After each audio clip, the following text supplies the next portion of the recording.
No, I'm not a king. I'm the king.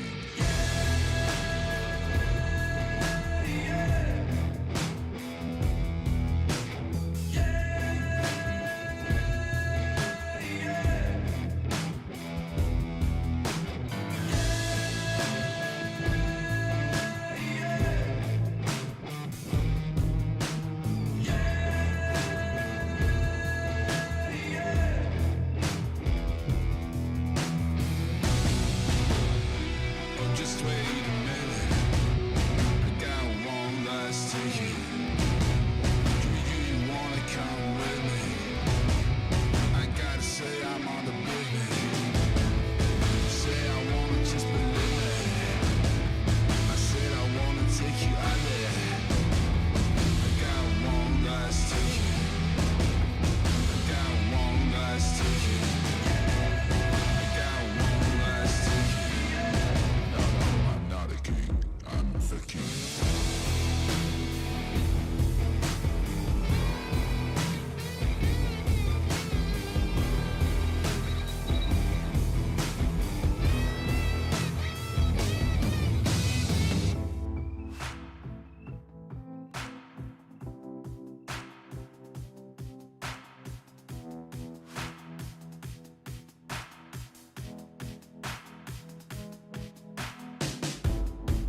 days are getting shorter. It's now, no way, 'cause life flows like white water. Take a moment to breathe, hold it in, stay a while, forget all that you know, and forgive everyone. It's all in your power to turn away.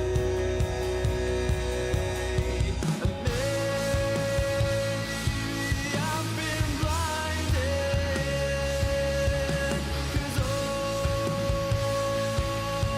I see now is a fairy tale ending. It's not in our course at all. Make a change, forget I wait for nothing, to death do I, 'cause I feel like a freight train is running over me. So I'll say what you want me to make you believe, mortify and complicate. I'll wait by until it's too late.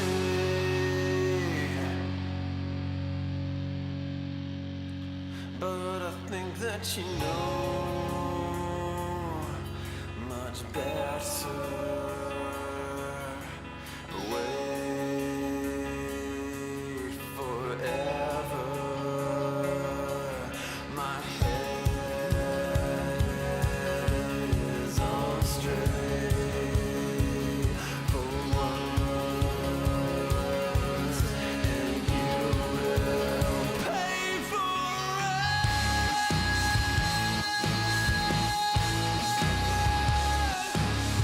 Yeah.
even if you fall. And your ghost wife with a head full of pain. But if this goes right, then you'll never hurt again. And your ghost wife with a head full of pain. But if this goes right, then you'll never hurt again. Then you'll never hurt again. Then you'll never hurt again. Then you'll never hurt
strong is the hammer in my hand? How long can you force me to dance? There's a crisis in my heart and in my words.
killing never fails.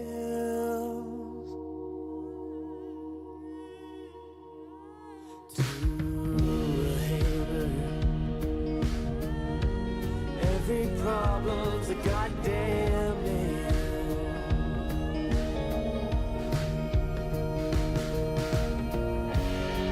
Oh, hold your fire.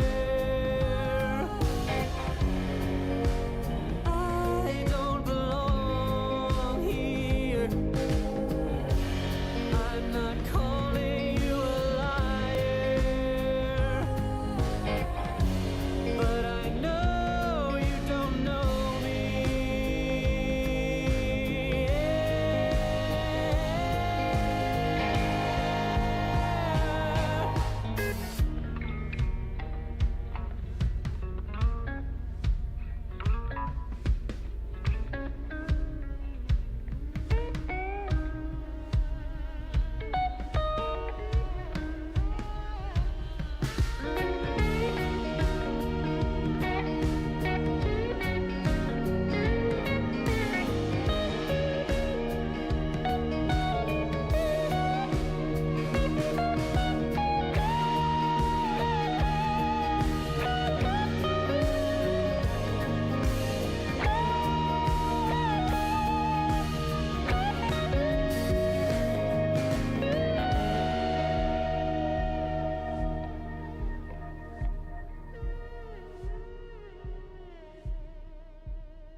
You're so cool, cool. So stick around. You're so cool, cool.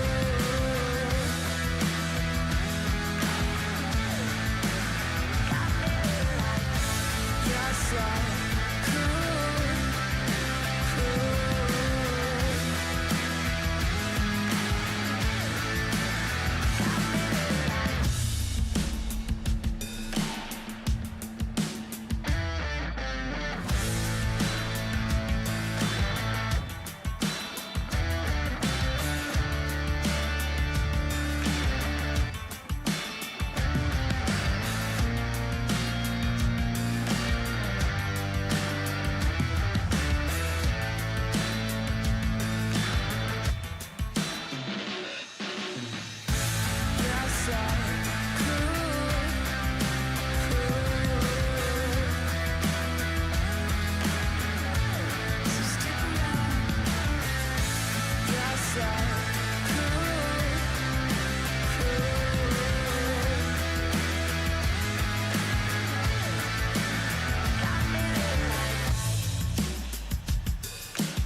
So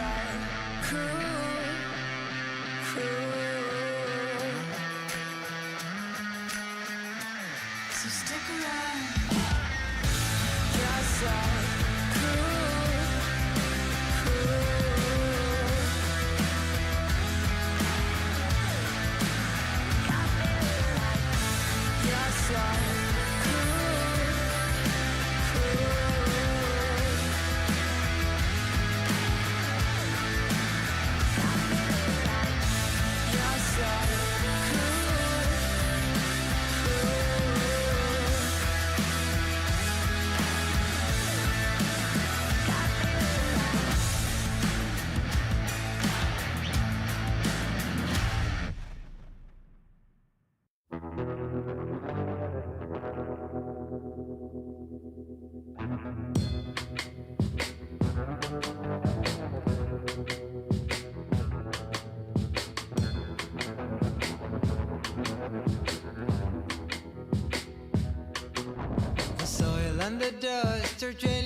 be like me.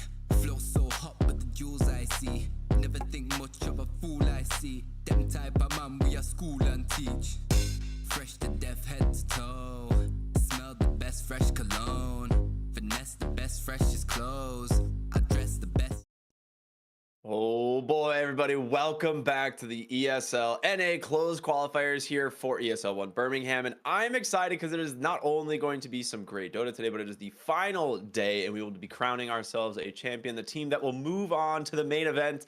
My name is Cryptic. I'm here with Z Quixotics. And yeah, man, this is about the three teams we would have expected out of the rip. Was there really any other like prediction? I guess maybe Yangshi gone low. What do you think? Yeah, I think Yangshi Gone Low could have done well if they hadn't been forced to drop out due to like some player shuffling around. But yeah, besides that, I'd say like those four teams were probably expected to be up here. We didn't really see too many upsets, anything like that. It was actually kind of the opposite. We saw quite a lot of stomps, exactly as you might predict. But this might be a bit closer. They did play in the past where Nouns did 2-0 them. But they weren't stomps, right? It's not like 20-minute games. They did go, to like 30, 40 minutes, those type of games. So we will see what Bammy Soy has learned since then. Maybe they can bring something new to Nouns. Yeah, slightly different roster now too, because they are rocking Z Freak, right? Instead of, their previous support Husky, which, I mean, Z Freak's looked pretty good. I mean, he's been getting a lot of the Enchantress, and I haven't really seen him play anything else at this point. So I'm curious, like, what they're gonna do if Nouns are gonna give them the Enchantress. But from a lot of the drafts we've seen, they a lot of times will just ban out these zoo heroes like Chen, the Enchantress, stuff like that. So I think that's going to be a big decider, if they can put Bammy Soy on some different heroes. I think Nouns, as we've seen time and time again, have proven that they are a very strong draft team. And that's going to be something that Bammy Soy have to overcome. But I am excited, man. This is going to be so much fun today. We get a potential rematch of yesterday's upper bracket final, which was super epic.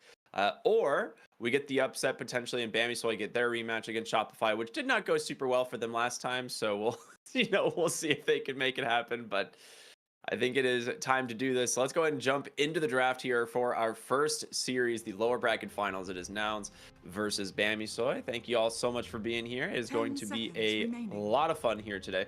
I believe the other streams are still going, though. There's a lot of other Dota finishing up, if I'm not mistaken. Yeah, qualifiers all over the place. Make sure you're checking them all out. After these games are done, of course, you gotta stick here. This is gonna be the best one. Is there really any other region? Radiant team Nouns turn to ban. Let's see. Looks like some pretty standard bans so far. I think pretty similar to their past draft. Although this time it looks like Bammy Soy is willing to hand over the Winter Wyvern. I think they had that banned out in the past.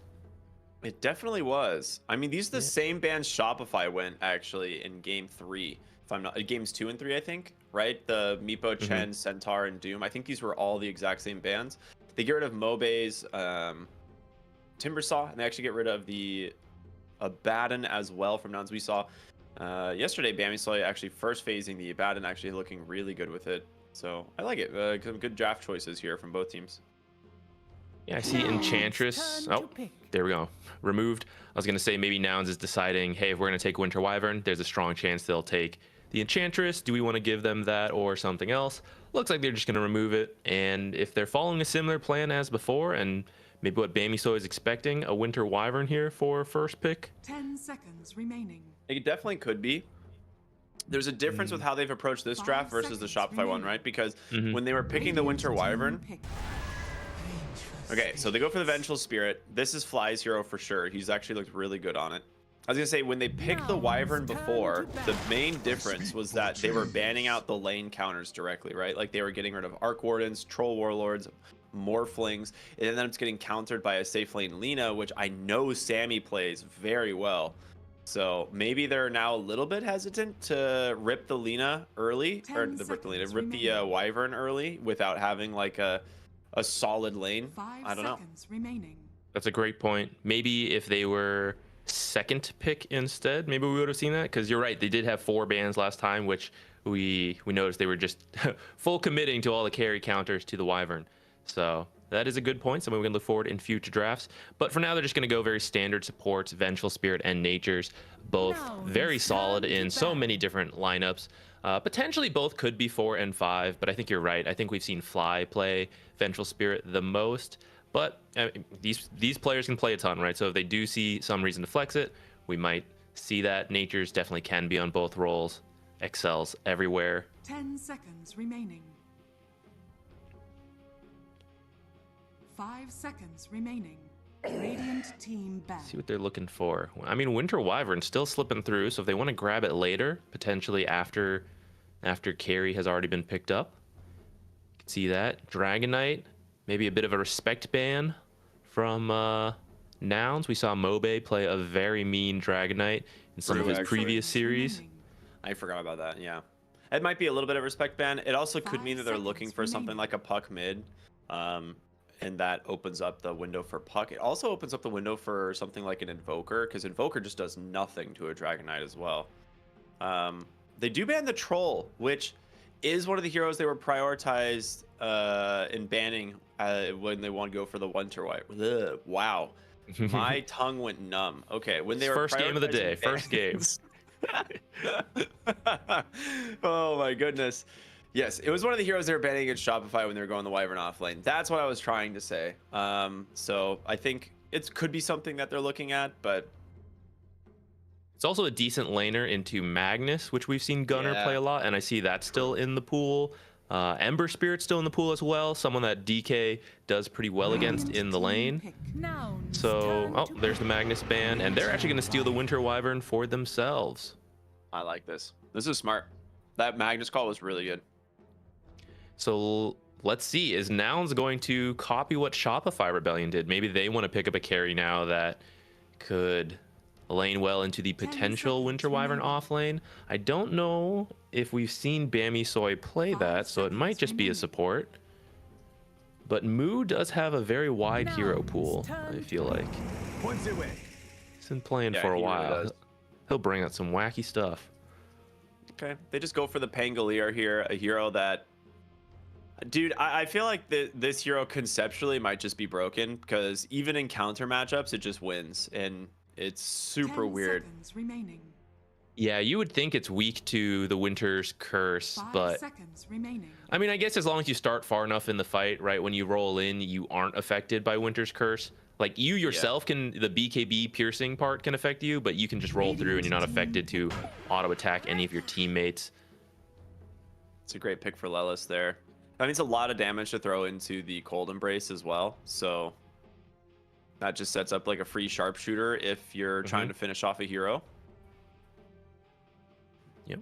Helps you catch Nature's Prophet as well, though it kind of goes both way, where Nature's can also find the Hoodwink once he gets his shard.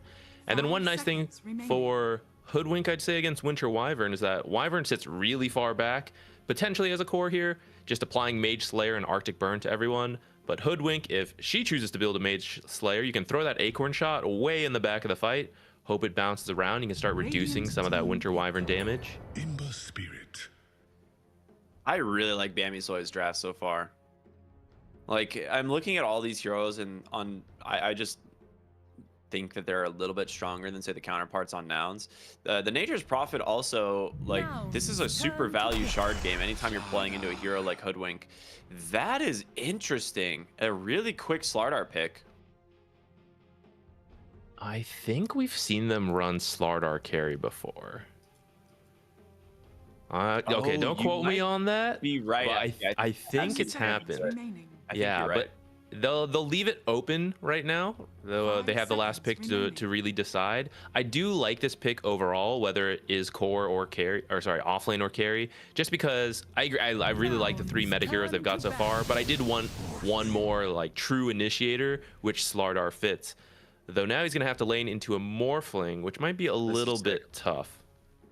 Yeah, this was one of the heroes that we saw actually do really well against the Wyvern offlane, and it also does well against the Slardar offlane. He's not affected much by minus armor since he is all agility. This is probably the absolute best hero you could have gotten into the Bammy Soy draft. You're also lacking a lot of disable, right? Like, you have Chains, of course, and Sprout, but once you have Manta on the Morphling, he's feeling pretty safe. Yeah, they're going to depend a lot on the Slardar, which they're also depending on him to catch this Pangolier before Pango can just use his ultimate and roll around. And if Venge is sitting in the back to swap out their, 10 like, whoever gets seconds jumped, that might be a bit of a problem for them. They might need a little bit 5 more seconds stuns from what might be a carry pick here at the end, or potentially an offlaner.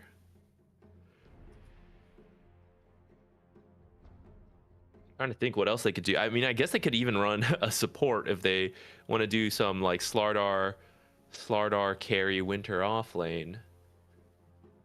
But I think they need something to address the Morphling a little bit more. Yeah, I think you do. I think at this point, it's like you just probably run the Slardar as the 3 and get what you can, because it's not bad against the Venge and the Hoodwink and the Pango. It just struggles against the Morphling. Like Slardar typically is a pretty solid hero here, but you do need to pick something that can deal with the Morphling. And the question is, like, do you double down on minus armor, or do you go a completely different direction, something like Faceless Void that can actually maybe find these kills late game? The anti-mage ban is essential. You have an option to go for like a Bloodseeker or a Slark here as well. I think both those heroes are not bad. Radiant team ban. They will get rid of a Mars. I mean, that hero just seems insane. Yeah, seems very good. Faceless, I could see Faceless working. We talked about it yesterday where, like, yeah, there's a Vengeful Spirit, which is a counter, but it also just doesn't seem to matter to the pro 10 teams. Like, they'll still pick the remaining. Faceless Void. It is very consistent, and that Chronosphere is very good versus 5 Pangolier seconds remaining. and Morphling. But they will have last pick, so they get to see everything and then decide how they want to play this draft.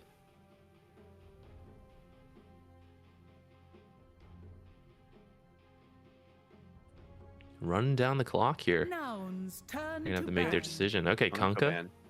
That is actually a pretty smart ban. That is something that they have ran in the offlane a couple times, but maybe Gunnar was thinking of taking the Pango, since obviously he has plenty of experience on it. He could have taken the Pango to the 10 offlane, and then you have a seconds Kunkka mid versus the Ember Spirit, which is quite a bit better. 5 seconds remaining.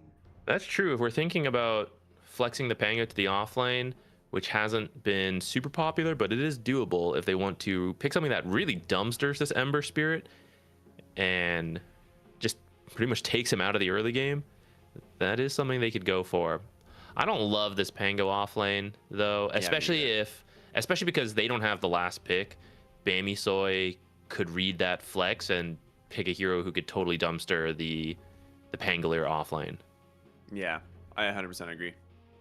Just pick something that can flex between the two lanes, you know? Just like, so it's like either going to be Pango mid or another hero, and then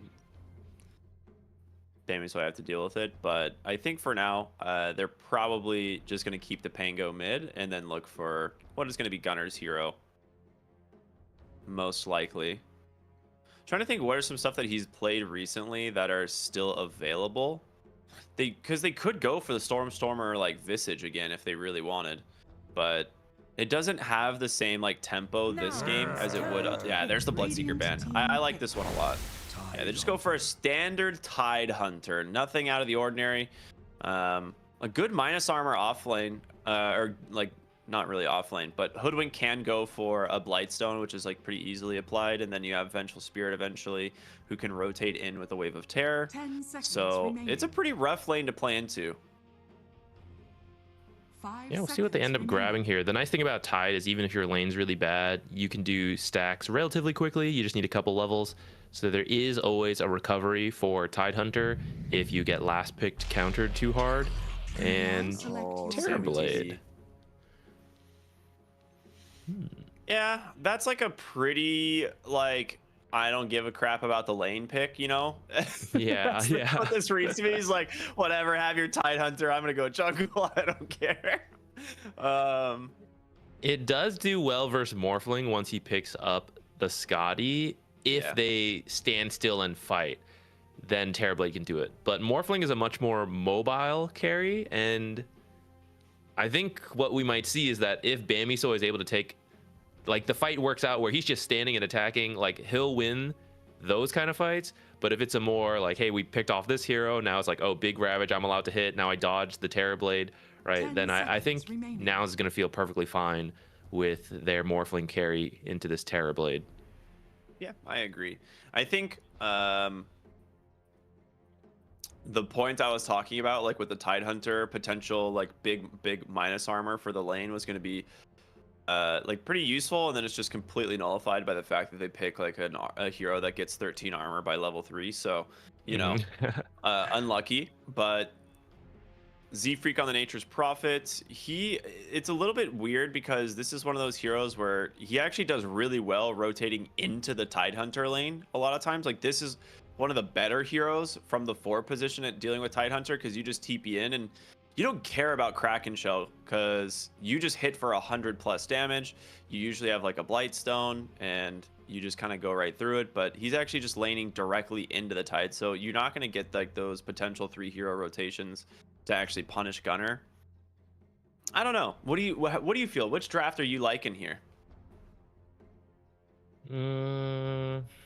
Nouns' draft might be a little easier to execute in the fact that they have the Pango roll, Tidehunter ult. Those are pretty straightforward, especially if you pick up a quick lead. You just let Morphling go, and then when he needs help, you swap him out. You got the Ravage, you got the roll, all of that.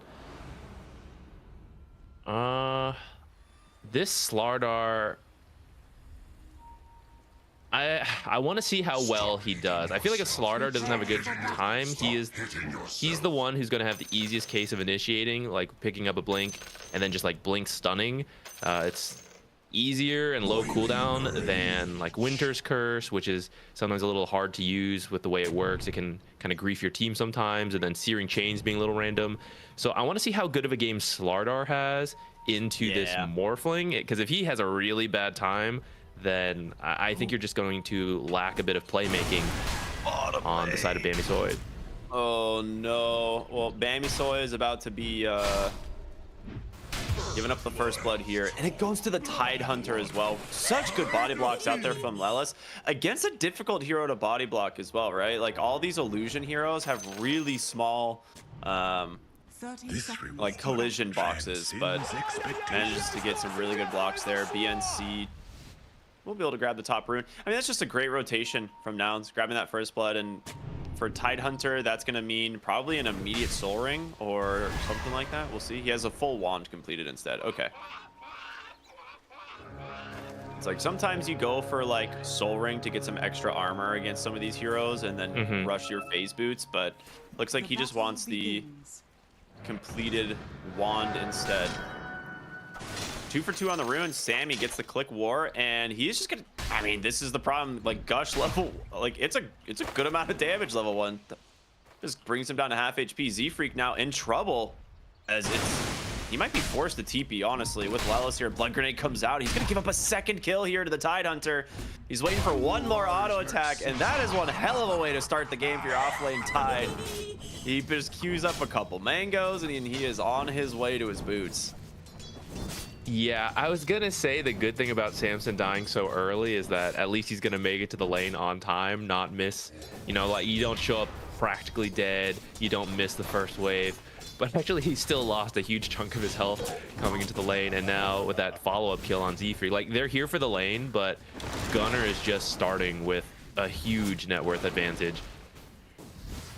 Yeah, not really any XP advantage though, since it took him a little bit to finish off the kill from the NP. Sammy actually went and denied away like half the creeps, and so he's actually just right on par with the Tidehunter in terms of XP. So he's not going to like get that level 2 timing on Gunner and then dive Sammy again. But this is still like a pretty massive gold advantage for this bottom lane. He is sitting at 1,400 net worth already on this Tidehunter. He is very happy. A nice thing for Terrorblade though that you mentioned earlier is like, yeah, you don't care as much about the lane because you can jungle so quickly, and now that Meteor Hammer is very unpopular, I'd be pretty surprised to see Gunner get it. It can take a while to take the tower even after Terrorblade abandons his lane to go jungle, so at least it's not, you know, you're getting totally destroyed in the lane and you just have no game. Yeah, that's like definitely the old Tidehunter effect, right? It's like you leave your lane because you're against a Tidehunter, and he takes your tower at like 8 minutes, 7-8 minutes because he has a meteor hammer. Now, like meteor hammer, basically kills a tower in 3 hits, like tier 1s, which is pretty cool. But it's also like what 1,600 gold more expensive, so no one ever buys it. There's literally 0 heroes in Dota that want to actually buy meteor hammer now, which is really sad. I love the item, but yeah, one thing we've been seeing a lot is Tidehunter's just going for an early Vlad's. Like this aura item has just looked really good on him. It gives him everything he wants, right? Like mana regen, you get the bonus lifesteal from Anchor Smash, he gets a little bit of armor, and it's cheap. It's a super value item. Yeah, Vlad's and Mage Slayer. We see Tidehunters just being able to make great use of those 2 early game items.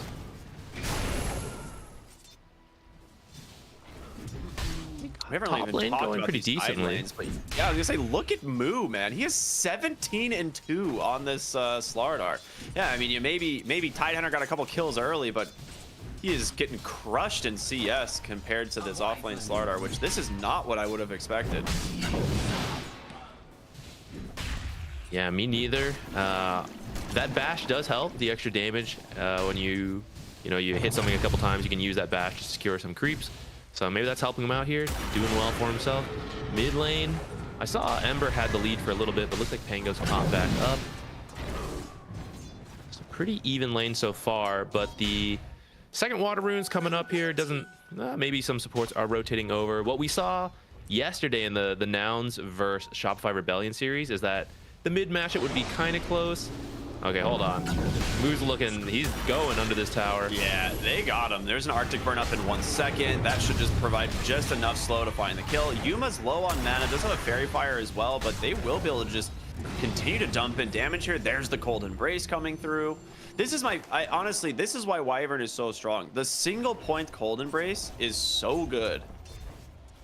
I really value, especially against a lane like Morphling and Venge, which is depending on that negative armor, physical damage, poke, and harass. Yeah, just being able to negate all of that while healing, very good. Now creep dragging back to make sure you can secure even more CS. The point I was saying, though, in the mid lane in the series yesterday, we saw that it was very even to start, and then off of some power rune rotations, it totally changed both the matchup and the whole game. So we'll see if Nouns, starts to practice for that. I think they are expecting to win here and get to go play Shopify Rebellion. Let's see if they start putting it into work to make sure to help secure some of those 6-minute runes and make sure their mid lane goes off better than before. Did you see what Moo was doing top just now? So Keeping like, the creeps in the river, like the little dent on that left. Yeah, because he gets bonus armor and regen from the river there. So he was just like, it's just a slight little efficiency of like, oh, if I'm going to stall the wave, I'm going to stall it in the water where I take less damage. Like, yeah. I don't know. Neat little thing that, don't really notice. Gunner, bottom lane. Ooh, against Z-Freak. Oh, what a juke for the moment. Just trying to hide into the trees. They're actually just going to turn it around. No way! Dude! Anchor smash and crack and shell, dude. The juke on that Sprout. He literally dies there if that Sprout hits. That is just so good.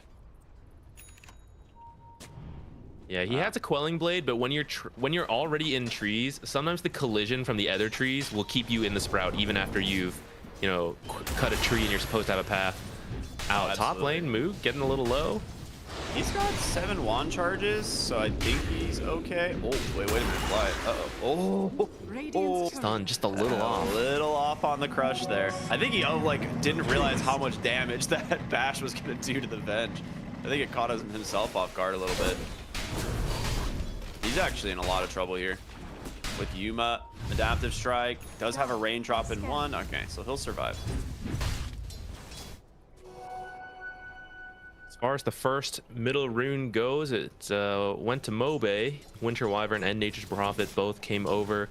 Pango's forced to roll out to be okay. At least Mobe is not getting like 6 kills off 1 rune like we saw in some other games.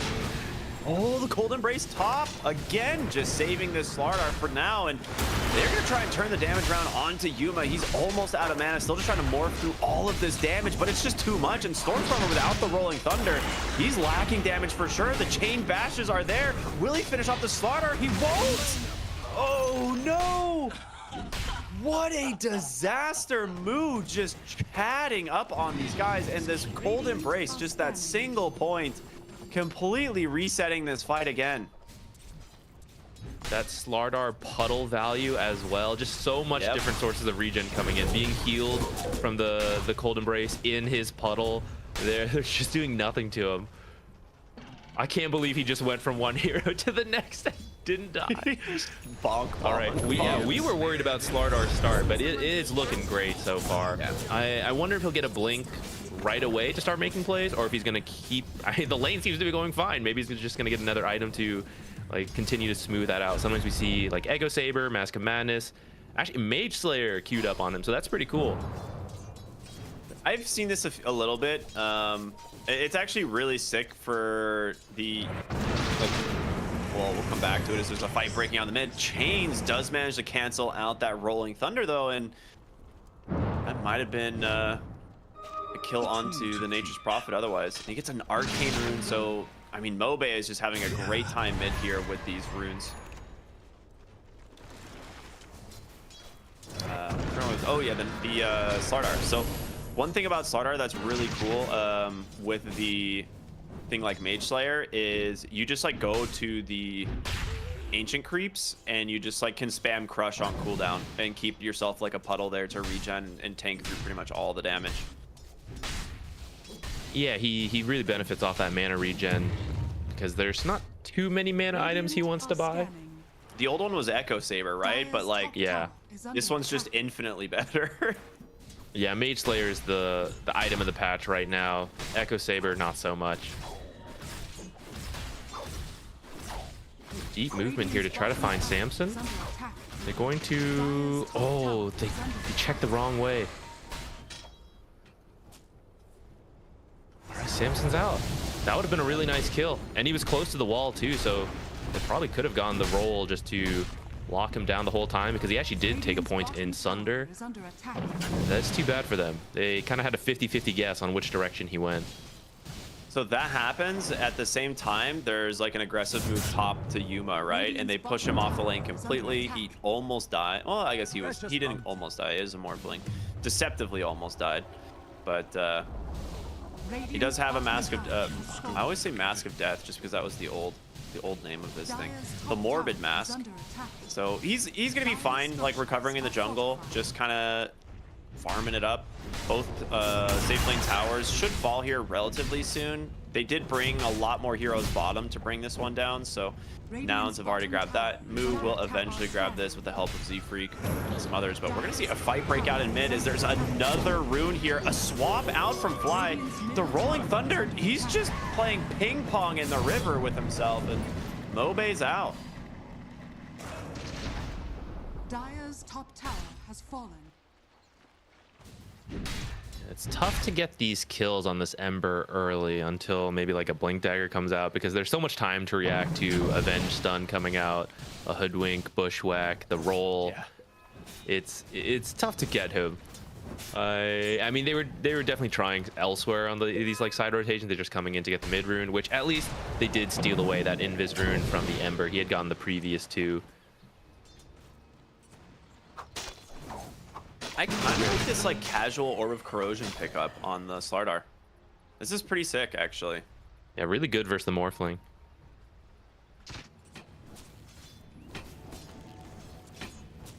Also just a hero that benefits from the attack speed change quite a bit, right?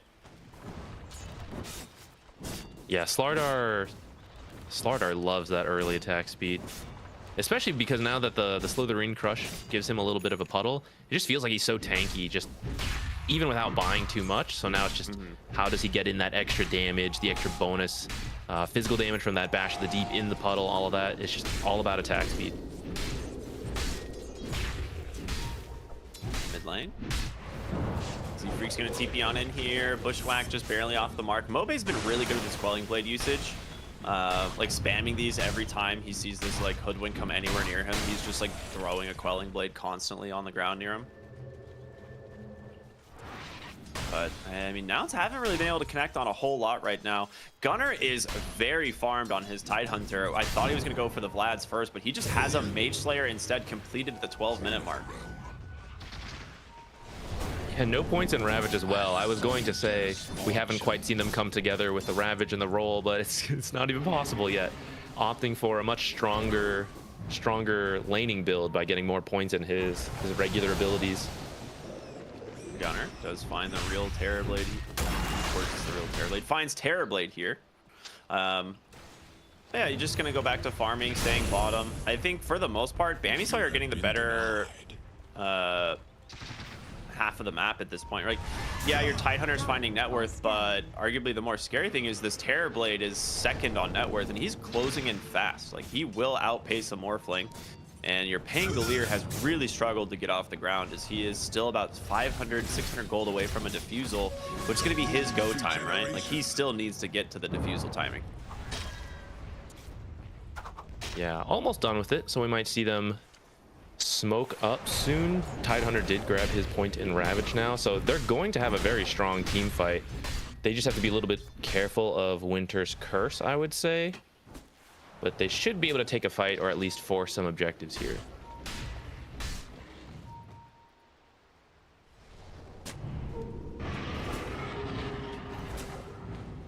Oh, okay, does at least get the counter D ward there. Otherwise, Lels gets a free D ward on the high ground. So I'm trying to think about the support duos as well, and honestly, Bammy Soy's support duo is terrifying if they happen to get a lot of XP and net worth here. Bottom lane Gunnar just walks away from danger. 3 points in the Kraken shell. Very difficult to lock this guy down. Bammy Soy gonna smoke up first. See if they can find anyone. Tidehunter maybe a little too tanky. Radiant are I think that's who they're looking for, but Fly's already got the Wisdom Rune, gets the stack as well. Stormer's Diffusal is completed, as well as the Mage Slayer on move. So everyone's kind of getting their first item done. The real question is which team is going to fight, or are we just going to be in for a low kill kind of farm fest for a while? Behind the tower, Mobe looking for Gunnar. He is actually in a lot of trouble, but will just back away. A little bit afraid to go for a dive here, as obviously Terrorblade's meta has expired. Did force a rotation from Pango though, so we already see them moving away from there. Samson will farm away from this area, and Ember is going to start looking top instead, knowing that Pango can't rotate to help anyone up here. Nature's, of course, being able to join anywhere they find a target. But maybe with the vision they have, they decide it's not really quite worth it. Just going to start working on the tower again. Okay, so I understand the Vlads now for Tidehunter, because your Morphling decided to go for the Vlads this game. Like, sometimes it's Falcon Blade, sometimes it's Vlads. We've seen this actually quite often on the Morphling, because you go for the casual Morbid Mask anyway, and then upgrading to the Vlads is really not that expensive. It's, you know, it's a difference of 900 to 2200 gold, so the investment actually pays off a ton, because it ends up being like essentially a sacred relic by the time you hit level 20 for this hero. So yeah, you know, that stonks. Yeah, a lot of carries don't like to buy it early because percentage damage is great, but you're not that high level, don't have that much base stats, so the percentage isn't worth that much. But for Morphling, you know, being Morphling, he has a lot of those. We're gonna chase him down here. He already used Waveform. Nature doesn't seem to want to commit to this, so maybe they're not. Okay, they're just putting the fear in him. Don't get too comfortable up here, Yuma. Don't step up too far. I'll bash you. I mean, Moo's becoming a massive problem. Like, a Slardar having this much net worth can be terrifying, because this hero scales unlike almost any other. Like, this hero gets to a point where he has like a Blink, an Aghanim Scepter, and a BKB. Eventually you can go for stuff like AC. He just doesn't die inside of his puddle. Like, he'll have like, you know, what, 45% status resistance, 40% status resistance, and he'll have like 65 armor or something, and it just becomes a massive problem. Yeah, I mean, we were even questioning, oh, is this going to be a Slardar carry? So that speaks to the scaling of this hero. Like, it's not the same as a usual carry, but it is very good. Dire's courier has been killed. Yeah, I like what he's done here. 4 points in the Guardian sprint as well. Just, again, playing to the strengths of the river bonuses. But also, it just gives you so much more mobility to get around the map. And if you find a hero, you can easily just chase them down. But he does not really want to fight until he finishes up his Ags, or his Blink Dagger, it looks like. And a little bit afraid currently of where the enemy team might be. They have a huge stack on this triangle hard camp that they really do not want to lose. Winter's Curse comes out onto the Pangolier. They've got the bash followed up. The swap out from Fly, but Mobe tries to chase him down, gets the roll up off, and he will survive. So great save there from this Vengeful Spirit. As a big rotation. Does not get what they want. Oh, wait a minute. Yuma bottom. Looks like he's out. Okay. Radiant's middle tower is under attack. All right. I thought they were going to take that tower for free. It felt pretty low, but that rotation does push him off. I think you're kind of okay with that as Nouns, though, because that was everyone, and you only lost your position 5. Yeah. Or not quite everyone. Like, Samson's still farming, and then Nature's just, like, rotated around. But Dire's middle tower it was is still a lot under of heroes attack. coming top. I mean, that See if was they can defend their own mid. I didn't expect this, but a super early roll-up shard for the Pangolier, and it's actually I mean, it's a really good pickup this game, right? If you think about it, you're against the Slardar, you can just instantly dispel that, and just get rid of chains as well to go straight for the Rolling Thunder. Mid lane looking for BNC here. Cold Embrace will buy him a little bit of space, but there it is, baby. The Sharpshooter finally getting pulled out here, so Lelis will grab himself his first kill of the game as they clean up the mid-tier 1 tower as well. Looking for Mobe top, actually pretty low on mana. As Gunner eats him with the leash. Ooh, He's got him. People don't expect the dead in the water that quick. Mobe gets the cleanup on it and jumps out just in time with the magic wands. Beautiful composure from him. And that is a Ravage down. That was the last second. That was very close. I think he had Mage Slayer applied to them, right? Yeah. Yep, absolutely. Just reducing that damage. I like this Dead in the Water early pickup. It's going to be really nice versus the Ember, of course. But Winter Wyvern's going to try to fly away. Slardar trying to like sprint everywhere with his bonus movement speed. It's going to trap people. Really cool pickup to see so early. I feel like against the Slardar, it's like a lore counter as well, since he's like a water-based character, right? And he's just like getting pulled back to the depths. I want to point out, Slardar almost has an axe. He said, "Screw the Blink Dagger." He is just going straight Agam Scepter, and he is now 350 gold away. He's just been walking back and forth between H and farm on cooldown. Sammy's having full control on both sides, so they have a lot of that map still. His neck and neck. It's only 5-5 at almost 20 minutes in this game. While most of the games we've seen in this tournament have been absolute bloodbath. So this is a completely changed phase for these teams. Usually anything around this point. But here we've only got about 3 tier 1 towers down throughout the map. Both teams seem... It's interesting. Usually one team feels more pressure to make plays early, but so far it kind of feels like both teams feel comfortable with their carry going to the late game. And it's true, there's benefits to both sides. We talked about how Terrorblade with the Scotty can do pretty well versus the Morphling, but at the same time, Morphling can copy Terrorblade, and he can actually also copy this Winter Wyvern. Even Slardar, right? Ember, like there's a lot of good copies for him to steal with his ultimate and make him pretty powerful. So a lot of this really will come down to the execution. Yeah. I was talking about the support duo again on Bamisoy earlier, and it's just like Z-Freak is gonna eventually become a massive problem, right? Like Nature's Prophet always will find his farm, it feels like.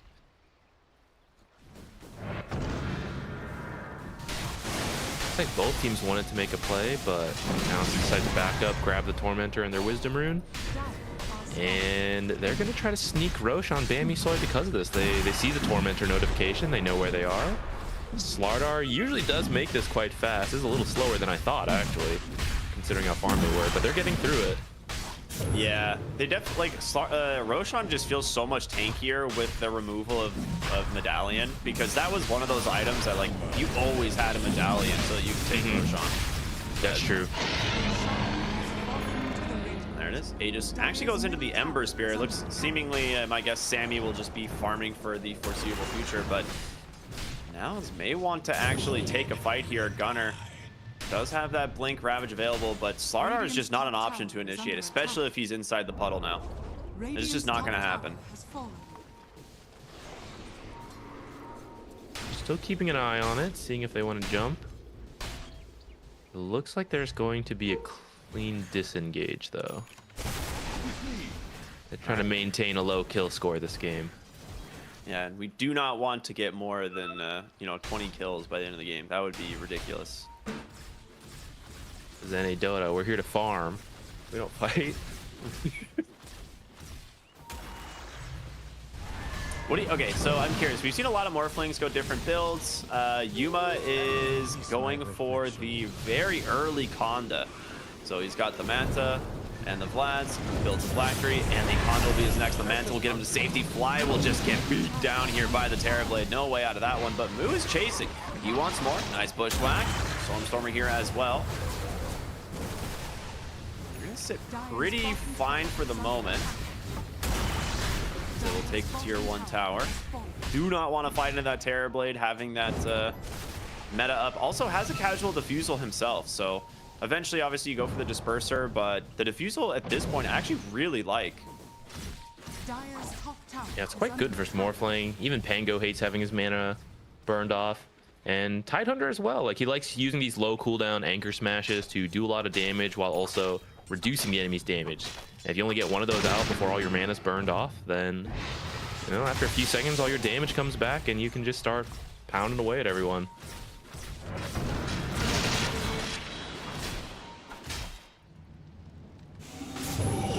Yeah, I like this Mage Slayer Tide. Mobe just took so much damage there, and Gunner almost gets the blink. Dead in the water dropped. So almost manages to find the Aegis there, but he will rejoin his team on the bottom side of the map, and he's gonna be just fine. The longer this goes, actually move. They get the swap out. No, he's so fast. You were mentioning Z-Freak slowly scaling up, and we kind of see that. Like, if you look at the net worths, all the cores are really close to their counterparts, but Nature's Prophet, he's doing Nature's things, right? You get to farm and still show up to fights with that global teleportation. Actually just uses his Shroud there, or his Shard, but actually doesn't affect creeps. It's kind of funny. I think he was like, oh, okay, well, that clearly doesn't work. Thank you. Jot that one down. Take notes, class, in case you're wondering. It does not work on creeps. So, yeah, Z-Freak, when I talked about the fact that, yeah, he's going to start scaling, he was maybe like 300, 400 gold in front of the Vengeful Spirit. He's now almost 3,000 gold in front of the Vengeful Spirit. Top lane, they've caught the Morphling. The Mana Burn's coming through. Yuma is just dead. What a find by BNC. I mean, we saw this exact same scenario, this Winter's Curse Mana Burn scenario into a Morphling yesterday from Nouns. Yeah, great use of Winter's Curse. Like, it's kind of funny because your teammates can't usually do damage during it, but still being able to burn off the mana is huge against some of these heroes that depend on that mobility. Ooh, Gunner has Axe. I like this. It's a good Axe pickup. It's really good for finding heroes like Wyvern and Nature's Prophet if they're like hiding behind, right? Because you throw that gush and then you'll see it connect with them. Super annoying. There's 3 Mage Slayers on Bammy Soy. It's all right. There's That 2 on is now. a little too good. That's when you know it's balanced. The fact that Pango doesn't have one is like shocking because it's like we could have actually had 6 Mage Slayers. It's not too late. He could always go back. It's never Nah, too he late. won't. He won't. He's getting the basher, which I like. It's almost a guaranteed bash every swashbuckle, which I think they could use a little bit more. Effectively instant stun on like a hero like Ember to make it easier to land the follow-up stuns from like Bushwhack and Vengeful Spirit's Magic Missile. 5 seconds left on Aegis. Really nice breakout in the mid lane here. They do get the regen running here on this Ember Spirit, and because of that, very difficult to actually secure the kills. I mean, this we saw yesterday just how good regen is now. What are the percentages? Do we know when it, you know, when you're taking damage, what it drops to? Sorry, for which one? For the new regen runes, like when you take damage, it does like a reduced healing effect. Is it like down to 1% of like HP or something in mana, or I don't quite know. I think so. I can remember double seeing check. a 1 in the patch notes. That's about it. But either way, the fact that it just keeps rolling is very strong.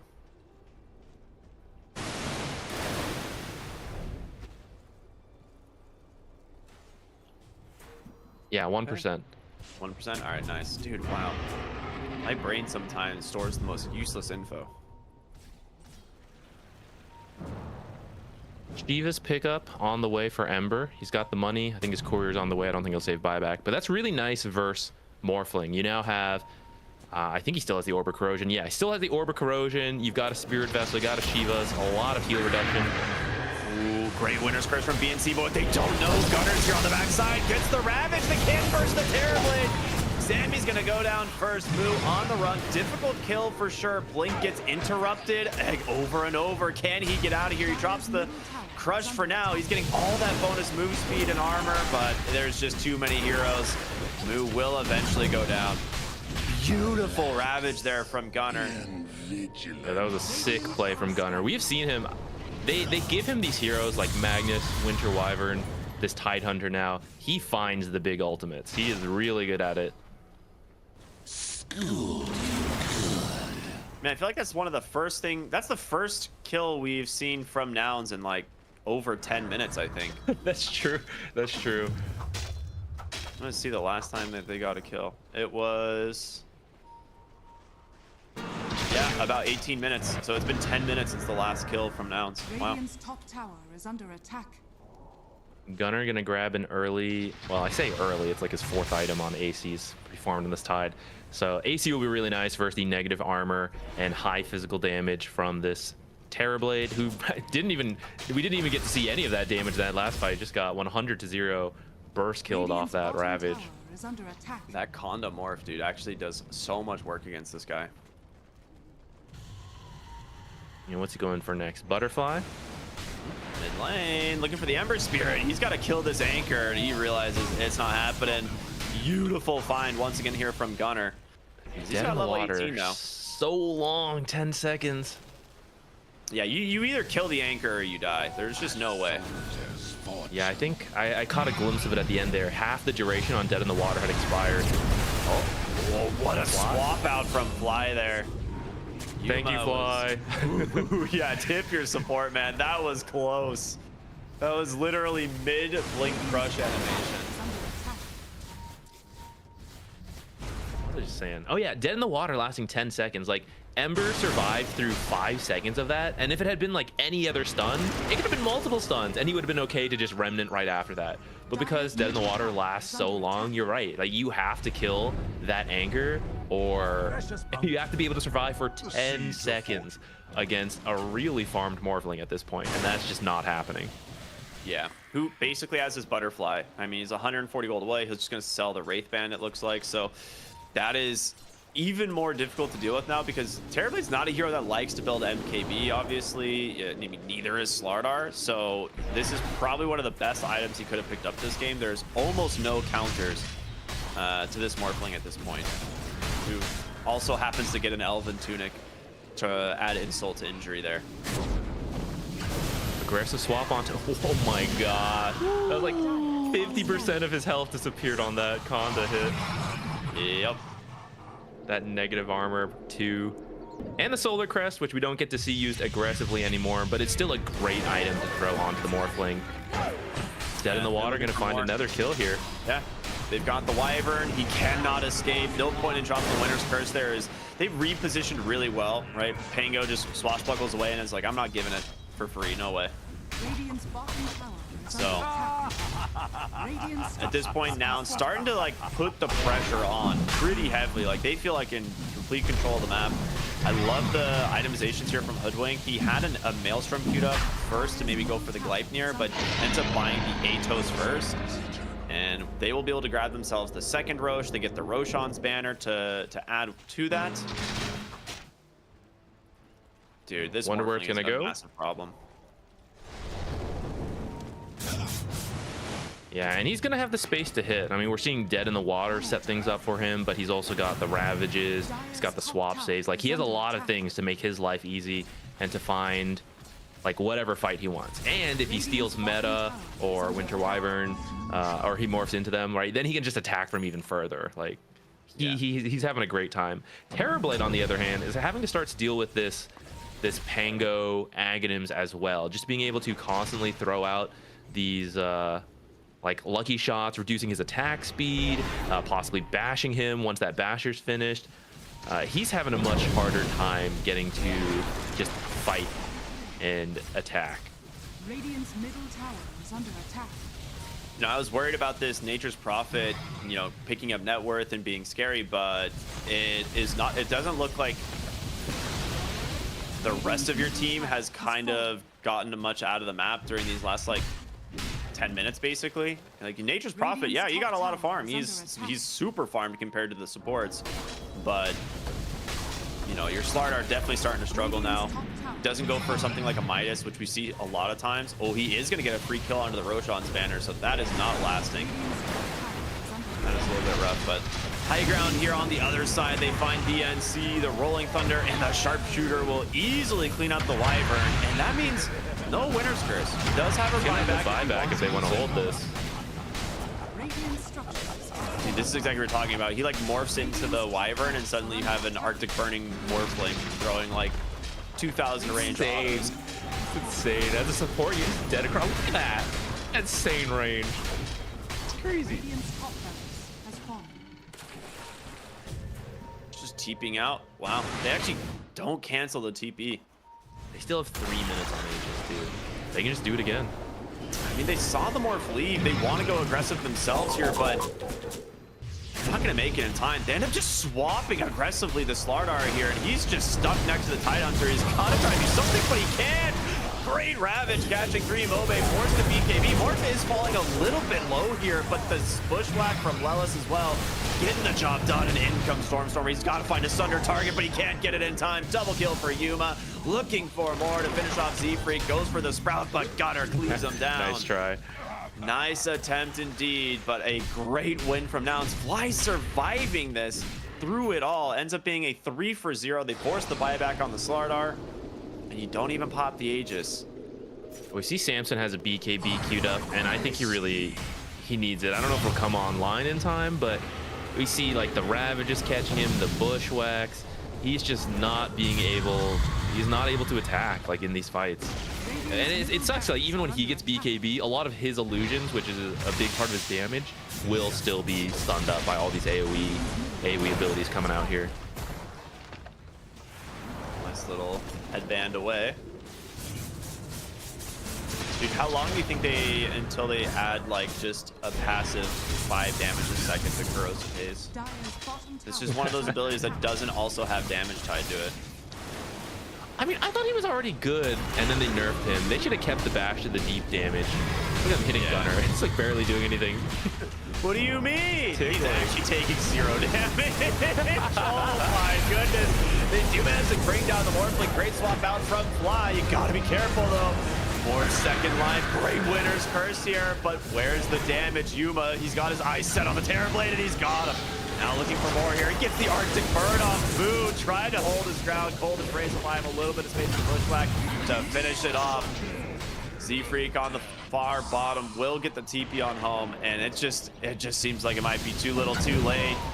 Yuma is level 25 with a waveform cooldown. He's got a Satanic done as well, as it is now Wyvern versus Wyvern. Mobe, you gotta be careful, dude.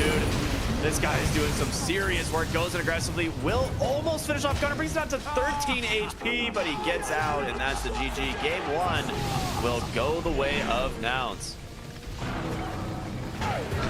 That was looking very close until suddenly it was not. That really shifted so quickly. Right. I mean, this game was literally 5-5, and then I think Bamisoy found a couple kills. They were up like 8-5 or 8-6, and then it just ends 9-20. It was neck and neck up until about 30 minutes. Even Bamisoy having a slight net worth advantage, and then it just falls out of control. And I mean, maybe this Morphling just hit critical mass too fast. Like, where do you think this game, or why do you think this game fell so fast for Bamisoy? I think. I mean, I'm not fully sure, right? But I think back to that Slardar having such a good game, and it felt like Bamisoy had some momentum there. I thought Ember was getting enabled more so than Stormer, and off of that, like the Ember plus Slardar and the supports, like I thought they would start putting on the pressure, but he delayed that blink first, the Mage Slayer, and then choosing for the Aghanims. I think they needed that. I think they needed the blink faster to be able to just start hunting down different heroes. Maybe find the Morphling so he can't just easily waveform away, and you have to just run after him. Like, Stardar's fast, I know, but the blink is faster. And so I think they just weren't able to use their actual advantage because they couldn't catch anyone. And I think they felt confident going into the late game. And maybe it would have been fine, but it led to that fight where Gunnar had that huge Ravage on the top half, and I feel like that broke open the game. It was really even until that team fight. Yeah, there was.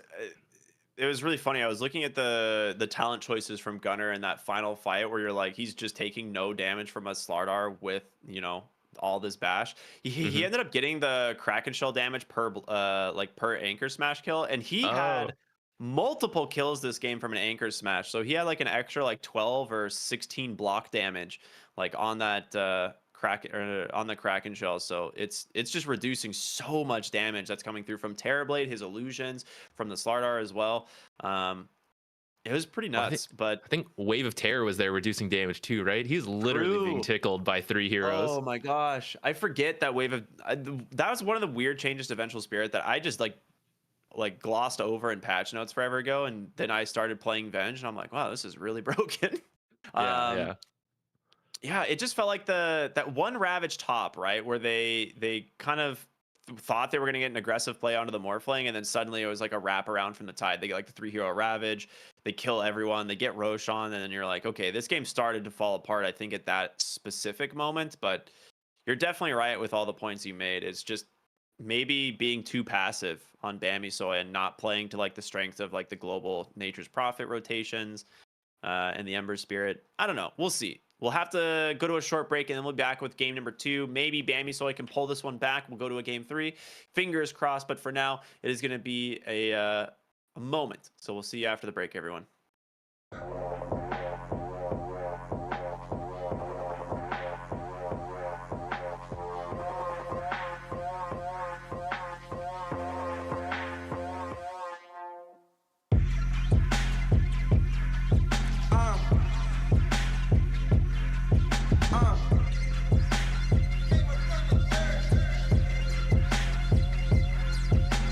Lanes in my way, they might have to get murked. Approach me with caution, might have to get hurt. I tower from the treetop, but I came up from the dirt. That shotty like a detox, hit the pump and go berserk. Yeah, I don't care. You might get found in the middle of nowhere.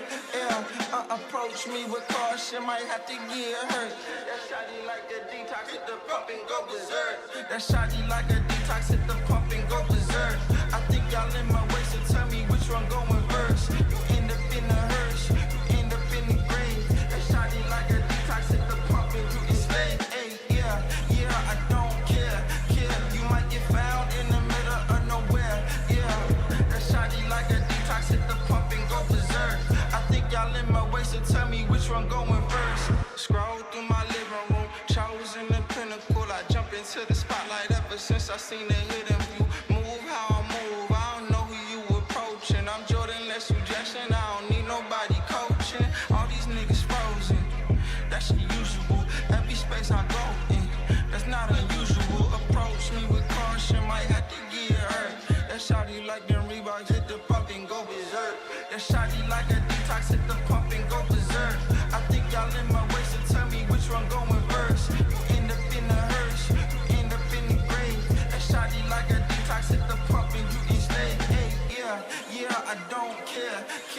might get found in the middle of nowhere. Yeah, that shotty like a detox, hit the pump and go berserk.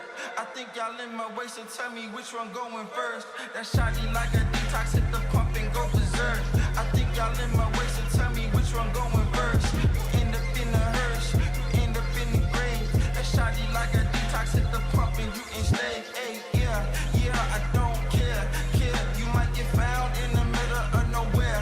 Yeah, that shotty like a detox, hit the pump and go berserk. I think y'all in my way, so tell me which one going first.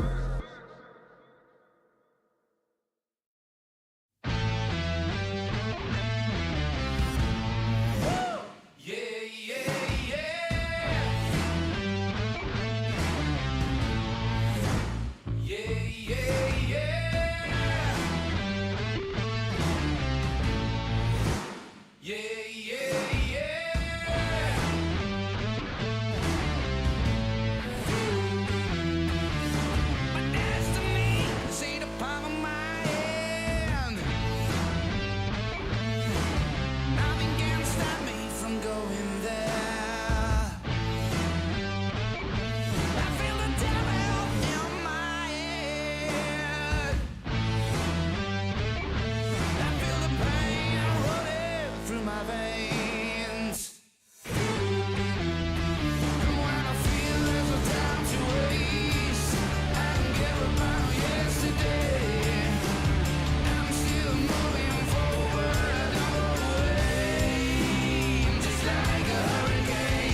Welcome back, everybody. Hope you enjoyed the short break as we get ready to go into game number 2 in this lower bracket finals of the ESL 1 Birmingham North American closed qualifiers.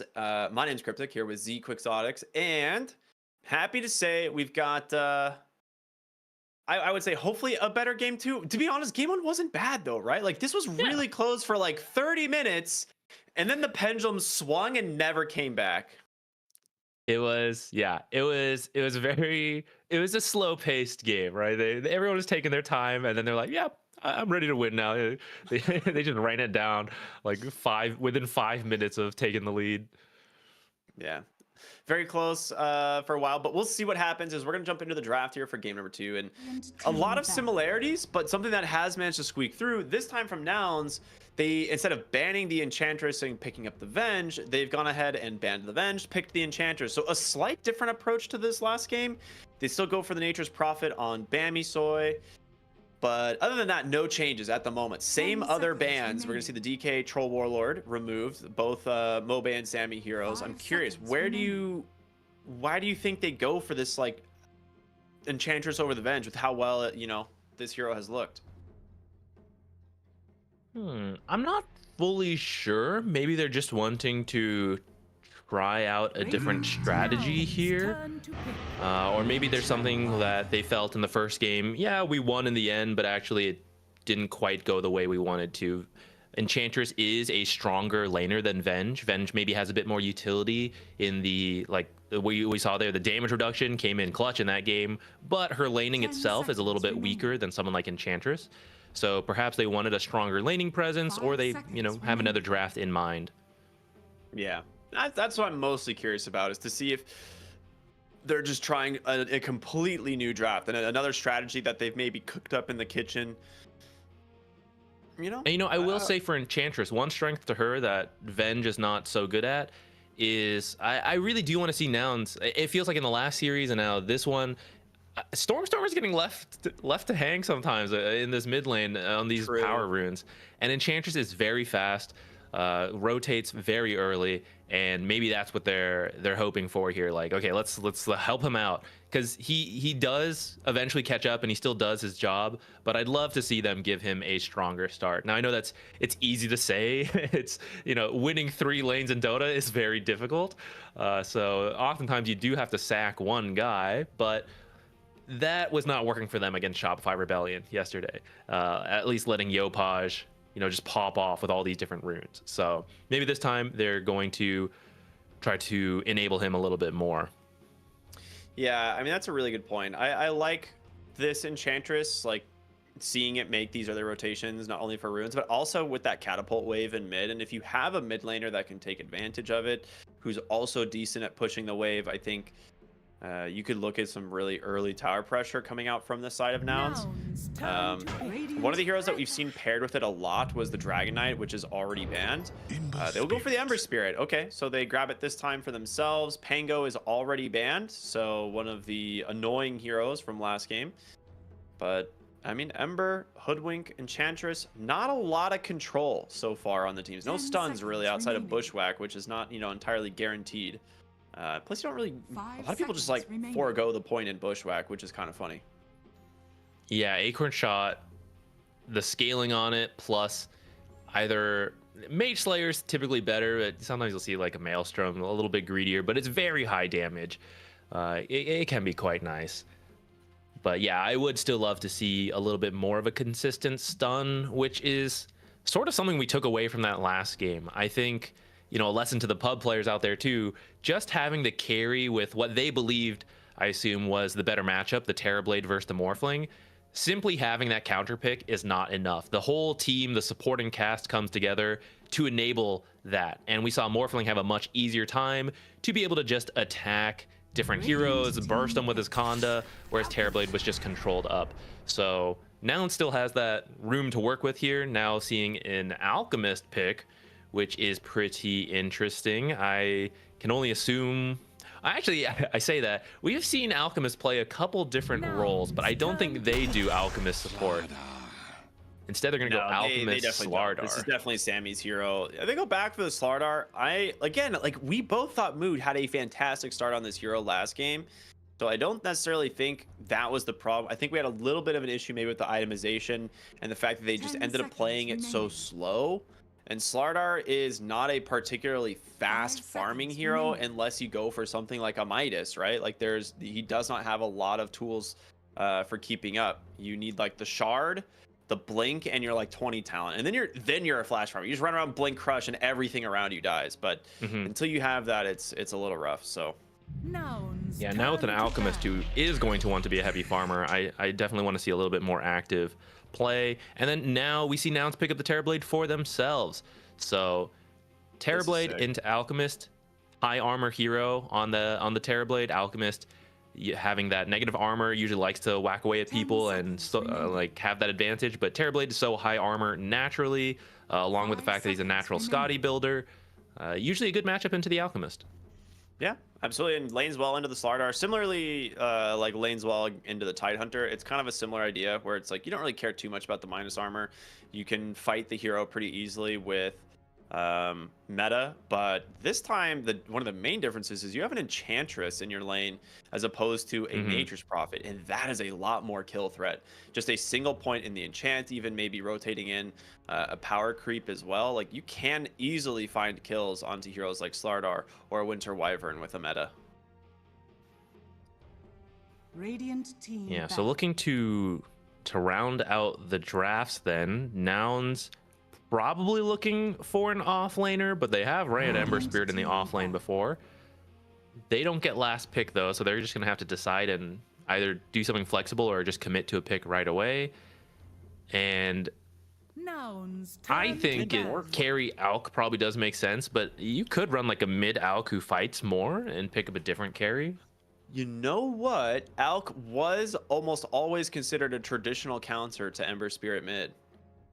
He just doesn't care about your Flame Guard because he can't pop it. So you 10 just drop seconds Acid Spray and remaining. click the Ember Spirit over and over and over, and you win those trades 5 like seconds pretty remaining. heavily. So I'm curious if that's where they want to go. If this ends up being like Nouns, Mobe's Alk, or if turn this to ends up being like Radiant Slardar team mid. But yeah, they actually just ban out 2 carry counters to the Terrorblade just in case, and they will go for the last pick Mars for Gunnar. And I mean, great hero. If you don't even know your lane matchup, it wins a lot of lanes. It doesn't struggle too much against Alk either if this ends up being the safe lane Alk. But yeah, 10 seconds. good read by remaining. Nouns. This is not at all where I expected their last like phase of bans to go. 5 seconds remaining. Yeah, Arena is also very nice to keep Slardar trapped, since Slardar's so fast, he just runs around, but keep him in that arena. Also very good at finding Nature's Prophet, either spearing through trees or the arena just destroying all the trees. And I think the fact that he has neutral matchups, like you mentioned, a lot of matchups he like gets by, and that's important when you don't have the last pick here, and Bammy Soy might flex something on you here. All right, we'll see what they do. I mean, I'm actually 100% for the Alk mid and playing quick. Like you last game you have a Slardar who doesn't build a Blink Dagger and stuff, but like say this game you have an Alk who has like,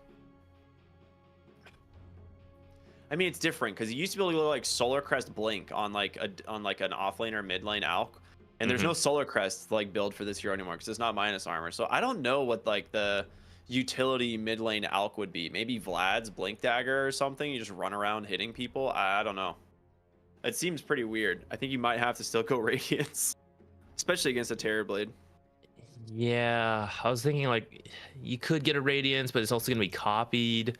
But it is good. Like Hoodwink and Enchantress are low health heroes, so the burn is quite a lot. Sammy, Ooh, Lone Lone Druid. Druid. That is cool. Yeah, this is very fast paced now. Yeah. They just do not want to let Yuma go late game. And honestly, Yuma has looked very good in almost every late game scenario he's been put in, so I'm not surprised. And it will once again be this, Moo Slardar off lane, Z-Freak safe lane on the Nature's Prophet. And there it is. Yeah, so Alk will be mid. This is one of those heroes that, like, I'm now thinking about the fact that we've been seeing so much Ember Spirit and people have been struggling on how the heck to deal with this hero in the lane. And I'm like, oh yeah, like you just have to go back like 5-10 years and look at some of the original counters. And Alk was always there. 10 He was one of the seconds best remaining. heroes at beating an Ember Spirit in mid. So we'll see if it's still possible. 5 seconds remaining. It's pretty cool. The lanes need to go well. If they lose the lanes, they're going to be so sad.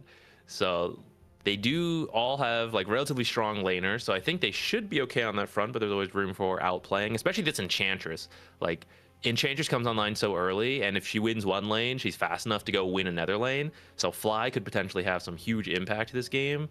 But if Bamisoy does come out of the lanes all right, we could see them come online like very quickly around the 20-minute mark and just start trying to run down towers before Yuma's really ready to do anything. Sorry, I just realized the Alchemist set. It's just ridiculous. This is this is the new one from the Skamaz chest that just came out, unfortunately. But oh my god, the boxing gloves are pretty great. Yeah, I like it. What's the weapon on the back? Actually, I don't think I've seen this. It's like a Christmas set. Should have been some Christmas candy. Give him some candy canes or something. Right? Yeah, this was like the God, what was that event that we just had? It was so forgettable. What was the name of it? It's like literally like a Frostivus. Jeez, I was thinking Frosthaven, and I'm like, that's a video game if I'm not mistaken. But, yeah, whatever that thing was, Frostivus. But all right. Anyway, for those of you who are just tuning in, welcome. You are in for a sweet surprise here for the NA Dota. It is going to be Bamisoy taking on Nouns. Game number 2 in this lower bracket finals. The winner advancing to play against Shopify Rebellion here in a best of 5 to qualify for ESL 1 Birmingham. A lot on the line for both of these teams. As a smoke up to the mid lane, we'll see who's going to find who. Very interesting. Zfreak chose not to start with teleport this time. You usually see that from the rare. Nature's Prophet. Yeah. I mean, it used to be Sprout. Oh, well. Good start for Nouns. I've seen this before. Gunner picking up an early kill into a second early kill, and then he destroyed the game. So let's be careful.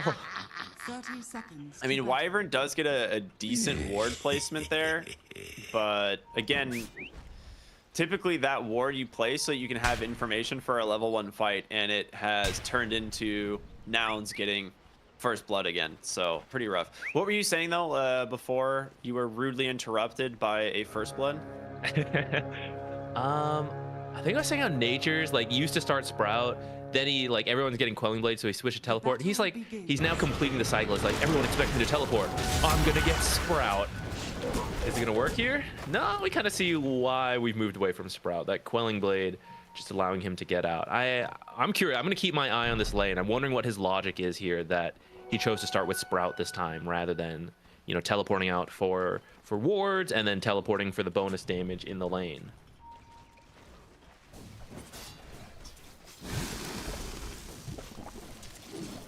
Well, I am going to be keeping my eyes on this mid lane quite a bit because, again, this is such a bizarre matchup that we haven't seen in quite some time. The reason this matchup is good, for those of you who don't know, there's nothing Ember Spirit can do to the wave push from the Alk. He will just acid spray the lane, and he will just click the creeps down, and it's just rinse and repeat. Like, you have, of course, the Flame Guard, but he doesn't really care about it, so...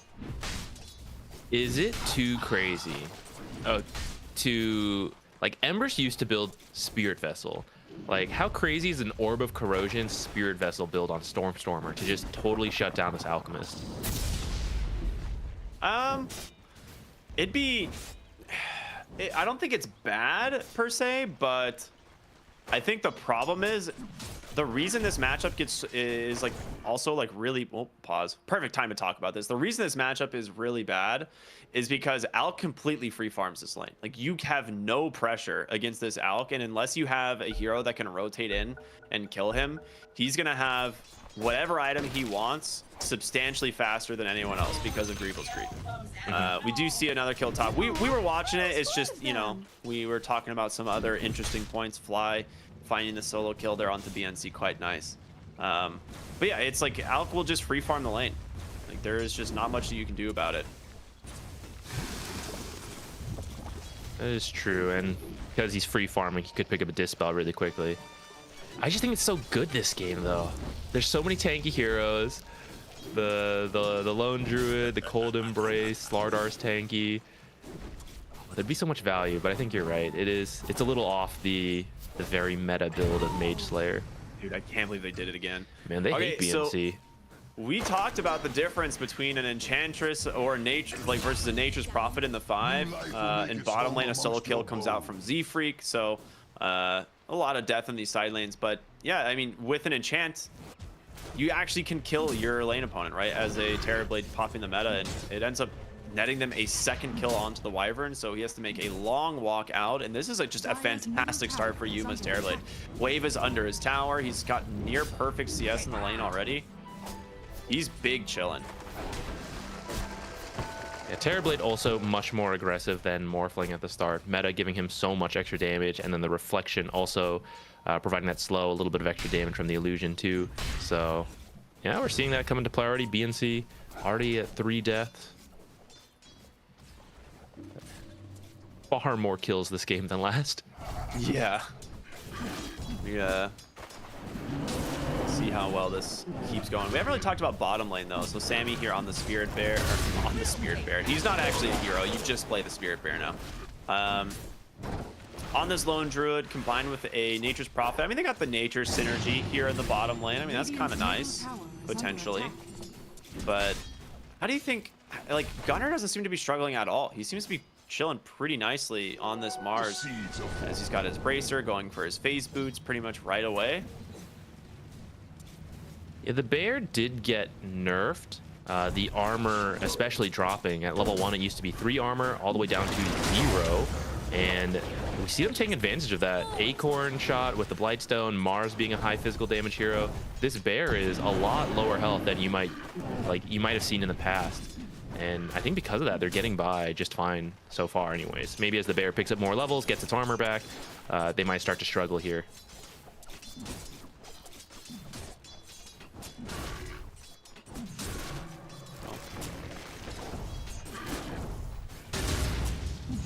I'm very much enjoying this elf set more than I thought I would. Oh, Got all the Christmas gifts. Gunner. He's fine. Z-Freak channeling that teleport. He's like, I'm gonna get you. But he's baiting him. He's got a healing Lotus. They can turn it around.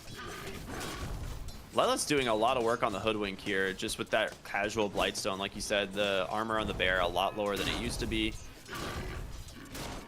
Does have an urn completed on the Nature's Prophet, so he's definitely looking for a teleport rotation. You could look for top, maybe. You do have the Metamorphosis available. Fly 2 points in the enchant, so when that comes off cooldown, maybe you can get something done.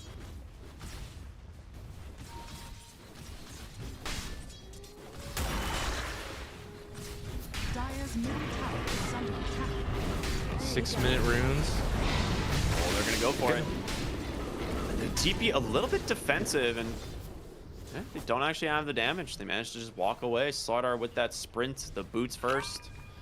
Nicely done. Yeah, even without getting the kill, kind of setting up, because with the runes coming up, you want your carries to be okay while you leave, your offlaners. So getting a nice trade in there, well, kind of countered a little bit by the Cold Embrace, just healing them up, and now they're going to go on Yuma, who fly one off to find a creep, but in that time, they jump Yuma and just finish off the kill. I love this. BNC now heading to mid. Radiant's middle tower Yeah. is under attack. This is like such a sick find here for not only the Nature's Prophet, but also for the Slardar, who wasn't having the most amazing game. Bottom lane, Arcane Rune, or not bottom lane, but bottom rune. Mobe gets checked by the Hoodwink, but wins the 50-50 on the Ember Spirit, so Stormstormer pretty happy about that. I'm surprised Mobe hasn't stacked his like hard camp at all. Yeah, he's been putting a little bit more pressure on the Ember Spirit rather than leaving the lane. I saw him like walking under tower trying to deny and harass. The first power rune, the first 6-minute power rune I've seen Stormstormer get in like 5 games.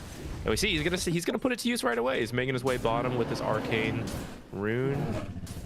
But he used all his spells. Ooh, there's the fort. They're gonna go for the dive.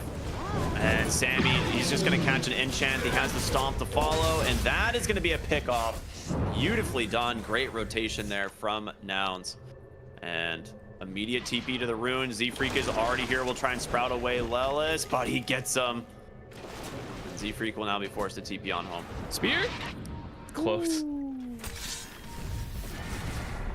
I like this. Before Ember left, he dropped a remnant down there. So he's like, yeah, I dare you to come back. I'll come right back and kill you. Although, I say that Mobe is getting his own return kill up here on Yuma. I'm in tier 2. Yuma's pretty fast. Trying to lose sight of the trees. Nice jukes. Gonna keep him alive This here. is Mobe's so still good. looking. Radiant's middle tower. is Really under nice from attack. Yuma to stay alive there. I mean, his tower is gone with the rotation from the Lone Druid top, which is, you know, a little bit scary for sure, but not giving that kill on over the Alchemist is gonna be pretty massive for them. That's Comes in true. aggressively, finds Fly, but just Quelling Blades away, and he's out.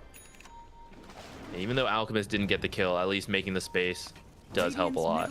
8-minute rune, who's gonna get it? Regen. Taking that away from the Regen for Ember. Alc. Very nice. Yeah. Yeah, not that great of a rune for himself, thanks to his ultimate, but the mana does help a little. But I think he's more than happy just to make sure Ember doesn't get it. Top lane, they found the Lone See Druid, Samson? Lelis. Dude, that bushwhack just did so, or not the bushwhack, the acorn shot just ruined him. He's gonna just burn him down there with that flame guard, 4 points in that. And that is 2 deaths back to back now on this Lone Druid. He has no summon for 45 seconds, so half a minute after his respawn, he's gonna have no bear. Yeah, this is not the lane you're hoping for. Like I know on the net worths he is still relatively high on that Lone Druid, but Lone Druid is you usually pick him to be a lane dominating hero. He's a bit of a cheese pick in that way. Goodbye, Lelis. A bit of a cheese pick in that way, but he didn't quite get that. You know, he's just looking like a normal carry here at this net worth. Oh my god, the blades are small Christmas trees. Oh, that's sick. I didn't know what they were because they were like in the backpack. They're just tiny Christmas trees. Okay, this set is way cooler than I thought it was. That's funny. Still not as nice as the Radiance blades in my opinion, but those are pretty good. He does got some great sets. The game's old enough where there's some really cool sets.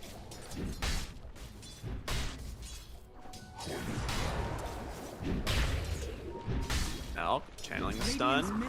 Just gonna throw it at Stormstormer, who just chooses not to dodge it. He's got a sleight of fist, and he's kind of chilling.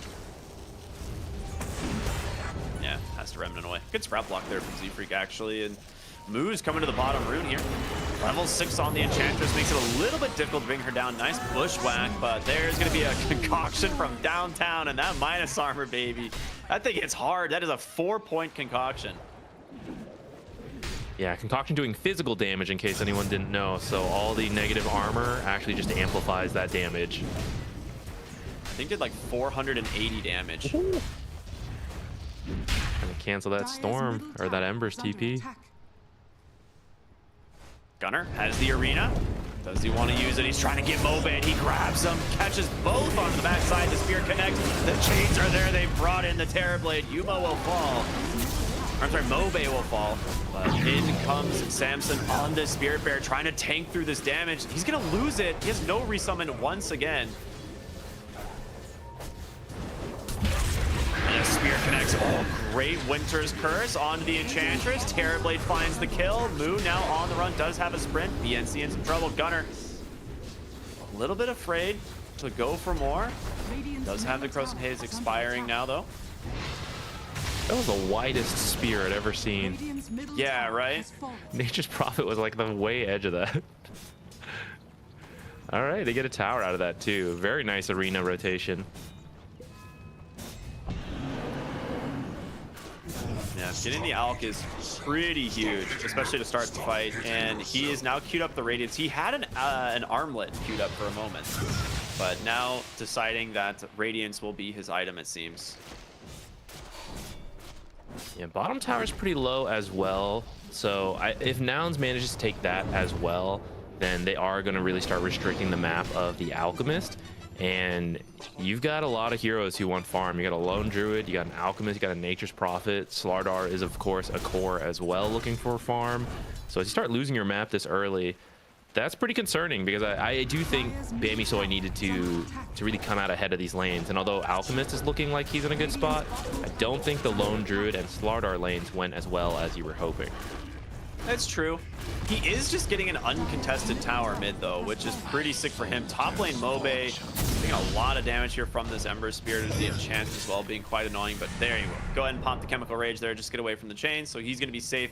Z-Freak has some good vision placed here on this top side of the jungle, so he should be, you know, safe to kind of stick around or go somewhere else if he wants.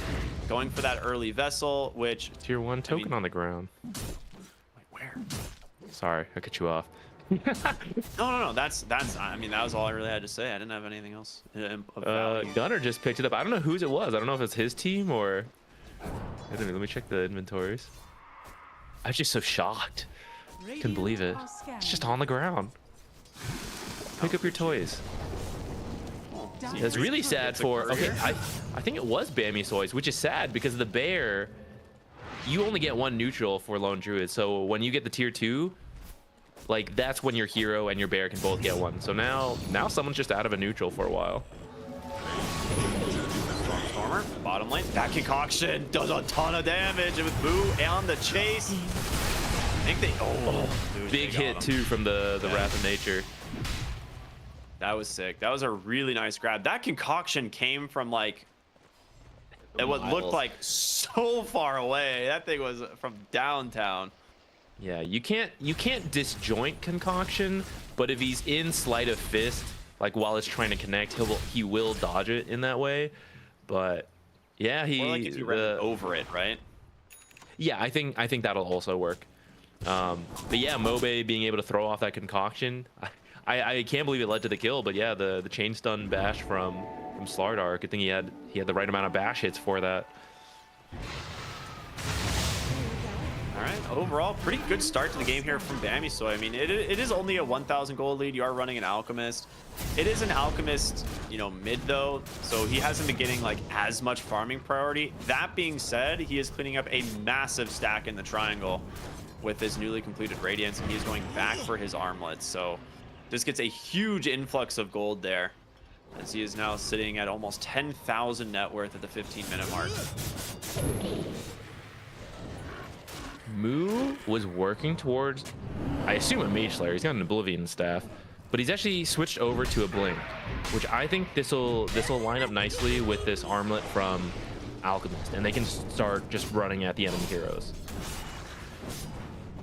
I agree. I think what we saw last game was a little bit too passive on the Slardar items. In this game, he's realizing like, all right, I want to play fast. Like, we've got a Lone Druid with a Diffusal.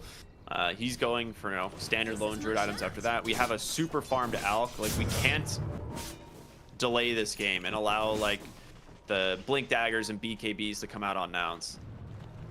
Okay, you know what? Alchemist actually switched off from the armlet, or he's still gonna get it, but he actually bought his Blink first. Yeah. So we have to see these things come together. You can't buy 2 Blink Daggers and then continue to farm.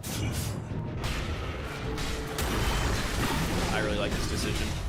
Well, they do manage to find a pretty great kill bottom off that Blink reveal, and there it is. Yeah, one of the best heroes you could possibly find. The Blink Crush right into just the chain stuns, and the fear, of course, from the bear makes it a little bit easier.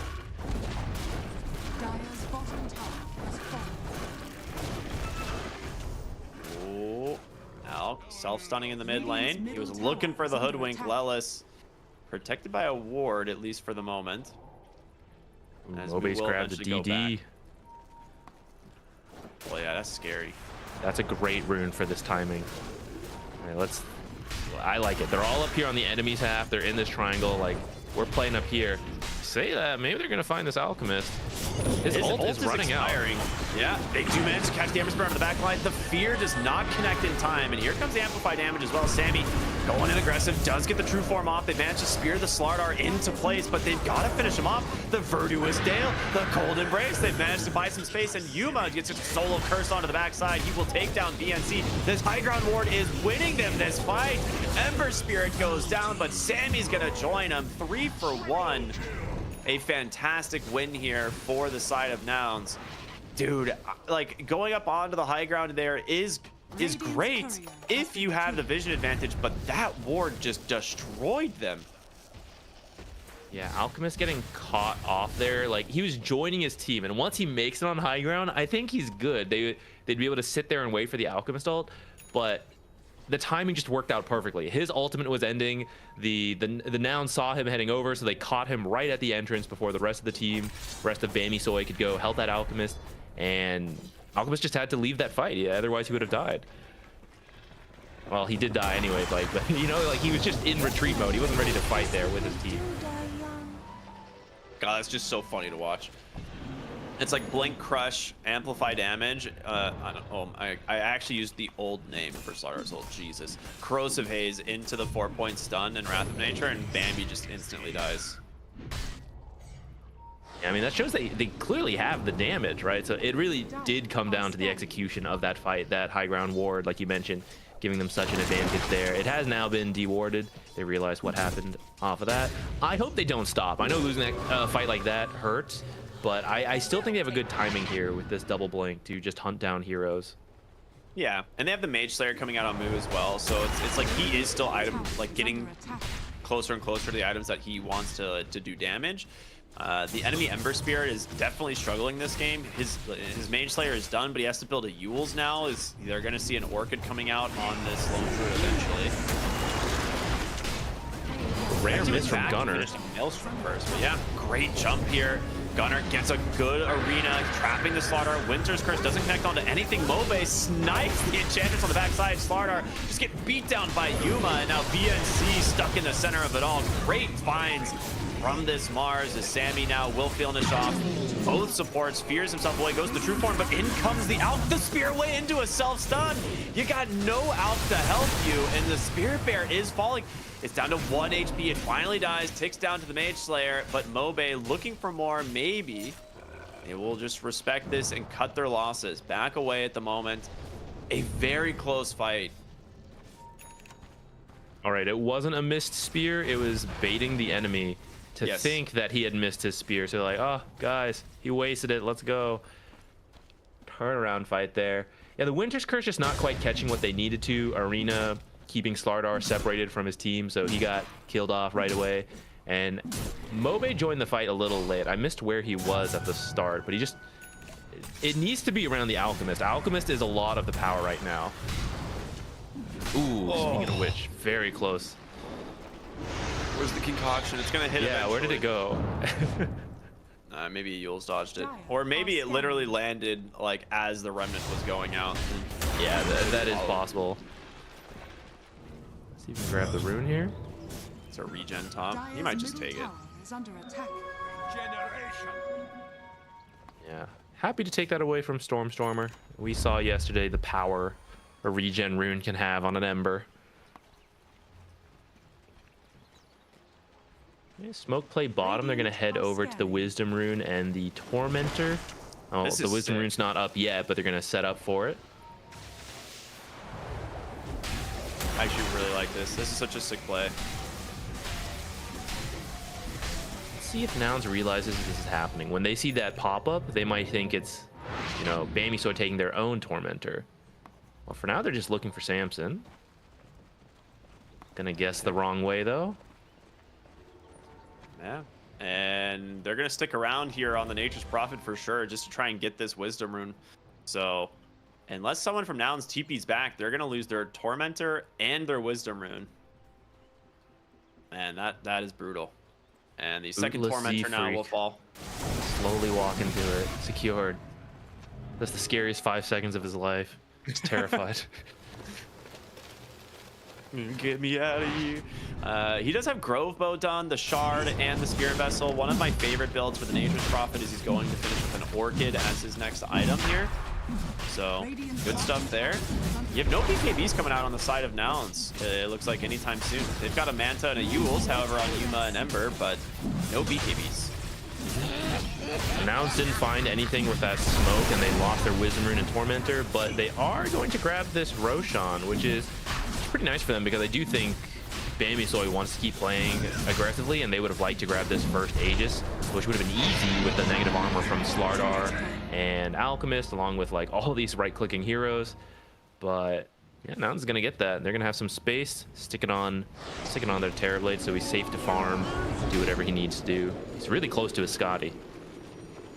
Yeah, he is. He is super close. Scotty is so good this game. It's done, right? Yep, there it is. Yep. Sammy went back for a Mjolnir as opposed to going for the Orchid that he had queued up at one point. I think part of it is he has the Orchid coming out on the Nature's Prophet. So Stormstormer actually just being way safer with his Yules. I love this pickup from him. Yesterday we saw him build like his Queen of Pain, like no survivability, and just kept dying over and over and over to the ganks from Shop. I almost said Spotify. From Shopify. This game, he gets his Mage Slayer, he gets his Yules. He also happens to find a Gossamer Cape, which is arguably one of the best items you can get against a Slardar. So this is, yeah, he's much safer to just split push here. Bottom lane, maybe Sammy might not be as lucky though. Gunner has the blink, the spear back to try and put him into the hands of his team, and he's gonna try and just make some space as the Old Embrace gonna be there for the moment. In comes the Slardar and the Nature's Prophet though. They will be able to finish off Gunner, so it's a 2-for-1 at the moment. You got the Lone Druid, but Yuma protected from the Aegis, will look for the Winter Wyvern. Stormstormer completing that kill, as Terrorblade is just taking a beating here at the moment. Z-Freak looking to TP on out. He will make it. Okay. Honestly, not a bad engagement here from Bambi, so I thought this was going to be much worse, but... Yeah, considering they were the ones jumped, Lone Druid, almost dying before anyone even got here, being able to find a return kill. Pretty nice. Or 2 return kills, I think, right? Yeah. Yeah, but still losing Lone Druid is really rough. And Mobe's back. He's looking for someone. It's going to be Lelis, the squirrel. Just hunted down, and Yuma in trouble. I mean, this corrosive weaponry stacks up. You can't get away from him. So he just has to TP. The bottom side of the fight, they found Stormstormer. He's got a remnant in 1. It's going to be a throne for the moment, but he's still so slow. It is an inevitable death here. It will be given on over to the Lone Druid. All right. I mean, somehow, or I guess not somehow, but now, though, that earlier fight, totally justified. I mean, you managed to get a kill back on the Lone Druid. Ember Spirit's off the map. You don't lose your tier 2 tower here, just barely at 60 HP. And they've immediately smoked up to continue looking for kills, which I really like. Like, let's keep this going. Alchemist is very scary when he finds the right hero and just blink stuns and then just hits a couple times. They can kill anyone. It is the whole team fight dynamic that makes it a little more difficult. But when you've taken out a couple heroes, this is the perfect time to find some extra free kills. It looks like Nouns recognize that, and they're just going to play it safe till everyone's up. Slardar's day vision, real sad. He was like trying to find like a hero up there. But if it was nighttime, right, he is one of the heroes. Actually, he doesn't have bonus night vision. Am I wrong? I might be stupid. No, not him. I don't think so. Okay. I regularly check this information and forget it, like every month. Maybe he just doesn't have produced day vision. Maybe I'm just making shit up. I'm gaslighting all the Twitch viewers right now into believing Slardar is Night Stalker. No, he's a fish. Fish characters have good night vision. Yeah, you would think so, right? I don't know if real fish do, but fish characters in video games, they do. I mean, it's so dark in the ocean, right? You have to imagine it's at least slightly better night vision. Nice pick off there onto the Wyvern. The whole team had kind of gone through the twin gates to bottom, scouted out by this ward. So they're like, okay, well, we can get the Wyvern. We can look for the tier 1 tower here as well. So nice little read by Nouns as they're slowly starting to pull back the gold advantage here from Bamisoy. But overall, I mean, this is a super close game. I'm really excited how this one's playing out so far. It's looking very fun. Okay, I can confirm that Slardar does not have different vision. I was just double checking real quick. Ah, nice, perfect. All right, while we're paused here and we can discuss about it, I do like the point you made earlier about Ember Spirit picking up this Yules, and I wonder if maybe that's one of the adaptations Nouns discussed over the break they had from last night, where you can't win 3 lanes, and sometimes you have to decide, like, who are we sacking? And if it's the mid laner, then the mid laner can't play the same way, right? The mid laner has to play more utility focused, more like, oh, I make space, I have like these kind of more defensive items, so that even though my game is rough, I am playing in a way that fits that. Like, maybe that's something they discussed, or maybe it's just something he's adapted to for this game. I don't know. We'll see as they play more games together. I know they found Samson. Try to do this. Does have a remnant, so maybe just playing around with them. He did manage to get his bear pulled back to him as well. They tried to Atos it to stop it, but managed to get there. Mobe has to throw the sun on over to an illusion, but they are whittling down this spirit bear. It is getting very low. Enchantress nearly finishing it off, but looks like he will make it away for now. This illusion almost came to finish the job. Yeah, he's... I feel like he turned around. He's like, oh, we can handle this. The illusion gets 1 hit on the bear. He's like, oh shit, run bear. Moo thrown in the cage. Slardar should not be able to escape here. Yeah, not at all. I mean, they had no vision. It was just a scan. They saw like this bottom ward Slardar running up the lane at some point, I think, and they're just like, scan the hard cap. Like, all right, just go in, find something. Just blind God's Rebuke to cancel any blink dagger. It was really sick. Yeah, Baby Soy's really they've been playing the side lanes quite a lot, so maybe Nouns has been catching on to that, figuring, yeah, I bet one of them is going to be here trying to steal our stuff. And they're right. They catch Moo there. Off of that, it looks like they're just going to go mid. Radiant's middle tower Probably not going to fight without all your team. Dire's top tower is under attack. What do you think about this Assault Kuros picked up here on the Mars? I think it's pretty cool. Between Assault Cuirass and this Vlad's, it's what, 9 extra armor, right? Has been killed. Yeah, 9 armor for his team, which more than counters Acid Spray. Corrosive Haze, very powerful, so you know that's still there. But yeah, I like it. I like all this extra armor versus this triple physical damage core lineup. Yeah, I like it a lot too. I'm trying to think like if there's anything else you could build. Crimson Guard has felt like incredibly underwhelming outside of playing against some illusion heroes and being like an underlord. So it's like I don't think we'll ever be seeing Crimson Guard for quite some time. But you know, next item, I guess maybe you could look at like a Shiva's Guard for your team as well. But I don't know who would be building it. It doesn't really feel like a Mars hero. No, okay, they've actually got Ember's it on working Ember. on one. Yeah, he's almost got it. And it'll be really nice, the heal reduction versus the Alk. Well, looks like they were smoking to try to find someone, but self-stun. They might still all run into each other. Yeah, they've got the Enchantress, but the Arena Spear comes through, and Alk is stuck. Gets saved for the moment by the Cold Embrace. Great Winter's Cursor from PNC. They need to get out. Alk just gets executed by Gunnar. 2 heroes dead on Bamisoy. Z-Freak trying to TP to safety. He will make it thanks to the Sprout, so he's out. But they're looking for Sammy in this mid lane. Stormer and Mars in pursuit. The blink forward, the spear, the bear. Doing a lot of damage here, actually. But there it is, the bushwhack. And with the rotation from Yuma, I don't think you're getting out. They get the bear, they get the kill. And a huge amount of gold going the way of Nouns after that fight. Radiant's middle tower is Yeah, under they thought they were initiating on just an Enchantress running around, but unfortunately for them, that means he jumped in, and it was the perfect position for Yuma. Yuma was just like, oh, I'm free. I'm just going to meta and attack away. And we saw him put in the damage that fight.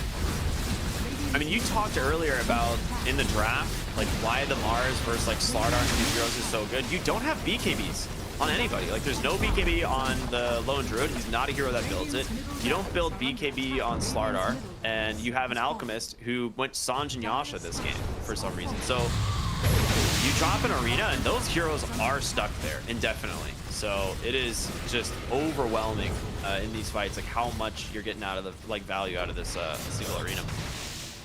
Yeah, it's a little surprising to not get the BKB. It's letting this arena set up for Yuma so well. Still, yeah, they don't have it queued up. I'm not sure if they'll go back to it at some point. This Orchid into Bloodthorn will be a lot of damage, but I mean, you got to be able to hit. And Ember already has the Yules. There is a Manta on the Terrorblade. I guess you can get the Mars with it and the supports. Actually, there's a Lotus on Hoodwink, so... And about to be a Lotus on Fly. Like, they're gonna have 2 Lotuses this game. Ooh, what do you think about... I see Z-Freak's got a Shadow Blade queued up.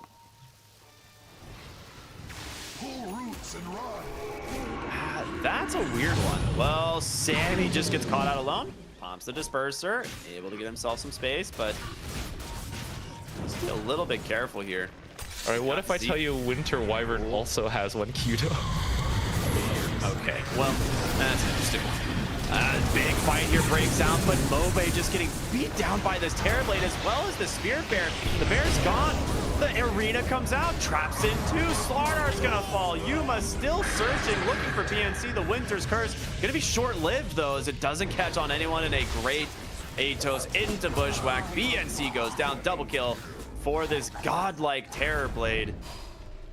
Z-Freak just can't even join the fight. Like, where does he go? Who does he TP on? It doesn't matter. He saw that fight going badly, and he immediately started to push out another lane to try to get something out of it for his team. But they're going for the throat. They're going to call it. Yeah.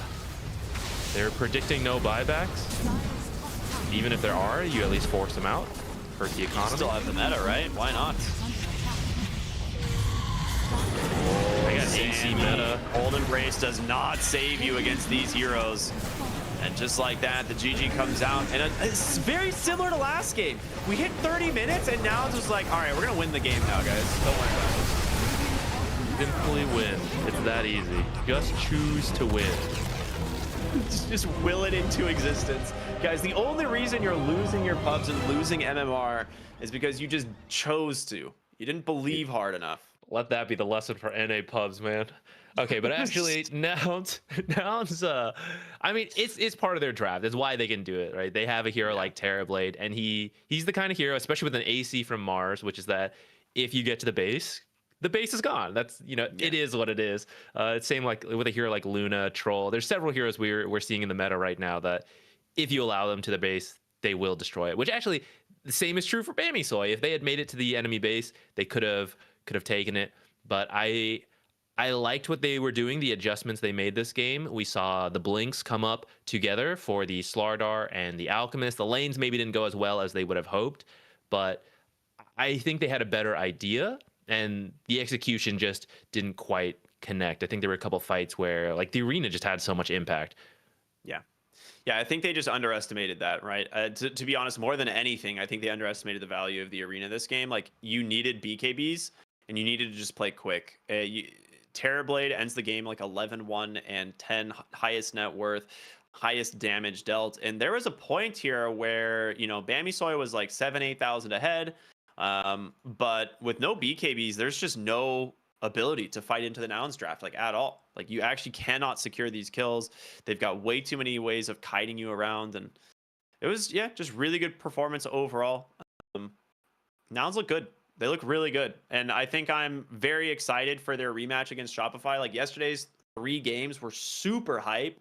And so I'm hoping we get a 5-game grand finals, but it will be a little bit away as it is playing at the scheduled time. So let me just double check, but I'm pretty sure it's in almost exactly 2 hours. 2 hours and like just 4 minutes. 2 hours and 5 minutes. So yeah, everyone, you got time for lunch. Make sure you're ready, because once this game starts, you're not going to want to go anywhere. Yeah, it'll be a lot of fun, everyone. So stay tuned. It is going to be the grand finals here for the North American closed qualifiers. ESL 1 Birmingham. Nouns versus Shopify. Don't miss it. We'll see y'all in just a couple hours.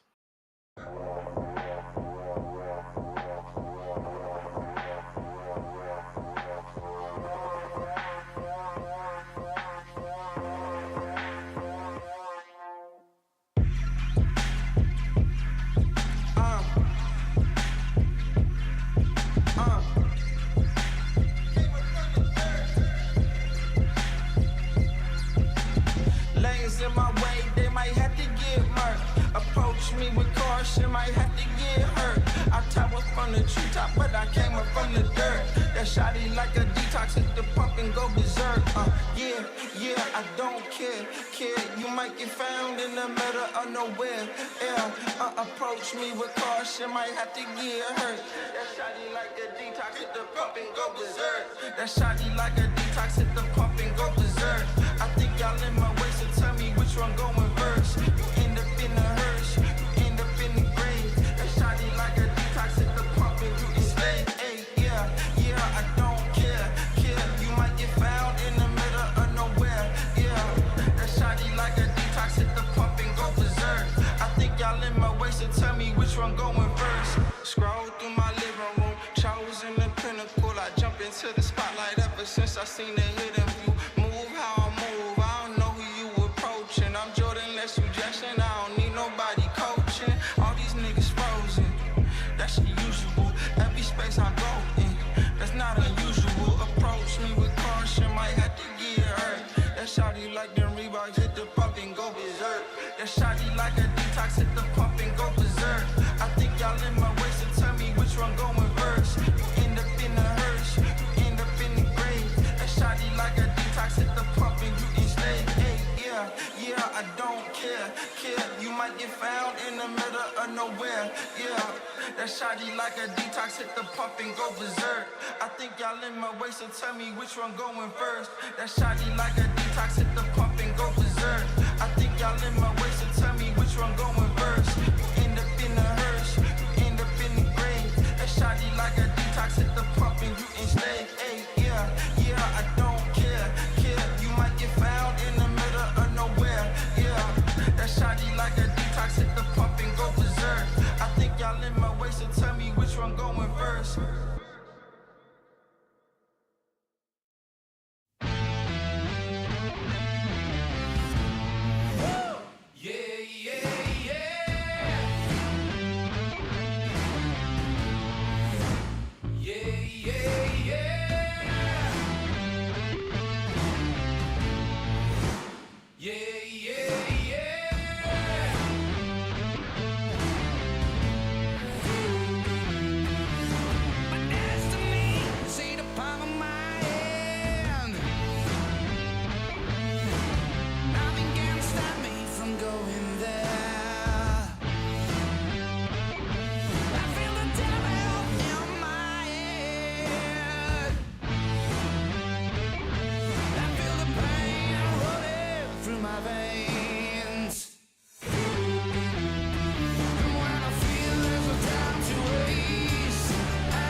that I'm such a weirdo. Tattoos from my toes to my earlobes. Was a role model, I never had a hero. I learned how to live through the stereo. Coming from where I come from, nothing to fear, yo. Everything you see ain't what it appears, though. Everything that I built, made that from zero, then added a zero. I am my hero. You couldn't imagine what it's like in my mind. It's beauty and catastrophe at the same time. Remember they laughed at me when it was game time. Now I know that they mad at me. I'm when you can't find. I'm not from the day. I come alive at night. I'm not what you used to. Couldn't recognize. They all on the ground while I'm taking flight. And you're welcome to join me. I promise I won't bite. Things they say, they're never getting in my way. And even if I make mistakes, I will always see them through. Cause I don't wanna play your game. I had enough, I'm burning up so hot I just break your chain. You can never stop what's building up inside of me.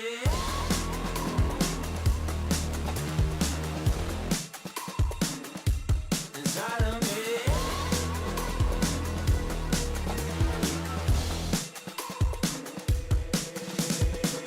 They call me a monster. I guess I don't fit in with the imposters. I'm taking the mask off. Prepare your conscience. Prepare for honest. Cut off all the nonsense. I'm all of your chakra. Wonder who shot you. Go call the doctor. Boom like the chopper. Don't you get chopped up. I'm here to stop you. Whoever wants smoke like a roster, break you off proper. Things they say, they're never getting in my way. And even if I make mistakes, I will always see them through. Where's that? Cause I don't wanna play your game. I had enough, I'm burning up so hot I just break your chain. You can never stop what's building up inside of me. Play your game. I had enough, I'm burning up so hot I just break your chain. You can never stop what's building up inside of me. They say that I'm such a weirdo. Tattoos from my toes to my earlobe. Can never stop what's building up inside of me. They say that I'm such a weirdo. Tattoos from my toes to my earlobe. Can never stop what's building up inside of me.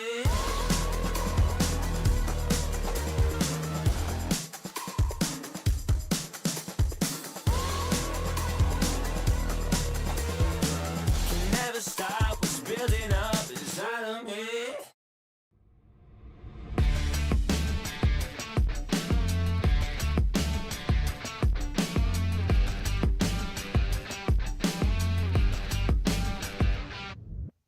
All the time I wasted on something. Growing up, I dreamed just nothing. Ooh, what are you? People talk loud, I get what they're telling me. I fucked up, but I didn't give a bit. Ooh, what a true. Hey, I gotta say, something's going wrong. And everything's upside down. I'm falling. Hey, I gotta say, I'm always on a run. I'm getting closer to the light. By the time I'm changing my remedy, blowing up, I get sick and tired of this. What a truth. No one talk now. I'm feeling lost on it. Silence is loud. I get it safe from it. What a truth. Hey, I gotta say, something's going wrong. And everything's upside down. I'm falling. Hey, I gotta say, I'm always on a run.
You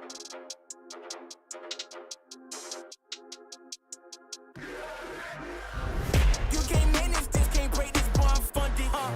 Gotta keep my distance when you not 100, Those the same ones say they love you, late and funny, You can't match my energy, and yeah, you know it, Way too cold, yeah, man, I'm way too cold, Way too cold, yeah, man, I'm way too cold, Way too cold, yeah, man, I'm way too cold, Yes, I meant it, yeah, man, I'm way too cold, Hey, I'm a problem when I'm on top like this my designer flow, ayy. Gotta keep my fur coat close, cause I'm a boss and I'm way too cold. I don't really wanna come ask me why I gotta act like this. Tell them that my pocket too swollen, they already know I'm a flex with a bag like this. Like, I'm at the top and that's literal. I'm making money, it's digital. They watch how I step in, it's pivotal. They wanna be me and it's pitiful. I cannot be no one else and I'm flexing, I'm glad to be me. There's no angle that can come for me, boy, I'm 0 degrees. Way too cold. You can't manage this, can't break this, boy, I'm funded.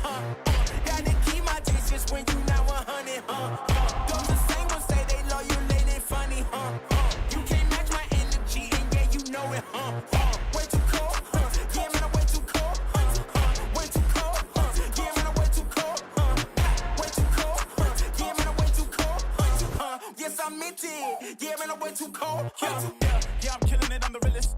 Ain't gotta say, gotta know you feel it. My flow got a code, sick as the illest. I know that I'm great and they about to witness me going in. I went way up, about to go again. You see me on the telly, then you tell a friend. Cause you know I'm about to rain, it'll never end. Cause I got big dreams, big goals, never settle, gotta keep on going now. You say you got it, and I'm Red Bull, I got the wings and I ain't coming down. No. Ooh. I keep it straight, every line is so intentional. This is your moment to let it go. You know that I'm into it, I'm way too cold. Too cold. You can't manage this, can't break this, boy, I'm funded. Gotta keep my distance when you not 100, Those the same ones say they love you, late and funny, You can't match my energy, and yeah, you know it, Way too cold, yeah, man, I'm way too cold, Way too cold, yeah, man, I'm way too cold, Way too cold, yeah, man, I'm way too cold, Yes, I meant it, yeah, man, I'm way too cold,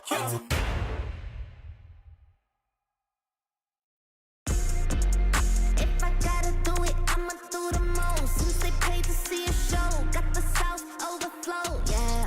If I gotta do it, I'ma do the most. Watching me, they take no razor toast to the goat, yeah. Body be dripping and fancy. Pat on my nose with that fancy. Money on me, I got plenty. Hundreds, 50s, and 20s. Stage set, lot of them. Rags, house by the lake, bought that. Ops to the brakes, draw back.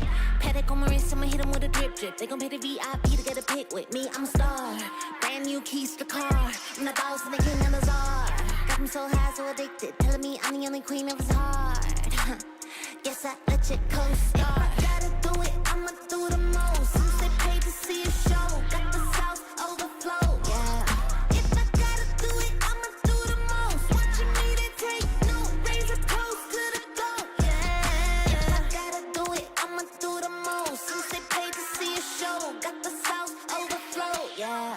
If I gotta do it, I'ma do the most. Watching me, they take no razor toast to the goat, yeah. If I gotta do it, I'ma be the best. You can bet I got the recipe. Mastermind, creator of this high vibe energy. Only thing I'm loyal to is building a legacy. So quit testing me. Lot of commas in the bank, I'm a provider. Tell the amateurs stay in they lane, ain't no outsider.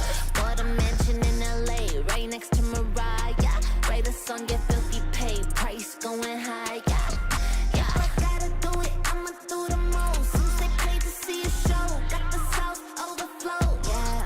If I gotta do it, I'ma do the most. Watching me, they take no razor toast to the goat, yeah. If I gotta do it, I'ma do the most. Since they paid to see a show, got the South overflow, yeah. If I gotta do it, I'ma do the most. Watching me, they take no razor toast to the goat, yeah.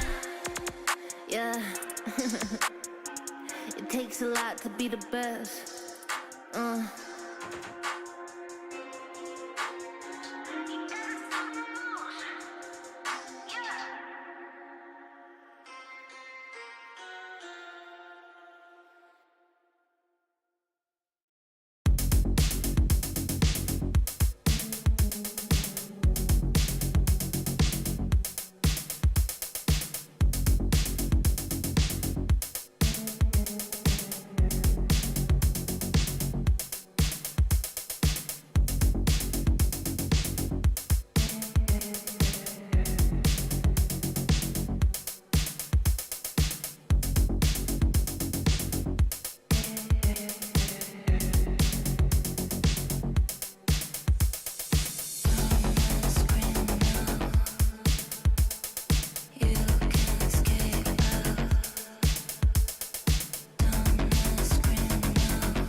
You can skate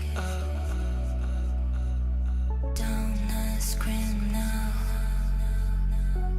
You can skate down the screen now. You can skate down the screen now. You can skate down the screen now. You can skate.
Open your eyes, what can you see around?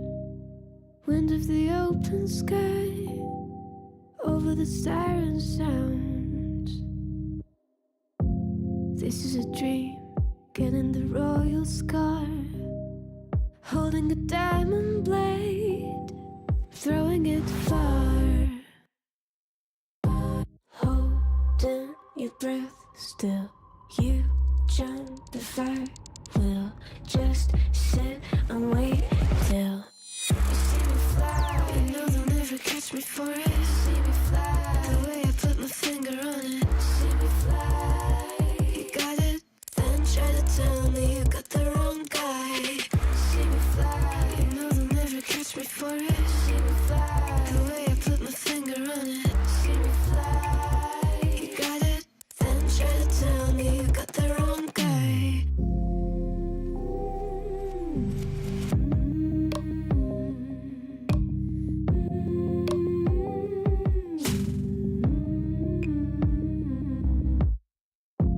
Look at them now, all of the noise they make, counting the cards to one. Queen of Hearts never breaks. Falling asleep here might just take a while. Try not to grind your teeth, dreaming to touch my style. Well, can't say I blame you. Trying to come close to, but all you can do. See me fly, you know they'll never catch me for it. See me fly, the way I put my finger on it. See me fly, you got it, then try to tell me you got the wrong guy. See me fly, you know they'll never catch me for it. See me fly, the way I put my finger on it. See me fly, you got it, then try to tell me you got the wrong guy.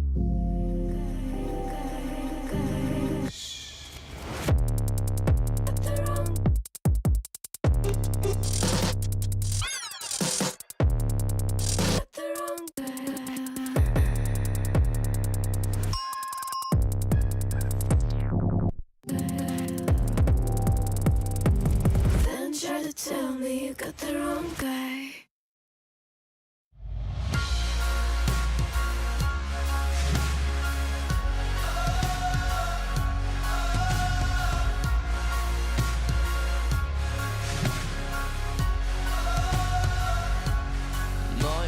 Titel, weißes Papier, Seite um Titel, Mitte 20 und hier Zeile für Zeile, offener Blick, find nur beim nach vorn sehen zu mir selber zurück.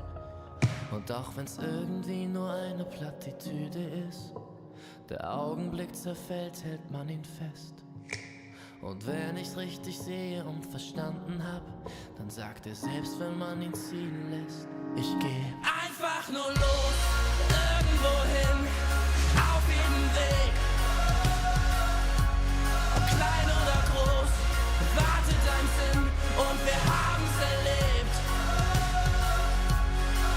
Nein, ich hab noch nicht genug, wart mal wieder auf die Flut. Schwimm oder schweb, Leben ist Leben, Leben ist Leben. Solange sich alles bewegt, solange sich alles bewegt. Lieber neue Gedanken aufleisen sollen, statt ewig im Gestern mit den alten Parolen. Nun ist die Währung, der Weg ist das Ziel. Kostet die Welt dann vielleicht gar nicht so viel. Und auch wenn manches davon sicher Plattitüden sind, man fühlt genau, wenn es stimmt. Ich geh einfach nur los, irgendwo hin, auf jedem Weg. Ob klein oder groß, wartet ein Sinn und wir haben's erlebt. Nein, ich hab noch nicht genug, wart mal wieder auf die Flut. Schwimm oder schweb, Leben ist Leben, Leben ist Leben. Solange sich alles bewegt und unter mir, da hör ich die Sirenen singen. Ein Teil von mir will gern gleich hier zu ihnen sinken. Doch ich widersteh, hör auf mein Herz, ich geh. Ich werd nur kurz zum Abschied winken. Und dann einfach nur los, irgendwo hin, auf jedem Weg. Ob klein oder groß, wartet ein Sinn und wir haben's erlebt. Nein, ich hab noch nicht genug, wart mal wieder auf die Flut. Schwimm oder schweb, Leben ist Leben, Leben ist Leben. Solange sich alles bewegt.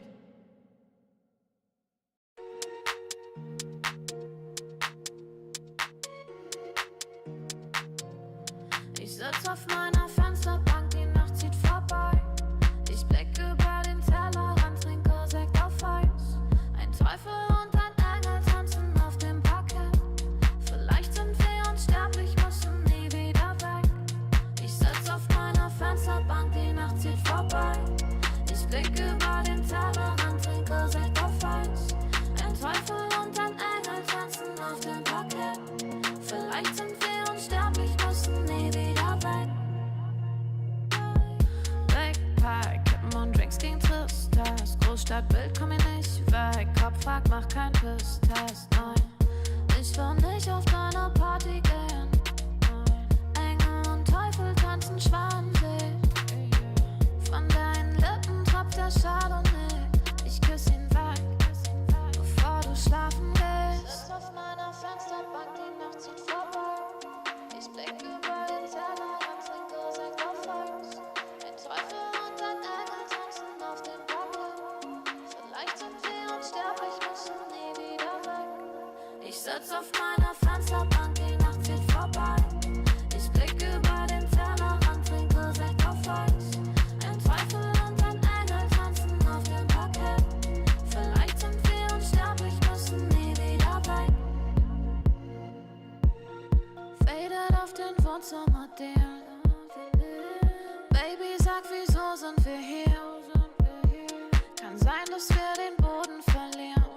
Wir heben ab morgens um 4.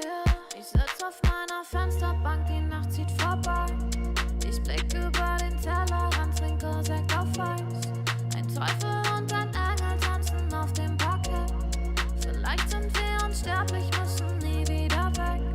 Ich sitz Sitz auf meiner Fensterbank, die Nacht zieht vorbei. Ich blick über den Tellerrand, trinke Sekt auf Eis. Ein Teufel und ein Engel tanzen auf dem Parkett. Vielleicht sind wir unsterblich, müssen nie wieder weg.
As the competition, but if you go against me, you the opposition. But if you wanna test to look like you could close the distance, I'ma give it A forever since you're so persistent.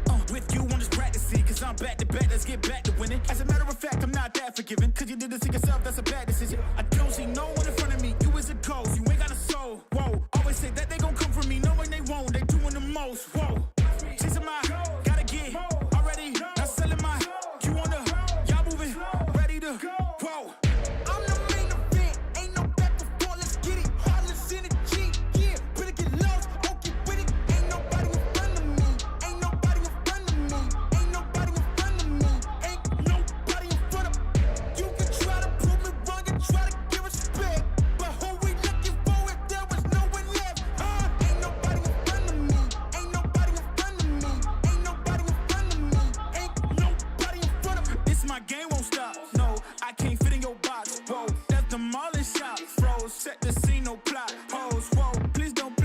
When I let the beat sound, you think I'm crazy, but none of you critics gon' faze me. So when I talk like this, don't blame me.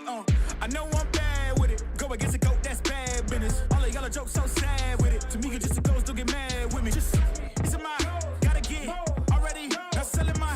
You on the y'all moving ready to whoa. I'm the main event. Ain't no back before. Let's get it. Heartless energy. Yeah, better get lost. Don't get with it. Ain't nobody in front of me. Ain't nobody in front of me. Ain't nobody in front of me. Ain't nobody in front of me. You can try to prove me wrong and try to give respect.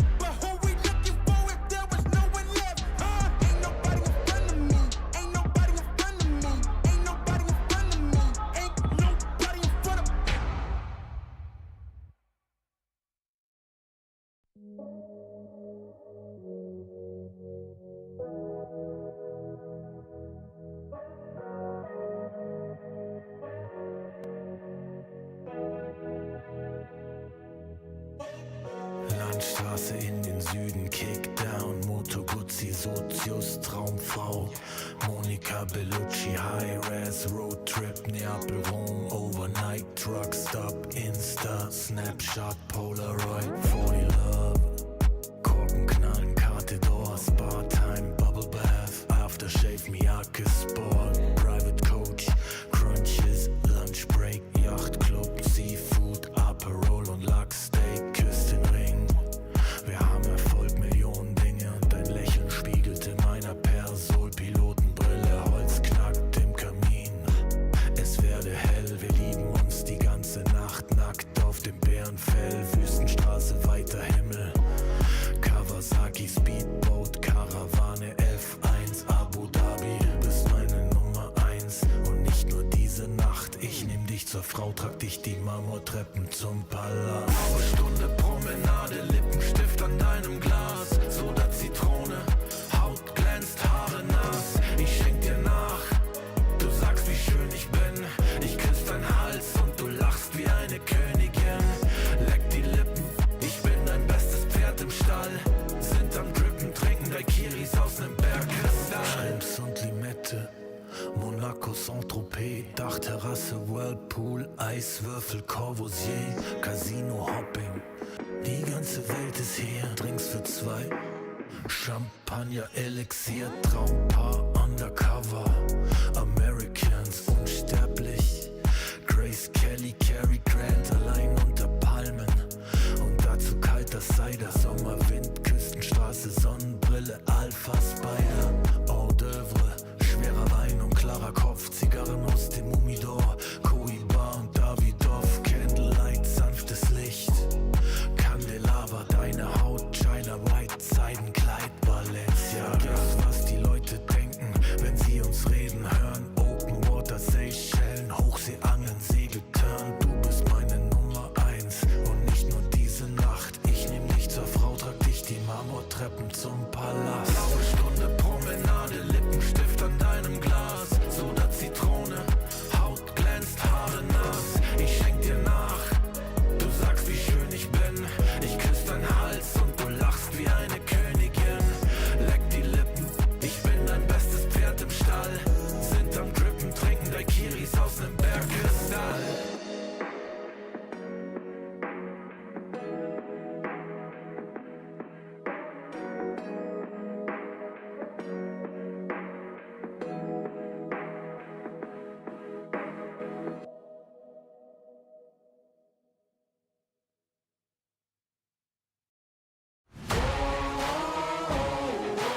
Man on a mission, I'ma get it. You know I be on a what? Yeah. You know I be on a what? Man on a mission, I'ma get it. You know I be on a what? Yeah. It's all hard, ain't no fear here.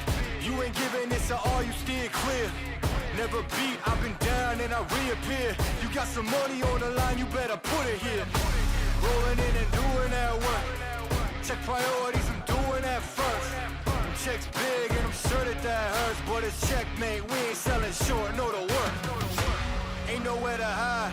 You ain't gotta see me come and keep me on your mind, cause I be on the way. Yeah. You know I be on the way. Man on a mission, I'ma get it. You know I be on the way. Yeah, man, we coming for them things that they said I couldn't have. Get the team. I got a vision for the things you ain't believe. And here's the motto, hard work, this over everything. It's that comeback. I'm calling plays, hit the pass, then the run back. Yeah, I'm far ahead and gotta run laps. But we ain't letting up, we never done that. Ain't nowhere to hide. You ain't gotta see me come and keep me on your mind, cause I be on the way. Yeah. You know I be on the way. Man on a mission, I'ma get it. You know I be on the way. Yeah, I'm on the way. On the way. Yeah, on the way. I'm on the way. I'm on going away.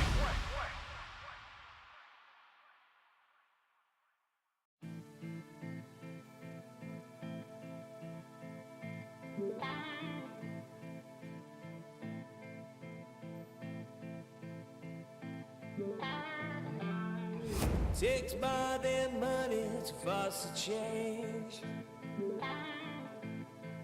Takes more than time to heal the pain. Heartbreak will light the fire. Heartbreak will light the fire. Fire will light the fire.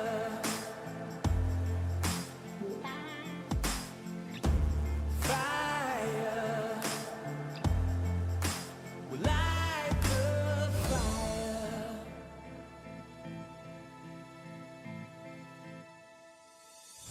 Takes more than money to force a change. Takes more than time to heal pain. Heartbreak will light the fire. Heartbreak will light the fire. Fire.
You whispering my name, thinking I won't be the same. Turn fiction into fact. See what you didn't know, bruises that I'll never show, slipping on your every jab. So tighten up your fist, step into the ring with this. I hope your mama's got your back. First round, you thought you would've knocked me down. Fifth round, bleeding out the side of your mouth. Final round, holding the sound of my name in the crowd. You hit a buzz. Oh, oh, oh, oh. You hit a buzz. Oh, oh, oh, oh, oh. Just 'cause I took a break, you're making a huge mistake, thinking you can take the throne. Look at you trembling, step into the lion's den. Bet you wish you stayed at home. Begging for mercy underneath your breath when I ain't even sweating yet. My legend's written in the stone, yeah. You're crying, Adrian. Defeat is now your only friend. Even your mama's gotta know. First round, you thought you would've knocked me down. Fifth round, bleeding out the side of your mouth. Final round, holding the sound of my name in the crowd. You hit a buzz. Oh, oh, oh, oh. You hit a buzz. Oh, oh, oh, oh,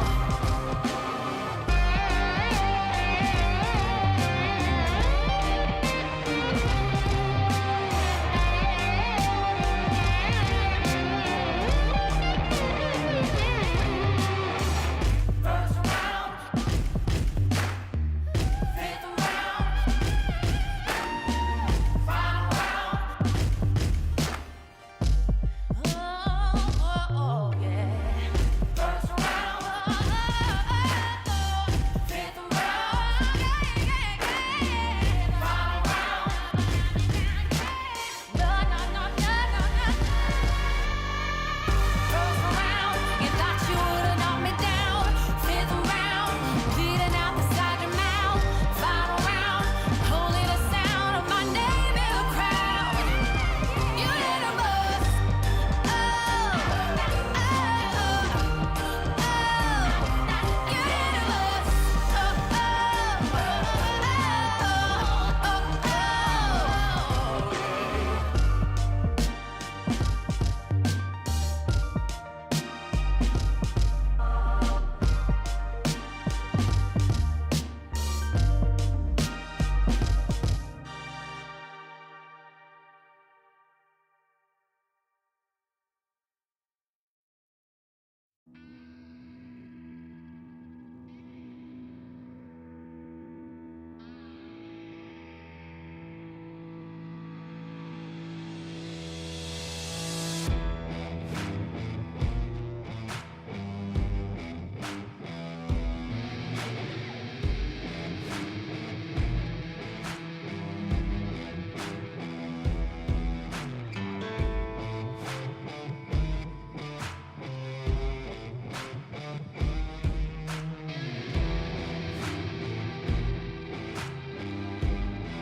No, I'm not a king. I'm the king.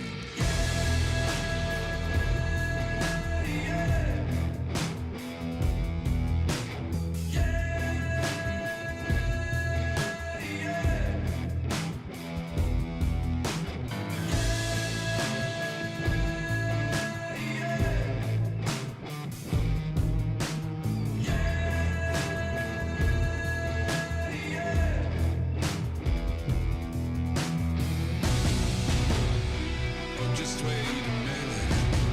I got one last ticket. Do you wanna come with me? I gotta say I'm on the business. Say I wanna just believe it. I said I wanna take you out there. I got one last ticket. I got one last ticket. I got one last ticket.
days are getting shorter. It's now or no way. 'Cause life flows like white water. Take a moment to breathe, hold it in, stay a while, forget all that you know, and forgive everyone. It's all in your power to turn away. And maybe I've been blinded, 'cause all I see now is a fairy tale ending. It's not in our course at all. Make a change, forget I wait for nothing, to death do I, 'cause I feel like a freight train is running over me. So I'll say what you want me to make you believe. Mortify and complicate. I'll wait by until it's too late.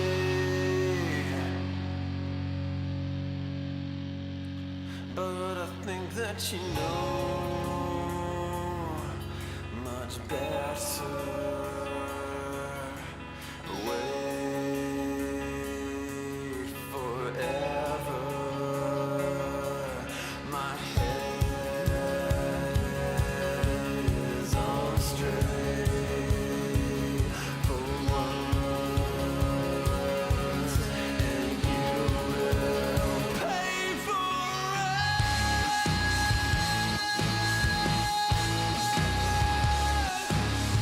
Yeah.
strong is the hammer in my hand.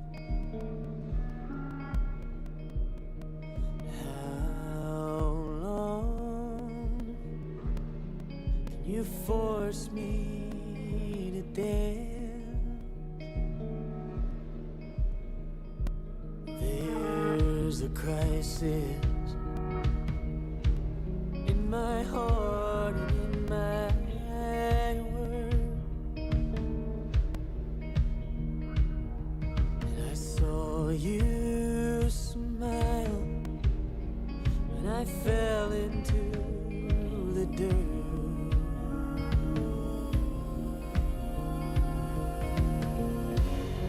Oh, your fire, I don't belong here. I'm not calling you a liar, but I know you don't know me.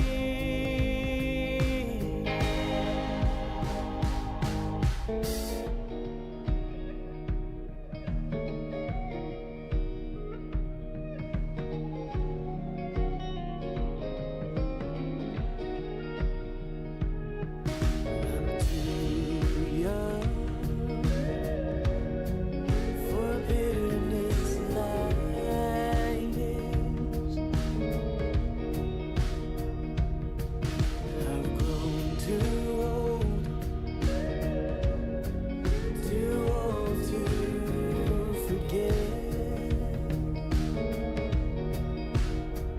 I'm not a killer, but killing never fails.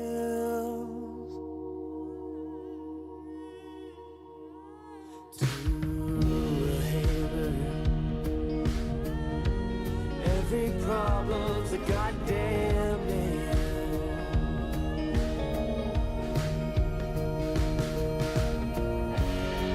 Oh, your fire, I don't belong here. I'm not calling you a liar, but I know you don't know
Yes, I could.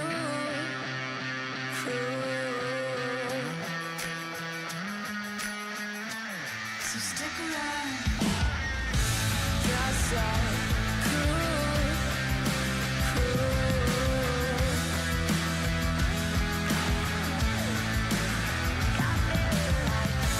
Yes, I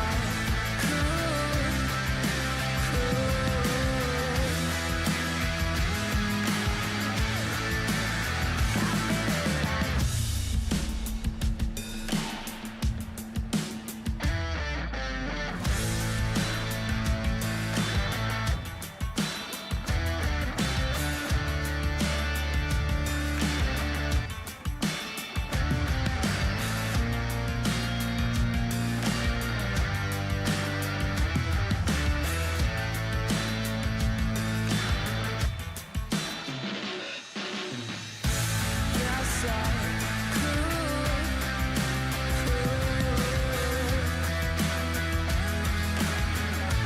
So stick around. Yes, I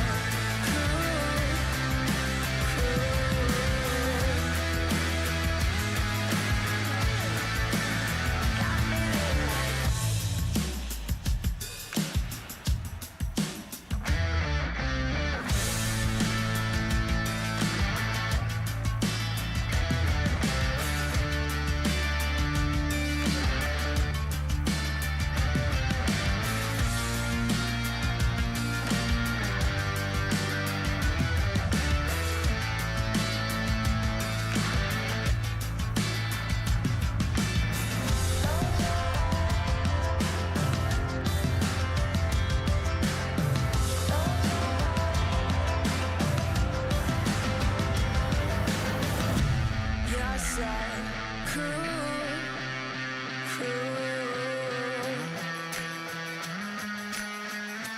So stick around.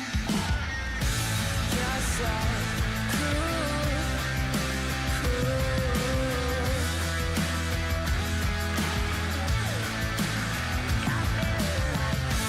Yes, I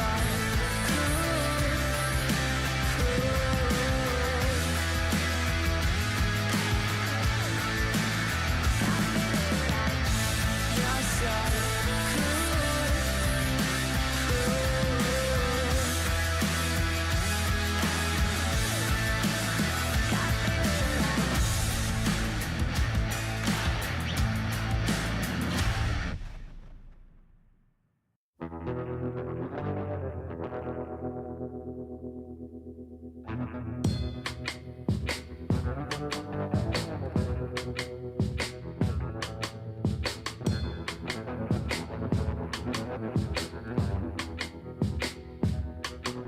The soil and the dust are trailing behind my boots.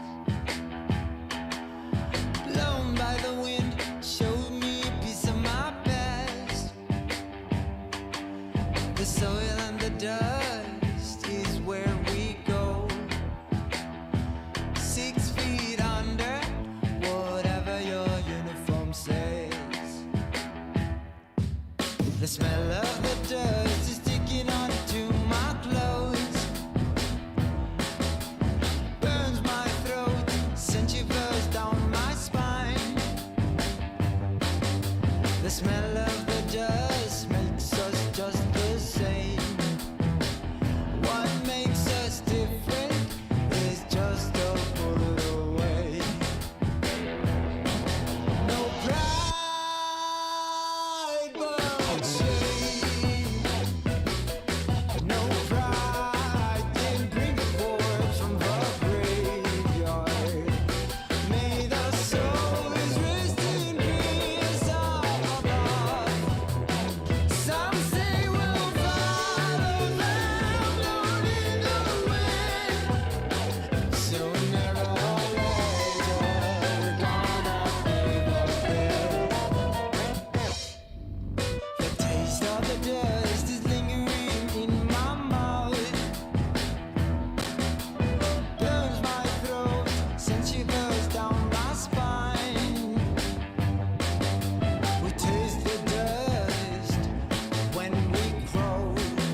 could never be like me.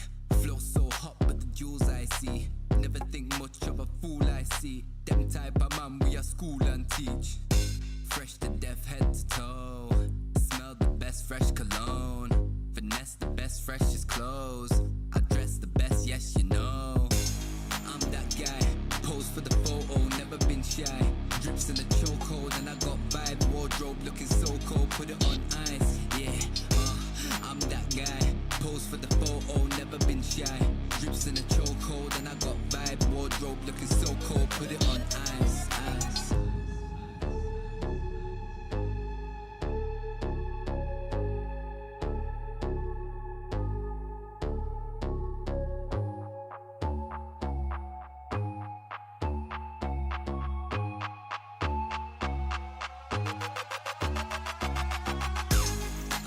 Guy, pose for the photo, never been shy.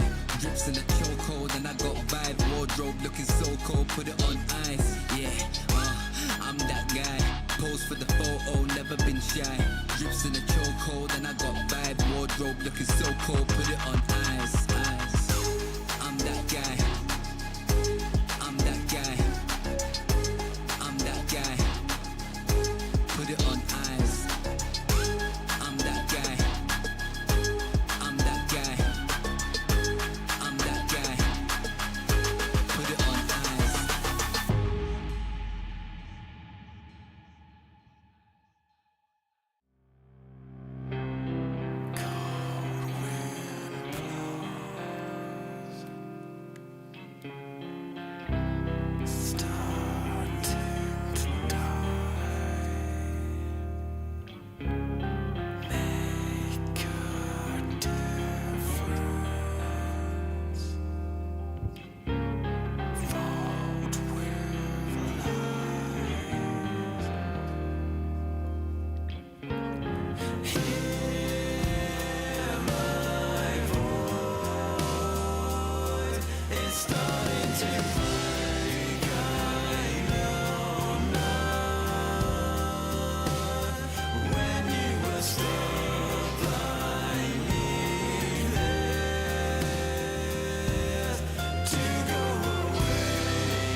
Forever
in the playback. Dang, so tell me how you feel with it. You put a lid on it, I ain't got no chill with it. This right here your problem, you gon' have to deal with it. Lay it on the line, high risk, that's the meal ticket.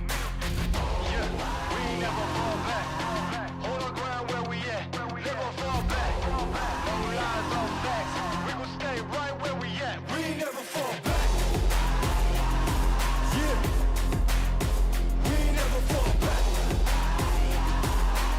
And you can find me where I'm at. We ain't never fall back. We ain't never fall back. And you can find me where I'm at. We ain't never fall back. Been way down, never vaulted. Came with the hands out, get them off us. I'm 24/7 in the office.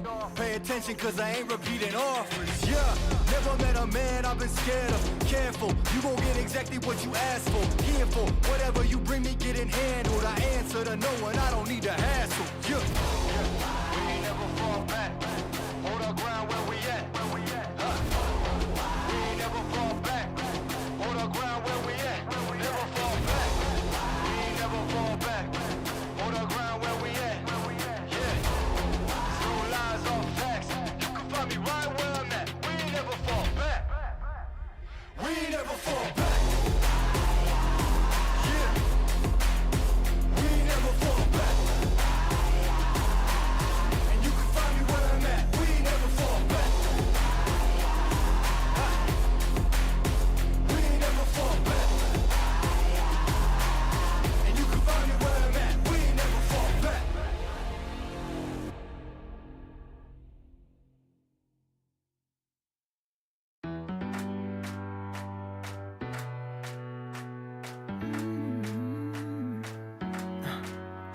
Am I wasting time? Cause I'm already gone. So long. Can you stay the night? Cause you're the thing I want. I know you're feeling different when you're stressed out. But even with no makeup, you still stand out. Cause no one makes me feel the way you do now.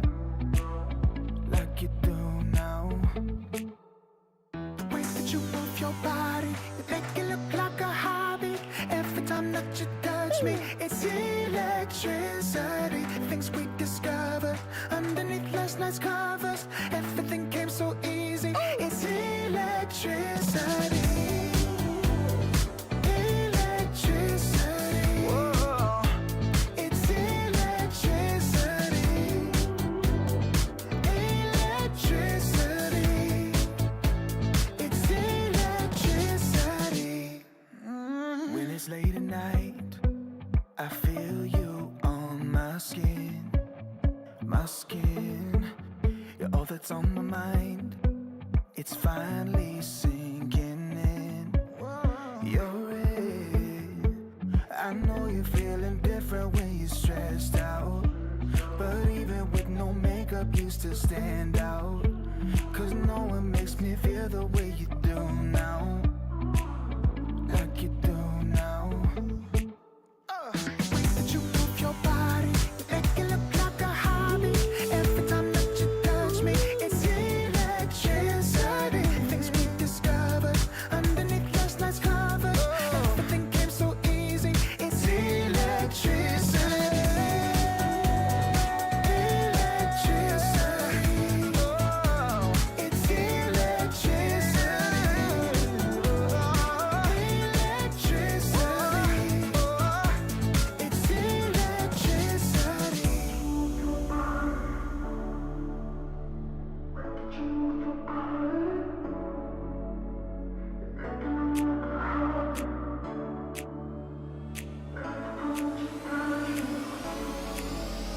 The way that you move your body, you make it look like a hobby.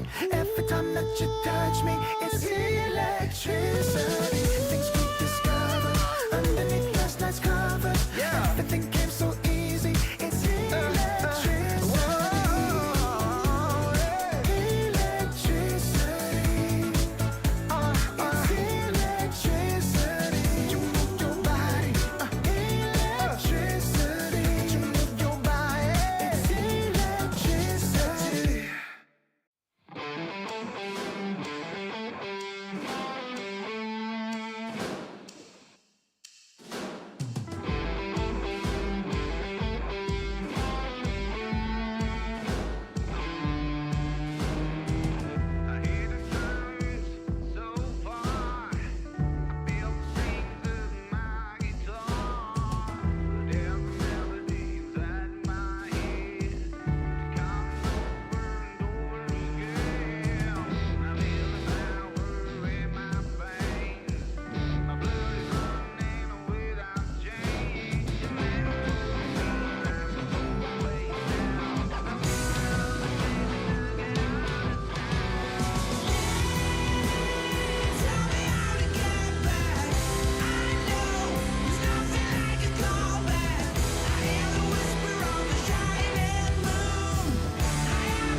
sorry, get a pity party. You could probably get it from your mama now. But if you pull up on me, you gon' see a body, cause I'm not the one you want a problem with. 10 toes down, if I stumble, watch me stand up. When it goes down, get the doo-doo, tell your man's dog.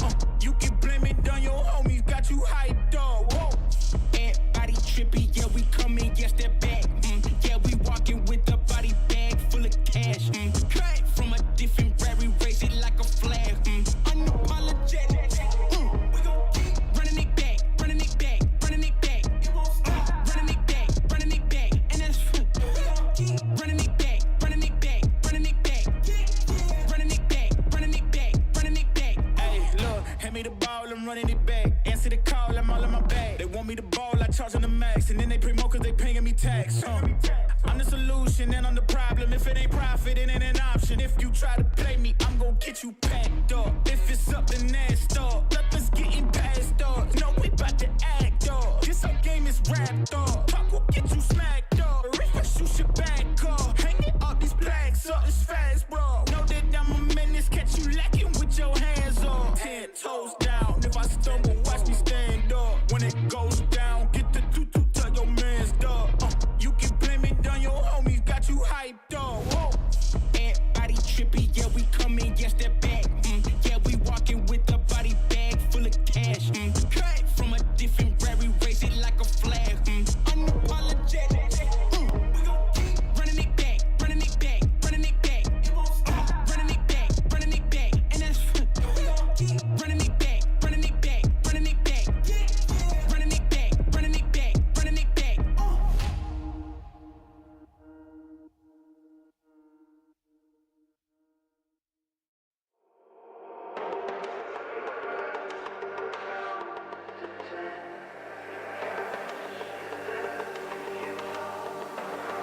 Steam out. I see you turn around. Stay out. You shine the brightest now. There's no doubt. This current's changing, changing. Still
become your voice, or they will find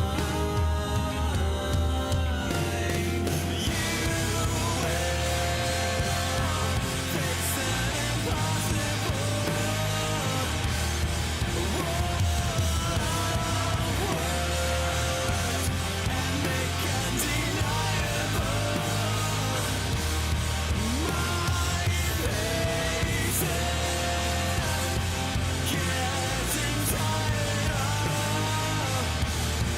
forcing a smile when the world is so broken and no one seems to care.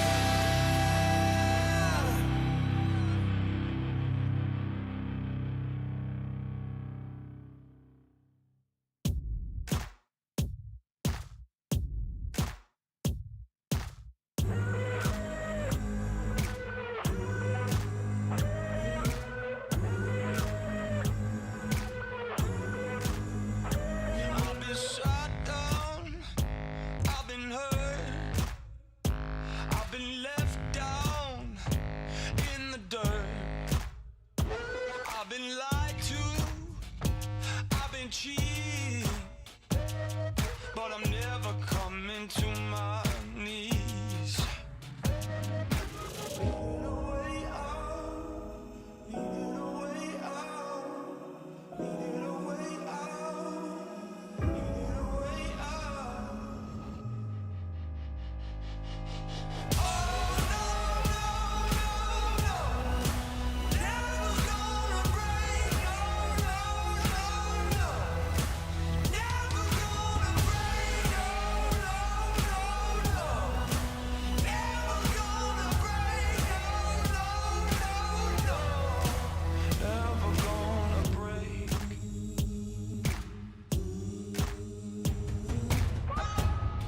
They tried to lock me in.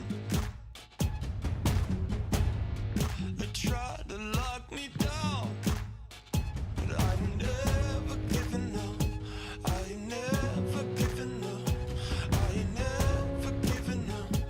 I ain't never giving up.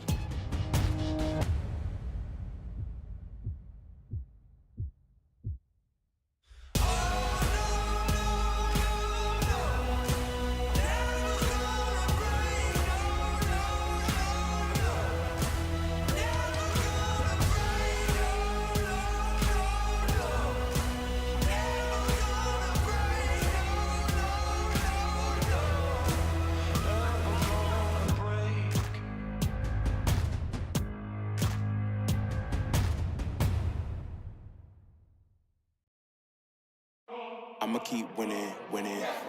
I'ma keep winning, winning. Ooh. I'ma keep winning, winning. You can try to save yourself, but you only gon' play yourself. You can try to save yourself, but you only gon' play yourself. You can try to save yourself, but you only gon' play yourself. You can try to save yourself, but you only gon' play yourself. Yeah, you gon' need 100 men, 100 scopes, 100 cans just for you to watch what I'm doing under the sun again. God-given gift, MCs doing the running man. If you want me to get it poppin', may cost 100 pence. Yeah, what I supply is always in demand. The throne is mine, take that. It ain't a high five, got the upper hand. I'm too real, can't fake that. Who you know putting fear in them like this? You a vampire, still suck when you bite this. Lord forgive me for my sins, I'm feeling righteous. But they been next to me to show me I might just. They didn't think I could do it, I had to demonstrate how the flow is so heavenly, keeping demons straight. Who they fooling? I showed them the jig is up again. When I asked them who is the best, they get this to stuttering. Tell them I'ma keep winning, winning. I'ma keep winning, winning. Ooh. I'ma keep winning, winning. You can try to save yourself, but you only gon' play yourself. You can try to save yourself, but you only gon' play yourself. You can try to save yourself, but you only gon' play yourself. You can try to save yourself, but you only gon' play yourself. I came this far, nothing can't stop me now. They knock me down, but they can't count me out. I can't lose, I won't lose. I can't lose, I won't lose. You may wanna set yourself. I think it's best you run away. I won't let you finish. When you came for me, you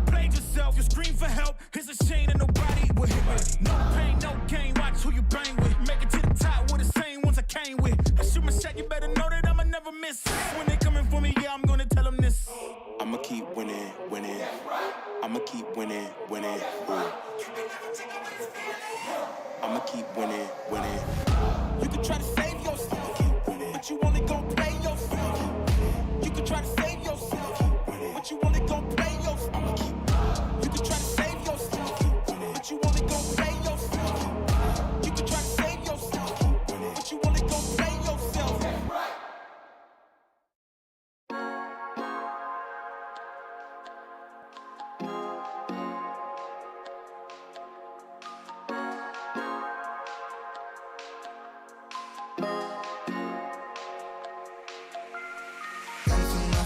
Unterwegs, Sportcoupé angehen mit den Brüdern und Rosé. Späti gehen, Shorty schläft, wenn die Sonne untergeht. Runden drehen, dich erlebt, ich will nicht mehr gerade sehen. Der Verstand ist lahmgelegt. Im Coupé hinten links,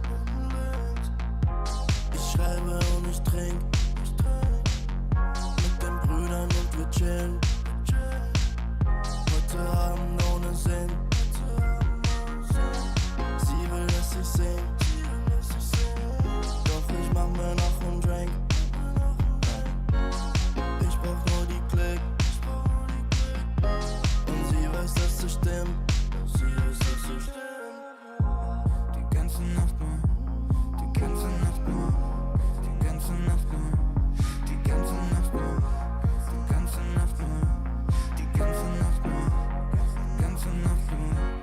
Ganze Nacht nur unterwegs, Sportcoupé angehen mit den Brüdern und Rosé. Späti gehen, Shorty schläft, wenn die Sonne untergeht. Runden drehen, dich erlebt, ich will nicht mehr gerade sehen. Der Verstand ist lahmgelegt. Der Kopf ist aus Gedanken leer. Die Musik laut, die Augen schwer. Ich hör nicht auf, will immer mehr. Der Wagen rollt über den Teer. Und wir fahren, cruisen langsam durch die Stadt. Ohne Plan, aber Kippe aus dem Fenster, ich erschaff. Wie gehabt, holen für den Body an der Tanke Saft. 808, ist so laut, dass du in der ganzen Stadt. Die ganze Nacht nur, die ganze Nacht nur, die ganze Nacht nur, die ganze Nacht nur, die ganze Nacht nur, die ganze Nacht nur, die ganze Nacht nur. Unterwegs, Sportcoupé angehen mit den Brüdern und Rosé. Späti gehen, Shorty schläft, wenn die Sonne untergeht. Runden drehen, dich erlebt, ich will nicht mehr gerade sehen. Der Verstand ist lahmgelegt.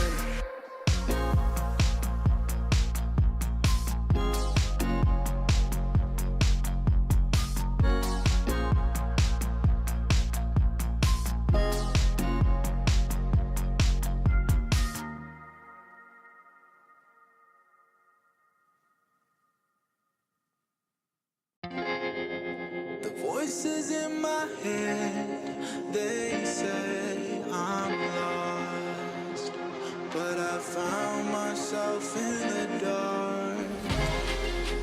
Voices in my head, they say I'm lost. Blow me like a C4, give me what I want. Mad Max with you while I'm rolling up a blunt. They ask me where the body's at, I told them check the trunk. She asked me who the man is, I told her I'm the one. I told her I'm the one. You can figure where I'm from. I told her I'm the one. You can't make it where I'm from. Couple warrants and a gun to my name, low-key. Wood grain gripping and I keep it on me. Whole lot of new faces, I'm the real OG. Keep talking shh, and I'll put you on a white tee. The voices in my head, they said I'm lost.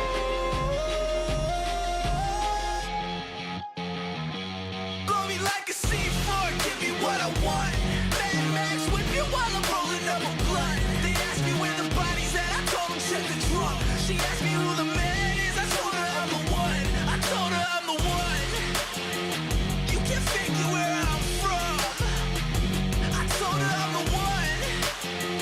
You can't make it where I'm from. The voices in my head, they said I'm myself in the dark. The voices in my head, they said I'm lost. Blow me like a C4, give me what I want. Mad Max with me while I'm rolling up a blunt. They asked me where the body's at, I told them check the trunk. She asked me who the man is, I told her I'm the one. I told her I'm the one. You can figure where I'm from. I told her I'm the one. You can make it where I'm from.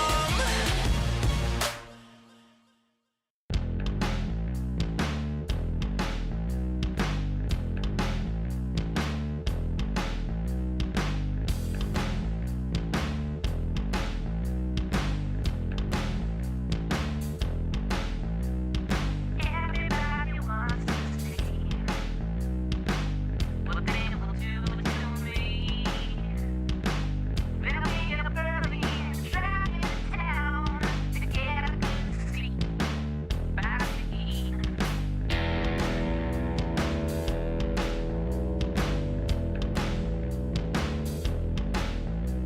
Run out of time, this is now my cleansing.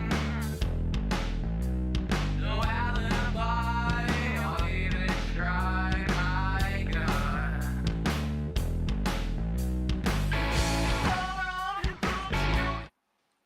What is up, everybody? Welcome back here to the ESL 1 Birmingham North America Closed Qualifiers. My name is Cryptic. I'm here with Z Quixotics and the most hyped series once again, the run back of Nouns versus Shopify Rebellion. What is up, Zach? How you doing, man?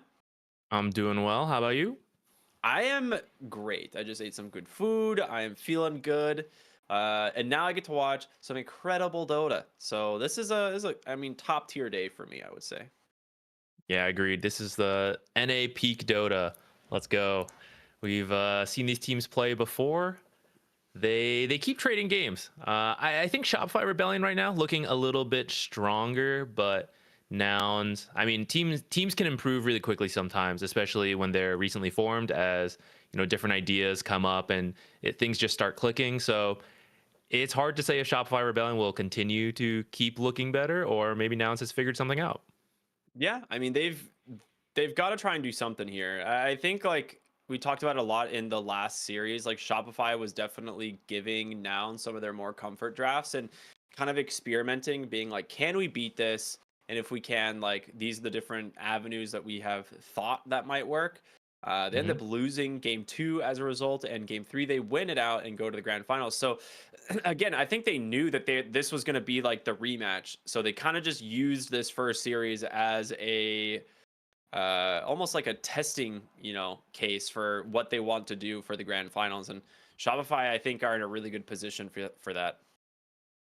Yeah, they let the Wyvern and the Tiny combo go through, and like you said, they lost to it, but they figured it out by game 3. I don't know. Looking back on it, I don't think it was a draft loss or anything though for Nouns. Like, yeah. I think both teams could feel comfortable repeating that, allowing that Wyvern Tiny through. Nouns pick it up, even though they lost with it at the end. It's still strong for both teams. I think there were other issues, especially that mid lane we talked about, where Yopaj just seemed to be enabled so much more than Stormer. What adaptation they want to make, because you can't win all 3 lanes. Maybe they do want to sack mid lane a little bit and focus on their side lanes. Like, that could be a perfectly viable strategy. Or if they want to reinforce mid, like, okay, let's make sure we are there for the rotations at the 6, 8, 12. I skipped 10 for some reason. I don't know. We're there for the power runes, whatever. So how they want to adjust, that's what we're going to see here in game 1. All right. Well, let's go ahead and do this. Let's jump into the draft for this game number 1. It is Shopify versus Nouns. And honestly, a little bit of a different take here.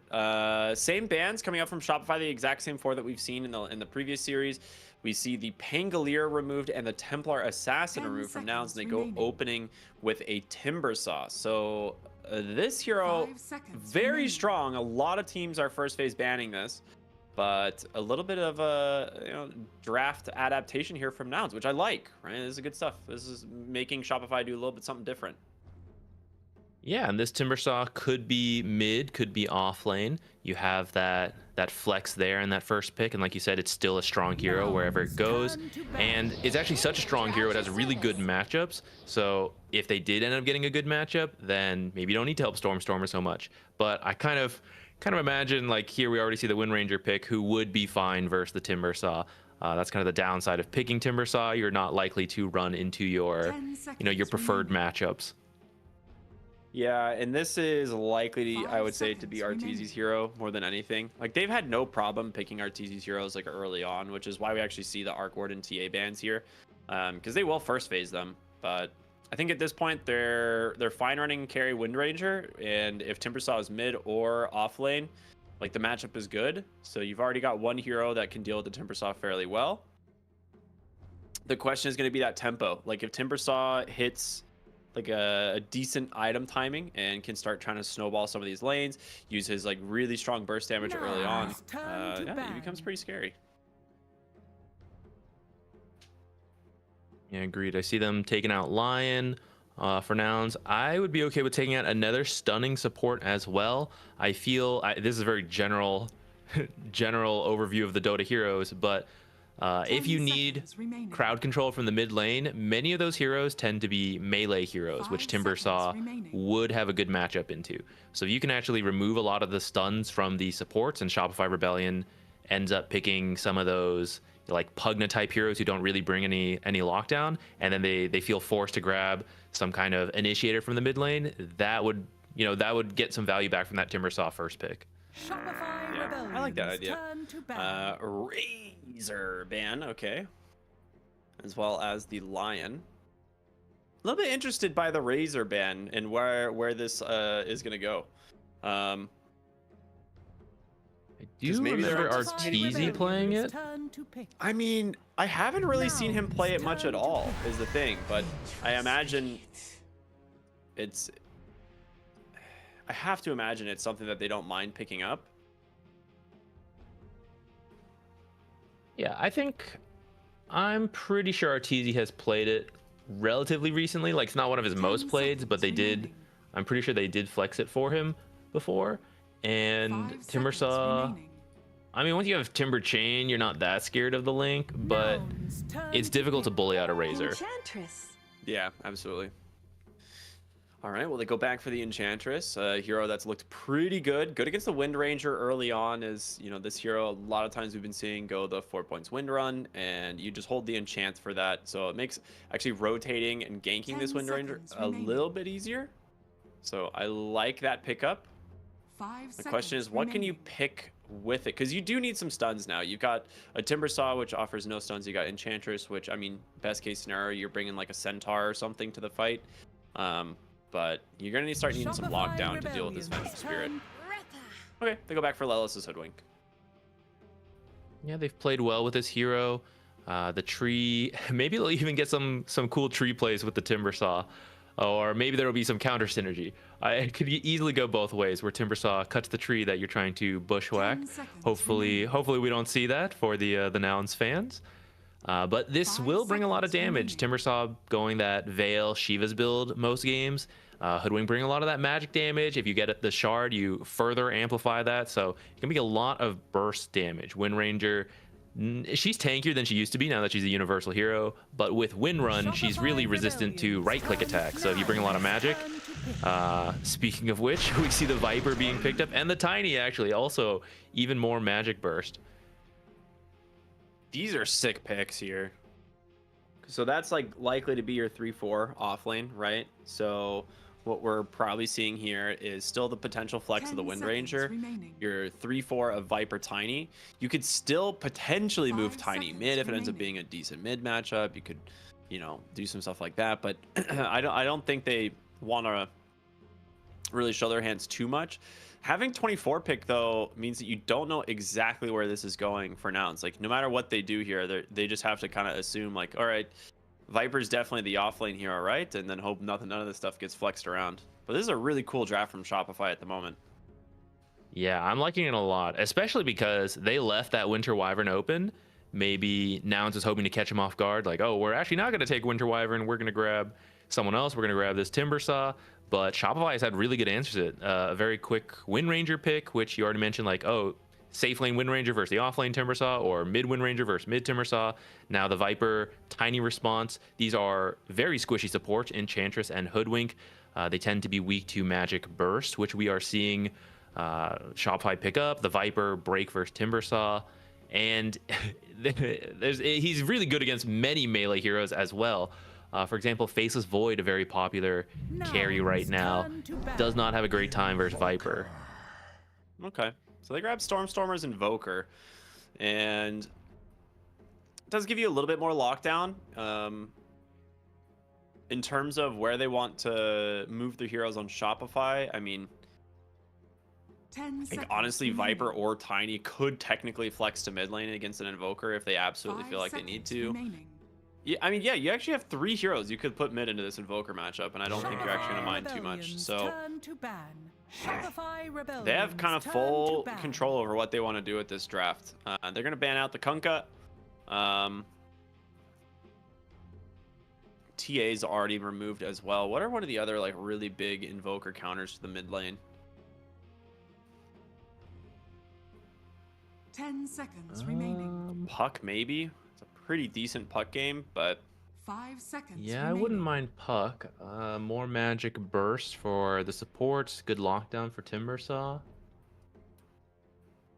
it's not a bad Storm Spirit game either, actually. Being able to just like go in on Storm Spirit, find the Invoker or the Hoodwink, or even just preventing the Timbersaw from going away. We'll go ahead and ban out the Terrorblade and the Faceless Void. So 2 very strong carries, as they do not want to let those through.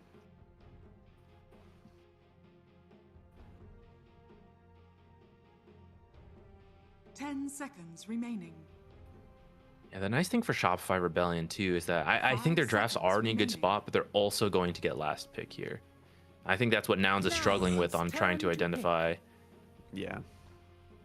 Oh, of course, Ember. Yep. Sometimes you just forget this hero is still in. All right. Well, they need Yuma's hero.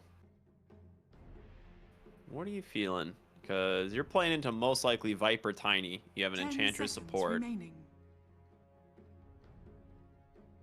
Yeah, the 5 main thing is you just seconds can't get remaining. shut down by the Viper. But Viper probably going to win the lane over time eventually, so someone who could jungle relatively quickly might be nice. I would have said Naga, but it's already banned. Naga has the Dispel for the Viper Q, so she gets by and they can jungle quickly. Shopify Rebellion's Yeah. turn. Okay. They go back for Yuma's Morth. I mean, he's looked very good on this hero. Wow. Instant pick. It is going to be the Choose Puck. your hero. I think that one seems pretty good. Also screams as a good Morphling counter as well in the mid game, so I like it. Really good way to round out their draft. Yeah, I think so. I think I'm leaning towards Shopify Rebellion. I feel like they had a lot of answers throughout the draft, and that was a very fast Puck pick. I think they knew what was coming, and they feel good about it. Yeah, I agree. I mean, Invoker doesn't really do much against the Puck lane either. Like, this is not like a fantastic matchup. I hate this set for Viper where it just like randomly gives him legs. I hate this thing. I don't understand why this was in the game. He straight up looks like Dragon Knight, or Dragon Knight's like level 1 dragon form Yeah. when he has the legs. It's very weird. There's only so many flying snake skins you can do. You just got to start adding things in. Yeah. No, I agree. It feels very different. Okay, well, they do have the Enchantress. I don't know. Viper is a very annoying lane, but at least Morphling, he's not easy to kill, especially once you get Waveform and a couple points in Attribute Shift. They'll have to be a little careful in the early stages, but as long as they can have a decent start, I would say, that frees up Fly to start rotating potentially, and we kind of saw in that last game where Yopaj just picked up several power runes and just ran away with the game multiple times. So Puck, yeah, I'd say Puck could do that. Maybe not as easily as an Ember Spirit literally being all over the map, but Puck is definitely the type of hero who could show up repeatedly if given free reign of all these action runes again. Yeah, I'm honestly gonna have my eyes on Yopaj a lot again in this like early mid game, like that like 8 to 15 minute mark is when he has kind of showed up and gotten a lot done for Shopify. So likely to be the case again, but we'll see. It's not like some of the, well, I would say it's not like the easiest matchup, but I don't think it even matters. Like his easier matchups, he's just crushed anyway. So, or the worst matchups, he's crushed. So, Yeah, he's been overplaying. We'll have to see if that continues here. trying to look at any of these start items to see if anything is interesting. We're gonna see some lines being drawn top. Both teams drawing lines to the same exact area as Puck will go ahead and orb to his mid lane, try and get that ward out right away. Might get some exciting level 1 fights if they all, well, they drew the lines. No one seems to be following the lines. Everyone's not going. yeah, forget that area. We don't really care that much. Saberlight Druid, but he's been overridden. Okay, he's trying again. He's like, okay, how about this way? All right, the team's on board for it this time. Morphling has taken attribute shift already, so if they were to find him, would not be able to waveform. But it looks like he managed to get out just in time. This observer placed here preemptively. The smoke's gonna break. Now it's gonna know they're all up there. I don't know if you want to fight into Viper and Viper Venge, Tiny. That seems yeah. you're gonna get hit like by a wave of terror and just hit by a 80 damage tree. They're drawing it though, seeing that it's only 3 heroes. Yeah, if you bring 5 heroes, 5 is more than 3. So it looks like now it's gonna come up. My NA math checks out. That is true. 5 is indeed more than 3. They're looking for Sableye on the backside. EMP connects. Fly's gonna grab the first blood, and Kitrak will be on retreat here. Vengeful Spirit should escape. They don't have a chance for another 20 seconds. And Runes, though, they're all gonna be picked up potentially here by Shopify. Okay, well, else we'll deny one of them. Kitrak still on the run. Gunner trying to chase. All right, he's gonna let him TP. Nice start for them, getting a first blood on the Viper. That's definitely a hero who wants to be winning. It's a very funny support fight. Yeah, if Viper doesn't have a great time, he's not really a catch-up hero. So at least he didn't really miss too much of the lane or anything. He died early enough that he's here perfectly on time.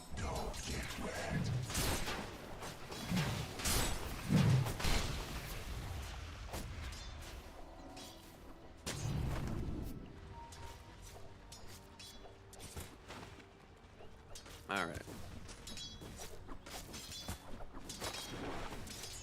Bottom lane, we'll see. Gunner with the 1-point whirling death and 0 armor basically against the Vengeful Spirit. He's taking a lot of damage just from Kitrak's harassment. That early point wave of terror is doing work for sure. Yeah, and he's already planning to buy a Wraith Band, which will help versus these 2 universal ranged heroes. Right-clicking him down, even with reactive armor, just a little bit more armor. Definitely help him survive this lane. Yeah, Wraith Band definitely value on like these universal offlane heroes. Yopaj already off to an early lead. Yeah, wow. He is 11-2, huh?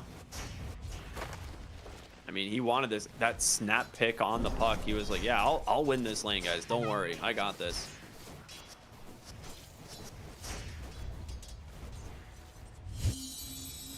He's going to get the double water rune as well. So he's going to be at a massive regen advantage here. He's going to try and push this to the high ground and maybe like deny a little bit of XP from the puck, but yeah, this is looking very good for Yopaj. Invoker at least is not a bottle building hero himself, so it's not like he is hurt by not securing a water rune, but the fact that Puck has so much regen to work with is kind of a downside. It is maybe still worth his time to get the water runes if he can, but since he's already behind, he's just prioritizing as many last hits as he could. And Yopaj just going for it. That was like, he's just looking to play super aggressive here behind the tower. Stormstormer trying to just pick up what CS he can. He does take the courier away, but Yo, you see he's dead. Yopaj dropped his item too. Oh, he did. Dude, Damn, that is... Yopaj. I didn't even realize he dropped the item. That is crazy. Bro, this Imagine guy, that just gets killed by the invoker. This guy mid tower dive drops the item on his courier, finishes up the kill. I am there just dying to the tower while accidentally stuck on my courier. That was some sick plays from Yopaj. Dude, he is doubling the invoker in CS at this point. This lane is so over. It's unbelievable.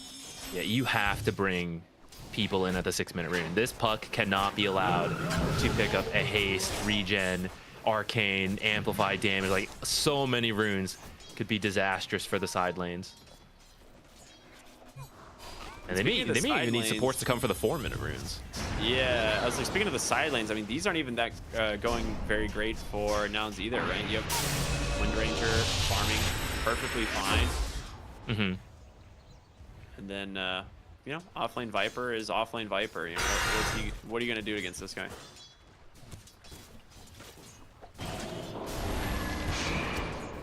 Oh my gosh, Lelis just takes a beat down there. We'll go ahead and hit the bushwhack. Burning down to the blood grenade, but will not be enough to find the kill. So he has a salve here behind the tower. We'll get him back into the fight.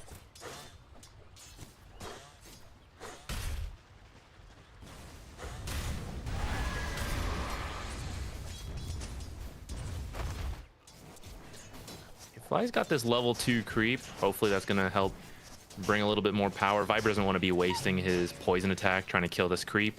At the same time, it's a lot of damage onto him.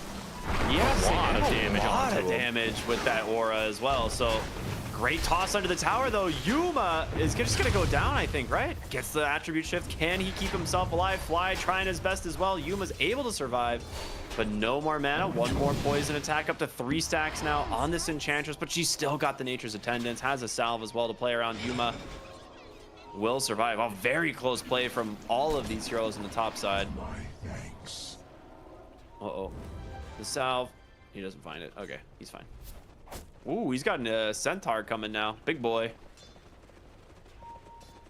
Yeah, if a fight like that happens again, they might be able to pick up a kill now. Yeah, that Alpha Wolf damage was pretty substantial to have with the Morphling there as well.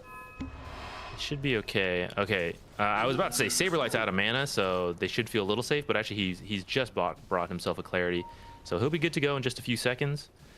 But Tiny's going to go for the mid lane runes first, and Venge too. Okay, Lelis is trailing behind, but Stormstormer's going to need some RNG here to get the rune.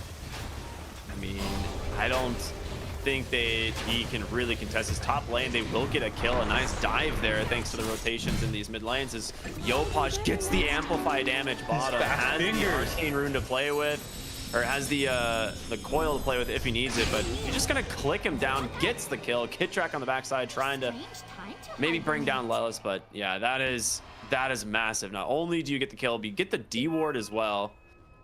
And you talked about it, man. You can't afford to give this guy an amplify damage or like an arcane rune, and oh, he gets exactly that. Turns it into an immediate second kill onto this invoker.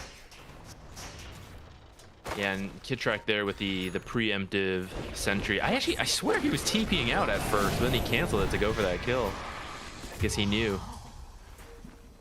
Speaking of Kittrack, goes down bottom. Nice rotation from the 2 supports. Trying to just maybe put some pressure on this bottom lane, as this seems to be kind of their only relatively successful lane at the moment, right? Gunner doing fairly well on this Timbersaw. And Enchantress the catapult too. But they're bringing some heroes down here. Try to defend this. Good shackle. Avalanche. The power shot. Toss as well. They got him. Nice. Nice. Like perfect spell layering there, honestly. Catapult's still alive. Gunner will chop down the Tiny as a response. The TP's coming in here from the Vengeful Spirit. Will be able to stun up Gunner, but he is very tanky. You do not have the focus fire quite yet. But once he gets, you gotta be very careful. He rushed the javelin. So top lane, Yuma get dove as well. So Yopaj making another rotation around the map. This one being very successful, and he is off to the races once again. 2-0-1, almost 4,000 net worth here. Dire's top tower is under attack. Giving this guy second pick or last pick, it is paying off for Shopify Rebellion. I mean, he was winning bad matchups already. Now they're giving him the good matchups. Dire's middle tower is under attack. Going for another kill. Nice coil pop with the toss. Toss is great. They get the dust, and magic missile comes through, and a killing spree now for the puck.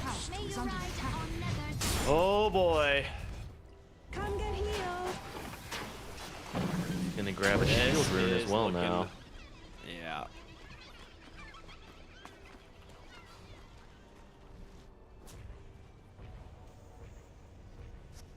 This is really rough. You have a level 8 puck who is, I mean, he is already pretty close to his Witchblade. Oblivion Staff is done, just needs that chainmail and recipe, so not gonna be too far away. Tornado, EMP will catch Kitrak on the side. I'm guessing he was just going here for a Yopaj walks in to help him. He gives a little assist on over to Lelis. His Hoodwink pops the shield rune, will jump away, and it gives Delacor a little bit of time here to go for the D ward. So nice play there. Much needed kill. Stormer. Or I guess Lelis got it. Assist. Much needed assist. Dire are scanning. His tower is super low mid. They're bringing more. Tiny's here on the side. They have Kitrak now as well. They're looking for him, but currently under the cover of Ghostwalk. So that is it. Mid tower falls. Top lane, you're going to lose Saberlight in the process, though. So nicely done. This is, I will say, like, the rotations that they have made to put pressure on mid has definitely hurt Saberlight's Viper, because he's the one that they're kind of just sacking right now, right? Like, it seems he's kind of been the, okay, well, you die now as a result. Yeah, and yeah, I wonder if that's Nouns' plans, because yeah, Shopify's been on top of these runes, but like you said, they have been trying to capitalize on the side lanes in the meantime. This particular case, maybe they're not destroying the side lanes though. Though it's at least pretty even, but there's a big difference in the mid lane. Radiant's bottom tower. Yeah, there is a mid diff here for sure. He is, what, 2,300 gold behind the puck at 10 minutes, so Radiant are scanning. that is pretty large. I didn't really even see what happened with the wisdom runes this game. There's a lot going on in the mid lane and stuff. It was just a 1-for-1 split, so Okay. that is. Nouns will be happy with that. If Yopaj had made his way over to steal one, that would be disastrous for them. Well, they're smoking, looking for the Morphling in the jungle here, and does get the shift off before the silence, so Yuma should be just fine. He's going to take a moment. There's going to be the toss back. Does have a waveform. Actually, not for 4 more seconds. The rotation from the Viper. He will just go for the TP. He is out. Well played from Yuma. A good amount of space being made, so no coil as puck comes into the mid lane. Do have this creep again from the Enchantress, trying to keep their catapult alive. They do have a fortification if they want to use it, and they will. So they need to be able to just continue to chip away at this tower. But it looks like good defense here from the side of Shopify. They will clean it up. Yeah, securing the top tower in the meantime as well. Yeah, The map's starting to open up. It's going to make it easier to hunt down this Morphling. Pug is a great hero for that. Well, Arteezy has no boots, Maelstrom. His boots are coming, but playing the game without him. I guess if you have 4 points of wind run, you don't really need it. Nice pick off here in the jungle. Good setup there from the Tornado EMP. Yopaj going in for the rune, just trying to grab it. Does not get it this time, though, so good attempt. Yeah. Unlucky for Stormer, Invis is not that great for Invoker, but at least Puck isn't going to have it. Yeah, top lane though, Yuma get rotated on from this Wind Ranger as that Focus Fire gets put to good use. Ooh, Gunner, blink reveal here on the Timbersaw, just executes Saberlight. Okay. Yeah, I was not expecting a blink first item on this guy, but this is sick. Yeah, really cool really cool idea, considering that Viper and Wind Ranger want to keep their distance. Theolacor gonna get knocked down here. I don't think anyone's gonna make it in time to help him. He's a tanky boy, but not that tanky. Stormer. I mean, he's now recovering for sure, getting some nice needed kills around the map. He's still pretty far behind, but you know, at least relevant now on the Invoker, as he did pick up some good XP as well. I will say, in terms of like different lanes are doing well, but essentially Gunner is, we'll say he's similar to Yopaj, Wind Ranger, Morph are close. When it comes to a poor core, I think Invoker contributes more than a Viper does. Like from playing from behind, Viper wants to win his lane and just make everyone's life miserable, and he's like just keeping in. He is being annoying. We saw that he was able to help on that kill on Yuma, but Invoker will bring in a lot of crowd control and has more scaling potential, so it might be okay for now, even though Invoker is really far behind to the puck. Yeah, and he is going for a Witchblade here, so not like the Vessel Midas that we see sometimes, you know, come out from Invoker. But Enchantress keeps finding these troll summoners and is just trying to run them at the mid tower over and over. They will try and punish him now as flying. It's got from the Avalanche. The puck comes in as well, but Gunner with the blink forward. And Storm's Tornado, they just get themselves a freebie. Fly surviving the whole thing. I mean, he's tanky. He's got Raindrops, Stick, Fluffy Hat, Strength Treads, and those Seeds of Serenity. He's not an easy kill. And he finishes the tower. Radiant's middle tower has fallen. These troll creeps are way too good. I love these things, man. They are ridiculous. This troll has like, what, 100? Yeah, over 100 damage with the summon up. So that's cool. Bottom lane, they found Yuma once again. He did get the strength morph off. Ends up going away from his team into the trees there, so he'll be okay. Tornado, just barely off the mark. Does clip Theolacor though. A Stormer looking to go for more. Drops the sentry though. Good read from Theolacor. And they will back. Everyone's away. coming down here. Well, okay, they both canceled. Viper, okay, I wasn't sure if he had bots or not. He's still about 1,000 gold away. Stormer is gonna walk into ward sentry here, so Yopaj knows exactly where he is. This is the blink reveal potentially on the puck. And no, reveal so those creeps. Got them creeps, ganked them hard. Looking for Yuma at the top lane. They could swap into an Avalanche Toss combo. They're smoking across though, and they're following Viper's courier. Oh, well, Lelis gets revealed by the courier as the smoke pops, and they send that courier home. Meanwhile, Kitrak. Ooh, Fly not gonna get in range.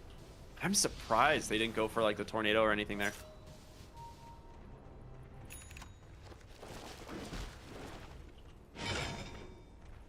A lot of time wasted on this rotation. All right, they will find Kitrak this time. Nice EMP. There's Big a lot of stack here, actually. and Gunner is definitely gonna try and clean these up. And the question is, like 3 times back in time. Like 3 times more valuable than the kill, actually. Dire's bottom tower is under attack. Wow, they got them all. Radiant That's Very huge. nice. Well, Dire's Gunner bottom Timbersaw. tower has fallen. He's looking strong, man. Hop net worth now after the kill. Has the Kaya blink completed. I'm assuming we'll probably go like Kaya Sanj eventually, but has the Eternal Shroud queued up for now. Good swap out from Kitrak. Will be able to save the puck, but Gunner claims himself another kill. And top lane, they grab the Tiny as well. So a great rotation in from both lanes. They're picking up some momentum here. The machine, it's kicking on for the side of Nouns. Yeah, they're doing a great job, and I'm not exactly sure what's happening differently, but it feels like Yopaj had a really good start, but we haven't seen him be able to connect in for more and bring it back to his team, you know, like finding kills in the side lanes, things like that. These rotations just seem to be working out for Nouns. I think what I'm noticing is that this is probably one of the first games where Saberlight has not been at or near the top of the net worth chart, which, you know, typically has resulted in him crushing the safe lane carry and the carry not having net worth. But Yopaj almost, I guess, feels like he doesn't have anyone to play around. right? I don't know. Like they're like you have Viper and Tiny, I suppose. Ooh, orb to the bottom side. Fly is here. In comes Gunner as well. The burst damage gets some. This Blink Dagger Timber Saw is doing work, and Fly's just backdooring another tower. I'm telling you, the Skelly boys are too good. I can't believe he finds so many of them. Yeah, that's like the fourth one. Mid lane, almost a solo kill there onto the Tiny as Yuma, had his own avalanche toss combo. They need to find Gunner, and they are smoking this, or not smoking, but they are rotating this way. But he's not going to give him a freebie. Wind Ranger can still absolutely kill him. Focus Fire Maelstrom is a ton of damage, right? But yeah, or if Viper's just allowed to attack away with his ultimate and poison attack, they definitely have the damage.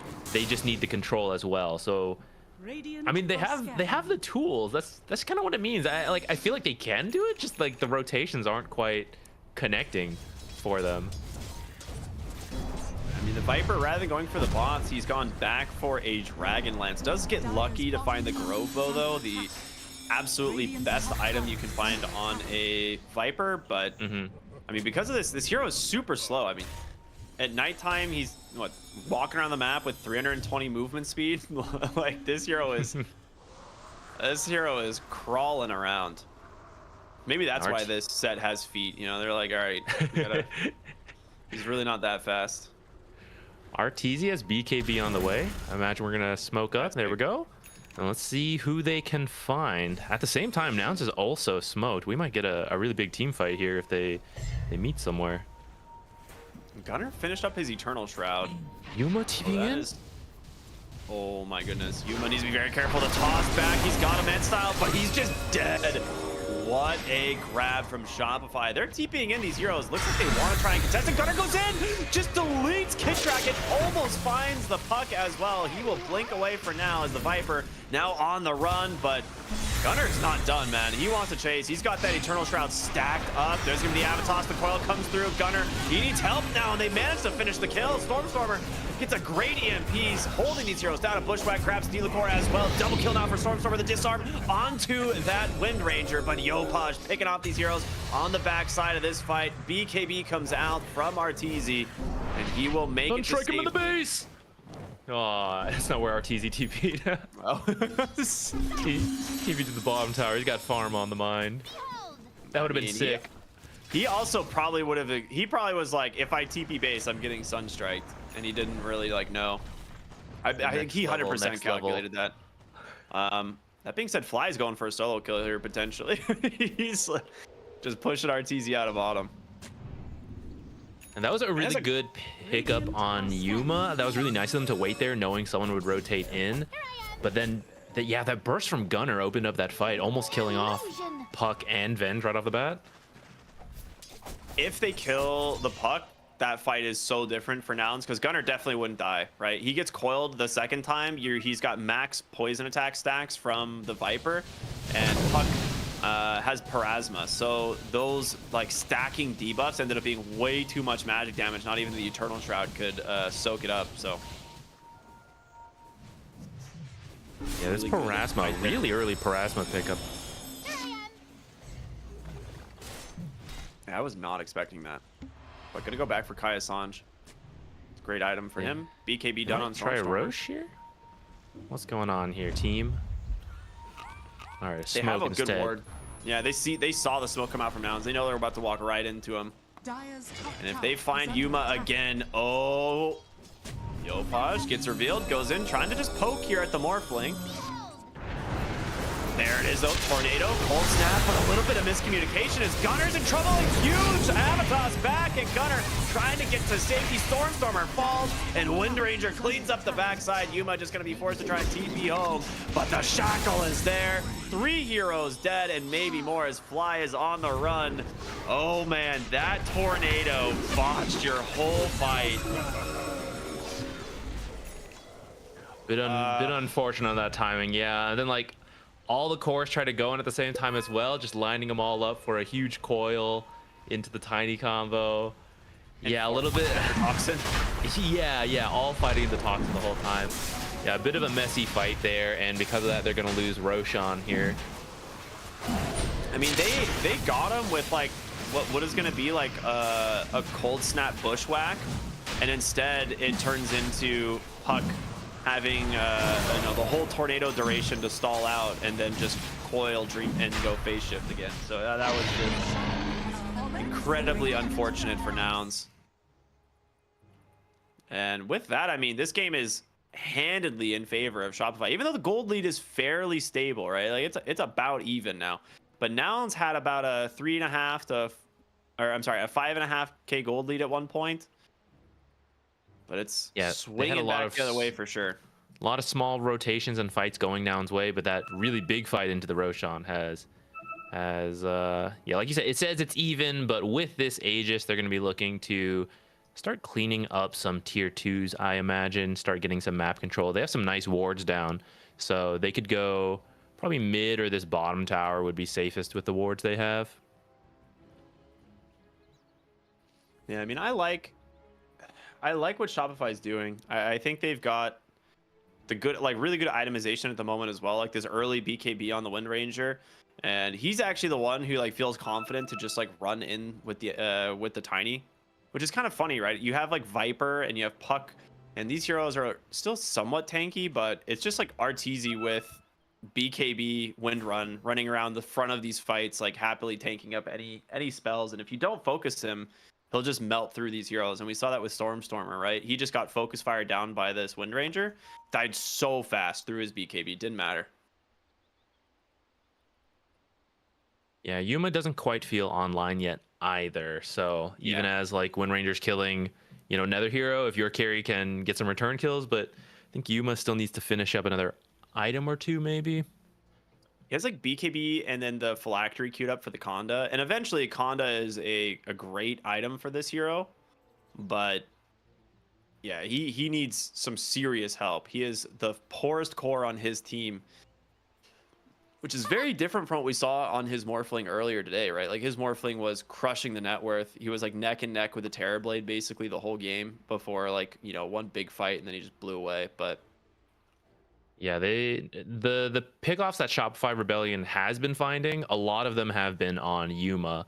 So that has really slowed down his own game. And like in some of these fights, even though Nouns, like that mid lane fight, Nouns I'd say eventually kind of won it, but that started with Yuma dying, so Yuma got nothing out of it. Yeah. Well, yeah, I mean, when your carry score line right now, I mean, he's sitting at what, 1-4-3, so not a very fun carry game, it would seem. He's gonna try and pick up Tormentor right now for his team, which, I mean, pretty easy for a Morphling. Well, usually, but he does not have a lot of damage right now, so he's gonna get an assist from Fly. So Lelis will have the Boomerang Shard now. I mean, that's a great pickup for sure. Fly going for the Hurricane Pike build. Yeah, I saw that. Don't worry, Pretty Yuma's cool. got no damage. I'll bring the damage. Gets a Grove Bow as well, right? So Fly, he's gonna transition. He'll be putting out some serious damage later. Viper thinks he's got the range. No. Fly is gonna put out the right click damage. I mean, Enchantress is unironically one of the highest damage supports. Like when she gets there, it is some insane DPS. Ooh, they were looking for that swap into kill there on the Morphling. They had 3 heroes on the other side of this tree line. Just wait. Yuma able to get away there. Tower is under attack. Dire's structures are fortified. So Gunner's queuing up the Shivas. He's getting closer and closer. We're gonna smoke up now on Shopify here, and they draw the line to their own triangles. Gonna see if they can find something. Stormstormer is pretty far forward, but you would have to get like a coil into. There it is. I was like, you have to coil into toss him immediately. But there's gonna be the swap, and Stormstormer is gonna go down. Beautifully found there from the side of Shopify.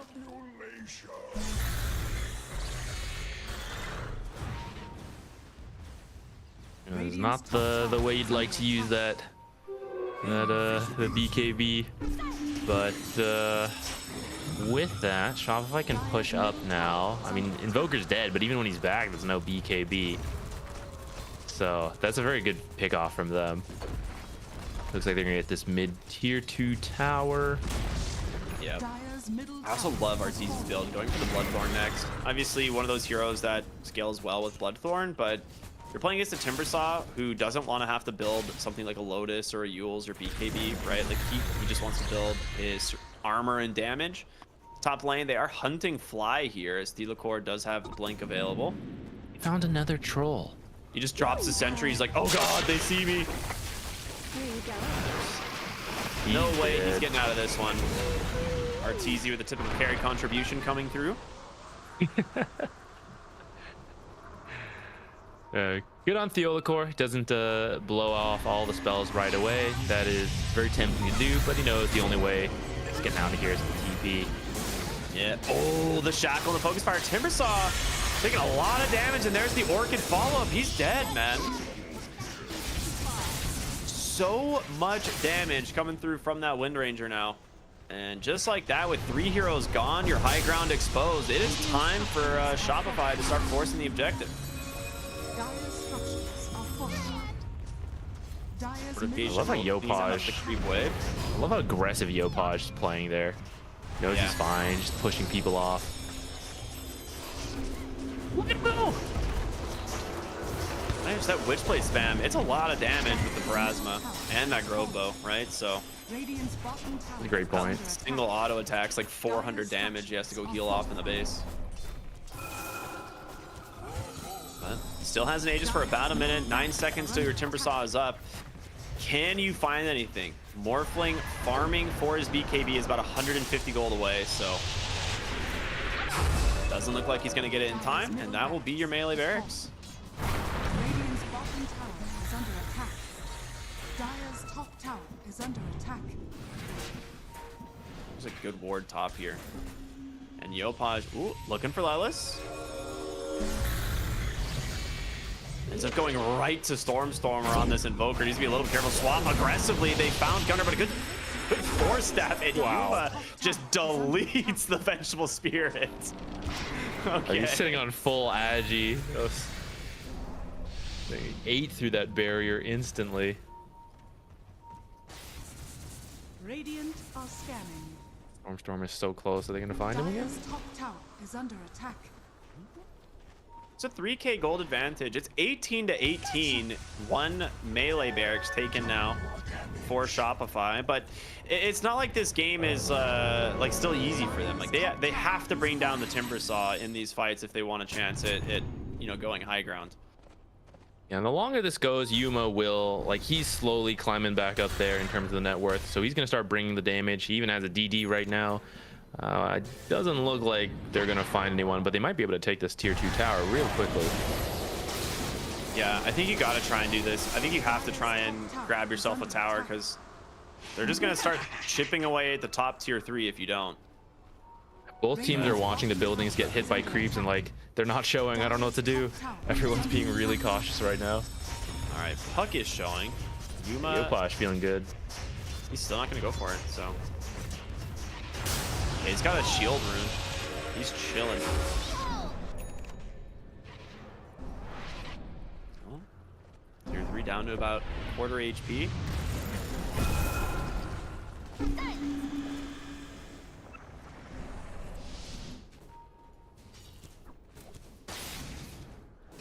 And Shiva's Guard completed now on Gunner's Timbersaw. So a nice pickup. Taking a look at the jungle items here. Yopaj and Saberlight both get the Enchanted Quiver. That is about as good as you could ask for. Oh my goodness.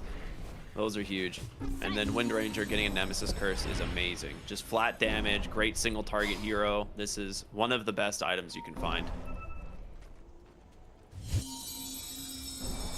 Oh, but Enchantress also has that Enchanted Quiver. Fly. Oh. He's looking to scale up. He's looking for the shard too. Give him that Sprink Sprink. Shard. Nice smoke here from Shopify. It doesn't look like it's going to connect though. They're going to drop a ward here near the Tormentor. This one was taken pretty quickly. I think at 23 minutes, so they can look for that respawn.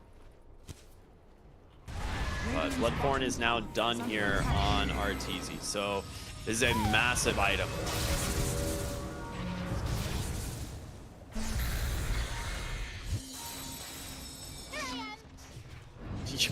Lelis just doesn't care. I mean, the instant catch is pretty lacking, right? The most he has to be worried about is Invoker Cold Snap, and that's really not enough time to, like, what else? They're Bushwhack, right? Yeah. So he feels really free this game to just keep jumping in and poking away at the Parasma. Arteezy almost getting nuked down. Sunstrike? Sunstrike? Oh. Very close. Saberlight gets down as well. I mean, this is chase time. You have to find a target. They are not going to be able to. The rest of Shopify are gone, and Puck mid lane does catch an Orchid, but they have the damage to finish him off. The BKB, or not BKB, they don't even have to pop it. Yo, Puck gets caught by the root. Oh, nicely done, and they get the gem in response. That's a huge kill. Finally punished. Gem plus 1,400 gold for the team. That is a very nice kill for them. They can finally clear out all these wards. Well, actually, they're not walking past any of them, but eventually they'll clear out these wards. Find some vision. Gunner being swapped in.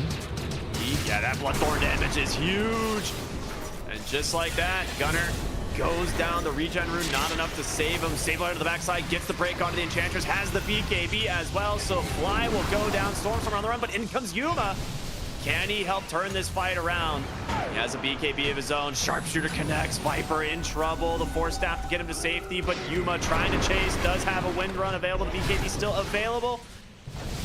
And Saberlight back to the tier 2 tower. Gets caught from an... Oh, the silence in the... Oh, no.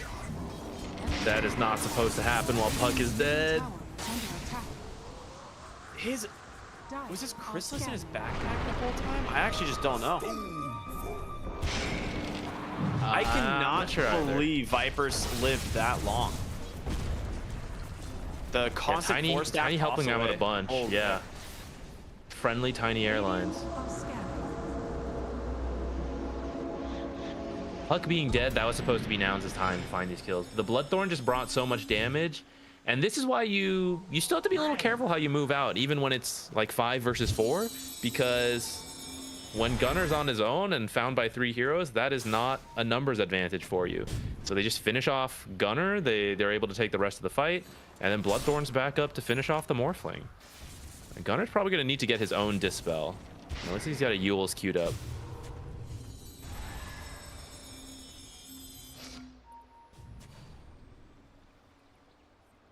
Sunstrike will reveal the Roshan, so that's quite nice. Did they lose the gem off of that too? Okay, I see Lelis still has one. Yeah, Lelis still has Is that the gem? Okay. That's the gem. All right, that's good. At least they can still use that to try to get a vision advantage. They're not going to make it for this Roche. Bloodthorn does so much to the Roshan now. Yeah. Combine that with, like, you know, Parasma and Viper poison attacks. Yeah, there's no way. Instead, they will take their own Tormentor here. Lelis nearly dying, but that will give Fly his shard for free, so he doesn't have to buy it now. So Sproink now online. I mean, honestly, that's probably the best. None of these other shards are that important besides maybe Invokers like EMP, but he already has it, right? Or he just bought it is what it was. Okay. So he doesn't get it from the Tormentor and he buys his instead. Yeah, I think you actually want it on Enchantress. This Sproink shard is way better than, what was it before, Little Friends or something? That one was hot garbage. The Little Friends Aghanim Scepter is actually kind of cool, to be honest, because it's an undispellable root. Didn't even realize that. I don't see anyone build this. I've seen it in one game, and it caught the team off guard pretty bad. They were like, what is happening? They're getting like 5-second duration rooted on like a 20-second cooldown. They're like, what is happening? I mean, that root's pretty good versus Wind Ranger Puck if it reaches that point. They're smoked up, heading onto the high ground. There's a good ward here already placed from Shopify, though. And Lelis looking for something. Gunner just goes in, finds the Tiny. That's actually a pretty great kill if they can finish him off. Yuma will go and pick off the bench. The swap does come through. There's going to be the focus fire. The toss away. Yuma trying to get Gunner to safety, but the Bloodthorn is just too much. Saberlight will fall. Arteezy now gets caught from a silence. The Orchid back the other way. That's going to be his Aegis. But can they kill him a second time? Puck protected by this shield root. Stormer forced to BKB on the run. Back into the base, a 2 for 2 as you will buy back on this Venge.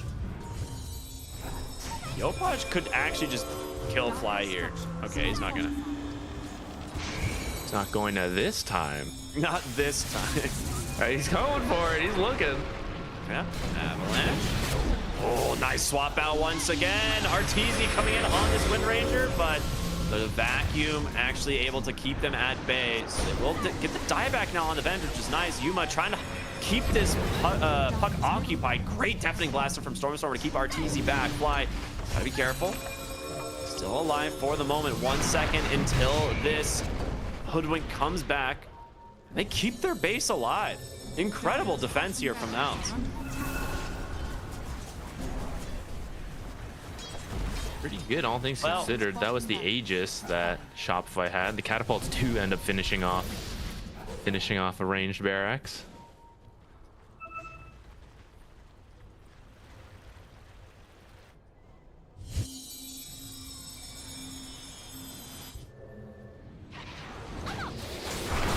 This Puck Octarine is so annoying for them. Yeah.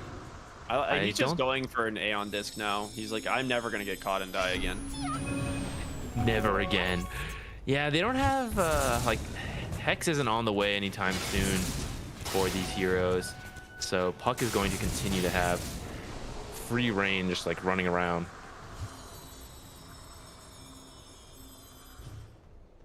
Yuma looking for an Aya Scotty is his next item. I mean, that is great. I'm just curious what their answer is technically going to be for this Wind Ranger. If Wind Run is up, like, he is so hard for them to kill. And once he closes in on the level 25 talent, if he decides to go Wind Run, cannot be dispelled. He's looking very scary. It's going to be tough for them. Fly at least does have a Lotus, so you can remove that Bloodthorn that cuts down the damage a ton. So that is helpful. Ooh,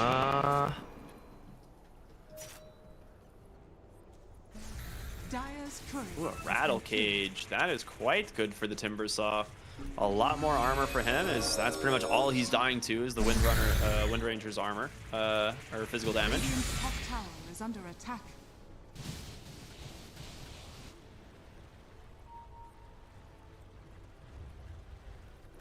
We're gonna see a smoke here from Shopify. Stormstormer is just farming the enemy side of the map right now, which is quite funny. Now, this is the boots travel starting to pay off for Saberlight. He's able to deal with this split push, still show up to the fights. Now the smoke's actually making its way over here. Did you see that? Yuma Viper? Yeah, he picked up the Scotty. That's scary. That is very Pretty scary. good versus Morphling and Timber. Oh no. I was gonna run into them. Oh, no way. No way. Dude, Ulicor's confused. That is so close. It's like, how did my smoke break? We just went through there. I don't know. Okay, that's really lucky for Yuma. Yeah, he just like shook hands with death and walked away basically. All right. A 5k gold lead only for Shopify here, so this came very close in terms of that net worth. Did the Roshan banner ever get placed? No. Okay, Saberlight still has it. Okay. Yeah, it's still in the backpack. I'm curious when they're going to use it and how. We've seen teams have a couple different approaches to it. Some people like to stick it in the base, just guarantee a lane always pushes in, though that is probably not as necessary when you already have a set and a half of racks. So maybe they'll use it the way other teams have been, which is when we actually go high ground, we drop it for a stronger creep wave. Okay. Well, need to be a little bit careful. Oh, that is a good amount of damage coming onto Thelocore there. He needs to be a little bit careful against that Enchantress. They did buy a second gem this time, though. So, Thelocore, who did he give that one over to? He's put it back on Kitrak. Okay.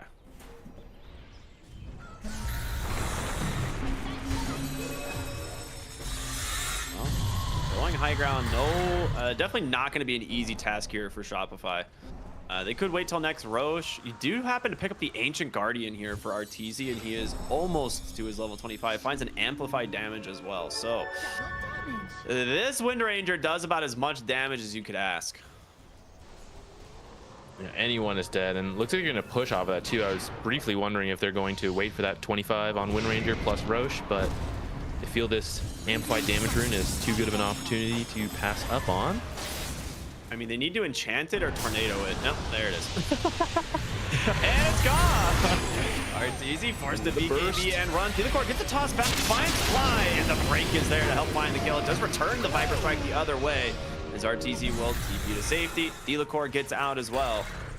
So they're eliminating the Enchantress, and honestly, she's one of the more important heroes to find. Gunnar Yules does manage to catch this Tiny, as Yopaj gets the jaunt away as well. I mean, they see Arteezy leave, and they're like, okay, maybe we can find something, but Shopify's so good at this disengage.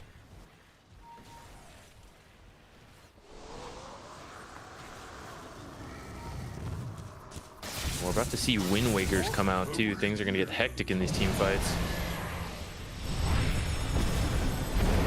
They found the puck. Aeon Disc gets picked up. Bushwhack is there. Still disarmed. Johnson won, but he's silenced. They got the kill. The waiting rift coming out from Yuma at the last second. Huge kill. 80 seconds without the puck.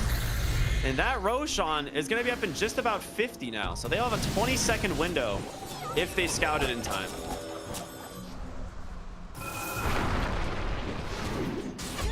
Mid lane, they find Stormer. Never mind. You lose the gem as well. That is a little rough. Just standing underneath the ward sentry there. Yuma was sitting in Roche, hoping it would spawn. It's true, if it was early spawn, you could probably take it while they're finishing off Stormer. Oh, instead they're gonna actually Wind Ranger again. Oh, they gets the swap out. The BKB comes through right away. They toss in Lelis. He's gonna go down.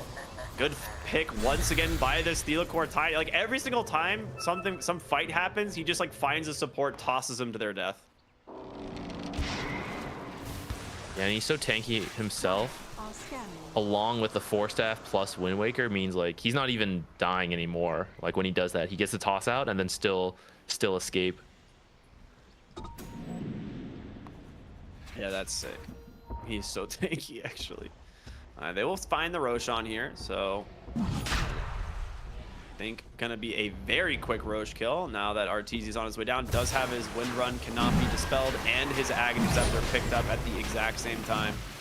So good luck killing this Wind Ranger without catching him by surprise. Yep, Sunstrike comes through. This will be third Roche, so a refresher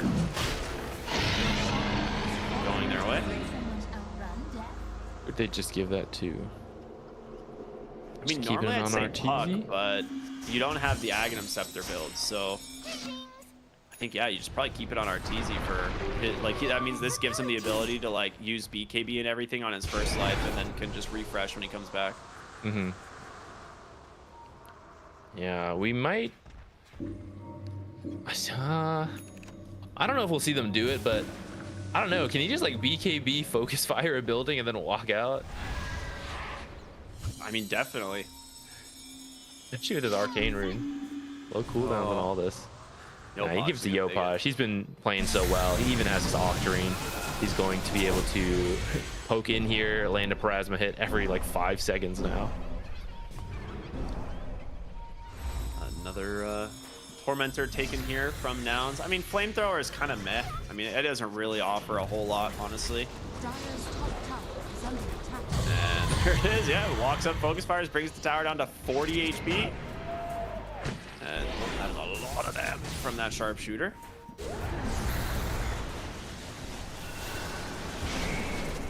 I mean, when the Shivas plus Boomerang all hit, like the magic burst is there, but it's just so difficult because the swap is always coming out. The tiny toss back is always interrupting. it's difficult to actually apply their burst damage onto a single hero. Yes, they get him. The Orchid right on the head. The Timbersaw, he gets the Yules off for the moment, but in comes Yuma aggressively trying to finish off the Viper. He gets out. The Yules, will be able to buy him some space, but now it's just Arteezy standing his ground against them all. Protected by the Windrun and the BKB, able to survive as Yopaj diving now for Gunner inside the base. He is 1v5. The Orchid's gonna catch him, protected again by the Aeon Disc, and he's out. Shopify only lose the Venge who buys back, and they don't lose the Aegis either. Bounce gets to hold on to their base a little longer. Dire are scanning. But you have enough time on this Aegis to just go right back in once the cooldowns are up. I thought if I ever got glimmered, it was Trickster Cloak is what I was. I didn't even know. I was trying to figure out how he got out. Yeah, and Tiny has such a fast Wind Waker that Yuma should have been able to kill him if he wasn't so farmed on Theolacor. Yeah. Dude, Morphling's talents just seem so bad for 25 in terms of the choice. Like, I feel like you're always going to take waveform cooldown. Like, in what world do you take 35 strength on this hero? Yeah, I think waveform cooldown makes sense. You can keep chasing after these mobile heroes or keep running away, depending on the situation. Stormstormer looking around in this. Okay, but he actually gets spooked and just instantly BKBs. Runs out of there. I mean, that was death if he doesn't get that. If he doesn't, Yeah, for beat sure. the TP. Yeah, it's worth it. Feels a little bad to have to do, but you're alive. Is that a Scython puck? No, he's going Arcane Blink. Yo, this is cool. It's gonna be so annoying with that. Yeah, with Octarine, it's like a just over 4.5 second cooldown, I think. So, goodbye ranged barracks. They just walk up and grab it. They still have Focus Fire available. The Timbersaw has his own Wind Waker to safety. The Lotus Orb getting him out of trouble. But Puck continuing to provide vision and just so much damage. It's just Wind Ranger and the Viper just crushing the base here. You've got to deal with this. Just can't. Gunner, huge Whirling Death onto 3. The swap aggressively. They find the Enchantress, and he's going to go down. Kid track diebacks in the process. But guess what, baby? Puck solos your Invoker on the backside. Will be saved once again by an Aeon Disc. Top barracks has fallen. And you are one building away from Mega Creeps. 40 seconds on Aegis too. I think they're just going to keep going, try to force these buybacks or get megas. You're happy with either. Does he have Focus Fire in 5 seconds? Gunner goes in aggressively, catches the break. Yopaj again just destroying this backline. But yeah, they buy back on 2. Stormstormer doesn't find anything bottom as Arteezy just runs away. Oh boy. Now it's completely on the back foot here. Still have an Aegis for about 10 more seconds, so that's going to expire, and then Artur will slot in that refresher shard, so double BKB will be his calling. They see Theolacor. Gunner goes in here, wants to try and bring this guy down, but again, he's got a, that's a Cataclysm.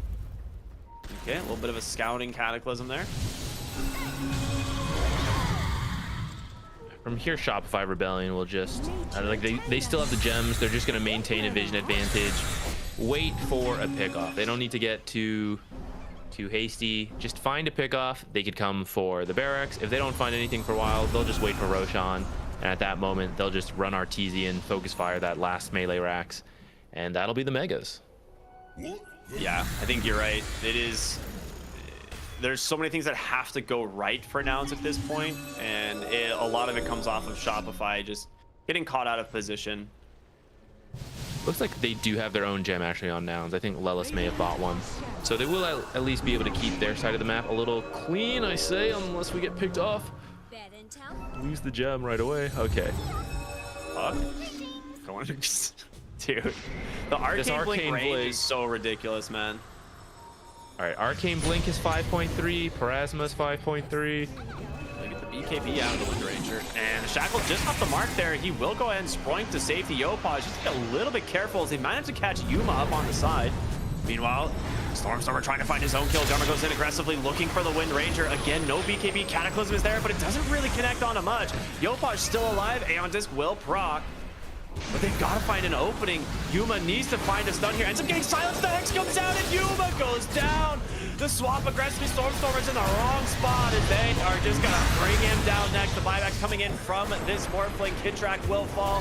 He'll lost Fly. He's doing his best here to get away. Actually still managing to survive. So much healing coming through the toss in aggressively. Can they get him? They do. Gunner still so tanky, looking for more, but they've tied back now on Yuma as RTZ finds him on the backside, and that will be game number 1. Going to Shopify.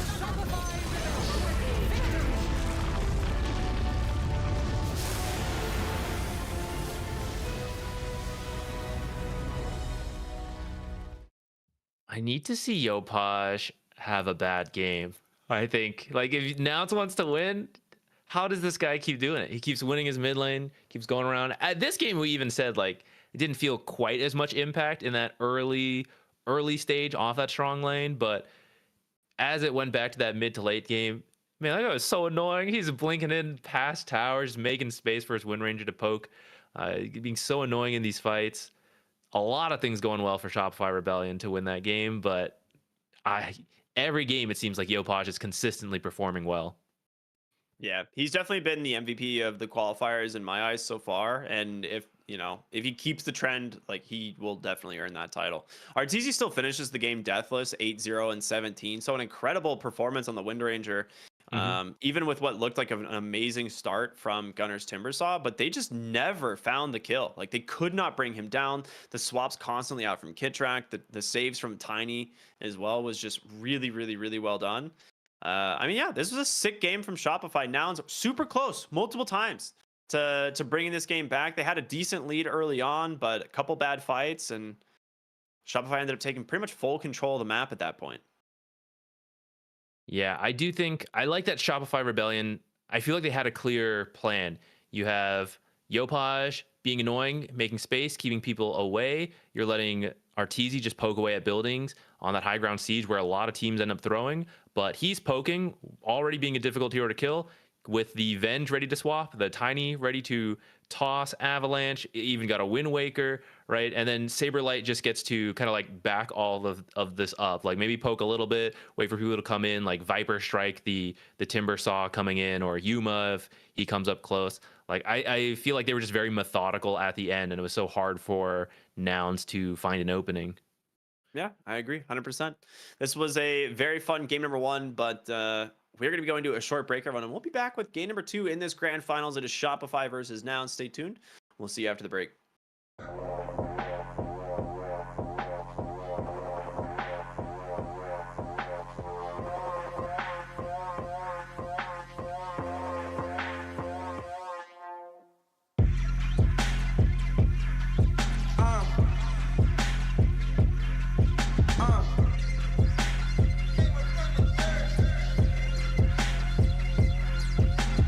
Lanes in my way, they might have to get murked. Approach me with caution, might have to get hurt. I tower from the treetop, but I came up from the dirt. That shotty like a detox, hit the pump and go berserk. Yeah, I don't care. You might get found in the middle of nowhere. Approach me with caution, might have to get hurt. That shotty like a detox, hit the pump and go berserk. That shotty like a detox, hit the pump and go berserk. I think y'all in my way, so tell me which one going first. You end up in the hearse, you end up in the grave. That shotty like a detox, hit the pump and do the slave. Hey, yeah, I don't care. You might get found in the middle of nowhere. Yeah, that shotty like a detox, hit the pump and go berserk. I think y'all in my way, so tell me which one going first. Scroll through my living room, chosen the pinnacle. I jump into the spotlight ever since I seen the hidden view. Move how I move, I don't know who you approaching. I'm Jordan, less you Jackson, I don't need nobody coaching. All these niggas frozen, that's the usual. Every space I go in, that's not unusual. Approach me with caution, might have to get hurt. That shawty like them Reeboks, hit the pump and go berserk. That shawty like a detox, hit the pump and go berserk. I think y'all in my way, so tell me which one going first. You end up in the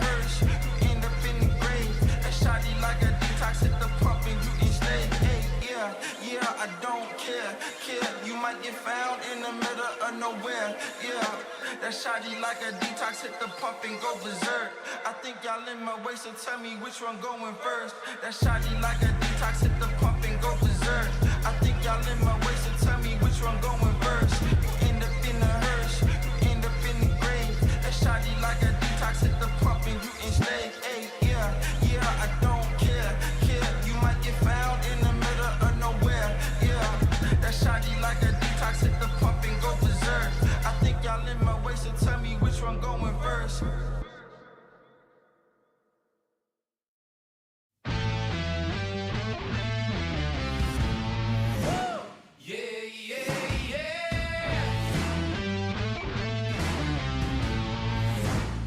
Yeah,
Hi, everybody, and welcome back here to the ESL 1 Birmingham North American Closed Qualifiers. My name's Cryptic. I'm here with Z Quixotics, and we're about to go into game number 2 of this rematch in this grand finals. It is Nouns versus Shopify.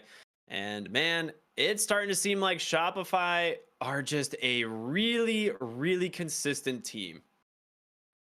Yeah, for sure. We're seeing a pattern in these games. They are playing like all the lanes going decent. Many of these players who played on like EG into Shopify, they were known as a very consistent laning team, and I think that mentality is carried over. I don't know where it comes from, but they do have a lot of the same players. So the lanes are going okay, and what we're seeing, to represent the support players, I think that's part of what I'm supposed to be doing here, right? We are seeing Theolacor and Kitrak constantly make these rotations for the mid rune. It is enabling Yopaj so much, giving him, whatever rune he wants to work with. They enable him to go, like work your magic, Yopaj, go kill wherever, right? So we keep seeing them do this. So Nouns needs to come up with an answer here. It's a little bit up to them. There's a couple ways you could react. You can try to do the same thing, meet it, fight for these mid runes. You can decide, you know what, forget mid, just focus on those side lanes. If they want to rotate out, then we kill both side lanes. We take the towers really early. I kind of want to see that kind of adaptation here from the draft of the playstyle. I know it can be difficult, with only a few minutes between games, but I don't know. It seems like that's happening in all the games. Even the game they won, like this has been happening to Nouns for 4 games now going into the 5th game. Yeah, exactly. I mean, that is exactly it. We've seen Nouns, I think, have first pick in almost, I want to say the last 3 or 4 games they had first pick in the draft, which we're going to see change actually a little bit here. So this is going to be them on second pick. So it could change the draft up a little bit here for these teams, which is important. But yeah, I think you're right. You have to kind of change up how you want to address the lanes. And last game, they did almost do that, right? Against Saberlight's Viper. Like anytime the support would leave, they would just run at the Viper with the Enchantress and the Morphling, and they would dive the tower, get the kill after kill after kill. And it worked. It punished him, and he was super low level early on, but then you're just still waiting. You're just waiting and waiting, and Viper eventually, becomes very scary. And just goes their way, just outplaying Shopify in the fights. But it's time to see who's going to win this draft. So let's go and jump right on into it. It is Nouns again versus Shopify here, game number 2. As we'll see Timbersot, Meepo, currently the bans for Shopify. They had to switch things up on Nouns though, right? Normally it's been like Arc Warden and different Arteezy heroes. Now they have to get rid of Chen, Doom, and Centaur since that first pick is available for Shopify. Shopify Rebellion's turn to pick. And remove that Winter Wyvern we've been seeing so much. And maybe, okay, they're going to grab Vengeful Spirit. Very good support right now. We saw Kitrak play that very well last game. Seemed to be always in the right spot for those swaps. It is so hard to kill anyone. You finally get an initiation and then swapped out. You get Kitrak, but, that's exactly what he wants. 5 seconds exactly. remaining. I mean, he played a great game on it last time, so I'm not surprised they pick it up again.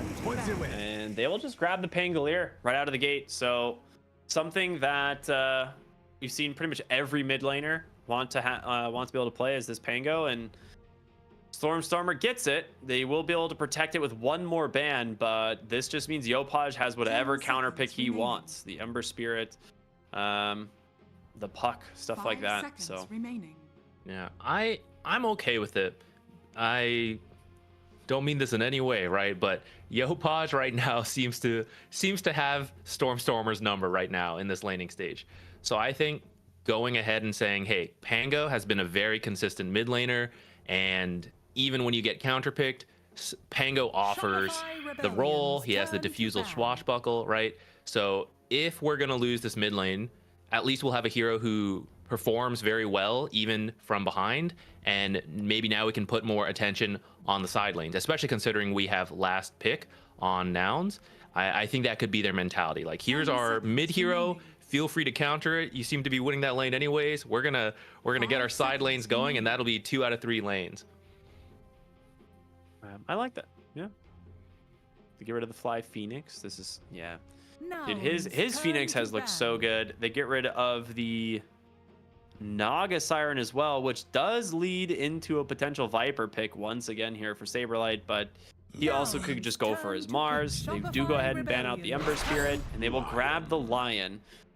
Does protect against the Magnus pick, which we've been seeing a lot. This was like has been the counter from the support position. Just basically spam the Hex key or hold down the Hex key, you know, on your frontline hero. Yeah, that instant Hex. Remaining.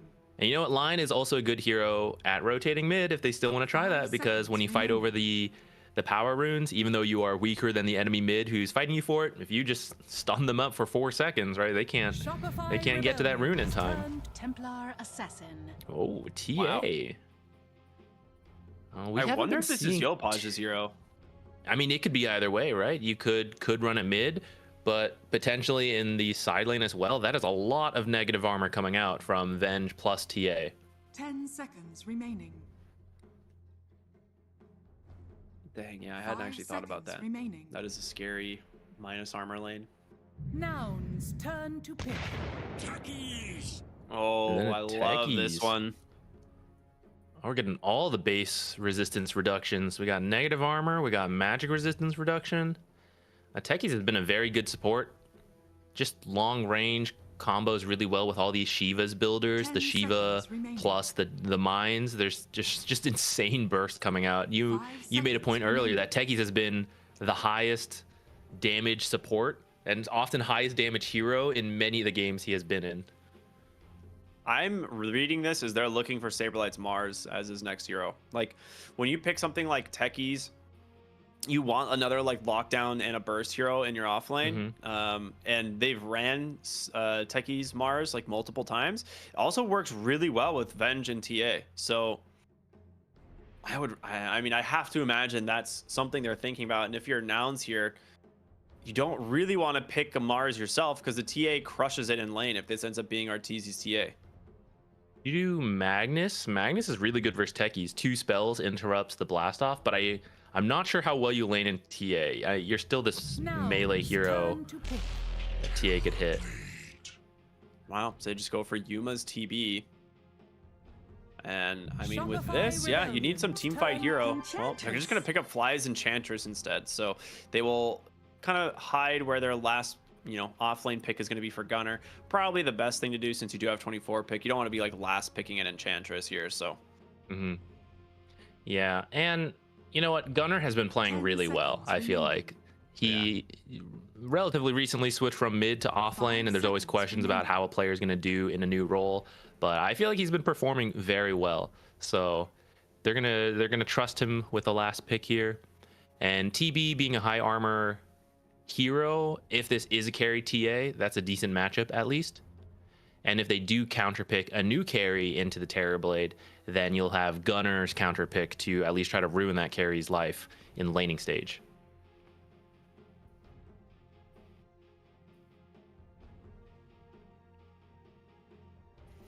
I'm trying to think, like, if I'm Shopify here, like what my next set of bans are going to be. I mean, you're still kind of hiding where the TA is going, so you probably pick your offlane, right? It would be my guess. Like, you see your TA, you see your Terrorblade matchup, you can still protect where the TA is going, either mid or safe lane. So we're looking for safe. Okay, never mind. They just grabbed the Faceless Void right away. I mean, this is fine. TA beats the Pango mid, as we were talking about earlier. He has no problem with that matchup, and now you have the core matchup as well of Faceless Void and a Terrorblade, and they will just ban. Oh, Gunner's Lone Druid. I forget about that. That would have been good. Yeah, that was a good ban. Yeah, they're just gonna try to ban out Faceless Void's worst matchups here, I would guess. It has to be Viper next. There's no way you let Viper through as with a Faceless Void TA lineup. There's just no shot. Yeah, I was thinking that. But you could steal it, actually. Yopa, they have Saberlight's pick first. 5 seconds remaining. That is So, true. You could look for that, but then you're really lacking like an initiator. It looks right. You have like Templar Assassin, Faceless Void, Viper like heroes. I feel like that's too greedy. So I'm still, in my eyes, you're looking for like a Mars or something. I get rid of Darkseer. Okay, there's like one of the initiators. Really annoying for Terrorblade as well. maybe Tidehunter. We actually saw Nouns run Tidehunter Venge into Terrorblade, and it actually worked out pretty well. Terrorblade, Yeah. not a hero who wants to buy BKB, so the laning 10 stage seconds goes okay, remaining. and then you just have these two big team fight ultimates, though 5 seconds you would be remaining. lacking in that catch, since you'd only have like these Shopify big Rebellion's ultimates. Turn to ban. Dude, there's no way you let Viper through, right? I like the Brewmaster ban as well. That one's super disruptive to their team fight. Just cycloning off the Terrorblade. Mm-hmm. Shopify Maybe Shopify could take Rebellion's Magnus. turn the to pick. Abaddon. Although also kind of a big cooldown, but It's into the Lion too, which is a scary thing. That's like yeah. like you were saying, like that Lion kind of protects the Magnus pick, which Shopify Nouns could still go for if they wanted as well. 10 I like the seconds Abaddon remaining. ban. We've seen this picked up a couple times into the Faceless Void safe lanes, and it's worked pretty 5 well. seconds remaining. Great against Templar Assassin as well, so we'll see. 12 seconds left for Nouns, Shopify. turn What to is Saberlight gonna play? Dawnbreaker. Whoa, that is cool. Yeah, we haven't been seeing very many Dawnbreakers lately. She's really dropped off. But as long as you time it right, there's a nice combo with the Chrono into the Dawnbreaker ult. And in the 10 lane, seconds remaining. that's a lot of damage. Like, Dawnbreaker is the type of hero who she's 5 not so interested in seconds trading so much as like 100-0 combo fighting. And whether she's paired up with the Venge or the Techies, I would guess Techies, like that is a lot of extra burst damage or stun to enable that type of fighting, especially on a low health hero like Terrorblade, and actually even Enchantress, both relatively low health heroes that Dawnbreaker can try to burst through. Yeah, I think it's a cool pick. They'll go for the You may DK. now Ooh, select okay. your heroes. So, okay, so it's gonna be offlane DK. DK. I was curious. I was like, are you gonna swap the lanes here, or what's the plan? Mhm, But yeah, offlane DK. I mean, Gunnar actually likes this hero quite a bit. The level 6 from Dragon Knight is like super frustrating for the Templar Assassin. I was a little bit surprised you don't go for the Viper, but I mean, this is kind of similar. Is you needed a little bit more of a frontliner when you have Pango Terrorblade, but the Shopify draft to me screams late game. Like when you pick something like a Dawnbreaker, a lot of times you're just farming away from your team and like taking the the scary wave with just Celestial Hammer over and over, and you just wait and stall out for potentially late game here with Faceless Void TA. But I don't know, I could be wrong on that. I mean, I do think Faceless Void is usually favored in the late game with that Chronosphere, right? No saves for the Chronosphere from Nouns. They've already got the Vengeful Spirit on Shopify Rebellion, one of the best saves for Chronosphere. So I do think they'll feel comfortable going into the late game. Terrorblade can always be pretty scary in the late game. Actually, so can a Pango. But yeah, I think Shopify Rebellion can hit a nice tempo, especially if their lanes go well. I could see the strong timing of that mid to late game. What I'm interested in is this DK. I know he's very hard to bully and harass out, but he's not really the first hero that comes to mind when I think of, hey, I have to give this Faceless Void a terrible time. I got to ruin his laning stage. So I'm interested to see how they play it, like what they're going for with that, unless you have an idea on how this matchup goes. Yeah, I mean, you just time walk off Breathe Fire. You don't really have a lot of kill threat on the DK because of Dragon's Blood. But I'm wondering if with Lelis playing the Lion, if the idea here is like, you can just like Earth Spike, Breathe Fire, and he doesn't get the chance to use it. Okay, Gunnar just Look at him down from the cliff. Here.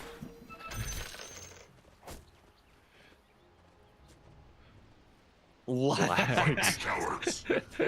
Oh my god.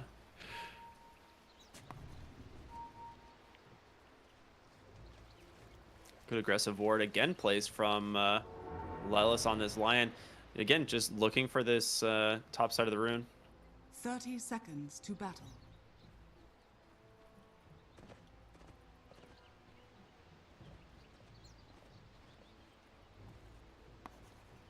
Looking might be relatively peaceful bounty runes, I say, as Shopify Rebellion looks like they're bringing a couple heroes up.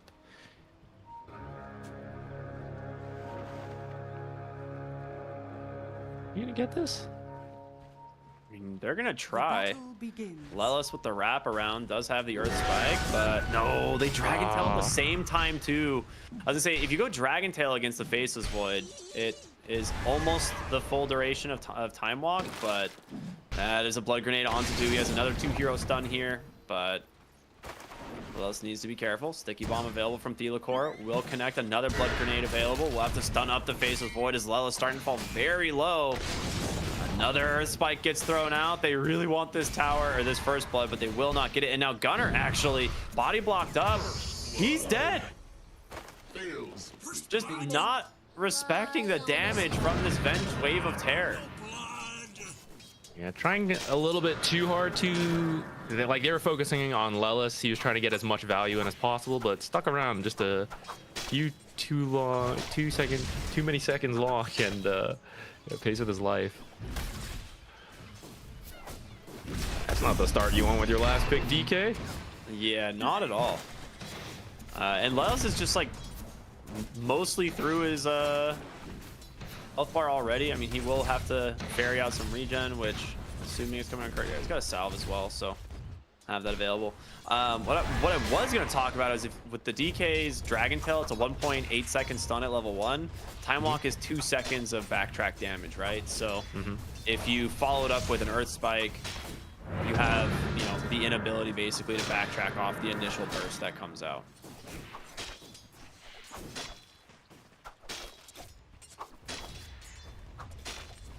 Creepy Equilibrium's getting a little messy here. I think this might be actually good for nouns. Yeah, Gunner needs to get to his level 2 pretty quickly. But bottom lane, a nice grab there is actually take down Yuma. Very good kill.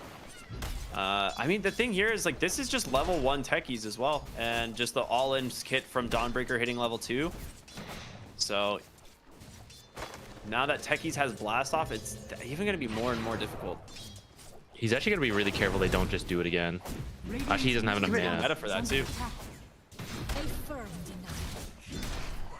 Wow. So yeah, he popped meta to go for like an aggressive kill and just ends up dying instead. That is really rough.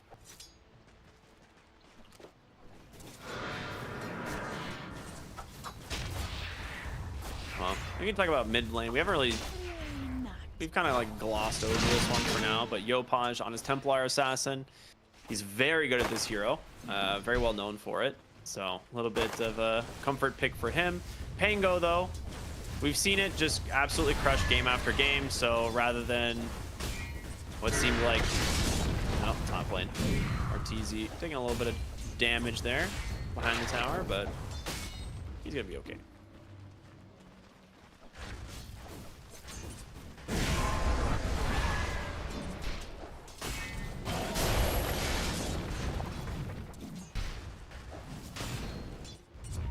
I'm really curious about this DK. This is going to be like the one hero that I am going to want to watch as this game goes, because it seems like on paper it should do fairly well, but it's also one of these heroes that doesn't farm exceptionally well. So if he doesn't like have a decent start and pick up some impactful items like his early early Mage Slayer, then I feel like it's going to kind of fall flat. So we'll have to see. Yeah, I've also been thinking about it because we were approaching it from a how do we counter this? Oh, Lion have been a bit of trouble here. The negative armor really adding up. No bashes. Lucky for him. Unlucky for Arteezy. Yeah, in the lane, it's not as hard of a counter to Faceless, but maybe it's the tempo that when you hit level 6, you start threatening towers and you speed up this game against what's a relatively greedy draft, I'd say, like TA, Faceless, and Dawnbreaker, right? Like, these are all heroes who want to farm a decent amount. So maybe if you start taking towers really quickly with Dragon Knight ult, a very tanky hero as well. Bottom lane, Terrorblade burns down again. Same exact thing. The meta comes out, they try to go aggressively onto Saberlight, and instead They managed to take down Yuma, and now Fly in some trouble. Celestial Hammer comes through, and he's got another Starbreaker. Just absolutely crushing this bottom lane on this Dawnbreaker.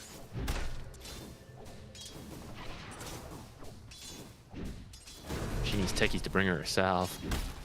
She's not going to be able to play here. At least there's a big lane, a big wave pushing into Yuma. Yeah. It's got Salve and backpacks bracers. He's chilling. Okay, they actually have to be careful with this large of a wave that they don't get dove, actually. Especially now that he's salving up. He is healthy enough to go on this if Terrorblade steps up too far. Especially with Fly roaming. So that 3rd point hammer is really scary. Oh, he's looking for his target. I mean, he's actually trying to just stay in XP range here of this wave, but yeah, they are just going to go for the dive. Team, help. Help. No one's rotating. I think they're going to get him. Yep. I mean, a blast off, he's just going to hold it, so, you know, just in case. Comes through the last second, and Saberlight just needs one more auto attack. Now onto a killing spree as mid lane. The rotation out from Fly will go ahead and take down the Templar Assassin. So Stormstormer using that Rolling Thunder very nicely. So, I mean, you're sacking the TB for maybe slowing down Yopaj's game this time. Yeah, Top this lane. is the best start to the mid lane they've had. Will we get the lucky bashes this time? Not enough.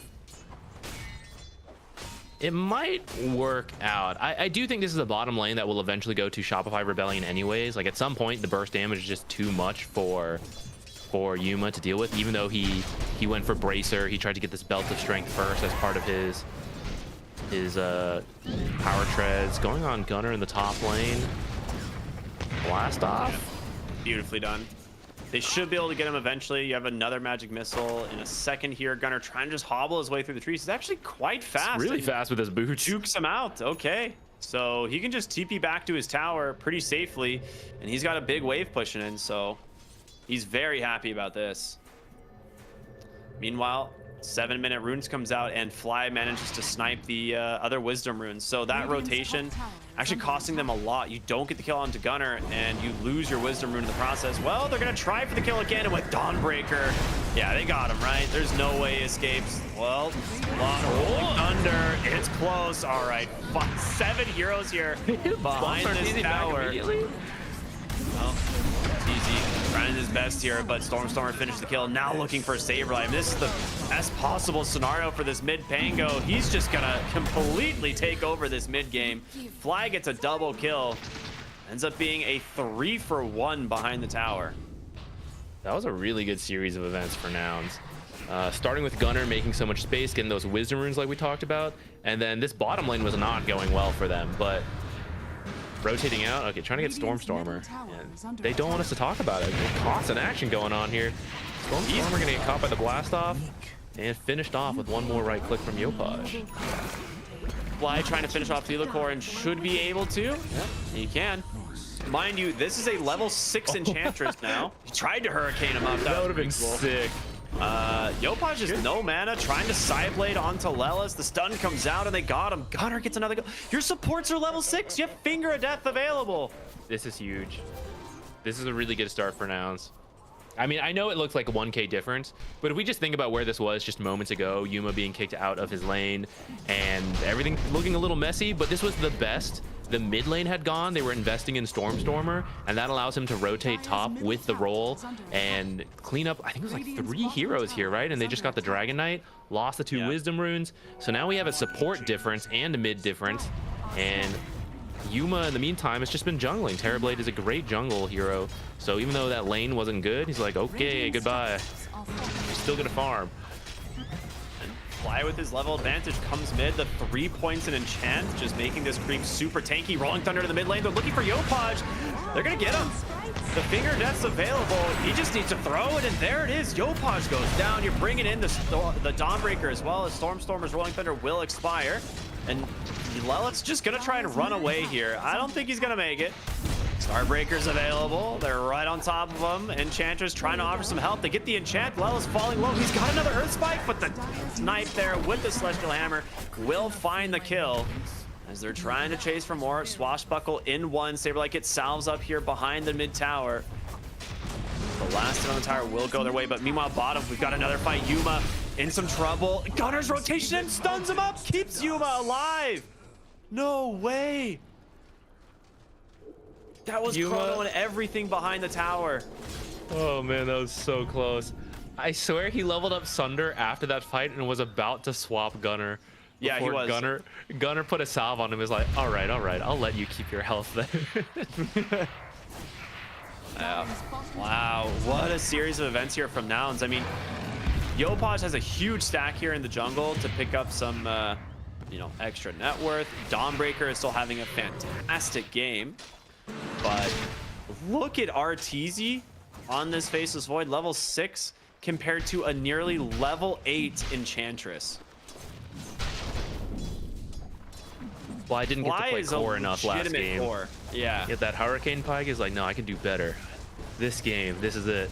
So they're gonna get this tier 2, that high level Enchantress, very powerful creep, and the Dragonite ultimate, the catapult here. Oh, Yuma's here too. He's here to help out.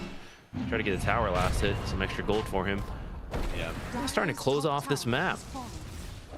I mean, we talked earlier today about one of the things that we really like about Enchantress and like the different pairings. And I was saying like DK is one of my favorite pairings with this Enchantress hero because of just how easy it is to take objectives. Oh, the Dire Scan, no way.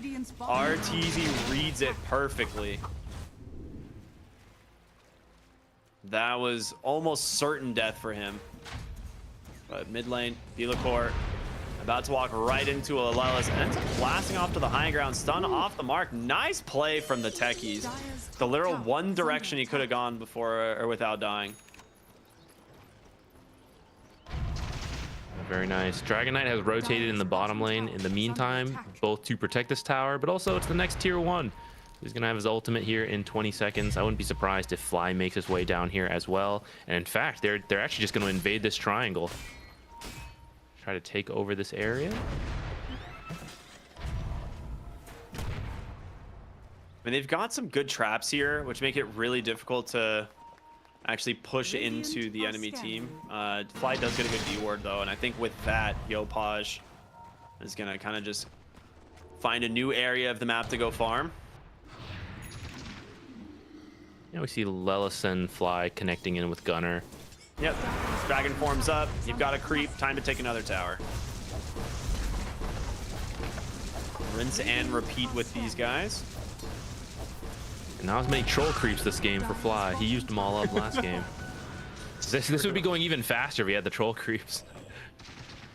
But all the towers down before 13 minutes, all the tier 1s anyways. That's pretty nice for them.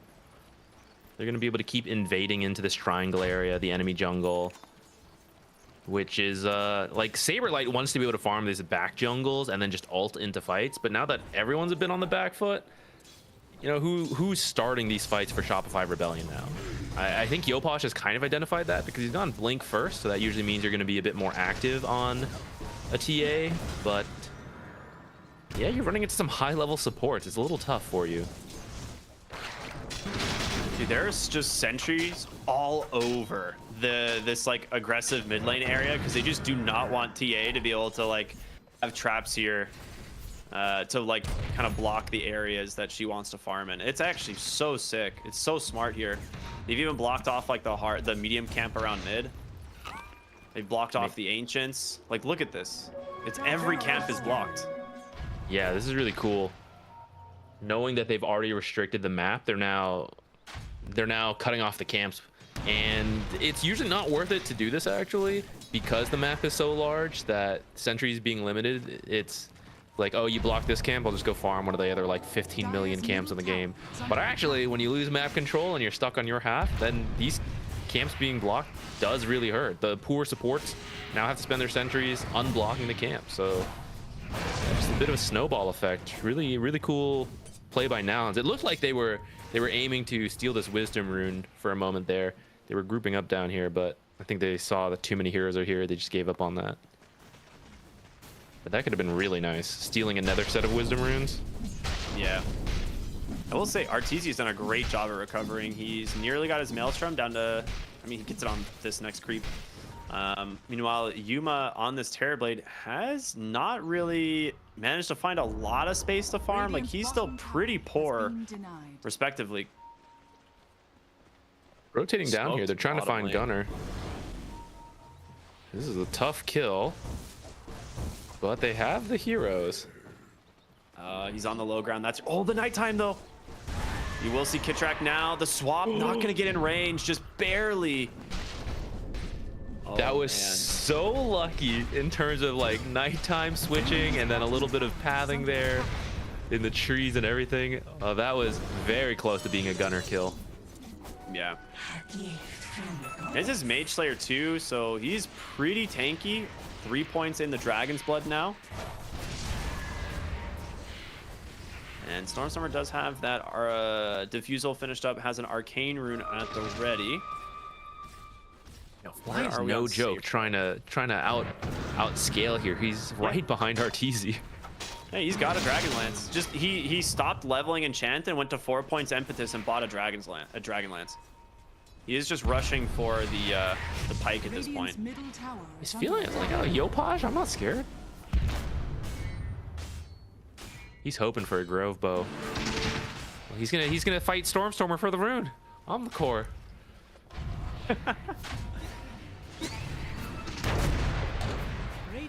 This is Mage Slayer first build. They don't actually have initiation. There's no blink yet on Lelis or Gunner. Stormstormer could roll in, but that's also time to react, especially when TA, probably one of your best targets to find right now, and faces Void with a time walk. They can escape if you don't have these blinks. So I think we're just going to see a little bit more farming. Well, after this Theola core kill, a little bit more farming to finish up these blinks, and then they can really start to get kill active. for the Lion. Bottom lane, they are looking to go on Gunner. The Chrono's going to drop, and with Dawnbreaker here, they should be able to finish this kill. He's going to stun him up for now, but the damage from Arteezy, more than enough. And that is a very nice find. They're bringing in numbers, though. Lelis with the stun, the mana drain, the swap out from Kitrak, but the damage from Fly. You got to be careful. In comes Yuma as well. But Yopaj is here. Who's your Sunder? It's going to be Saberlight. Now he's got to get away. The damage from this Enchantress. Does he get one more auto attack? He does, but it's not enough to find the kill. And now Arteezy comes in.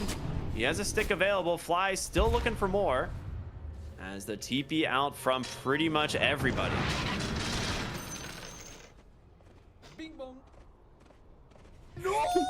Tip into Bing Bong. Oh my goodness.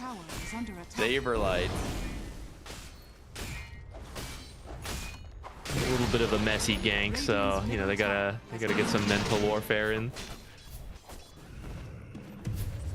I mean, if the Pango TP'd in there, that fight would have been completely different, but I don't think he had it available at the time. Gunner does get his Blink Dagger now, so he's gonna probably hide a second on the Courier. Or not. But he has the Blink Dagger now. Oh, Fly's found his trolls. Uh-oh. Oh, there we go. Now his farm potential just went up so much. And Lion actually had a blink before, has decided to switch over to the Shard, which is very good. Something we forgot to mention earlier, the mana drain, being able to... That is a massive yikes. Those are just like deaths that can't happen. Farming it like 15 HP. Dying to a random blast off. Obviously, they will know about the vision on the other side of the map. They do take down Fly as well. So no, the carry's been killed over here. our actual carry is gone. Oh yeah, Theo of course is very happy with that. I mean, he just saw him farming there with like no HP and just walks over, smoked, and just blast offs and gets the kill.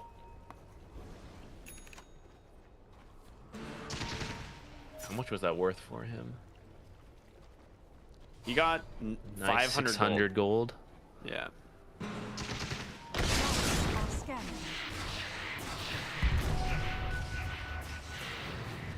Ooh, I like this. He's got his Shard queued up. I feel like techie supports don't do this enough, but it's really good versus some lineups. For example, all the illusions from Terrorblade, trying to focus down, you know, whoever, and you use reactive taser on the target, you will disarm all the illusions for a little bit. is under attack. That is pretty good. Also, doesn't it do like a pretty sizable amount of damage? Yeah, it's like 300 damage as well. Get Midline. Feel the Shard core, delayed goes a to little bit. final wave, and yeah, never mind. We'll talk about the shard later. They're looking for Arteezy top. Lelis doesn't have the blink, but hits the stun for now. It's just being a little bit annoying. They're burning a lot of his mana. As Fly's looking for him. They have a look at this super deep ward here.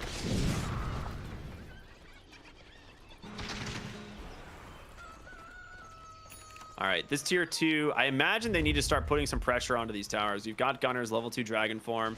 They actually smoke. They're going to go through Portal to bottom. So Saberlight is down here. And they know. Here comes Lelis. He's going to need a little bit of help. Dire's top tower is under Should attack. run into him here. They've got the daytime Got vision. him. They see him. Goes right into the Hex. Just Stun throughout his follow-up. W2. Finger of Death. Will you drop it? No, he's going to hold it. You meant Rolling Thunder for that, though. Yeah, actually, Saberlight had actually just thrown out Celestial Hammer right before Lion got him, so I actually don't think he would have been able to escape anyways. But you know what, just securing the kill, carry Fly dying over there, but it's going to make space for pretty fast Roshan here. Okay, like fast being game time wise, I know the actual Roshan a little bit slower than that, but they're getting through it. Yuma's T. Okay, I was like, Yeah, he wanted to help with that Wisdom Rune, try to kill Kitrak, but I'm guessing his teammates told him, like, we cannot do this without you. Like, we do not have bruh. the damage. all right, you have double Mage Slayer up now, Pango and Dragon Knight. He's gonna go for what appears to be a Basher and an Aghanim Scepter on the Pangolier. DK, pretty much the standard build for a while has been Manta into Aghanim Scepter, right? Like that is kind of like your late game DK build. Super frustrating to play around. Faceless Void's just been farming. He is 0, 2, and 4. Like very little, you know, impact on the game at the moment. But Arteezy just trying to keep up with these other cores as his game has been pretty rough. All right, did we get the Grove Bow? No. Dragon Scale on Fly. What's Yuma got? He doesn't have his tier 2 token. He's lower priority than the Fly carry. Yopaj does get an Orb of Destruction. That's a very nice one for TA. Yeah. Actually solos the Tormentor. It's much harder, but it is doable if you're farmed enough on TA. I like that he was bringing out a salve already as well. This guy TAs for sure. Level 18 now, so the 3 points in trap does have the shard, and he actually gives the shard ends up going the way of Arteezy, so reverse time lock plus the bonus range. I mean, that's huge for this guy.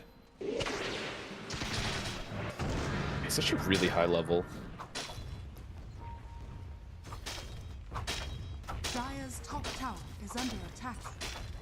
Dire's structures. Didn't realize are how much fortified. higher level he was than everyone else. Jesus. It's like Yeah, I don't 3 even- levels higher than the next hero. Is under Yeah, attack. I don't even know where that came from. He has 3 kills, but Radiant well, are finding scanning. Dawnbreaker in the mid lane, pretty tanky though. Gunner's like, gotcha. He needs to tip back. This is an Arcane Rune Pango, and you're not really finding anything here. We're gonna see them group up around mid though. You have Dragon Form, you've got Enchantress. I imagine you start to bring down this tower. Dire's middle tower. And Shopify have to respond, I imagine. They're setting up with some good mines here on the side from Techies, but that's it. Tower goes down. Alpha Wolf plus DK, very good. Dire's middle tower. Pretty close to Mjolnir. Actually, he's got the money. He's picking it up now. Maybe they just wanted to wait for that before fighting. Oh, he's still farming, man. He's farming to the Manta now. That's just the first Arteezy farming has item. no, yeah, it's like he has finished his first farming item. He needs to get to a Manta.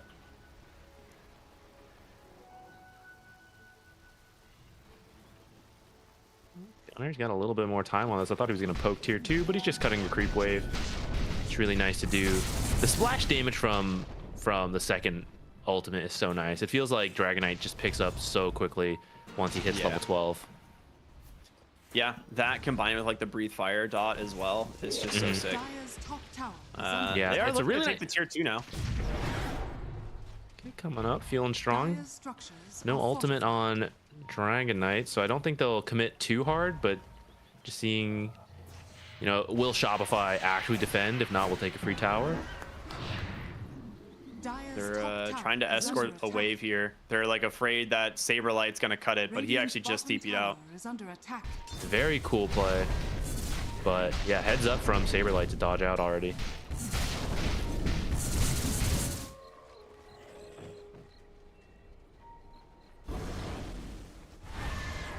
And all the Overall, pub players. Oh, go ahead. Sorry. No, I was gonna say all the pub players who ask how you deal with people ratting. That's how you go. Escort the creep wave, kill the guy ratting. Yeah. So Dire's top tower onto the tier is 2 under tower. The Dragon Knight ult comes out. The summons from the troll as well are here, and Dire's top that lane tower pushes is under real fast. They're gonna have to start Radiant's bringing some bottom heroes tower back as is Gunnar under has attack. his Manta style as well. So Yeah, we already see him cutting 2 waves with the Manta. You just split them up. Even if you don't actually kill the creep wave, you just do enough damage that Dire's top tower your is under creep wave will attack. push in anyways. And they're gonna get to work. That illusion and the troll. This tower's already falling down to half health. dude, Fly has to be like one of the most annoying Enchantress players to Radiant's deal with. bottom tower He's really good at it. I mean, there's a reason why they have constantly banned Chen away from him. Like, imagine if he had more creeps. Imagine 4 trolls. Dude, they actually are being really annoying with this wave cut between techies and TA traps. Like he'll pop a trap and then like a techie's mine just kills it. Dire's top tower Aegis is expires, under Stormstormer's back up. They also find an amplify damage rune for Yuma, who also just completed a Scotty. So I'm thinking, even though you don't have Aegis, they're looking for high ground, man. Yeah, they're pinging it. It could be pretty cool. Just have Gunnar poke with some Mantas. Just back him up. They do have to be a little careful with the chrono, though. That is always the scary part about going high ground. So just maybe they're going to rethink it.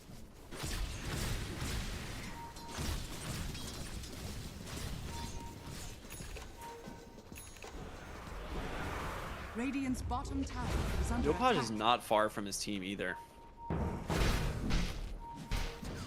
He has a full BKB on Courier.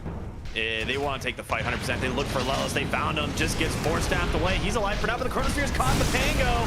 And that is nice. Gunnar on the backside. Dragon Tail here onto the Vengeful Spirit. In comes Saberlight, but Dragon Knight is up here all alone. He needs help. Is he going to get it?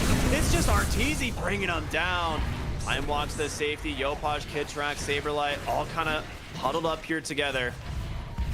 Looking pretty strong. Once again, Yuma on the front side, looking to get away here. Good reverse time walk. He turns his attention on over to Thelacore. The damage on over to the Vengeful Spirit. Now looking for Yopaj. He's got to find something. Who does he get? It's going to be the techies. As now, Yopaj playing very well with these refractions and this constant kiting of the Terrorblade. He has to TP on out to get the bash. They don't. Good play there. Oh, Arteezy. Oh my God. Goodness. That was so close, but yeah, nice chase here onto the Fly Enchantress. Dude, there's a massive one fight here for Shopify. Yeah, catching that Pangolier in the Chronosphere was huge for them because we saw for about like 10 or 20 seconds after he popped meta, just everyone was scattering and he can't actually attack because the 2 people who are supposed to set up for him, the Pangolier and the Dragon Knight, they died first. So the rest of the fight was just kite around Yuma, take turns poking him down, and he does eventually TP out, but you finish off his entire team.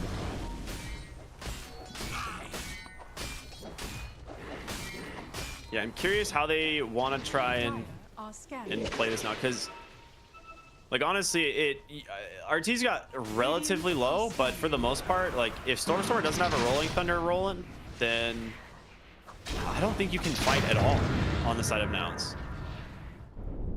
Yeah, I think it just, I don't think they have to be too worried. I know it sucks to lose that fight for Nouns, but I think they can say, like, that was a really poorly executed fight for us, right? Like, just Dragon Knight and Pango just died way too fast, just the way it played out. So as long as we're more careful with the fights we pick, I think they can still win the fights.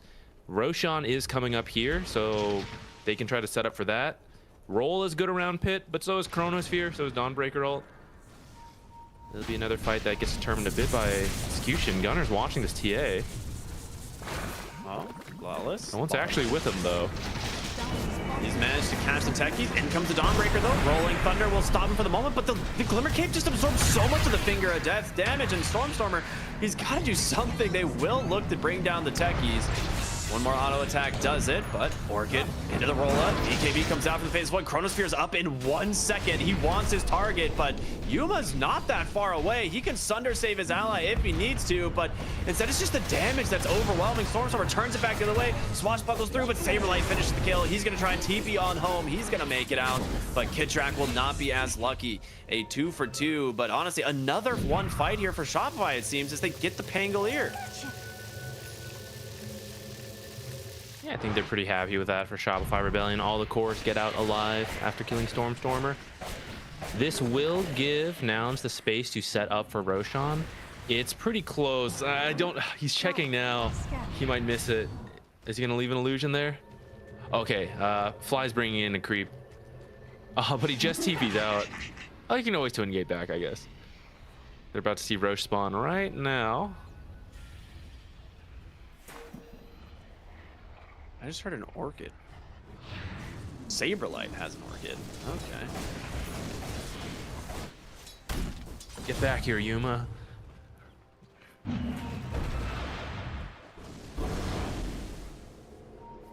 I think both teams are aware of this. We see Shopify Rebellion heading down here as well. There's no chrono for 60 seconds, though, so this is a really good window for Nouns to grab this Aegis. And they need this. This Stormstormer Pango dying in these fights has been a massive problem. The question is, do you give it to the Pango or do you give it to the Terrorblade, right? Because both these heroes are super value. But I think I want to see it on Stormstormer. All right, Shopify Rebellion is going to smoke and try to contest this. They are not going to make it in time, though. All right, they are giving it to Terrorblade. All right.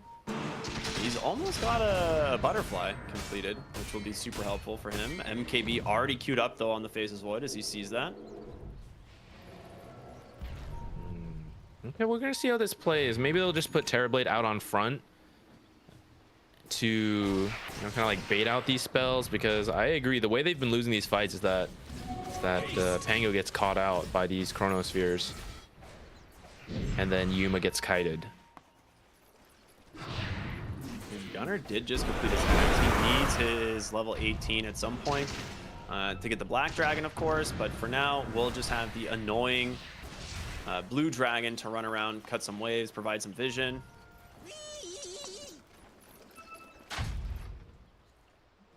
Everyone's drawn everywhere. There's a lot of planning going on right now. Dude, they need a gem on Nouns so bad. Look at the trap lines that have just come out from TA and Techies. Like, this whole bottom half of the map is just covered in TA traps. Chrono on Pango mid lane. They got the Pango. The Dawnbreaker's coming through, and they will just let him go. Techies not able to be brought down thanks to that reactive taser. Saberlight with a BKB trying to get away here at the moment, but the rest of the team is here. The Orchid does catch the Lion, but the Dragon Tail is on point. They get themselves a return kill, a 1-for-1 trade. And no chrono, so Yuma, if he can get to the high ground with some of this time left on this meta, maybe they can get some damage in. I'm gonna have to watch this back later. The cores on Shopify are actually so high level. I think you're actually okay trading Stormstormer for Saberlight there. You have to get a big win in terms of XP. But pushing high ground now without him. That's where this goes. Yuma can't be kited by the tower. It's just a very valid point. Yeah, he's been struggling with it.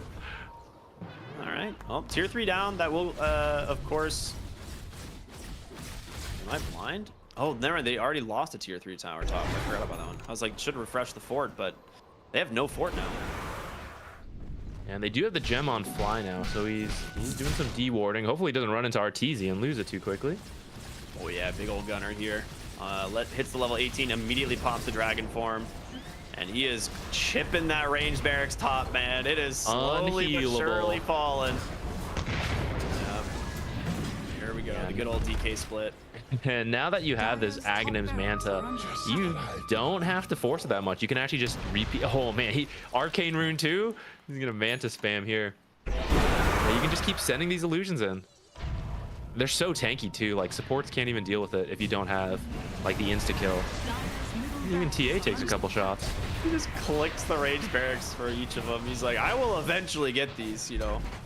Manta, 6 more seconds.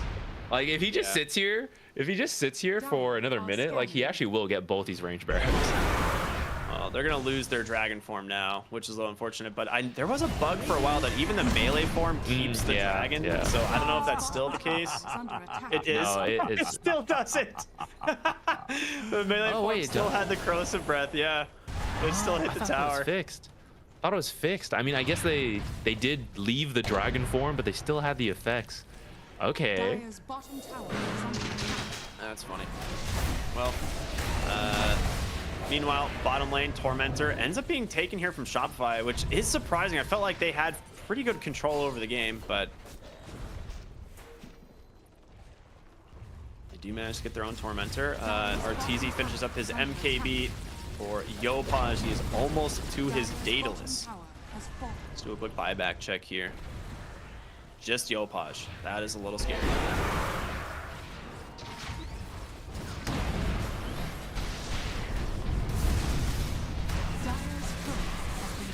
Just sending in Terrorblade and Dragon Knight illusions. It's like we will get these buildings. I mean, it's true. The way you throw this, I was gonna say lead. They're actually 5k behind, but they have control right now with this Aegis. And the way you throw it is, you know, too many people clump up around this high ground trying to hit these barracks. And there's like a big chrono, big combo from everything. So just sending in these illusions, right? You don't want to commit anything on an illusion, but every time he's coming in, like he's getting a few extra 100 damage. They see Saberlight. They're gonna go in. Dragon Tail is there. A lot of damage from Fly. He's gonna be forced to BKB. Does have his ult or TP. I'll just TP on home, so he's safe. They did get the range barracks top and mid actually. Wait, what? Who did Dragon that? Knight illusions. You can't stop them. This is too good. It's too good. They're immediately smoking mid for Arteezy on this Faceless Void. Could be a huge catch. Oh, up onto the high ground. He immediately gets the BKB. A huge chrono just turns around. He's like, I'm taking Lelis with me. In comes the Dawnbreaker. Pango chain stunned up. The Orchid is there. They got 2 kills. The question is, can Arteezy and Saberlight get out? He blinks to safety for now on the Dawnbreaker. And Faceless Void, he's time walking away. He's got no problem. And on the high ground, they've got the numbers. Gunner goes in. Dragon Tail catches the Faceless Void, swaps to safety. He wants to go back in. In comes Saberlight. Nice Starbreaker. The follow-up from this Techies is huge. The mana drain holding them down, though, as Yopaj with the BKB. He's got to get away from this this Dragon Knight. Damage is taken through. Do they have detection? He's got to blink in 1 second. He's got to make it out. Meanwhile, on the high ground, Bloodthorn catches the Dragon Knight. He's taking a beating here. Disarm doing some work, but the backside of the fight, it's just Arteezy being held down here by Lelis. The mana drain is available if he can use it to stun out from Kidtrack. So he's gonna live. Do they find? Oh, they do indeed. Great snipe from Saberlight. Gunner fighting up against TA all by himself. He's trying to TP on back to the base, and he's gonna make it. Manta comes out from Gunner. He's safe, but now Saberlight. Oh, beautiful Bloodthorn, but a great Sunder out from Yuma, and they just turn it on with the Satanic. What a long fight. This was going on for Pango's entire respawn. I was really scared for Nouns there, actually. They were really pushing it. It was like a 3v5. I was pretty worried for them, but it's true that, I mean, that was Chronosphere and Dawnbreaker all used at the start of the fight, killing off. It was Lion and Stormstormer to begin with, so they felt strong enough to do it, especially with the meta already popped, and it was very dragged out. It went a long time. I think they came out ahead from that. I'm actually not fully sure. That was a dieback on Lion. I feel like it, I don't know. I feel like it's Nouns favored, but that's just because you have like the Dragon Knight continuing to chip away at buildings. Your whole mid Brax is gone, and top lane the melee barracks is starting to fall. Bottom lane, they're just holding them here. Stormstormer, he gets the roll up into the Rolling Thunder, so he's out for now. Looking to turn their attention onto Kittrack. He's gonna follow the illusion, will spawn the swamp. Not gonna be able to get him too far away, so they've lost the Vengeful Spirit. And they're really looking for more. RTZ, Dragon tailed up. Gunner's got to be a little bit careful. Still has the Manta available. The Chronosphere waiting to throw. Looking for Yuma on this TB would be the big kill if they can get him. The final fortification for Shopify. Being committed as Yuma on this Terrorblade, on this high ground, is going to just rip through this barracks. And they got him. Top lane, the barracks also starting to chip down, just 700 HP away from Mega Creeps, and Gunner just runs straight for it. Manta style not quite yet available, does have a halberd, and he gets it. The full commitment, takes the racks. He's gonna lose his life for this one, but I think he's probably okay with it. This Dragonite pick, we weren't sure about it to start, but I think we're seeing what they were envisioning their game plan with. They made so much space with these Aghanim ults, like starting with the early map control, just going tower to tower with the Enchantress, and then just constant split pushing. RTZ might find Stormstormer here. Doesn't have detection.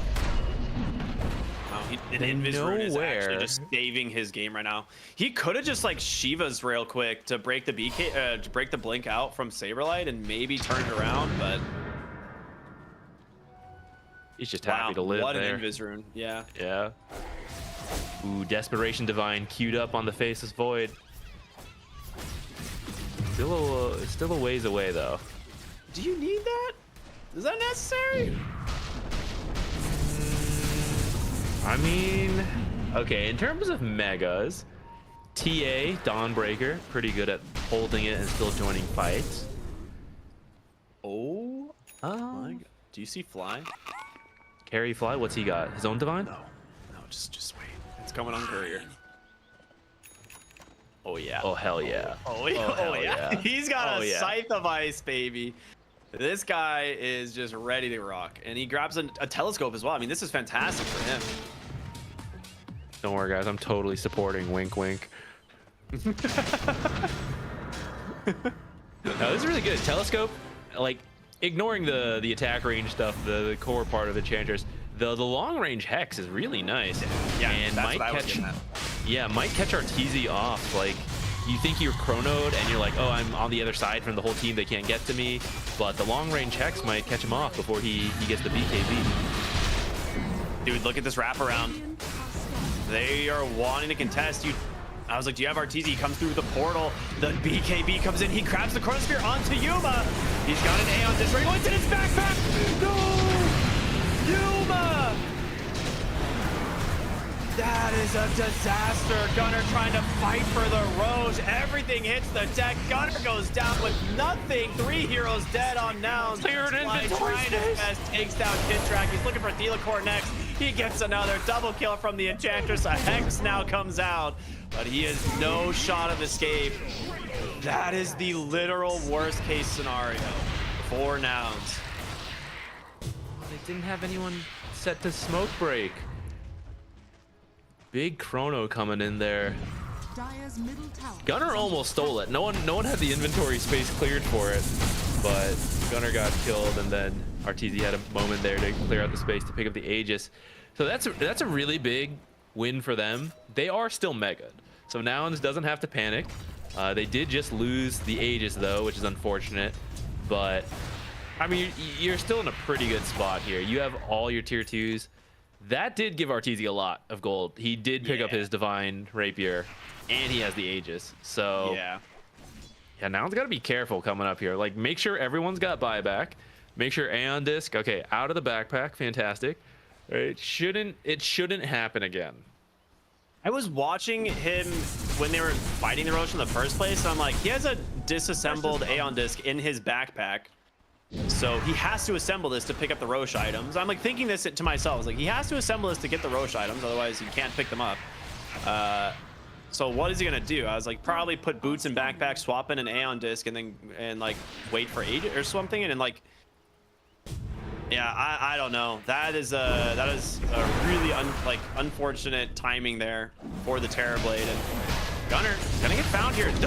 Jeez, that Divine, and there it is. Dragon Knight's dead. Looking for more. Lelis on the backside just gets two-tapped by this Faceless Void as Pangolier is in trouble as well. They've got him on an Nullifier, and just like that, you've lost 4 more heroes potentially. Well, Fly makes up on the high ground. A nice 4-step, but Arteezy doesn't really seem satisfied with this. He wants to chase for more. Just needs a couple of auto attacks, maybe a bash. Will not get it. Fly is safe. Radiant's middle tower is under attack. They are now 8,000 gold ahead. Wait. Okay. That was big for them. All of that. Totally unrelated. In the Dire base, this banner, isn't this way too far back? Yeah, that's hitting nothing. That doesn't do anything. I don't know what this is. That's a mistake, whoever planted that. It does nothing. It only has a 700 radius, so that is literally useless. It's a third tower. Maybe it will distract them. That's true, actually. That could be good. Maybe the creeps focus it instead. In which case, yeah, their mechanics, their game knowledge better than ours for sure. Yeah, I thought it would help them hold megas though. Anyways, back to here, the stuff happening. So yeah, off that, they're gonna try to force buybacks, but obviously no one on Nouns wants to. Losing a barracks, honestly not a huge deal when you have megas. It sucks, and it does open up, you know, the future push. Oh, carry the swap. Airy Fly trying his best, needs to be careful. Goodbye, Kitrak. Yuma doing a lot of damage here, trying to take down Arteezy as well, but won't have enough. Jump in here from Gunner, catch Bloodthorn, but a nice BK, or a nice Manta to dodge it. In comes Saberlight, but they managed to get the first life out of this Faceless Void. X again. There's the stun. The Lelis on this line, able to lock him down. The Divine Rapier hits the deck. Oh, man. Won't make the same mistake again. Be patient. He's got his inventory clear for the Divine. Yeah. He's like, fool me once. No, not happen a second time. The Divine Rapier now in the hands of the Terrorblade as he is ready to go. Immediate smoke. And the line is drawn. Goes straight for the throne. He's got Chrono in 5, and he has an amplified damage route. If he kills TV and gets his Rapier back. What an Earth Spike. There it is. He's looking for that Rapier, but the Hex comes out. He's still managed to get on top of it. Yuma with the Manta. They just turn around onto the Faceless Void. He's trying to time one of it, but it is too much. A dieback from 2 heroes and Shopify. Looking like they're gonna appear in game number 2. Oh, baby, we got some Dota. Let's go. There's some good memes on this game. I love this. Yeah, oh man, that Divine Rapier, it looked like it was starting to work. Now it's starting to sweat a little bit because we start losing fight after fight. But once you've been mega'd, it is really tough. You have to win like 3 or 4 fights in a row, because the first fight you push up to the tier 2, they've got Fortify. You take the first tier 2, push up to tier 3, got another Fortify. Gotta go through that, got another Fortify. So you do have to win a lot of fights when you do get mega'd and you're like in that kind of situation. So we saw that, like, Shopify was winning several fights in a row, but just wasn't quite able to win like 4 or 5 fights to finish it all off. Yeah, I want to say, like, Fly had such a ridiculous game on this Enchantress. Like, he did so much work early in helping take objectives, and I think that is honestly one of the main reasons now ended up winning this game. Like, yes, there was all the stuff that happened in late game, there was all the mid game stuff, but literally the aggression that came out from Enchantress Dragon Knight and their ability to just take away the map from Shopify, despite being at either even net worth or a net worth deficit against Shopify almost this whole game. Taking 2 lanes of barracks and then eventually getting mega creeps, like, this all just comes back to those 2 heroes playing kind of this split push game, and it was really, really, really cool to watch. Yeah, and I feel like they finally adjusted what we were saying. First of all, Stormstormer just played straight up, like, he was on par with Yopaj. Before, Yopaj had his number in all these games, and he was already winning the lane before the runes even showed up. But this time he was keeping up, and then Fly came over with his Enchantress, and Yuma did die for that, but you helped the mid. And I feel like when you give a carry a good game, they just farm. Like, for the large part, carries just farm no matter how good of a game they have. But when you enable the playmaker can make space. Someone like Pango can get active and will actually participate. So even though Yuma had a bad time, they could still play the game because Yuma Yuma was just gonna farm anyways. Like we don't need him to like join these early fights. But Stormer having a good game this time, it felt like a world of difference. It allowed them to start taking all these tier 1s so quickly and like set themselves up in a much better spot. I say, even though it was like dead even for for a lot of this game. Yeah, this was a really fun one to watch, and I like very cool and unique itemizations coming out from both teams. Like Saberlight having this like Bloodthorn Nullifier on Dawnbreaker, like he was just so farmed out of the off lane, and then of course that late Hex pickup from Fly ended up doing some serious damage. Ends up catching Faces Void Chronos up and just gets instantly hexed by Fly's Enchantress. It's like that is just like game winning, in essence. So.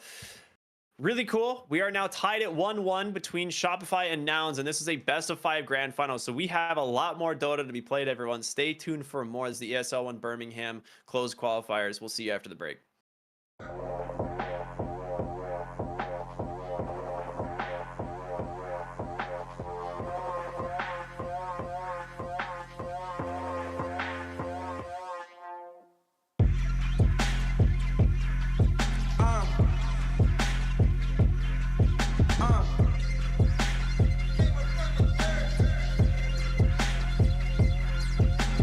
Lanes in my way, they might have to get murked. Approach me with caution, might have to get hurt.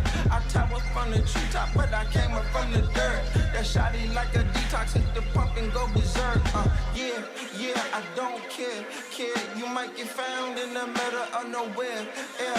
Approach me with caution, might have to get hurt. That shotty like a detox, hit the pump and go berserk. That shotty like a detox, hit the pump and go berserk. I think y'all in my way, so tell me which one going first. You end up in the hearse, you end up in the grave. That shotty like a detox, hit the pump and you enslaved. Hey, yeah, I don't care. You might get found in the middle of nowhere. Yeah, that shotty like a detox, hit the pump and go berserk. I think y'all in my way, so tell me which one going first. Scroll through my living room, chosen the pinnacle. I jump into the spotlight ever since I seen the hidden view. Move how I move, I don't know who you approaching. I'm Jordan, less suggestion, I don't need nobody coaching. All these niggas frozen, that's usual. Every space I go in, that's not unusual. Approach me with caution, might have to get hurt. That shotty like them Reeboks, hit the pump and go berserk. That shotty like a detox, hit the pump and go berserk. I think y'all in my way, so tell me which one going first. You end up in the hearse, you end up in the grave. That shotty like a detox, hit the pump and you enslaved. Hey, yeah, I don't care. You might get found in the middle of nowhere. Yeah, that shotty like a detox, hit the pump and go berserk. I think y'all in my way, so tell me which one going first. That shotty like a detox, hit the pump and go berserk. I think y'all in my way, so tell me which one going first. You end up in the hearse, you end up in the grave. That shotty like a detox, hit the pump and you enslaved. Hey, yeah, I don't care. You might get found in the middle of nowhere. Yeah, that shotty like a detox, hit the pump and go berserk. I think y'all in my way, so tell me which one going first.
dance. Fly, I don't try.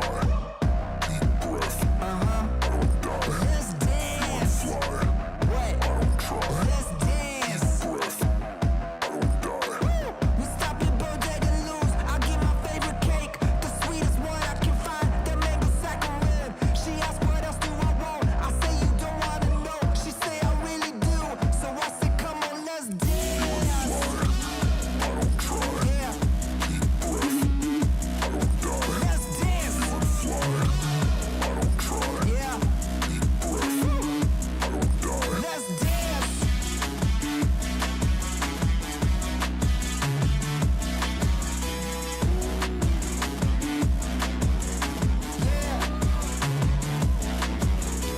Fairfax and Beverly, Fairfax and Beverly. Come on and dance with me. I speak so cleverly. I step with anyone from 1 to 70. I got this bug in me, so come on, baby, baby, let's dance. Fly, I don't try. Let's dance. Breath, I dance with you. fly, I dance with you. I dance with you. breath, Come on, dance.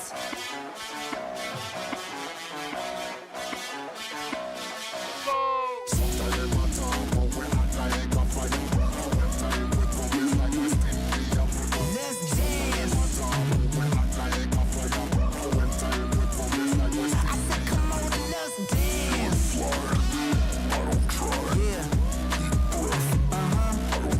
Let's dance. What? Let's dance. Let's dance.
Hello, everybody. Welcome back. We got more action here for the ESL on Birmingham closed qualifiers. It is Shopify versus Nouns, and turning into being one of the best series again of the qualifiers, kind of as expected. These teams have gone back and forth so many times. Their upper bracket series yesterday went full 3 games. I would not be surprised if we see another 5-game series come out from them in a qualifier. My name is Cryptic. I'm here with Z Quixotics. And man, what a hype series so far. Man, it always gets exciting when a Divine Rapier comes out. You never know. Talk to me about the Divine. Like obviously, I feel like he did kind of have to go for it, but you know, is there an alternative, or what's the idea there? I think he felt he had to once they got mega'd. Like that DK Manta plus Enchantress just keeping that pressure on, splitting off those range racks, right? And then just one lost fight from there just led to your whole base being gone. It's not going to change, right? Those Manta illusions are still coming. The troll creeps can still keep coming. So like it was just going to get harder from there. I think that's why he felt I got to get this divine. We have to win a huge fight and I got to get through the base. No, I 100% agree. You run into a situation where it's like you've got to kill these heroes in Chrono, right? Like, and TA probably not gonna be able to contribute. She's gonna be looking for something else somewhere else in the fight, or she's gonna be getting controlled up. So it's like, all right, Divine Rapier, BKB kills someone in Chrono. Unfortunately, that very last fight where he Chronos out the TB, he just doesn't have BKB back because it was already spent earlier. So just timings. But yeah, a very fun game number 2 and a very exciting game to say the least. I mean, both these teams are playing really well. They're playing very close for most of the game, and then it's like one team starts to pull away, but very I would say methodical game decisions from Nouns in this second one, where it's like we know we can win, we just got to do it the slow and correct way, you know, with as least mistakes as possible. They had a couple, you know, hiccups at the Roche fight, but you were right. You know, you're like, it's just, you know, they've got megas, take a breath, chill, like they'll be okay. Yeah, and they didn't really have to be in a rush because of just the way the draft was. Like they just had to be worried about the giant chronosphere in these fights. And when you just keep sending in illusions, like, yeah, you're not gonna find me. I'm like back there in the jungle. It's just my Manta illusion up here. Yeah, I love that. Well, without further ado, everyone, let's go ahead and jump into the draft for game number 3. It is Shopify versus Nouns, and we're gonna see a first pick Pango here. Yeah, it worked for Nouns last time. We were saying, you know, give him a very stable hero, and he did really well on it, actually, even into the counter pick of the TA. So now we got another counter pick, Timbersaw. There is flex value on the Timbersaw. They could always move it around, but this could be your mid matchup right here in the very first phase. Turn to ban. Yeah, I agree. I think this is like a super cool. I really like the Timbersaw pick right out of the gate. I think this has been pretty successful. It is flexible, of course, but do you think you can take Timbersaw into the Pango mid? 10 seconds remaining. I think it'll be okay. 5 seconds remaining. This is where I'm bad at the mid matchups. I just play support. I put wards and stuff. I don't, you know, all these. I just watch the pros do it. Yeah, I think it should be okay for him though. The melee matchups. Well, I like either way. I think it's okay because Pango, like he does Pango things. Like even if you counter him, he hits his 6. He starts rolling on people, right? Like I think Pango will be fine even in bad matchups. And Timber here, like Timber versus melee heroes, maybe you can't easily get the kill because Pango has some escapes, but you should still be like. I think you can just bully the Pango. 10 seconds remaining. Yeah, I think that's probably true. We've been seeing a lot of Timbersaws go like the 4-4-0 build if you're going to be going mid lane, just kind of ignoring your reactive armor and just doing as much damage as possible. I love the Venge pick. I mean, Kitrak, he's played it 2 games so far. He's had 2 good games on it. I can't really complain. They're going to steal the techies themselves here for Lelis, which I like quite a bit. I'd love you to pair this with some sort of off lane that offers some control and team fight. I think that's really important. 10 seconds remaining. Yeah. They have a lot of flexibility there. There's many offlaners that Gunner plays that like there's so many Shiva's builders that are popular right now, and techies, you know, just throw out the spells, combos, the match camp, the ult that we saw. It's even better now. So Pugna is going to be able to decrepify a target. You could hit them with a Veil or Shivas, and then Techies combo. Like they've got tons of burst here to go through with Timbersaw, who's usually strong versus physical damage. We have been seeing a lot of Timbersaws buy Eternal Shroud to tank up first magic damage. Another nice thing about the Pugna is that the mana drain element, or not mana drain, the mana battery element into the Pango, who did get hit with some nerfs to his spells over the year he's been top meta, still here, but one of those nerfs is to his mana cost. So Pugna's going to help him with that. Both these heroes should be able to come mid. Let's see what we got here. Mars for Shopify Rebellion. Okay. Well, one, the Pango, you know, he's going to be able to just roll through the arena if he's already got that going. But these supports will have a hard time. And the spear can interrupt techies. I think God's Rebuke can as well. I'm actually not 100% sure on that. But you can definitely... It can? Yeah, I think it can. Okay, great. So then, yeah, Spear and God's Rebuke to be able to potentially interrupt the techies, and then just good setup, because Timbersaw is not really going to be your setup, and you've already got the Venge on your team, so Nouns can't like swap someone out of the arena. Yeah, I mean, I like this. It's one of Saberlight's best heroes, so that's true. Happy to see him get his Mars once again. It will just be the Yopaj Timber mid into the Pangolier, like you said. Nouns turn to pick. Okay, we go for Hoodwink, a really good damage hero that pairs well with the Mars. I like this a lot. Good against the Pugna as well, right? Decrep doesn't really save you too much from a sharpshooter, but I'm curious what your core pick here is going to be for Nouns. Like, you have 18 pick 4. 10 seconds remaining. I mean, I would guess you pick your safe lane carry here and ban out the hard 5 counters, but seconds remaining. maybe you save it for Yuma and you just pick your off lane. I'm not 100% sure. I think I'm okay with either. I do think a carry pick here could be good. You know your matchup at this point, and you have 2 bans to then protect it further. I'm trying to think who could be good for them. I feel like his Magnus is still available. You don't really... I mean, you have like Magnus techies. It does seem pretty sick, honestly, but I'm not sure if that's where they want to go. In terms of the carries, you could pick something safe like a Juggernaut, but even then it doesn't really win against the Mars lane all that easily. Naga Siren. Okay, this is much better. Bloodthorn, a huge counter to the Timbersaw. Naga is a natural Bloodthorn builder. Typically does well against the Mars lane, so this is cool. Yeah, they'll be able to get by. Like, I think it could be techies or Pugna. They're both pretty decent in the laning stage. Just long range poke, can spam out some spells to help Naga get through those first few levels. And then from there, either you're doing okay in the laning stage, you just go, you know, keep it up, or hey, Naga's gonna go to jungle, she'll be fine there. She's got the illusions nice and early, and you can focus a bit more on that mid lane. And like, maybe that's part of this logic too. Like, hey, we do want to help Stormstormer more again, right? That just won us the last game, it feels like. So let's keep that up. We need a carry who, you know, doesn't need a dedicated support sitting there, and Naga's one of those. 10 seconds remaining. Well, they ban out the Dragon Knight once again, not wanting to deal with that. Alchemist was the response from Nouns.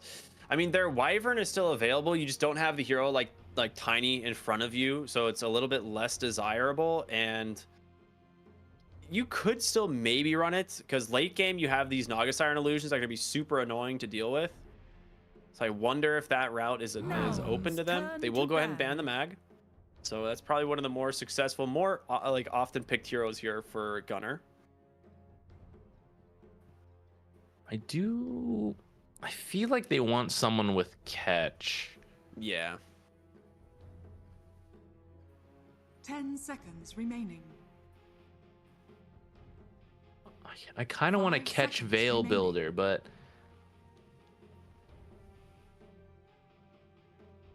I'm not sure if there's one left. A lot have been banned out.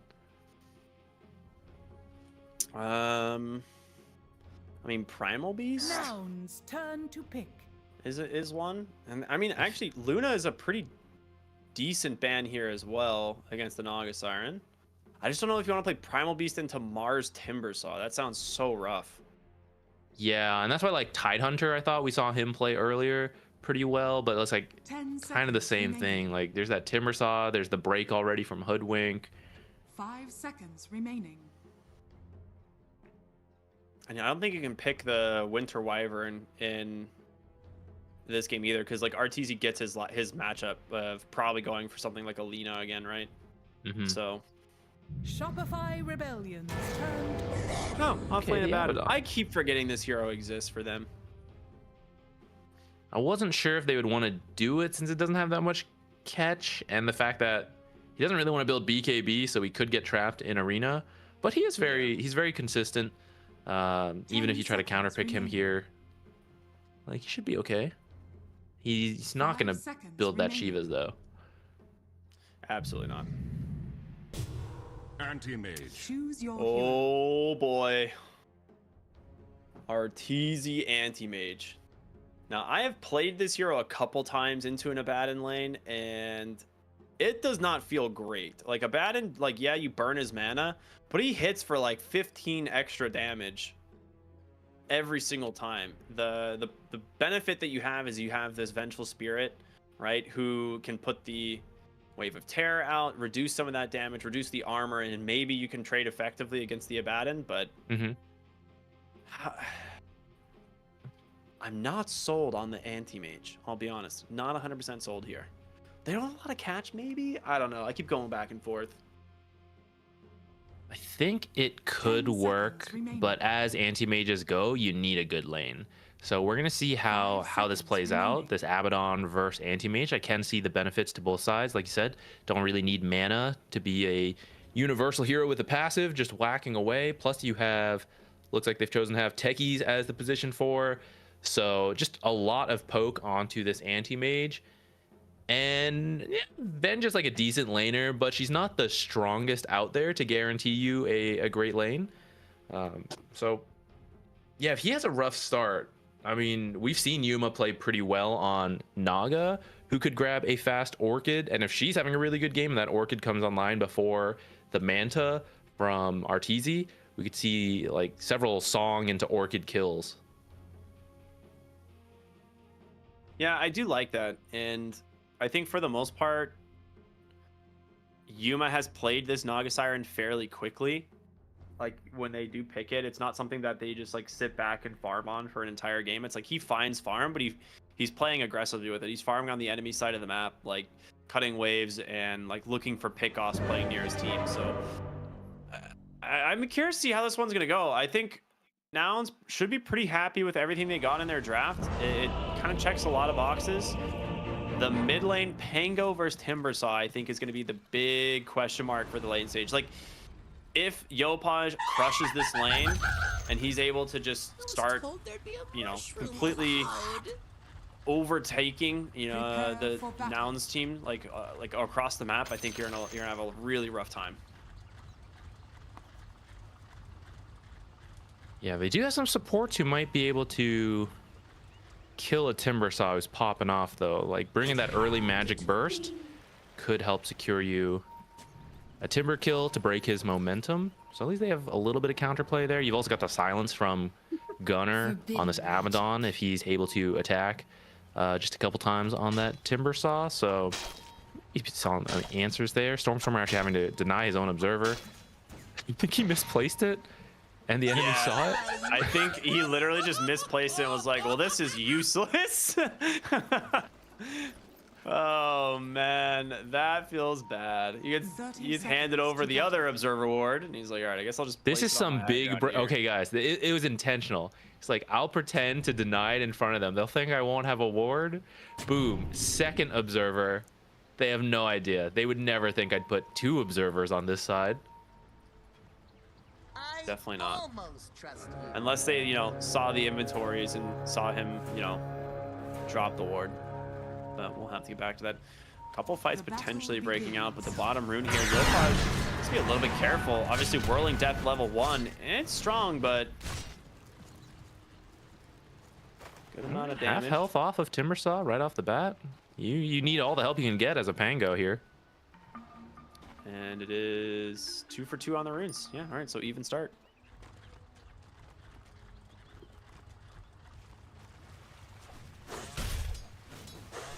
Man, Timbersaw, I feel like, should absolutely body this lane.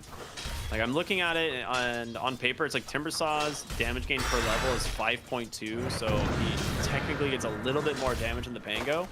But Timbersaw is like...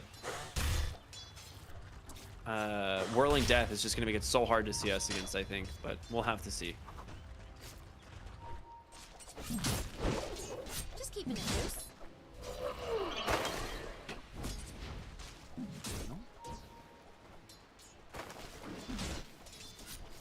Nothing too crazy going on here at the start.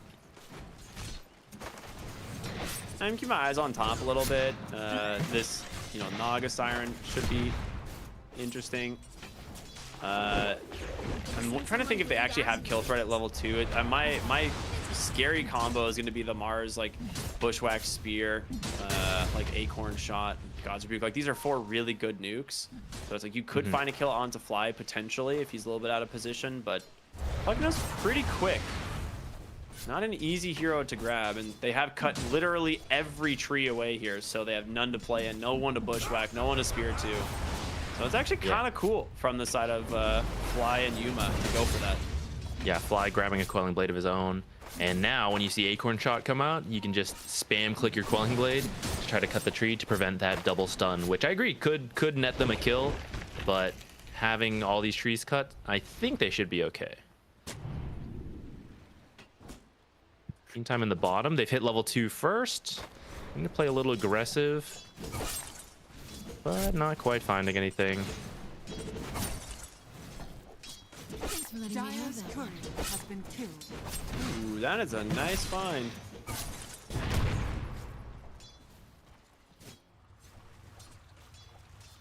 These trees starting to respawn. Fly absolutely not having it.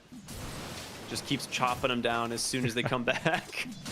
Yeah, this is really good to do versus Tree and Protector, but yeah, you can see it's pretty useful versus the Hoodwink as well to make her Bushwhack like that much harder to actually use. Oh, it's the one tree in the lane left. Love it. We see the 3-minute Lotuses come through. Bottom lane, Noun's in a good position to grab this one. Top lane, Saberlight should be pretty safe to take his, so yeah, through the core, we'll just wrap on over for it. Yeah, Lotus is really nice to pick up against an anti-mage, so he can burn off all your mana, and then you hold that Lotus for when you actually need a spell. Yeah. Going on Yuma. Not enough damage on this Naga. She had quite a lot of armor here.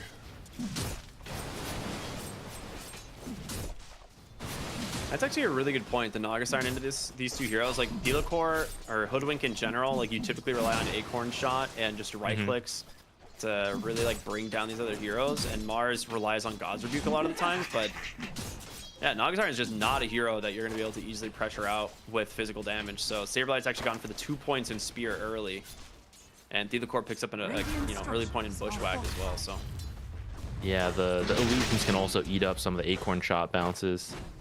yeah, I like it. It's good stuff. So maybe he'll get more points in Bushwhack. We've been seeing a lot of Hoodwinks favor the max Acorn Shot build. Let's see if he adjusted for this game. All right, first 4-minute rune. We see that Theolacor did take the time to come over here. So Yopaj already ahead in terms of regen, but now definitely securing his spot in this laning stage. Stormstormer has almost no mana to work with at this point.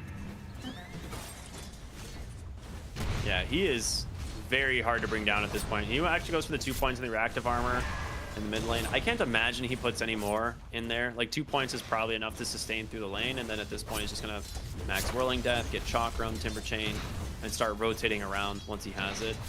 But he is completely dominating the lane now. I mean, you're finding CS here on the Pango, which is great, but Yopaj is super free.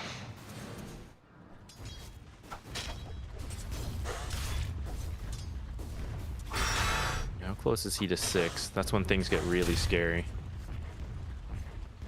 Yeah, Timbersaw starting to push it. He's just walking forward. I mean, this is basically what we saw in the game 1, right? Where he's just like walks him out of the lane completely. Top lane looks like Fly might be in a bit of trouble as Decrepified to buy themselves a few more seconds. Does have another Nether Blast. That Acorn Shot nearly finishing the job, but bottom lane will be first blood as Lelis and Gunnar run down Kitrak. I think he sacrificed himself here because they did manage to find an anti-mage at one point, and he was falling pretty dang low.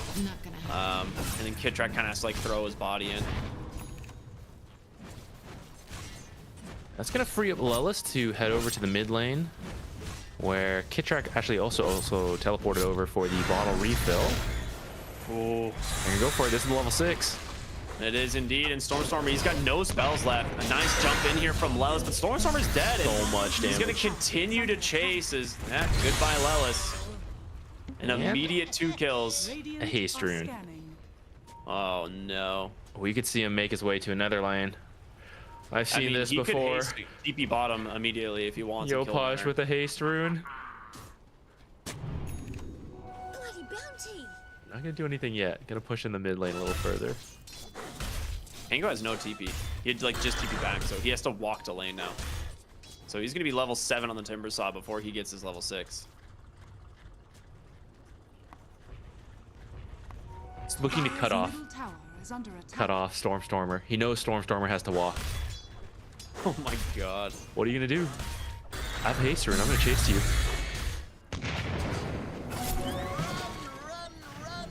He's immediately going bottom with the haste rune. Here he goes. He's gonna just dive the tower here. He's looking for Gunner. Obviously that's the big grab, and big boy Timber Saw is here. Sorry, buddy. Hands the lasted over to Arteezy, maybe? He's actually 5 movement speed faster. Oh my goodness. Yopaj will grab Lelis. Does manage to take the Wisdom Rune though. That is an unfortunate Rolling Thunder. Yeah. I don't even know if he would have had enough damage to kill Arteezy. He's got the counterspell match resistance, but it would have been close. He'll at least find Kit Track for his troubles. All right. I mean, a little bit of a botched gank there to kill the Gunner, you know, Abaddon, but it still ends up kind of working out. He gets, you know, a kill onto the support. Radiant's middle tower is under attack. Did they snipe the enemy Wisdom Rune? No, Saberlight got it. Okay.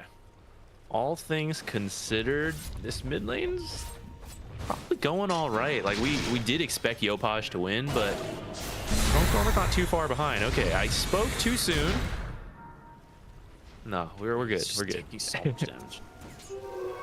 Lelis gets the invis deny there, but yeah, brought down just way too much damage from this Timber Saw. They are at least kind of respecting the tower dive, so they're not wanting to go too far behind it quite yet. Dire's top tower But is under Saberlight has full control over top side of the map now as well. So he is level 6, almost level 7. So Yuma is level 5, and he is losing a lot of his map as well now. Hoodwink actually just chasing up on their own just to be annoying to Yuma. Radiant's bottom tower is under attack.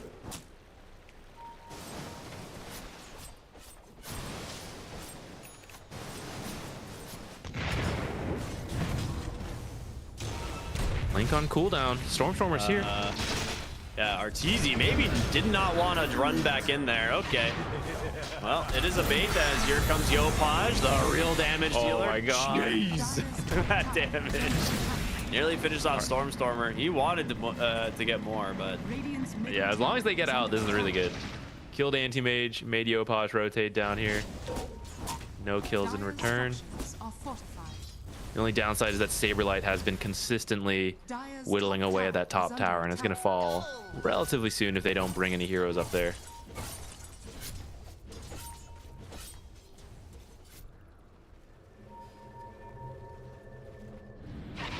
good ward here. Scouting pretty much everything out. Stormstormer. Just be a little bit careful. As in comes Arteezy. You know, decrep out from fly. Bushwhack connects, but cut away. And bottom lane, Yopaj is looking for Gunner. He does get his level 6 though, so he will hold the point for now.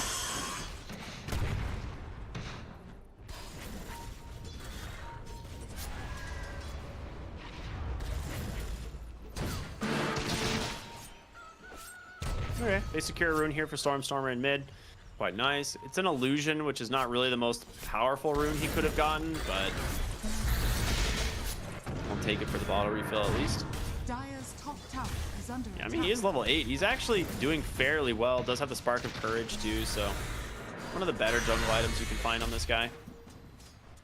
Yeah, I mean, this is the strength of the Pangolier and why you can first phase it. Right? He got counterpicked by the Timbersaw, and he's still doing fine. Right? Yeah, Timber's a bit ahead, 700 gold, but for your first pick hero who got countered, like, yeah, you take that, and that freed up your side lanes, which are not going the best actually with the draft.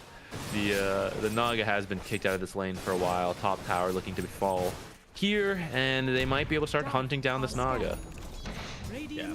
Dude, I feel like Saberlight, this is just the name of the game from him most of the time. Like, he just is solo in this lane. He just has had the time of his life. No one doesn't need help at all. Every time he gets this Mars hero, he just gets left alone, and he is top net worth almost every single time, regardless of the matchup. Yeah, and I really like he's getting this blink too, recognizing that Timber Saw really powerful. I say very low. Ah, apparently you can't spear to the acorn shot tree. Weird. Seems wrong, but yeah. And you just speared him right through it. Spaghetti code. It's not a real tree. Dude, imagine you could like mischief as a tree and like spear a hero into a monkey. Connect. Like, that would be sick. Dude, that would be someone. All right, Valve, get on that. That is the next update, please. Oh, that is an amplified damage on top. That's a good one for both these heroes, but it looks like They it's have going to be double blink. Yopages. They have double blink. Yopaj and Saberlight's blink that's daggers sick. are up. That's sick. They're definitely looking for Naga. I say, okay, they rotated pop smoke on the tier 2. Bit of a misplay, but they might still find... Fly's not really the guy. Ooh, whoa. It's okay, you'll get it. It didn't need to land those spells. You can timber chain to the tree at least. So we were talking about that. You were mentioning that one, like maybe there'll be some cool synergy there. And it looks like you can timber chain to the acorn tree. Well, let's learn how blink dagger amplify damage timber saw works there the hard way. Radiant's top tower is under attack. Just went in 100 to 0, killed Lelis. Tower is under attack. And RTC grabs the mid tower. Dire's middle tower has fallen. I like that he's been kind of like just avoiding this bottom lane and managing to find farm like aggressively elsewhere, taking objectives with his team. He's doing great on net worth. I mean, he's not to the Naga Siren, but I mean, you wouldn't expect an anti-mage to be on par with a Naga Siren right now. Yeah, we saw this in one of the other games too, where an anti-mage got kicked out of his lane, and instead of trying to jungle at a point where he's really not a fast jungler without the Battle Fury, he just got active. He joined kills, like tower pushes, and he got gold that way, as well as like the farming that he could do. And then he got his Battle Fury, then he just started sitting in the jungle. I think it was Yuma in the other Shopify game against Morphling, right? Oh, Stormstormer, Rolling Thunder, gets popped. Great arena on the backside, does catch Yuma. He's trying to get this kill. They will build a finish off with a nice sharpshooter out from Delacour. Saberlight down to almost no HP. The Rolling Thunder just bonking back and forth. Kid Track will go down as well. So they get themselves a 2-for-1, but you did lose. Oh no, it is a 2-for-2. Yeah, I forgot they got the techies, I guess, in the middle of that as well. On the backside, he fell. I think Yopaj just did the same thing again to him, just jump on top, delete him. Uh-oh, Gunner. That's an Arcane Rune Timber Saw. This guy is a little spooky. Diffusal on Gunner, though. Radiant's middle tower. So we That's saw really good we saw versus this before. Yeah. It's really good versus Timber and Anti-Mage if you burn off their mana. Fly getting bullied in the mid lane. Stormstormer now in trouble. We'll get away for the moment. Yopaj just like with Fearless. this Arcane Rune still going.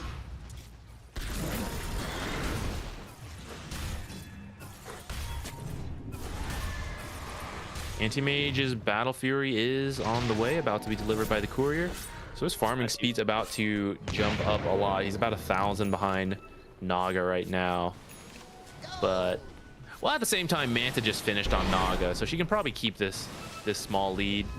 It's just going to come down to, like, who gets killed by the other heroes. Yeah.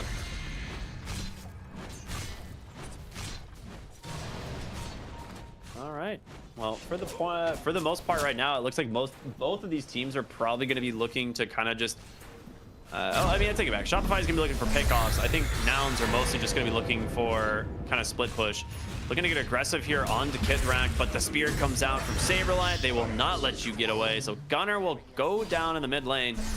Nice rotation out from these guys. The double blink dagger doing some serious good stuff early. Oh, Unicorn. And very difficult hero to find in the trees. He's juking back to the south. TP's coming in from the side of Shopify though. And oh my god, there was a puck in there. And now the arena comes out. The spear perfectly placed. They're all gone. They're so low though. Yuma, he needs to clean this up. Looking for Saberlight left. Has a Song of the Siren. His Yopaj is super low. Can he get in range? He gets the blink out at the last second. And Mars will blink as well. Oh man, that was so close. The techies nearly cleaning up all of them.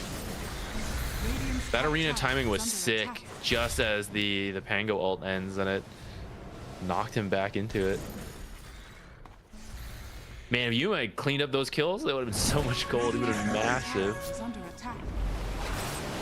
He's not quite ready to fight yet. He showed up for a free kill, but he's just wanting to finish this Orchid. Yeah, I mean, it's a great Orchid game. Timbersaw, not a hero that likes to build like an early BKB or anything. You know, he wants to get his Blink Shivas, which he actually almost has. And then we'll probably go back for a BKB or Kaya Sanj.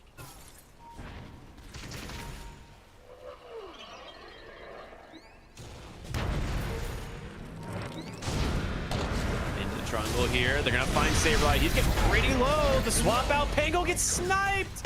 Dude, the damage. They do manage to take down the Mars though at the end of the day. Kid Track on the run. Decrept up the damage once again. Huge mana void coming out from Arteezy. Turns his attention on over to Gunner, but you don't really want to make this blink forward, sir. So he's out. Gunner now in trouble. Yuma comes in, snipes the backside. Anti-HE canceled his TP. Needs to be a little careful here. Gunner, no ult to play into Yopaj, my friend. You gotta get away from this Timbersaw. He's not done. Blink if he wants to look. Yeah, he's gonna get him. Dude, godlike now. 10-0 from your mid Timbersaw. Radiant's middle tower is Nog was only a few hundred off that Orchid. If she had that, she probably could pick up one of these two kills, either the anti-mage or the Timber, but she will have it in just a moment here. She's gonna grab the cornucopia from the secret shop, and we might see her get a little active. She does like to finish one more item, typically tank up, but I mean, it's a good window here. This silence, the cores don't have an answer yet. I like the idea to go for heart. A lot of the Naga Sirens basically decide between two items. It's like Heart of Tarask or Eternal Shroud, right? This game, heart is, I mean, Eternal Shroud is borderline useless to the pure damage from Timbersaw, so it's like heart is just the better avenue for sure. We're gonna see a lot of rotations to the top side of the map here, all seen by this ward. Yopaj, being aggressive. He's just gonna die. Yuma goes in with the Orchid. They're gonna try and get to work here on the Timbersaw. Great swap save. The Rolling Thunder actually misses. They take down one. It's gonna be Kid Track, but Stormstormer still looking for more, as it's gonna be Gunner on the backside. Blink out on both. Nice blink from Yopaj. Gunner has a blink. Whoa. If that blink had been canceled, he might have been silenced before he could get away. They're chasing, but he's too fast. Nice little arena kill bottom here, but they're still chasing mid. Easy. Be a little bit careful. He goes into an Orchid. They're right on the other side of the cliff. They got him. Yuma really low though. Needs the Song of the Siren here to get to safety. Mars wants to try and chase. Fly needs to be a little bit careful. The song continuously putting him to sleep. The core comes in, takes a lot of damage from those mines. A clean disengage. What a good read there from Nouns on the high ground, on the enemy high ground. They had no idea that was coming.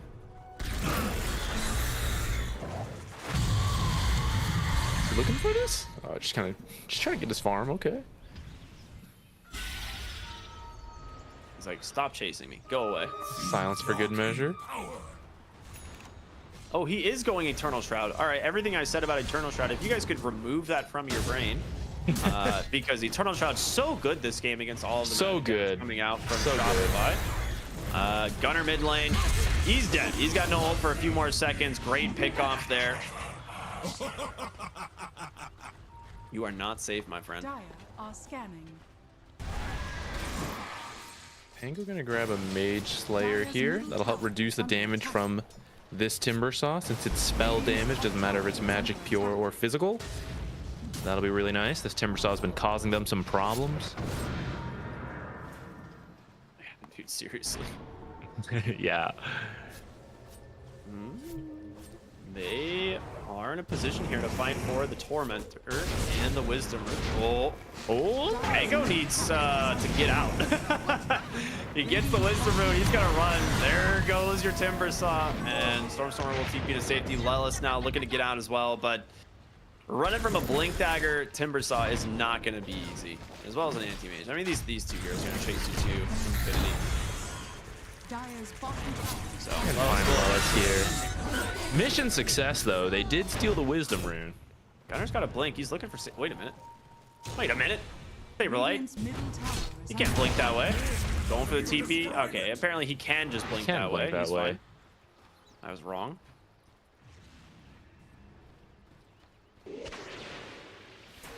You were gonna find Kitrak here? Ooh, juked in the trees? Orchid and Manta available. That should be enough damage. Oh man, the route is lot of so damage. long. He's got another blast. Can't reveal the high ground, right? So he's waiting for a courier, isn't he? Yeah. Yeah. Also, take everything back into what you heard from Ricky earlier about the heart. Yuma has swapped back. He's got the casual cloak, gonna go for the heart now. God, this guy's such a fraud, man. I can't believe he's doing this to me. Anyway, I was 100% right. It is definitely the better heart game. Thank you, Yuma, for not making me look stupid twice. You can swap I it swear, back. if he goes back for an Eternal Drop, I'm just gonna leave the cast. Fly, Arena, Spear out from Saberlight with the help there from the Timber Saw. Should be a pretty easy pick off. Stormstormer, oh, he gets bumped by the wall there. Rolling Thunder does come out. He's gonna try and make his way onto the high ground. Yuma catches Yopaj on this Timber Saw, but a great spear from Saberlight. The BKB still keeping alive. The Song of the Siren comes out, and it looks like Nouns just want to leave. This fight is looking pretty rough. If swap, if he can get in range. I mean, they're gonna chase Yuma. They got him. There's no way he gets out of this one. The chain stuns are there, and Yuma trying his best to keep himself alive, but well played. Meanwhile, Anti-Mage is just at the tier 3 tower mid, swapped to safety by Kitrak to get on top of the bat, and he has the borrow time. Saberlight blinks it aggressively to go for the spear. Gets kind of baited on that one, and now Kitrak is in trouble. Okay, wait a minute. Shopify getting a little lost in the sauce here. You get these few pickoffs, but gotta be careful. Steal the court. Gonna get hit by the inhibit. Gunner, no ult available. Yopaj is very scary. Anti-Mage looking to maybe go in for Fly here, but both these teams kind of poking back and forth. Anti-Mage has his Battle Fury Manta, and he's gonna work on a Diffusal. It's pretty cool. He's gonna burn off. I guess. Yeah, he's gonna burn everyone's mana off.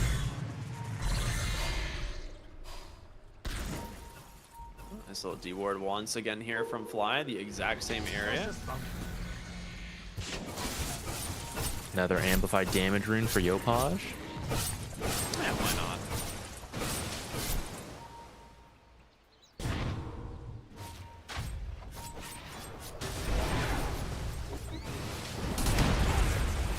Nice spear. Saberlight managing to find the Naga Siren in the bottom side. Pushes, can they find the kill? No Song of Siren. Yeah, absolutely. Oh my goodness, that damage. I thought he would live a lot longer than that, but no shot. Yeah, maybe if he popped the song instantly, he could have maybe made it, but there was actually quite a lot of heroes there. Kitrak also found Eye of the Vizier. I think there's a window where you actually outrange Song. Really? I mean, I guess so, huh? Right? What's Song AoE? You might need Aether Lens to do it. It also depends on what level of Song, which many core Nagas leave it off, leave it at just level 1. Which he has I right think now. he would outrange it if he had an Aether Lens right now, but it's, you know, yeah, they don't build that very often on Venges right now. You know, a couple Speaking of different which, fights happen here. Venge is Top dead. side, Kitrak, yeah, goes down. As Gunner, he's in trouble. He's been getting toyed with by Yopaj on the backside, as well as Steelcore. And Fly getting a little love tap from Saberlight. So, I mean, a 1-for-1 trade, but you get the Abaddon.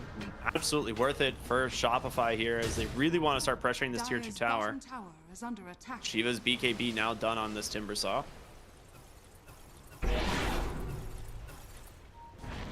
Oh, Mana Burn is the name of the game here. Heart is almost done, and he's going to start working on a Diffusal Disperser. Everyone wants to burn mana off this game. I like it.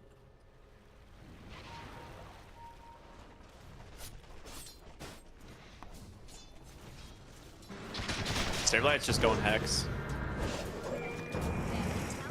Nice roll-up dodge from Stormstormer. Yeah. Gonna be okay. A lot of damage there. Jeez. Hoodwink ult, heavy burst.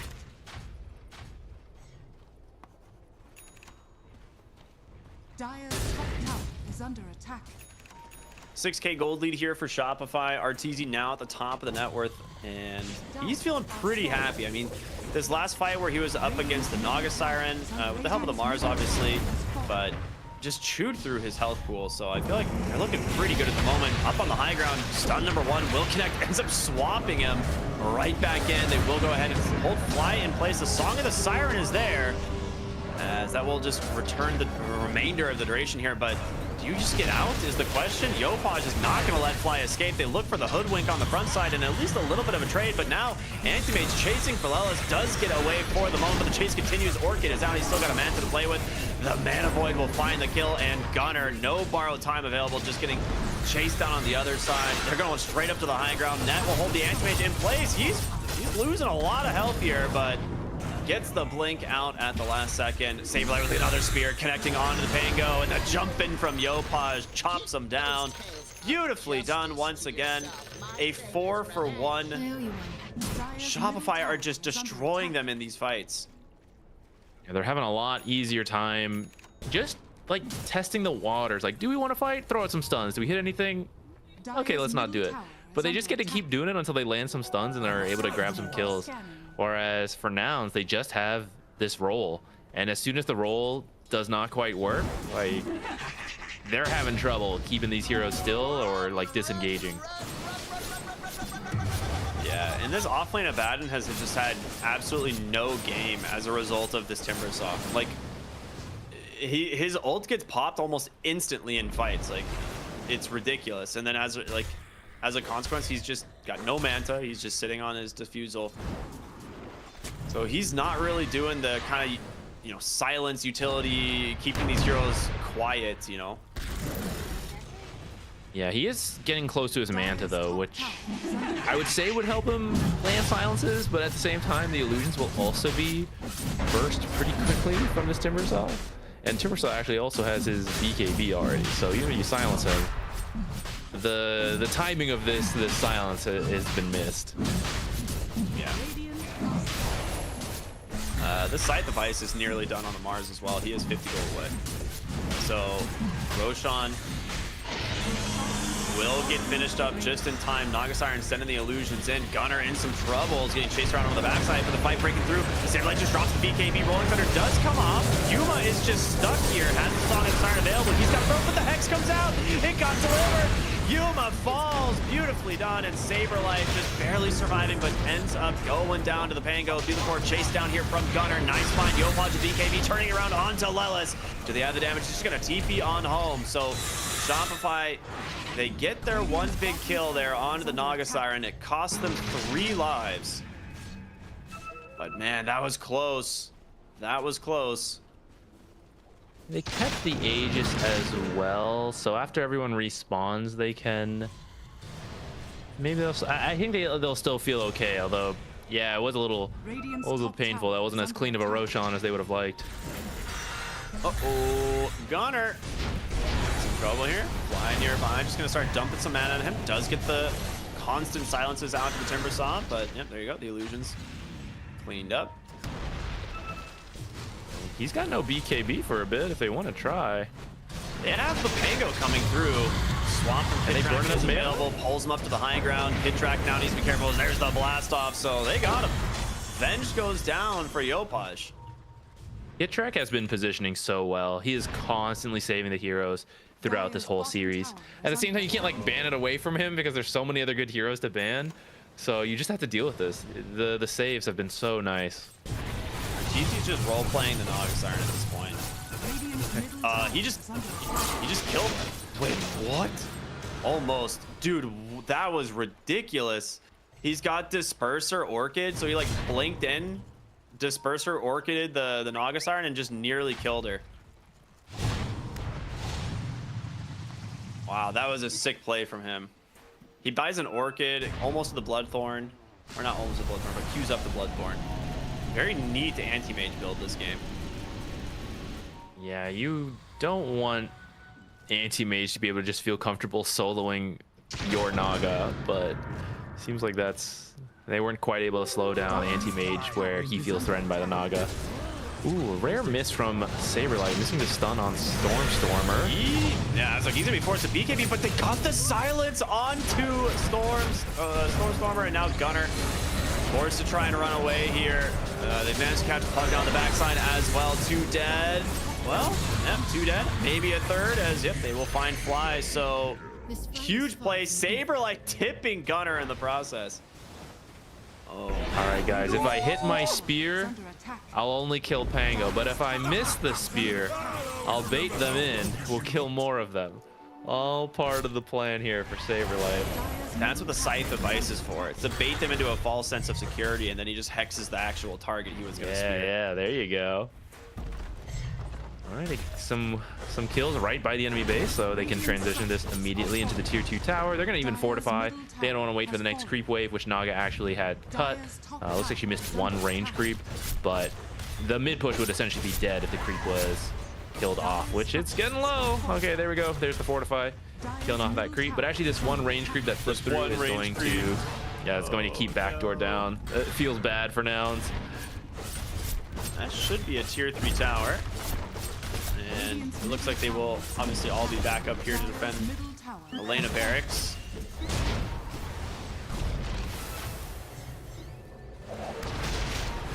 And if they can force the BKB out on Timbersaw, it'd be great. They jump in, get the silence, but the Disperser immediately gets him out, and Gunner gonna lose his ult. Ends up full healing thanks to the sharpshooter.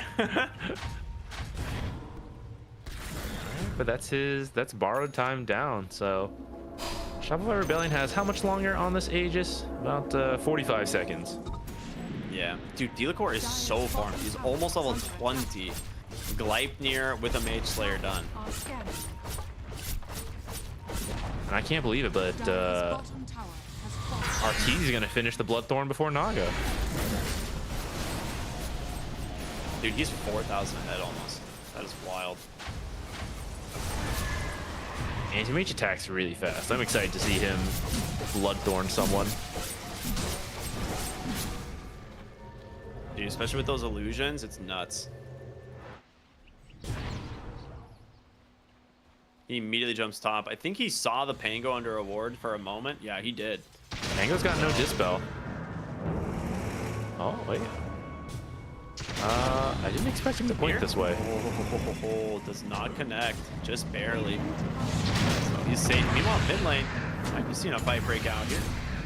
Saberlight forced a BKB, and Stormstormer will TP on home. Quite funny, actually. Nice little play here from the Pango. Fly. Off the moment, Yopaj with an illusion rune actually gets rid of the silence. He's going to be forced to BKB now on the Timber. He's just sustaining through this all on this Pugna, but finally ends up going down. Comes to the court, looking for more. Needs to be a little bit careful. Nice force staff to safety, but Gunner not wanting to pop that borrowed time. We'll make it up to the high ground. Dire's top tower is under attack. Oh, bash. Manta comes out the arena just barely off the mark. Gunner with the return tip. Let's go. Yeah, I love this. This is my favorite thing about NA Dota, man. It's just funny.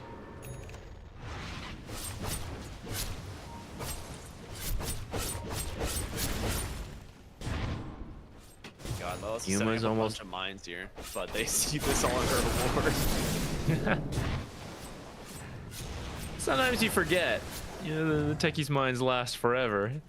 You see them placed. Later on, you walk back anyways. All right, Bloodthorn almost done for Naga Siren. That's going to be a massive boost to her DPS if it's not dispelled off. So some of these targets with BKB, not going to be easy to kill. but they don't have yeah, they don't have too many dispels on the others. Just gonna wait for like Manta and BKB. Oh, she's already got a Eul's working on the Wind Waker. I like that Wind Waker pickup a lot. Dude, Theocor has been playing so well on this Hoodwink, managing to just the scurry evasion through the trees. He's evading everything. Can they actually get the kill? They're trying. The borrow time gets popped instead. Oh no, Theocor's out, man. He's out, has a blink the Hex onto the Abaddon. You got massively baited. And Gunner's gonna go down. This Hoodwink hero hasted through trees with like 50% evasion. Good luck. 70% evasion, my bad. Yeah, good luck.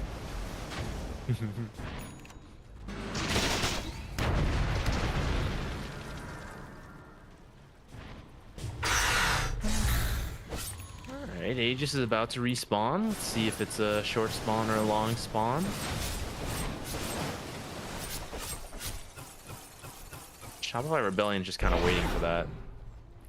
They're not going to push high ground again with Roche being so close to being up.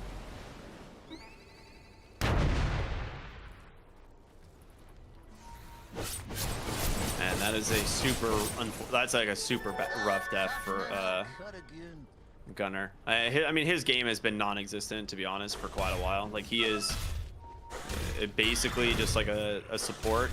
Like, he's trying to find something, but at the end of the day, like, the only real hero that he can offer like assists and killing is just this Vengeful Spirit. Yeah, this is the roughest game we've seen from him. He's been doing really well throughout all the other games. The song comes out, they find Mars. They've also managed to catch the back line. The question is, will they kill him? He immediately drops the BKB, the basher from Stormstormer, but he's just dead. Oh no, and in comes Arteezy, just shredding through these heroes. This anti-mage is just way too strong. This is gonna be game, man. There's no coming back from that one. There's 3 heroes dead. You don't have buyback. Gunner is out on the Abaddon, but Arteezy's knocking on the high ground. Yeah, they don't have to wait for Roshan when you wipe 4 of them. So he's just going to get to work. And it looks like it'll be 2 sets of barracks at least. They could poke at the 3rd, but he'll probably just back off for Roshan. Well, I say that. He's getting through these pretty quickly. All right, I amend my statement. He's going to go for the 3rd set. Hunter got kit track. Okay. Needs to be careful, though. Borrowed time at least is available for him at the moment. We'll pop it immediately, but he is now stuck inside the arena. And it's only a matter of time. Oh, wait a minute. I forgot about that. You can blink during borrowed time. Very nicely done. Gonna amend my statement again. They're not gonna go for the 3rd set. Or will they? They are gonna try as Gunner gets caught from the spear and just gets instantly deleted. The Blink Scythe out from Saberlight doing serious work. Wind Waker's away now on the Timbersaw as he will follow up with an Ogre Seal Totem and decides, hey, I'll just go back in. I don't care. Lelis in some trouble. Rolling Thunder out here from Stormstormer trying to keep Yopaj in place, but there's the BKB. The Spirit catches the real Naga Siren and he gets bushwhacked as well. Respawns into an immediate death. Saberlight, he's got his number, man. Arteezy falling a little bit low, but the Mega Creeps. The Olacor's feeling it. He's got a Divine Rapier queued up. Yeah, I mean, he is just destroying Nouns with this hero. Actually destroying Nouns.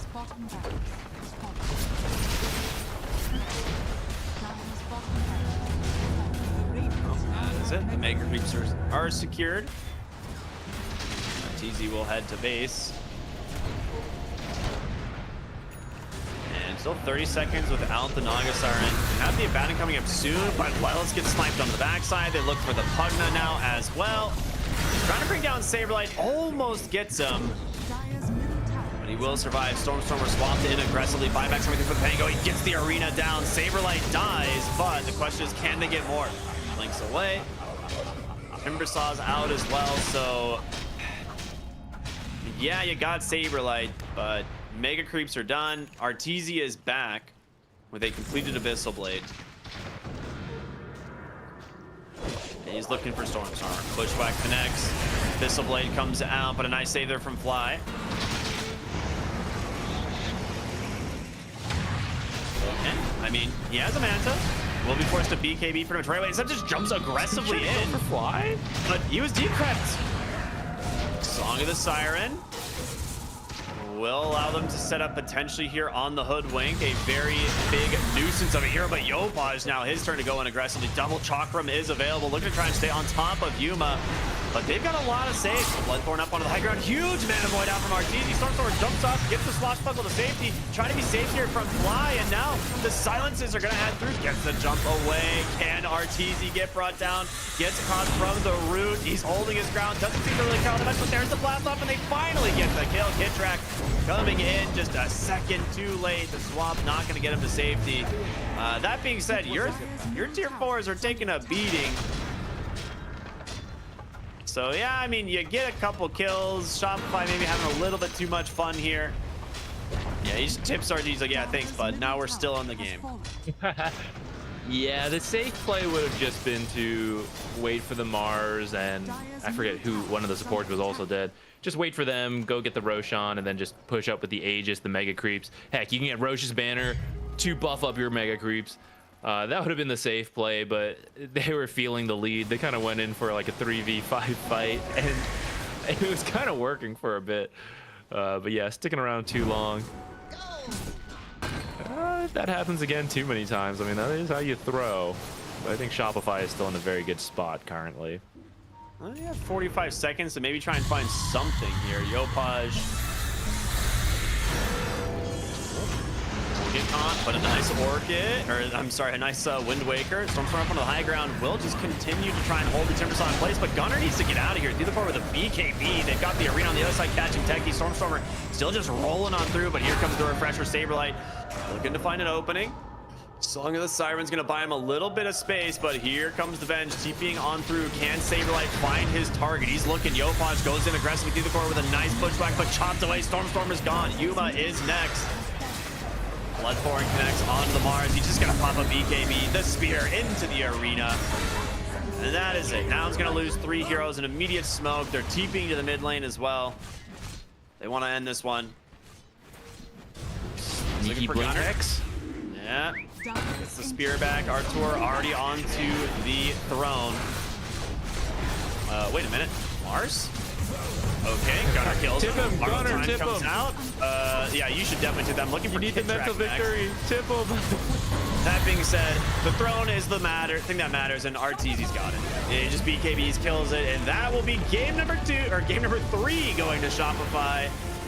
Oh boy, this is a wild, just a wacky and wild series, you know? Yeah, very back and forth. Shopify finds himself 1 win away from qualifying for Birmingham, but Nouns is not out yet. Where do you think they need to adjust there? I'm not exactly sure. Like, even though that Timber counter pick seemed good, and we definitely saw Timbersaw do a lot of work this game, I don't know. Was that the problem to you? Yeah, I think you actually had to slow down Timbersaw. I think if you didn't, he ruins the other lanes too much. Like, Gunner's game got completely destroyed because this Timbersaw just has like an 11-minute blink from the mid lane who's just like ganking your lane and killing you from 100 to 0. And it's like, because of that, you're just losing all of your momentum and space that you can make for the Naga Siren. Mm-hmm. I mean, he finished the game 21-0 and 24. Like doubling the damage of any hero on his team by a lot. Like, it is just a ridiculous performance from the Timbersaw. And there was a couple times they almost killed him. He was like 8-0 and gets away from, you know, Yuma bottom from that Song of the Siren. Just blinks away with like 0 HP. And it's like, there's a couple scenarios where it's like, I think you just needed to smoke, rotate, and maybe kill this Timbersaw. But my goodness, what a performance again from Yopaj. Mm-hmm. Yeah, a cool adjustment from Shopify Rebellion there. I was trying to see in the draft how they changed it, because it looks like when in the game Nouns 1, where they first picked Pango, Timbersaw had been banned in the first phase by Shopify Rebellion. So they switched up their bans a little bit this time, and when Nouns went for that Pango first pick again, they were able to pick that Timbersaw. So a cool adjustment to the draft, which maybe led to everything else that we saw here. Yeah, I love it. I mean, there's two really equally matched teams going head to head. Just a couple things going the correct for Shopify this time. We'll see if Nouns can tie it back up in game number 4. So we're going to go and do a short break, everyone, and we will see you in game 4 of Shopify versus Nouns. We'll see you then.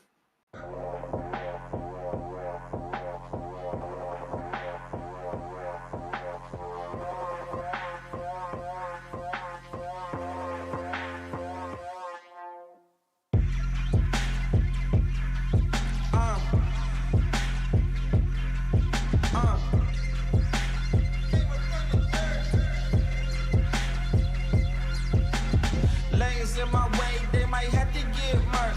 Approach me with caution, might have to get hurt.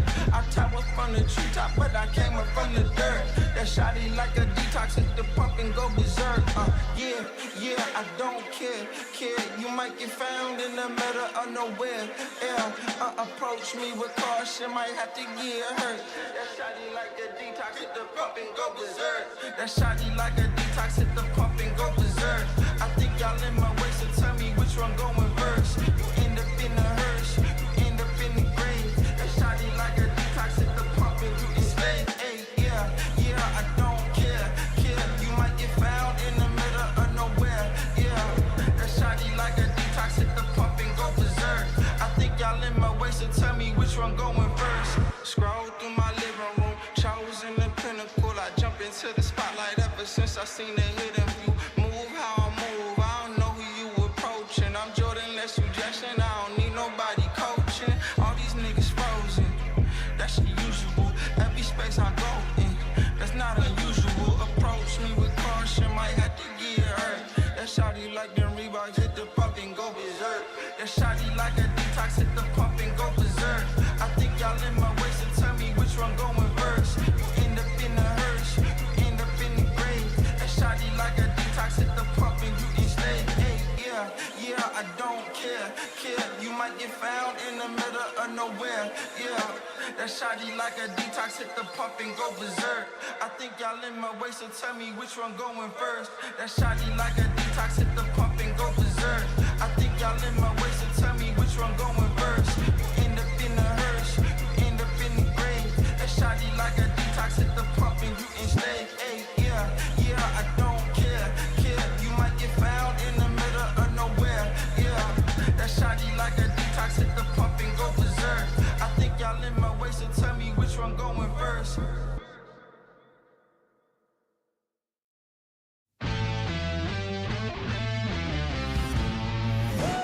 Yeah,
Hey everybody, welcome back here to the ESL 1 Birmingham closed qualifiers for North America. My name is Chris. I'm here with Zeke and we got a game on our hands of Nouns versus Shopify. The winner of this, of course, advances to the main event. A lot on the line here for both of these teams. Zach, break it down. What's got to change here for Nouns in the game to keep this one alive? I think Shopify was ready that game with the draft. They had the time to think about like, oh, that first pick Pango, like why'd that work? Like here's our adjustments. They came out with that timber saw and it worked. Right? Like thinking back on it, I don't feel like any of the lanes really went all that well for Nouns to start. Like not that they were massively behind or anything, but just didn't feel like any lane had a great start to play around and become like the focus point for their early to mid game. And it was that Timbersaw who had such an amazing game and just started going lane to lane, like you mentioned. He ended up deathless throughout all of that. So maybe starting with the draft, some adjustments there. Yeah, so this time around, Shopify had first option. They go ahead and take first pick. The response is Nouns will take Radiant. So let's go ahead and jump into the draft. We'll be able to see what these teams are cooking up here as the first set of bans are about to finish up. So we've seen Doom, Centaur, Chen, all the same bans here. Once again, I think they've been usually rounding out like an extra Arteezy hero here, like the Arc Warden. And I would say I would be shocked if they let the Arc Warden through because he has been unstoppable with this hero. Yeah, I don't want to mess with Arc Warden. It's their own respect ban in the same way Shopify is not letting that Meepo through. Like, we don't want to deal with that Meepo. These two heroes are just way too good right now. Shopify Rebellion. And they thought about it for a bit, but they're like, yeah, no, not feeling Arc Warden in the elimination match. No way. Okay. Open it up with a Lion pick to start this off and a Vengeful Spirit ban. So Fly will not be able to grab that. Does have the option of going for a lot of heroes here, like the Nature's Prophet. You have the Phoenix. You have, you know, the couple of Gunners heroes still in the pool if they want to go that route, but we will see.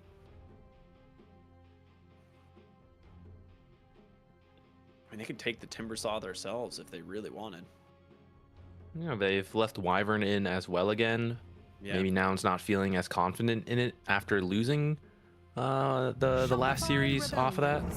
Gonna go for the Pango again. Go back for the Pango.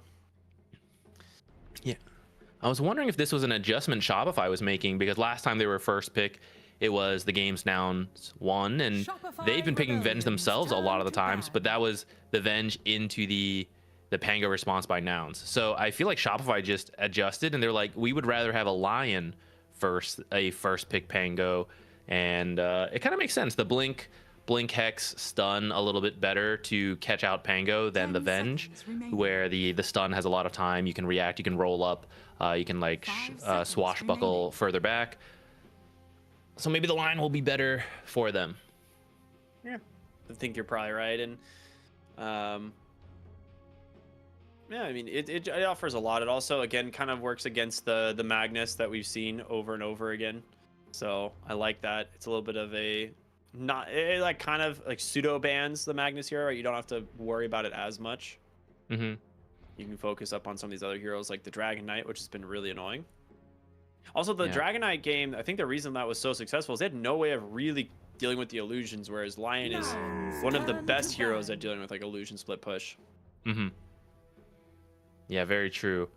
And I see Faceless Void is currently still slipping to the draft. Nouns maybe considering that. With Venge out of the picture, she's one of the best saves against Faceless Void, who is one of the best carries right now. And Chronosphere is pretty good versus Pangolier. Can't really roll through that whole section of the fight. Not that they have to pick it here, but we keep that in mind as the draft keeps going. Gonna go ahead and remove that Timbersaw. All right, not again. Not happening again. That wasn't a fun time, guys. Let's take it out.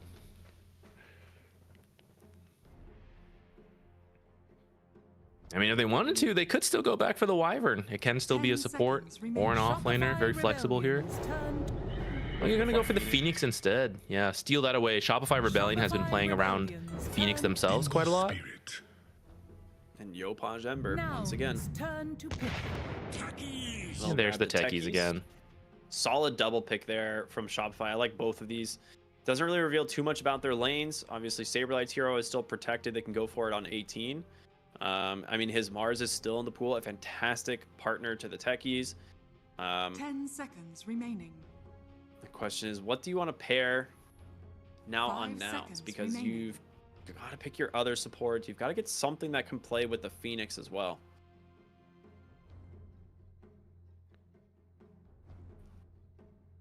Yeah, I think maybe from either the support or their off lane, but some kind of catch for this Ember will help. He's very annoying with Sleight of Fist and Remnants. You can't really depend on Pango roll up to catch him. Egg, of course, very slow before it actually stuns. So they're going to need some kind of catch for themselves.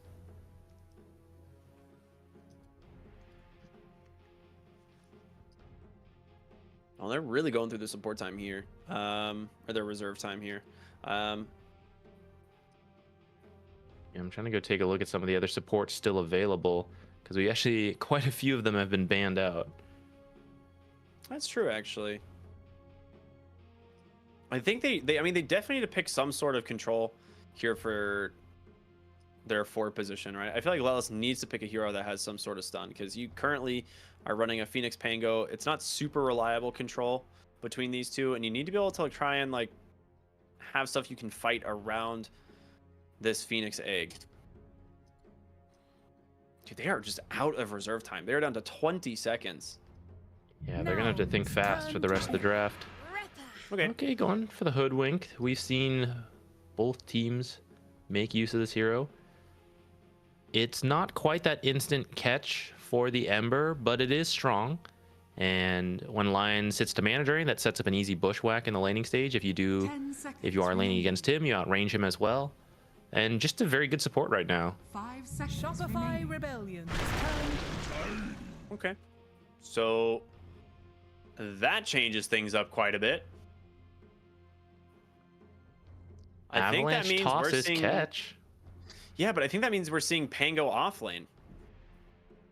Because More likely than Tiny 10 off lane? seconds remaining. yeah, I mean, to me, because Gunnar used to be a mid player, so he can 5 definitely seconds take the Pango remaining. to the off lane, and the Tiny versus Ember matchup is definitely Tiny favored, for the most part. But what the thing is, the matchups between Shopify and Nouns for the mid lane specifically has been tilted so heavily for Yopaj because of the rotations and from the supports.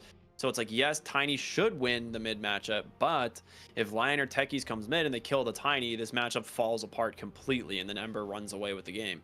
So I don't know exactly where this Tiny is going at the moment. Or maybe they're running like a 3-position Hoodwink with like a 4 Tiny. I don't know. That would be fun. Rebellion's turn to battle. Yeah, I saw this one coming from a mile away. There's no way you just don't pick as Mars again. He had a very impressive game last time. Saberlight might be the best Mars player in the world, like legitimately. I just see him always crushing the game as Mars. 10 seconds remaining. Certainly making a case for himself. And it'll be a strong lane too.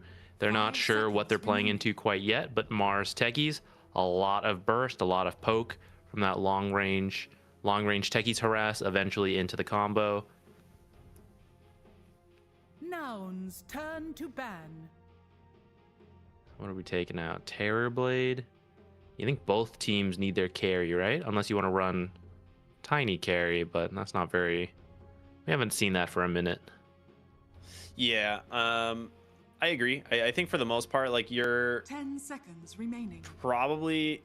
I mean, having last pick on Nouns here is good, because 5 seconds I think honestly Yuma needs to have a good game. The problem is there's not a lot of heroes that are Nouns good turn against to the ban. Mars. Like Morphling would be the next one, but it's gonna get banned.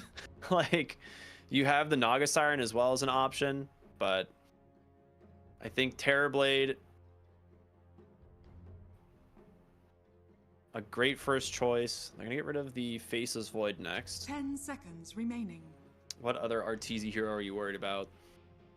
5 seconds remaining. Troll Warlord is one for sure. Good egg hitter if they went with that. Shopify Rebellion's Yeah, there it is. turn to ban. It just screams like a good troll game. There's no way you don't ban it. Like, like no matter what of these heroes ends up as the offlaner, he's gonna win the lane. So I think you just, yeah, ban the troll. Now you have to ban probably either Naga Siren or Morph. I would imagine 10 those are probably your seconds two remaining. safest picks for Yuma here. 5 seconds remaining. But Shopify will have to show their hand first, and I think Nouns with very, I mean, this is definitely one of those experimental drafts here for game number 4. Everything on the table there for them, so they've got to get the win here. We'll see if some flexing of new heroes to new positions is going to pay off or not.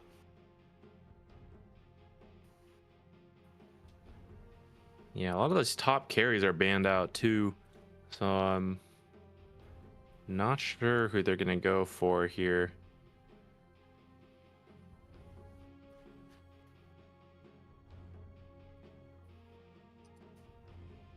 Shopify Rebellion. He's even playing more Turn Alchemist. down. Weird. Turn to pick.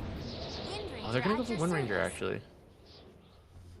Yeah, I mean, that hero looks really good, and he's got some good frontliners to play around as well. It's not the best egg hitter, but Wind Ranger does build a lot of attack speed items eventually, so you can't focus fire the egg, but you can 10 eventually bring it seconds down. remaining. And it is a pretty safe hero here. You don't know exactly what your offlane 5 matchup is going to seconds be, but remaining. she is pretty strong in lane. Mm-hmm. Yeah, and if it's like Pango roll, you can focus fire him and then just run next to him with Wind Run. So that part is pretty nice. Pango usually feels pretty safe in his ultimate, but not with a carry Wind Ranger running you down. I'm curious if they want to go the Morphling or not. Oh, Luna. You may Okay. now select your heroes. So a little bit safer of a pick. It is going to be Storm or Pango, so it is the 3 Hoodwink. Yes! Yes! Let's go! That's this pretty is cool. exciting. I like this. It's, again, Lelis has been the one who plays Tiny for these guys every single time that I have seen, so that's kind of where I was like, maybe you run a 3 Hoodwink, but all right, Nouns putting some, throwing a wrench into this game. This will be fun. Yeah, she might have an easier time versus this Wind Ranger as well. Being a ranged hero, you can, you know, you won't take as much harass as the core. Like if you were trying to run an offlane Tiny, he's going to be poked down a bunch by Wind Ranger and Lion. But now that you have Hoodwink as your offlane, it's a little easier for her to play the lane while Tiny just like runs through trees trying to maybe throw you back if they want to play aggressive, or just, you know, doing creep equilibrium stuff, and possibly now free to roam mid. Tiny is much better at that than Hoodwink, I would say. Yeah, 100% agree. So this will be super fun. I'm excited for this game. I'm glad Nouns are going to try and do something completely different here. Well, relatively uncommon. Still, yeah, uncommon. We're seeing Pango mid still, so it's not like it's super different. Flies on his Phoenix, right? Like they got a lot of comfort picks here in general, but the real question, man, can you beat Saberlight's Mars? This just seems like an impossible task somehow. Like I don't see anyone doing it. That's why I got a Luna who can go jungle pretty quickly. The mixed damage from Luna might help. Who's her support? Fly, right? Phoenix not the best to make use of the passive, the Lunar Blessing. An emphatic good luck from Saberlight. How foolish you looked. Freaking Saberlight is actually such a jokester, man. Full team smoke up here.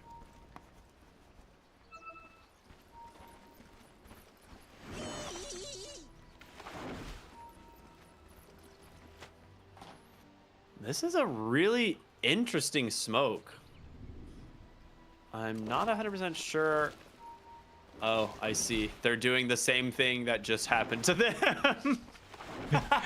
Cutting all the trees versus the Hoodwink. They're like, all right, you know, we just played, you know, Mars Hoodwink as an offlane, and that was super annoying. So let's just go take all their trees away as well.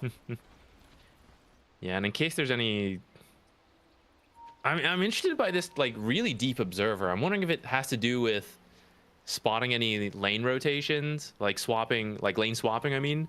But maybe also lane rotations where you might see Tiny like lead lane heading mid. Well, taking a decent chunk of damage. Nice shield crash in, but just gets instantly caught. And now on the run, Stormstormer. Huge some fire trouble. spirits. Dude, Yopaj is looking for first blood. They got him. The power shot from downtown, and now looking for Gunner on the Hoodwink as well.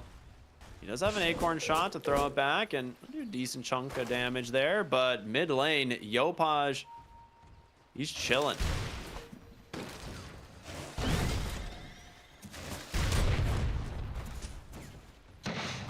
Wow. Very good start here for Shopify. This offlane Hoodwink, we'll see how it ends up going, as he's just going to get ran at by Kitrak. Meanwhile, Lelis is just running at the window. They're just going to keep 3 heroes top. Thelacore hiding in the trees the whole time, and Lelis will die now. Does still have his TP available, so will not be forced to walk back to the lane. But oh my god, what a great start to this safe lane for the side of Shopify. Bottom lane, Same time to sacrifice Saberlight a little bit. One more Q coming up. Beam! Oh yeah, baby, he's got it now. Thelacore will take some burn damage from the Phoenix. Alright, so trading off. They commit to the top lane, get it in a good place for Arteezy, but yeah, the Saberlight Mars that we've been seeing do so well, it's gonna start off on the back foot. We'll see how he recovers. He's got a double, he's got a double wave pushing, but Fly does get the pull here because of Thelacore being top. So this will give him a little bit of a reset on the lane. All right, mid lane. Stormstormer versus Yopaj for the like 20th time this month. Pango versus Ember probably has been half of these matchups, so these guys are very familiar. Bottom lane, Fly gets caught. Oh no, the level 2 timing from the Lion. Or not even the Lion, that wasn't even level 2, it was just Mars. He just took, yeah, just auto attacks and spears. Earth Spike, it was very nice to done. This Mars is recovered. Really scary, but I saw you dancing. it's gonna be a bit. Going for Gunner in the top lane. Oh, they got him. Nice blast off from the trees. And then the power shot just does so much damage once your target is stunned, and you can easily line it up. Yeah.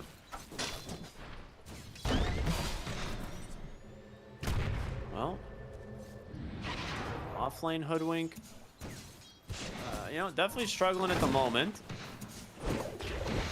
They will catch Kitrak on the techies here. They do not have an avalanche for a moment, so Lelis will not be able to chase.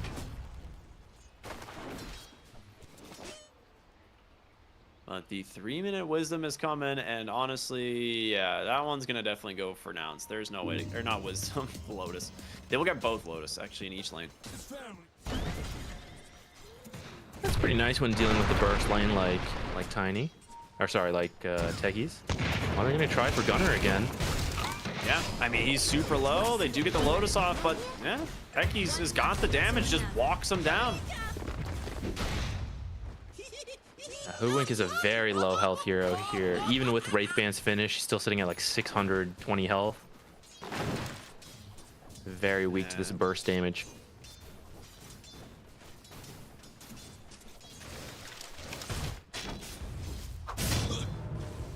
We'll see how this ends up paying off, because obviously right now it's looking pretty rough. He has to walk all the way back to the lane. He pops a smoke for this as well, just to get there. Bottom lane, Saberlight falls. So the off lane struggling for both teams, but definitely at the moment better for Saberlight than it is for Gunner. Yeah, I think so. It's especially like when you pull something weird and that weird pick starts off really bad, like it puts a worry in your mind a little bit. You're like, uh-oh, maybe we should have gone with something standard.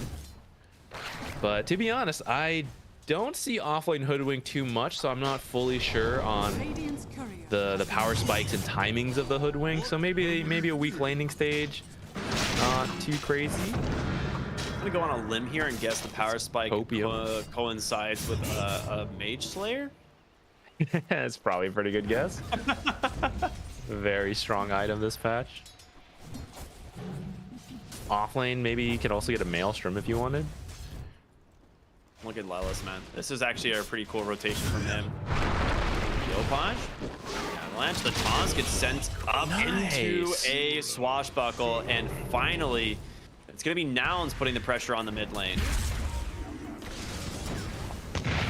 Same That's a time very in the sick bottom rotation. lane. Yeah. Kit track rotated over. Dire's structures are fortified. It's just nothing goes unpunished, it looks like, right? In these games, like both teams, it's like, yeah, you're getting a kill on this side of the map, but we're also getting a kill on the other side of the map. So we'll see what Stormstormer can do with him getting a little bit extra attention. He has his 6 now available, and he's gonna go for it. Rotation, and they got both supports here. Ember Spirit, before getting his level 6, is just gonna go down. Lelis That secures is it. massive. Yeah, that is exactly what you needed to do. Back-to-back kills are always huge. That will most likely secure them the 6-minute rune, I'd imagine. It'd be really bad actually if Shopify is able to get it here with just the supports. And maybe with that 6-minute rune, maybe Stormstormer could steal the Wisdom rune. We could start a whole snowball here. Are scanning. Okay, I said that. Kind of looks like Shopify might secure this bottom rune if it spawns here. Dire's middle tower is under attack. Oh, and it's an RNG. amplify damage too. I mean, RNG sometimes wants a you game just get 5. lucky. Yep. All right, Gabe it doesn't is have out too here just much. like, huh. Yeah, it doesn't have too much regen, so might see him hold on to that for a little bit before he has the cooldown and the resources to use. Oh, even has his arcane boots delivered. Great, so he's not going to feel forced to pop this bottle early. So Yopaj should get his level 6 here fairly soon. Might need just one more creep wave, but we're seeing some more aggression top potentially. Yep, blast off comes in from Kittrack. The shackle just barely off the mark. His gunner has a wand and healing lotus to fall back on. He will wind run away here on this Arteezy Wind Ranger.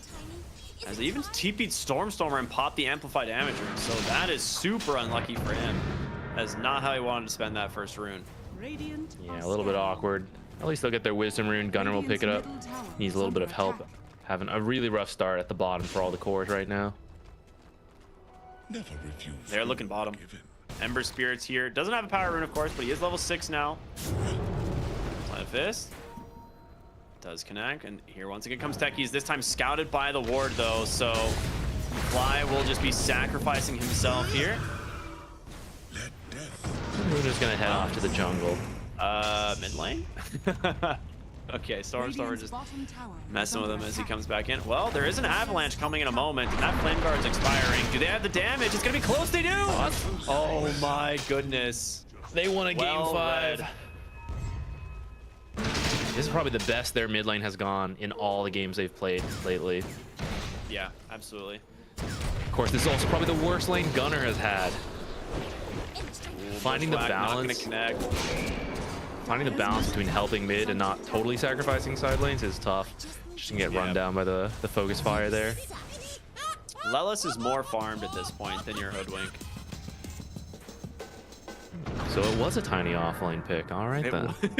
I knew it. Well, Tiny Lane does Arena scale comes pretty well out. with gold at least. They'll be able to pick up Fly here fairly easily. Lelis will just go ahead and find a return kill here onto the Lion. As Stormstormer comes in once again on this Pango and not really finding anything. So his side lane rotations, he's getting a lot against the Ember Spirit, but the side lanes are not feeling the pressure. He's going to hit the portal to top. Is under attack. Maybe he has can a help regen find rune. Arteezy. Yeah, Arteezy's a tough one though. This long duration win run build we've been seeing lately, a lot of Wind Rangers just maxing win run first. It can be tough to chain stun with the roll if Arteezy's not in a very favorable location by some walls. Especially when Stormstormer throws himself into the tower. Yeah, they're bringing numbers though. They've got Lion as well as the Techies, and Gunner, well, actually gets Kittrack super low and does manage to finish the job, and Sharpshooter comes through, connects on to the Wind Ranger. Lelis, that focus fire, will lose his life here, and Delacor is the next target. That Rolling Thunder, back and forth, helps bring the Gale. And now here comes Mars and Yopaj, so they're bringing in a lot of numbers. They want to be able to shut this down 2 for 2. Stormstormer trying to disengage. He will be able to. Yeah, this means his defuse is going to come on. A nice early timing. It'll be very annoying for some of these heroes. very close game this time around. I mean, 8-11, a lot more kills than what we've seen in some of these early game matches between these two teams. And 10 minutes. Power Rune's coming. Remnant goes down. It is top, and he will grab it. And Arcane Rune, nicely done. But now Kid Track found in the mid lane. Double. It's like, you better clear those mines, guys. Oh, that was close. Radiant's bottom tower is under attack. Radiant structures are fortified. I mean, very even game, just outside of the hoodwink, I guess. But the benefit is that your supports are relatively farmed on the side of Nouns. Is they just keep getting pick off after pick off. Philocor going down in the jungle here, looking to try and maybe get some wards out. Doesn't really get the D ward in the process. And Arteezy, he's gonna hunt for this squirrel at the top side. The nice thing about Tiny being involved in so much and being a farm support is that he is going to grab this blink very quickly. He's already halfway there. It'll be a great tool for them to actually be able to find kills. Stormstormer coming top. Yeah, that's part of why we need that blink, Tiny. It's quite difficult to set up when you just have Pango, who has to just walk in and roll. Yeah, I mean, Gunnar did at least get the focus fire cooldown, which is nice, but it's another TP out from Stormstormer, and he has his defusal. He needs his bottle refilled like ASAP, and his mid tower is going to start taking some damage. Scan on the backside, Gunnar in a lot of trouble. He's going to walk right into Theliacor, a finger death, ready and waiting. A few more auto attacks to secure that one will be enough.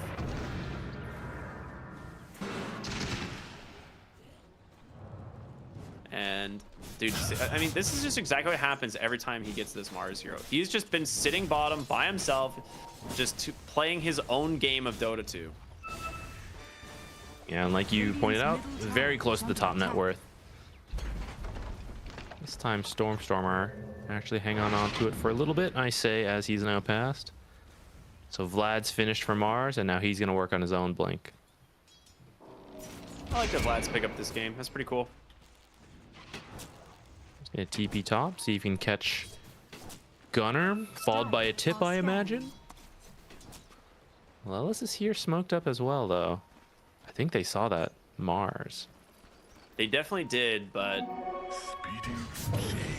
Oh, that is a haste rune. Looking for Yuma here behind the tower with the help of Kittrack. They might be able to. He gets the mask. He's trying to kill the mines. These mines. He gets them, actually. It works. And now Theliacor is on the run. The dive in as well from Fly. Kittrack will TP on out. Theliacor gets bonked. And Stormstormer will clean up the kill. Dude, what good control there from Yuma to just take out mine after mine. Realize like sweeper right there. Yeah, dude. Holy man.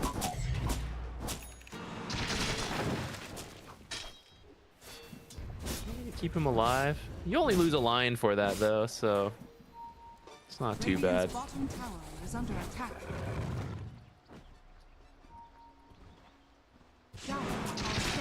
Mage Slayer almost done for Hoodwink.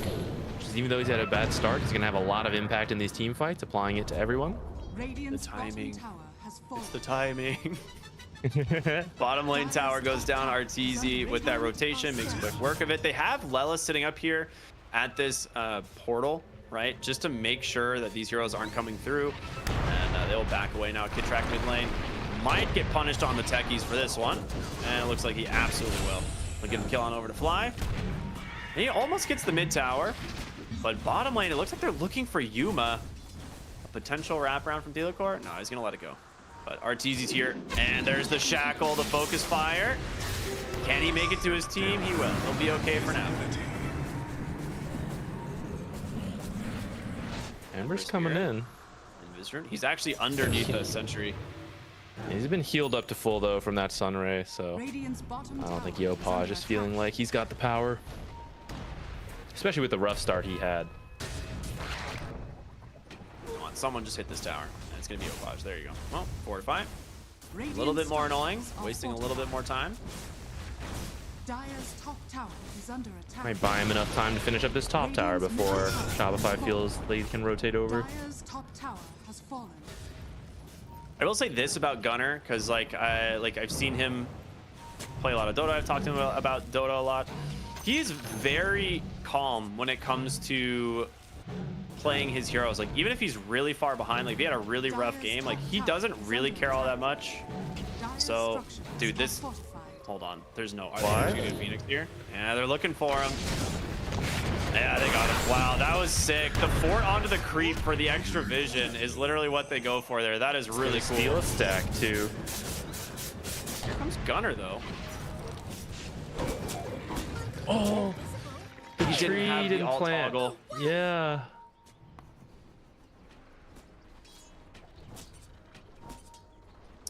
But as I was saying, is like Gunner is pretty okay with like having a miserable game and still like playing from behind. Like he doesn't really mind too much about it. Mid lane Yuma, and just a little bit too far. The arena spear out from Saberlight. Phoenix coming through as well as Gunner. They want to turn this around. I mean, Mars is just out of mana. He just hobbles away. In comes Stormstormer though. He walks right into Lelis as well. The spear at the last second of time, just a little bit more space, but Power Rune once again gonna go to Yopaj. There's a shield rune. That's a nice one. Well, that's really close to this blink now. I want them to just like give him some last hits. Go hit this creep wave up here or something. Like, yeah, it's like moving pretty deep here actually. Yeah.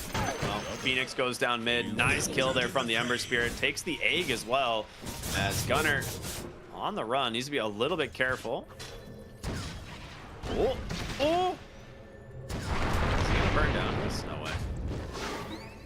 Okay, never mind. Yopaj is absolutely gaming him. But top lane, we're gonna see another fight happening here. Lelis gets caught. Nice mana drain out from Core. The spear back from Saberlight, and they will find the kill. Oh, he was so close to his blink. Yeah, he wanted to. We saw him do this a lot when he was playing Bat Rider. He would just like cut back here and try to find people, but this time runs into a couple Techie's mines, letting Kitrak know, what's happening. People rotate in, they get him. Yeah, I mean that'll become a lot easier once he gets the blink. I feel like they should have just helped him farm a camp, and then they could have it and be making a smoke play. Saberlight's got his blink now. Yeah. He's looking for his target too. He wants to go. They've got a nice ward here, scouting out Stormstormer. And the blink, the spear back into the arena. Core with the follow-up, the finger death is there, and they get the kill. So well executed from Saberlight. Dude, this guy is so good. Where even was that ward? It was on the bottom side. Did it just expire? It just expired. It was like literally like 2 seconds left. Yeah, where our gotcha. Oh, Glem, thank you. Radiant are scanning.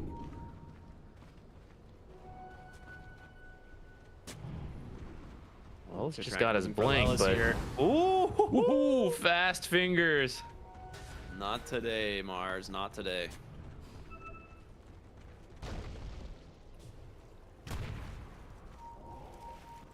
Pango respawning. You can maybe make a play somewhere together. I might be looking for Yopaj. He's got a remnant down for a few more seconds. Right, he's already cleared the wave and backing out though. Alright, there is smoke is 4 here on the side of Nouns as well as just has some fun walking into a mine here. And another one. They're just all portaling bottom. They're chilling. Yeah, that's what I called it. They have to be careful on Nouns. You have to respect. This is like one of the first reasons Techies became meta, or one of the original reasons, is mines around the twin gates. It lets you know what's happening. It's very dangerous to just go through. Well, it's hunting out Steel. Just passing by the tree line. We knew it was here somewhere, but we'll just TP bottom. Looks like they want to actually maybe fight here. As there is a good defensive ward already placed from Shopify. And Gunner, dude, that arena, it would be a certain kill, but they're holding back for some reason.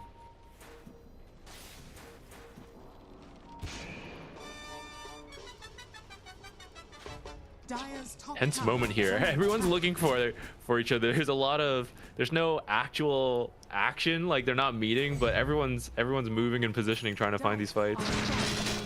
But they just wait. I was say, are they waiting for Roche to move bottom? But no, they smoke up. They're gonna go across the map now and see if they can find something. As the mid tier 1 tower taking a little bit of damage, Yuma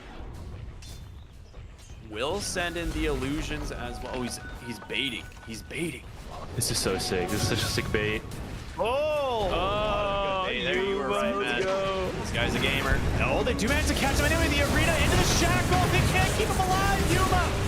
He's gonna go down. You've lost the line as an exchange. Rolling Thunder looking for RTZ on the Wind Ranger, but it's not there. Egg does get dropped. Gunner on this Hoodwink, trying to keep his boy alive. Kidtrack goes down. The break, they catch the Ember Spirit. Yopaj falls, and now RTZ on the run. The dive forward from this Phoenix has got him. 4 dead.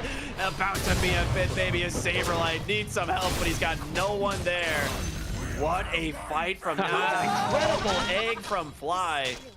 And Gunner with the tip, of course, sending it back on over to Saberlight. You know, someone tipped Yuma. That was a sick illusion bait, even though he died. You know, looks a little silly, but that it baited out that original spear, kind of gave away information on where Shopify was, allowing his team to clean up everybody. Huge swing for them. What was that? 3,000 gold going their way. Yeah, that was really sick, and a lot of experience too, because they were definitely struggling on the XP for a little bit there. But now you get some really important items that are gonna start moving out. The BKB on Yuma is completed, so well, almost. He's about 400 gold away, and that is gonna make a massive difference in these next engagements. Yeah, for sure. He's going to start being able to just ignore Arena and all this magic damage coming out from the Techies, the Lion. Ember as well. They might find Gunner down here. Not quite in range for the blink from Theola Core.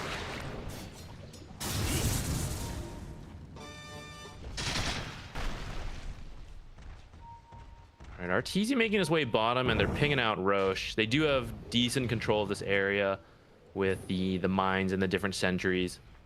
Focus fire should make this pretty easy.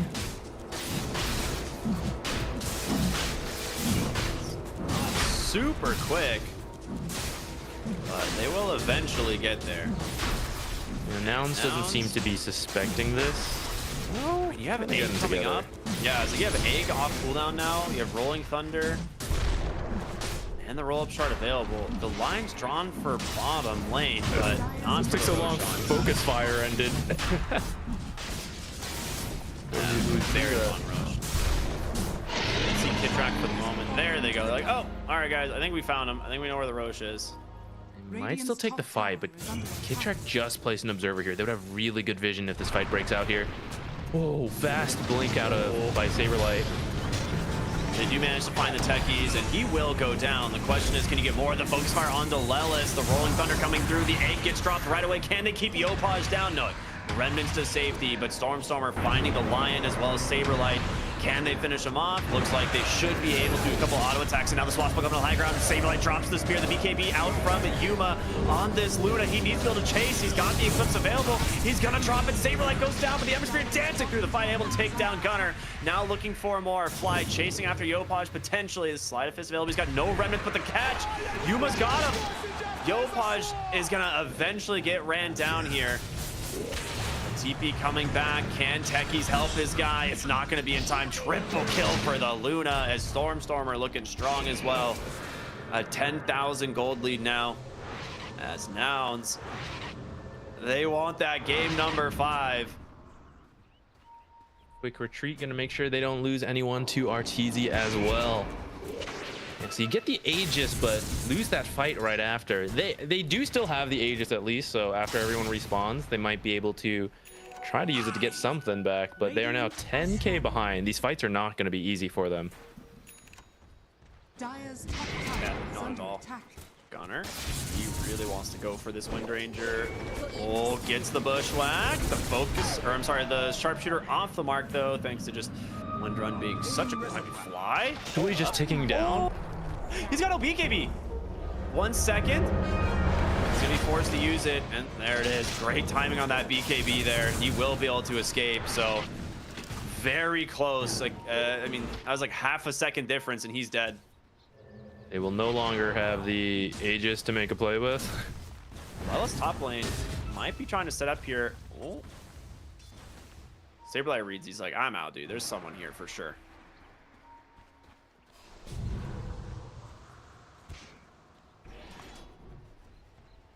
All right, so from here, what do you think Shopify needs to do to start coming back? Well, Velacore is about to die mid, so not that. It's just really good pickoffs from Fly. This guy just plays such a mean Phoenix. That dive in, Yule setup. He's on his way to a Shiva's guard as well. In terms of Shopify getting back into this, it really does just feel like Windranger has to focus fire the Luna. Like, that's the only way you're killing this hero. Otherwise, she will just run down your whole team. So it's got to be on Arteezy. He's got to get to this Manta style. He needs to get that BKB off and just run at this Luna and kill her before she can, you know, kill his whole team. And a task easier said than done with the backup of the Phoenix, right? So yeah, you're gonna need someone to stun up that Phoenix and knock him out. Is under attack.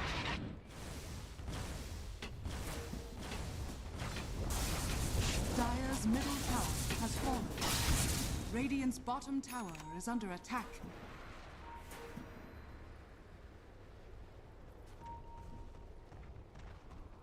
Arteezy here on the side. He might walk right into them. He does indeed. Focus Fire comes out, catch the Tiny, and a spear available from Saberlight as well. I mean, the heals from this Phoenix are just so much. Gets away for now, forced to BKB. Nice Earth Spike from Velacore, and a great disengage from Shopify. If they get out with this, that is so solid. They do. They're completely out. Well played, well found. Looking for Yopaj in the mid lane. No BKB available, but he's out. Sleight of Fist gives him a little bit of extra buffer there. That's time for his BKB. He does have his BKB, yeah. I might let them fight. Saberlight also has his. Some BKB timings lining up here. Very useful versus the Pango. Can ignore him with a 9-second BKB for quite a while. Avalanche. Unless you get chain stun. Yeah, unless you get chain stun, but the great stun turnaround. Saberlight a little bit off the mark there with the God's Rebuke. Gets the arena down anyway, holding Lelis and Yuma at bay. So they will disengage. That was the first BKB charge. Not quite what you were hoping out of that. This Luna is getting very scary, man. I feel like you're gonna get to a point where Arteezy can't kill her fast enough, and she will actually kill your team. MKB is her next item, and she is, I mean, pretty damn close. Only a few hundred gold away. Yeah, you're gonna have to focus fire her, but she is a high armor hero with the Sunray and the Glaive's damage reduction. And if the Sunray's hitting you, you're also being affected by mischance, so some of your attacks might miss. Yeah, that is an amplified damage rune also picked up. They grab the Tormentor here, so Yopaj gets himself a shard. Arteezy is playing on almost no HP bottom. He needs to be a little bit careful. Yeah. They're just gonna go high ground with this DD. Why not? Radiant's top tower is under attack. He's got himself the Enchanted Quiver as well, so probably one of the best jungle items he could have grabbed. Dire's middle tower is under Lelis is looking for the Mars there, but Saberlight does I not think they'll get play it caught safe out. after that. Yeah, they force it back. Radiant's top tower is under attack. He wins Roche. 2 more minutes. So what are you thinking? Where's Shopify playing right now? Is under Play. attack. Bushwhack. Messing with Yopaj. He really wants this tower, and he will get it. Radiant's top tower has fallen. Yeah, it's important to grab these towers. It helps you split push, which is kind of the game Shopify wants to play right now. Not really looking for these direct fights into this extremely powerful Luna. Split them up across the map, and then maybe you can catch up from there. In terms of what they need to do, Focus Fire is still a fantastic pickoff tool. It brings so much DPS to a single target. So if they can split up nouns and find some pickoffs, could be a great way to come back into this game. I cannot believe Yopaj didn't BKB that. Sorry. He No, just you're like good. he literally just RNG'd it. He's like, as long as I don't get hit from a Maelstrom proc here, I'm out. And it's like one more Maelstrom proc, he dies. Lives on like 70 HP and Remnant's out. I mean, we saw the way he plays earlier. He pushes the limits. He goes in. Well, he luckily held his BKB before, and he's gonna be forced to use it now. So Remnant up to the high ground. BKB will now be on cooldown. And Roche may be spawning very soon. We're gonna see in 20 seconds. BKB being down would be fantastic for Nouns to secure that Roche. Very close to the counter of a Yules? They do manage to find Arteezy on the Yules fly, just trying to stay right on top of him. Gets the dust. Manta. Let's get reapplied though. Runs away to safety, so they'll be okay. And we'll see the Roche timer. Where are we at? 10 seconds. Very fast. Okay. Okay, if they scout this, I think they'll just go for it. They know there's no BKB. He doesn't want to walk up there into all the mines. Yeah, he's gonna send his illusion. He's like, all right, get over here. There's your job. Get all these mines. He'll send it into the Roche pit, and surprise B, it is up. Oh my goodness. Will they know? Heading in. Getting started. Once BKB. Yeah, still 30 seconds. I don't think Shopify knows yet either. Did he power shot it? No, not yet. He power shot the illusions from this Luna that are pushing down his lane. He's trying to get this back into control, but the scan is there. They know it's up now. Well, at least they know they're in the pit, and it's gone. The MKP completed on Luna. Gunner as well, just doing way too much damage. The banner gets picked up. Radiant's top tower is under attack. And now They're the in the question area. is, will Shopify still want to take the fight? They have Nouns a good deep ward here. Nouns needs to stick together. Oh, the spear onto one, actually catches the Bingo. The A comes out immediately, but can they protect it? They will just focus down. It's going to cost Saberlight his life. Yopaj Remnant's out right away, but they're looking for more. They need these extra heroes to get out. Kitrak just gets destroyed by the glaive, so a 1-for-2. Saberlight tips. Dude, Saberlight is such a clown, man. In the best way, not in a bad way. I love this guy. He just always is so funny. Yeah, and they're friends. They played together for a while, right? You gotta have a little fun here. A very nice try. That timing was almost really good for them, and I don't think they even had vision for that. They do have this observer down here, which is why he jumped those back heroes, but I don't think he could have known that people had started using the twin gate, and actually with just a few seconds difference, like half the team would have been gone when he initiated, and that would have been a clean 2 kills while everyone is like just channeling to come back. So it just a matter of seconds could have made a huge difference there. But instead, Nouns looks to be in a great position to break open this high ground and bring us to a game 5. They've got this Aegis for 3 more minutes. They might want this tier 2 tower. Yeah, it looks like I see some lines being drawn for it. But wherever you end up going, you're just going to go straight to the high ground. Send the Luna in, just stand behind her, and just let her hit away with this Aegis. Yeah, I agree. And she's going for the Daedalus next. Has the shard completed, like we talked about. Did he go the glaives? Yeah, he did. So he goes the glaives at 20. So now it's like you want to pick up like raw damage. Some people go Conda. I like the Daedalus on this. It just feels so much stronger. Like just throwing a Lucent Beam, and if they crit, it's just hilarious the amount of damage they do. So Precious bounty.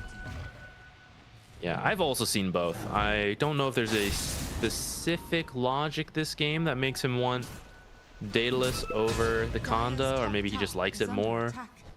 bigger red number, I think, is the logic. Oh, so true, so true. If there's anything gamers like, it's big red numbers. We love seeing numbers go up. All right, to the high ground we go. Just be careful though, he could just take an initiation, the shackle to follow it up. The finger death is there, and Yuma, there it is, the age is gone.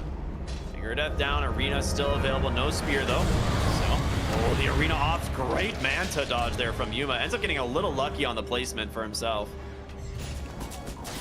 So no arena now. And, well, the high ground siege is now over. Back to getting out on the map here. Gunner. Got to get those numbers. Yeah, not quite what they were hoping out of that Aegis. They did secure a tier 2, and you know, technically they didn't lose anything, so they're happy not to throw on the high ground. But I think they definitely were hoping for a little bit more tower damage. Oh, this is Good job cool on from Yuma. Shopify Rebellion, catching him a little bit off guard outside of the actual base. So he disassembled, sells the components from Vlad's, buys a Satanic, and now has like a casual broadsword that he can kind of do whatever he wants with. If he wants to go for like a Silver Edge, he can do that. But for now, he's just going to hold on to it for an extra 15 damage. I feel like the Wraith Band is definitely better than a broadsword because of the... Whatever, it's fine. They've caught a techies. Yopaj on the backside. Not going to get forced to BKB. He's going to make it out for now. Ooh, he will BKB. A little bit afraid. He doesn't want to risk getting killed so close to his base, I think, because if they lose a fight right here, then Luna... Yeah, we've been saying it for a couple of these games. Like, it feels really even, and then suddenly the game just breaks open. Luna's one of those heroes. Now, at the same time, it's okay. He's the only one here. He's the only one here against the Arteezy, so... Or, sorry, Arteezy's the only one here, so Gunner should be okay. Even though he just ate, like, 5 mines. Like, chases through the trees to find the Wind Ranger. It's just like... he's playing Minesweeper this time, but not in the fun way. The thing is, like, once you pop a Techies mine, right? You like the first one explodes, and you're like, what are the odds the second one's here? And the second one blows up, you're like, what are the odds the third one's here? And you just keep playing that game going forward. For any the fighting game fans out there, it's like, you know, believing your opponent's not going to keep low kicking you over and over again. It's like, he surely won't do it a 7th time, and then you lose to a 7th low kick. You're like, okay, buddy. Damage amplification rune on Arteezy. This could be what he needs to find a big kill. Ag's completing as well. Might get a mid lane. Chains will catch Lelis. They have the pipe barrier for now, but it will expire. Looking for this Wind Ranger, just fishing with this Gleipnir. Really interesting ward place there. It gives a little bit of vision from the mid lane.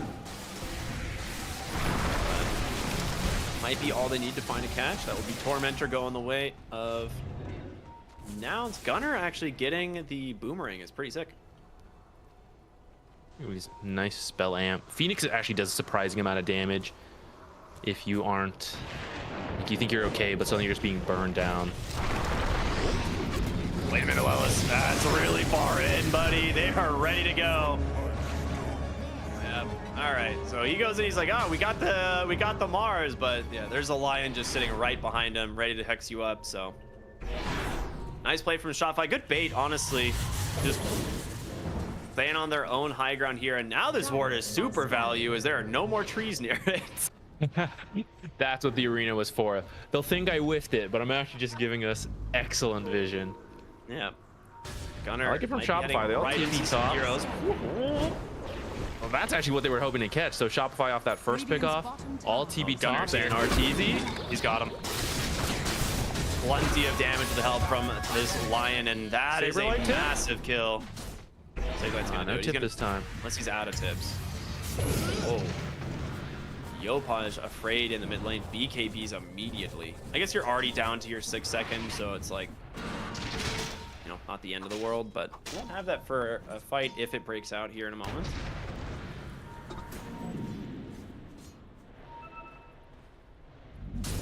Shopify finding a couple good kills here and there. Some quick movements. After that that kill in the mid lane, they all TP'd to this top part, hoping to catch off someone from Nouns, you know, taking a look at that and going, oh, we can't fight mid, you know, I'm gonna go split push. That's the kind of fight that Shopify wants. They just want like pick off after pick off to start climbing back from this 10k disadvantage. Radiant's top tower is falling. I like this movement across the mid lane here. Both teams having a gem, kind of just removing what vision they can from the enemy team. As Stormer will get his first tier 4 Radiant's token. middle tower is under attack. Any cool tier 4s? He gets Mindbreaker. That one's so good. This item is sick with Swashbuckle. Aviana's Feather on Yuma, also very good. Oh, did he actually? Wow, that's cool. Arteezy gets Ninja Gear. Yeah, that might let him find some pickoffs. That might be pretty good for him. I mean, if he's not always invisible from Wind Run, he can at least smoke himself as well. Yeah. Stormer. Okay, does commit the roll up just to make sure he sits on the stairs for a little bit. He's okay, he's getting out. They better be careful though, they know that's no roll. And BKB's back up for Yopaj. There's another quick Roche, man. It's up in 30 seconds, so it will be moving bottom, or it will be spawning bottom for Radiant side, which will be a refresher shard. Dire looks to be in the position for it, but of course a pickoff could change that.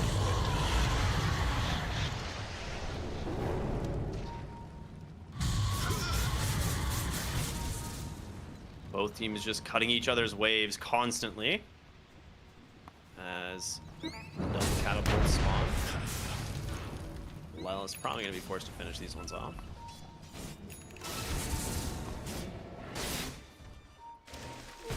Radiant's bottom tower is under attack. Okay. Yuma just running across here. They actually seed Arteezy's courier. Oh, he does. That's big. That's his Scotty. That's pretty much the entire Scotty.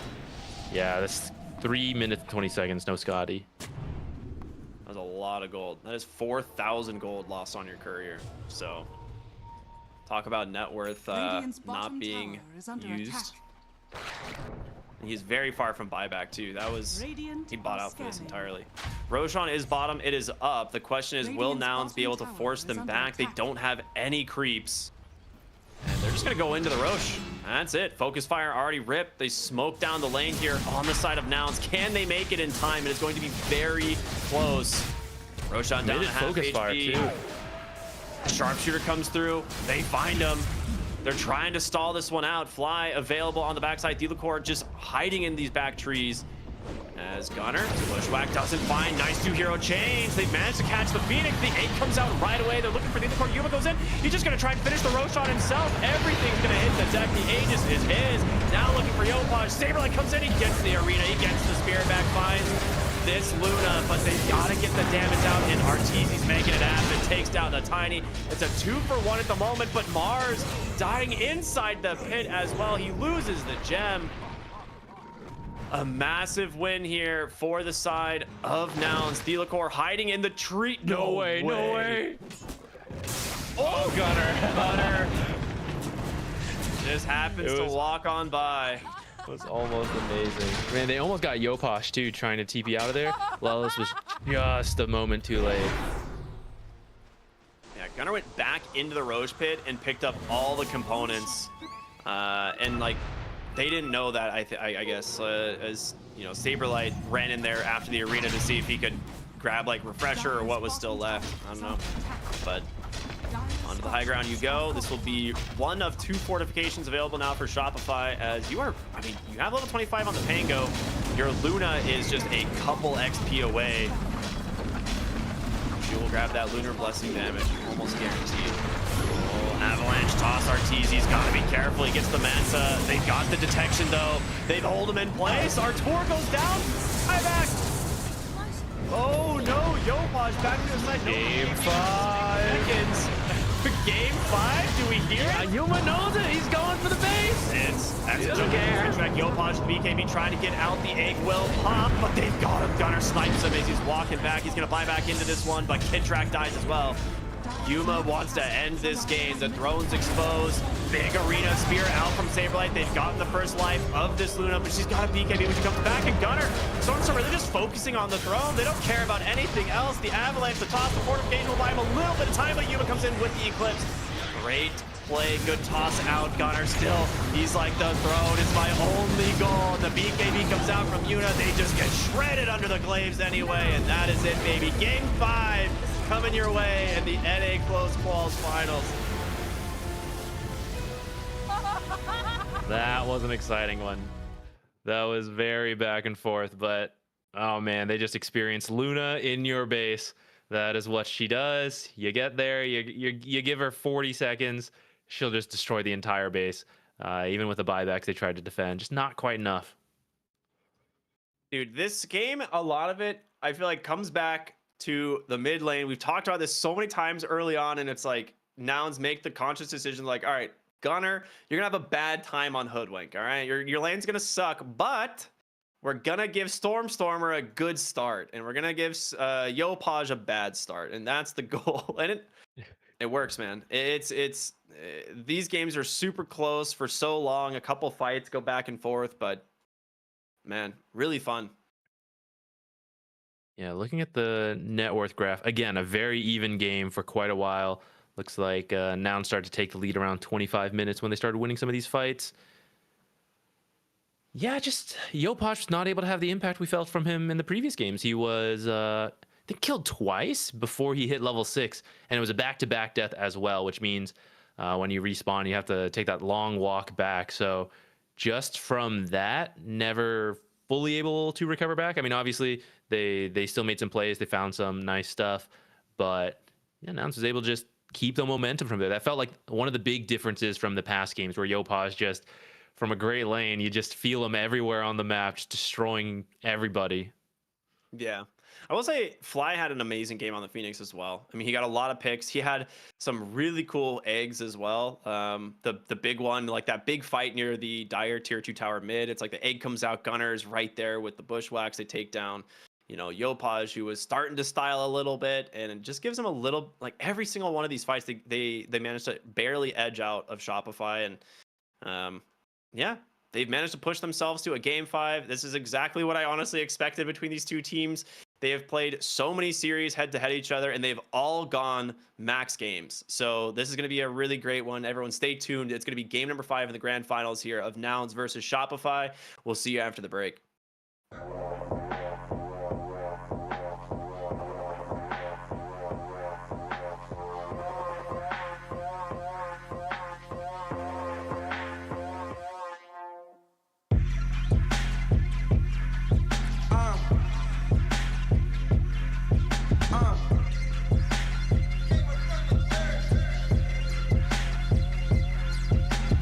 Lanes in my way, they might have to get murked. Approach me with caution, might have to get hurt.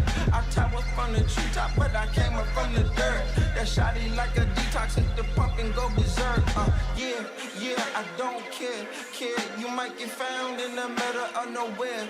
Yeah, approach me with caution, might have to get hurt. That shotty like a detox, hit the pump and go berserk. That shotty like a detox, hit the pump and go berserk. I think y'all in my way, so tell me which one going first. You end up in the hearse, you end up in the grave. That shotty like a detox, hit the pump and you enslaved. Hey, yeah, I don't care. You might get found in the middle of nowhere. Yeah, that shotty like a detox, hit the pump and go berserk. I think y'all in my way, so tell me which one going first. Scroll through my living room, chosen the pinnacle. I jump into the spotlight ever since I seen the hidden view. Move how I move, I don't know who you approaching. I'm Jordan, less suggestion, I don't need nobody coaching. All these niggas frozen, that's unusual. Every space I go in, that's not unusual. Approach me with caution, might have to get hurt. That shotty like them Reeboks, hit the pump and go berserk. That shotty like a detox, hit the pump and go berserk. I think y'all in my way, so tell me which one going first. You end up in the hearse, you end up in the grave. That shotty like a detox, hit the pump and you enslaved. Hey, yeah, I don't care. You might get found in the middle of nowhere. Yeah, that shotty like a detox, hit the pump and go berserk. I think y'all in my way, so tell me which one going first. That shotty like a detox, hit the pump and go berserk. I think y'all in my way, so tell me which one going first. You end up in the hearse, you end up in the grave. That shotty like a detox, hit the pump and you enslaved. Hey, yeah, I don't care. You might get found in the middle of nowhere. Yeah, that shotty like a detox, hit the pump and go berserk. I think y'all in my way, so tell me which one going first.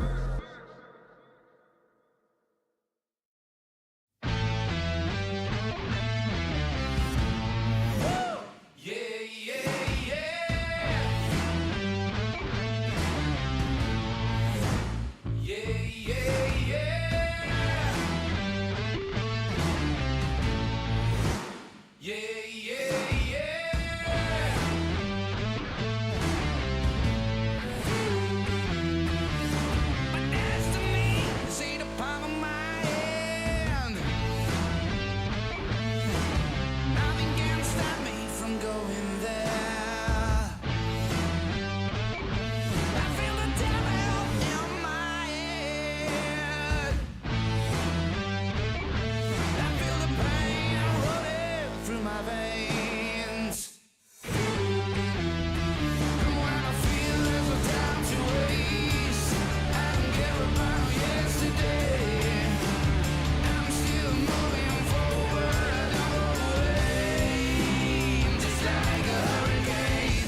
Hello, everybody, and welcome back. It is game number 5 in this North American Grand Finals between Shopify and Nouns. It has been so back and forth. It has been incredibly close, but one of these teams will be crowned the winner, and they will move on to play at the main event for ESL 1 Birmingham. My name is Cryptic. I'm here with Z Quixotics, and how you feeling, man? I am just like, it's been a roller coaster. It's like all this hype and adrenaline, and then it's like the game ends, and I'm like, recenter, try and calm back down, like, oh my goodness.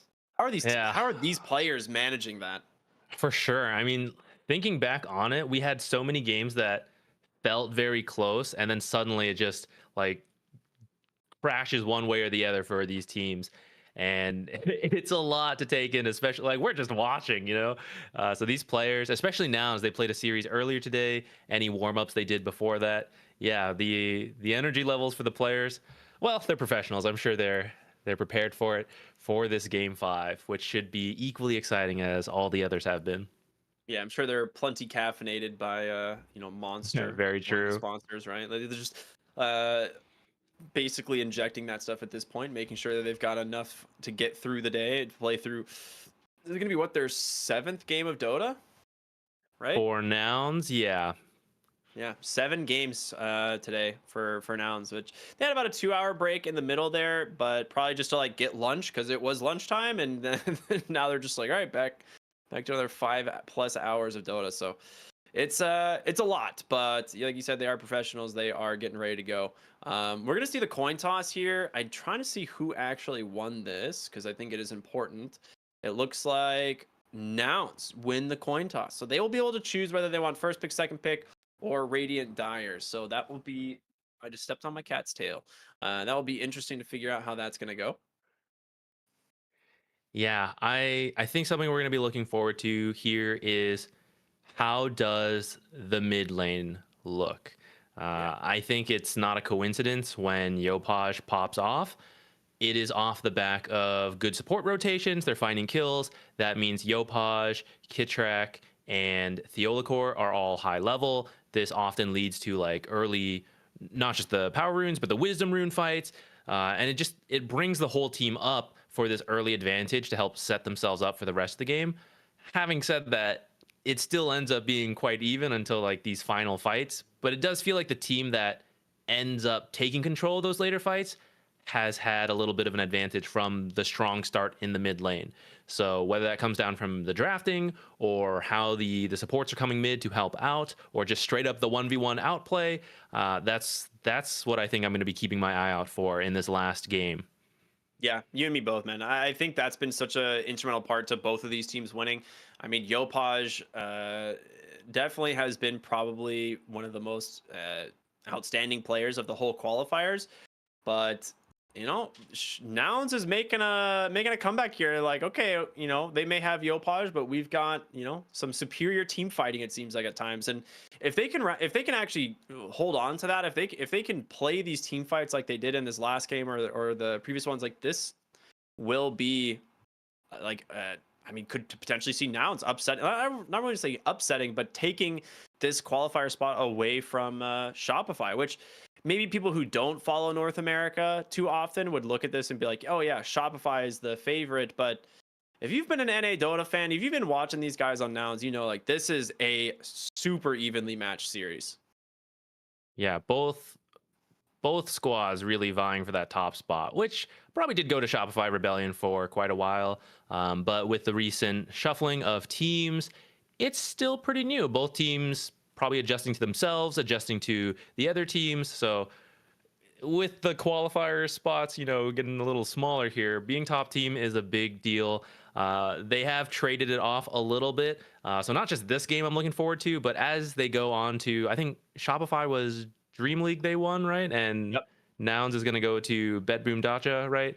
Yep. Yeah, getting that international experience always improves the team. So I'll look forward to the future series as well when these two teams come back and start playing each other again, going for these qualifying spots. Yeah, and I need to look at the calendar again for the tournaments this year, because we have obviously Dream League and Bet Boom Dacha both happening in February. And then the ESL in Birmingham is not until April. So I think I mean, maybe March will be another month of qualifiers, essentially, like for Maybe. the next set of tournaments. But I think it's gonna be like after Birmingham, it might be like a couple months before we see some more like major tournaments. So we'll have to see. But I think for now, it's gonna be a packed first like few months of this year, which I'm super stoked for. I was coming out of the DPC being removed. Everyone is kind of like, well, is the return to like the free for all, of Dota going to be good, or is it going to be bad for the scene? And so far, it's been pretty great. With all of these qualifiers, everything's looking really cool. A lot of teams playing a lot of Dota. But for NA, you have these two teams fighting for one spot, and it is so back and forth. Yeah. What do you think we are going to see coming in here? Do you think Pango is going to make it through the bans? I don't think Pango's making it through this time. We do see the choice selection. So it looks like Nouns go for Radiant again. So this will give Shopify the choice of either first pick or second pick. My desk is shaking a little because my cat just jumped on it. But I'm curious what they go for, because last pick has looked pretty strong in this series. Shopify will take first pick. Okay. So the Pango could be an option if they want to leave it to Nouns to ban. We'll have to see. But this draft is going to be super important for both of these teams, as it's come down to so little in these games. It really has. It has been a game of inches, really. So let's do this, man. It is game number 5 of Nouns versus Shopify Rebellion. We're going to go ahead and jump right on into the draft. Let's get this one going. The Meepo respect ban, that hasn't changed at all. For those of you who haven't gotten seen it, Yuma plays a mean Meepo, and yes, they will first phase it. So Shopify pretty much always has to use a ban on this Meepo, and actually many of the teams playing into Nouns or any of the other teams that play Meepo just is too good. No one wants to deal with it right now. Yeah. 10 seconds remaining. Oh, man. Doom 5 seconds probably remaining. gonna get banned here, I'd have to imagine. It's been like Doom, Centaur, Chen, Arc Warden have been the 4 bans every single time from Nouns if they are on second pick. Nouns turn to ban. I get rid of Yep, the that does Enchantress mean again. Yeah, it does mean Timbersaw might make it through if they end up grabbing 10 like an seconds early remaining. Pango. They'll have to be worried about that. Or actually, I guess in Shopify's first, they could 5 first phase seconds Pango too, remaining. but yeah, it goes back to that Timbersaw. They might have to be worried about it. Nouns turn They could to ban it out here. They might also just go for the Vengeful Spirit, go back to that they've been picking up a lot. 10 I'd be okay with that. seconds remaining. I think you have to ban Centaur here. This hero has been so seconds good. remaining. And so if you don't ban it, maybe you look for the Timbersaw or the Pango. Yeah, there it is. It's the Centaur. So the exact same 4 bans in all 5 games coming out from Nouns. 10 seconds remaining. I love this. It's kind of working, right? Now's not the time you wanna run into RTZ Arc Warden or Kitrax Chen. There it is. All right, they're gonna steal the Timbersaw, Pango. man. Yeah. So this time they're like, all right, we see what you're doing. We think it's correct. We like it. Pango seems to be absurdly strong, but we're not going to give you the hard counter pick from the Timbersaw. So do you 10 pick seconds Storm's hero here and go for a mismatch mid lane? 5 Or do you seconds go for remaining. something that's a lot more standard that they've been doing? I mean, you could go the Wyvern. Could see Ember or okay, Ember. So a cool thing here is that this could just be the Ember into Pango. We have seen Shopify Rebellion play Pango on Saberlight. I think they actually lost that game, so I don't know if they want to do that here, but maybe they feel like it'll still work. We've seen Nouns run Ember on Gunner in the off lane, and some other teams do that as well.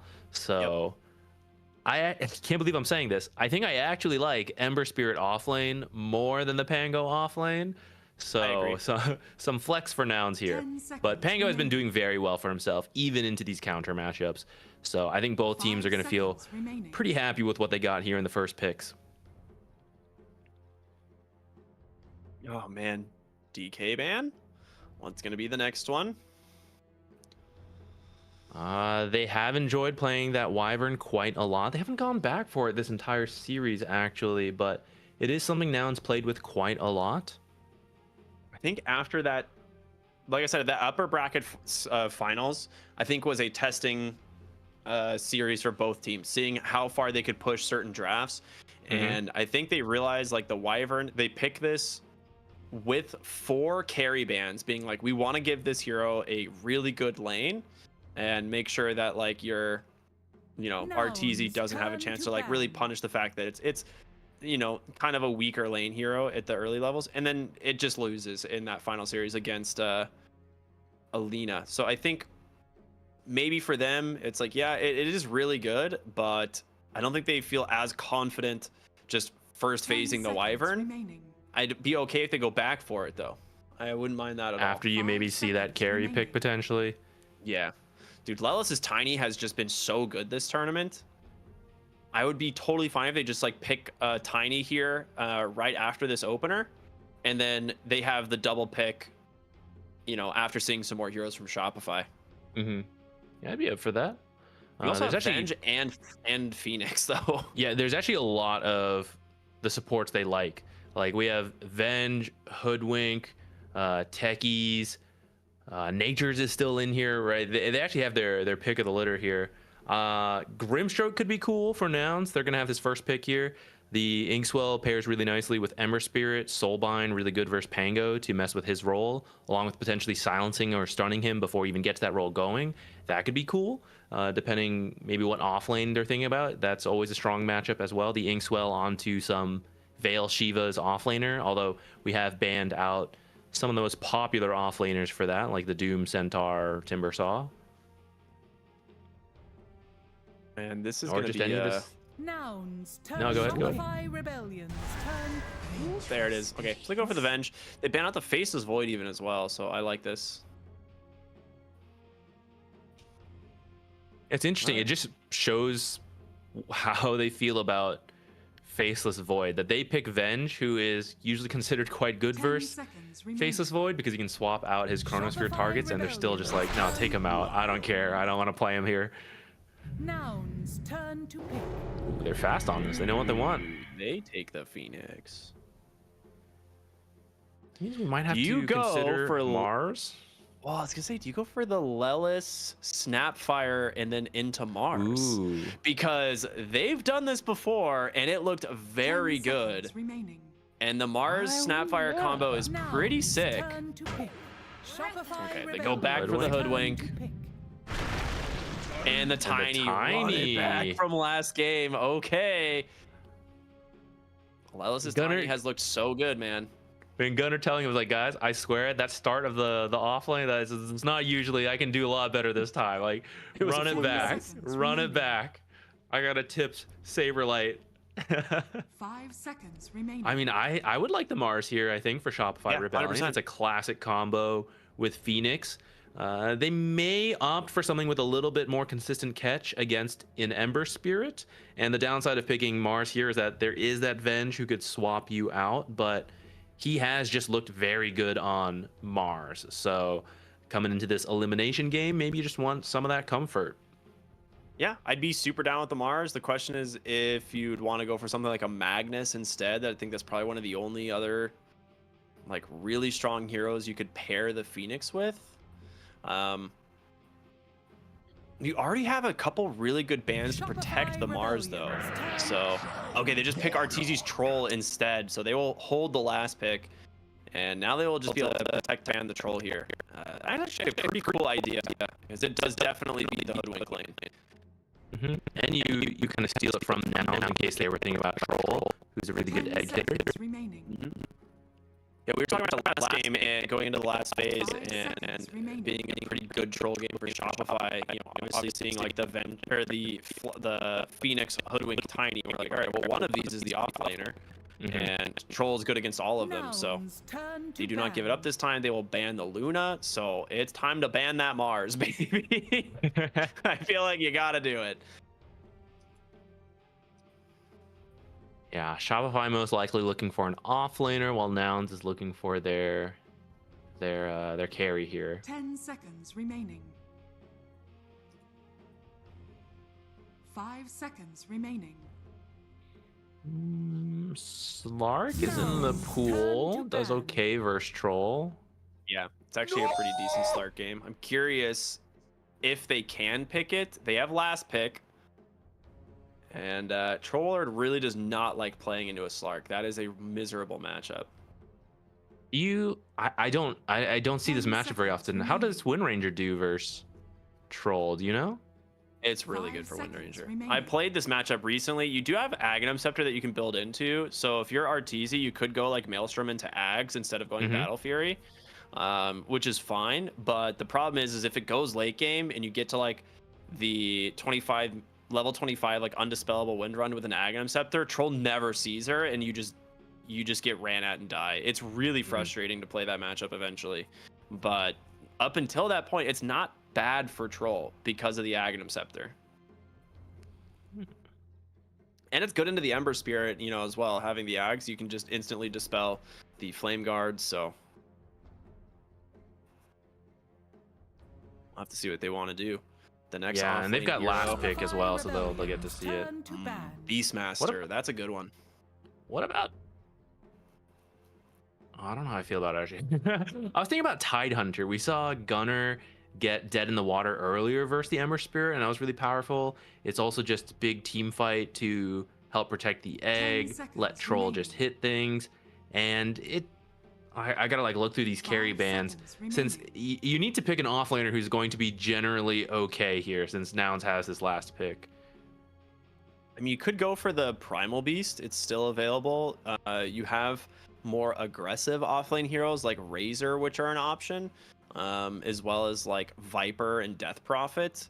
The Magnus is still on the pool. So there are some definite things that they could go for. It's just, without seeing your matchup, you have to pick safe. Honestly, Underlord is not bad here.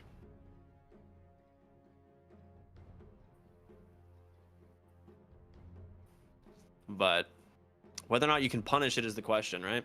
So with the Luna ban, they're running out of their reserve time. They will get rid of the Wind Ranger. Good call. Into the Slardar.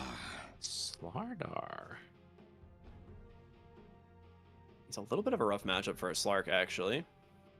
Yeah, that's a good preemptive pick to prevent that. Usually you want like a ranged hero so you can avoid Slardar. Some like 10 Drow does seconds okay because she like slows him and then pushes him back. That's usually a good matchup, I think. 5 seconds She could hit remaining. the egg as well, but I mean, Pango and Troll could get on top of her. Is it just gonna be Morphling? I mean, I wouldn't mind, I think. It's not a great matchup for Troll. Like, he's super elusive. Oh, we'll have to see. It's up to Yuma. This is his pick. It will be the Slark. Okay. I mean, again, the matchup against Troll is really good for the Slark. The question is, can he get out of the lane from Saberlight and Delacour? You know, Slardar Lion is pretty scary. So Yeah, I like that's it. gonna be It's the bold. tough part. Yeah, but the ultimate and the shard are really good as this game continues. It's really good against Pango too, because like you have to get the roll-up shard, or else you're just food to pounce late game at every point. So this is cool. We'll see what happens. It does have a lot of bonus night vision to play around as well, so that's always something to consider. Yeah, we've been seeing both these teams smoke out, trying to find some of these early fights. Slark usually has an advantage there with that night vision, though Slardar pretty decent at level 1. So is Troll. So You have the night vision from Slark at level 1 though, right? Which yeah, is that's just true. Really scary. You can just scout it out, and if it doesn't look good for you, you just back out. Yeah.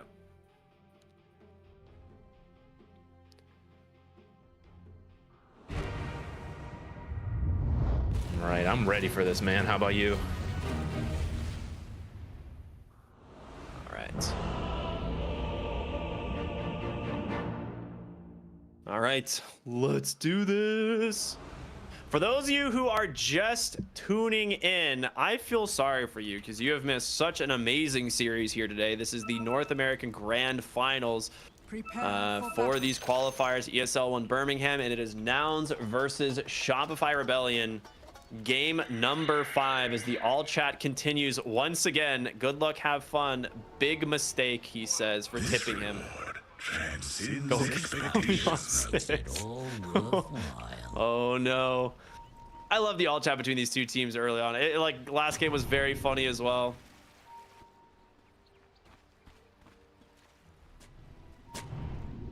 I like the Olacor having these boots queued up. First item boots. It definitely works for Lion, who has the mana drain, doesn't need that much. But it'll also give him the move speed to rotate over to the mid lane pretty early.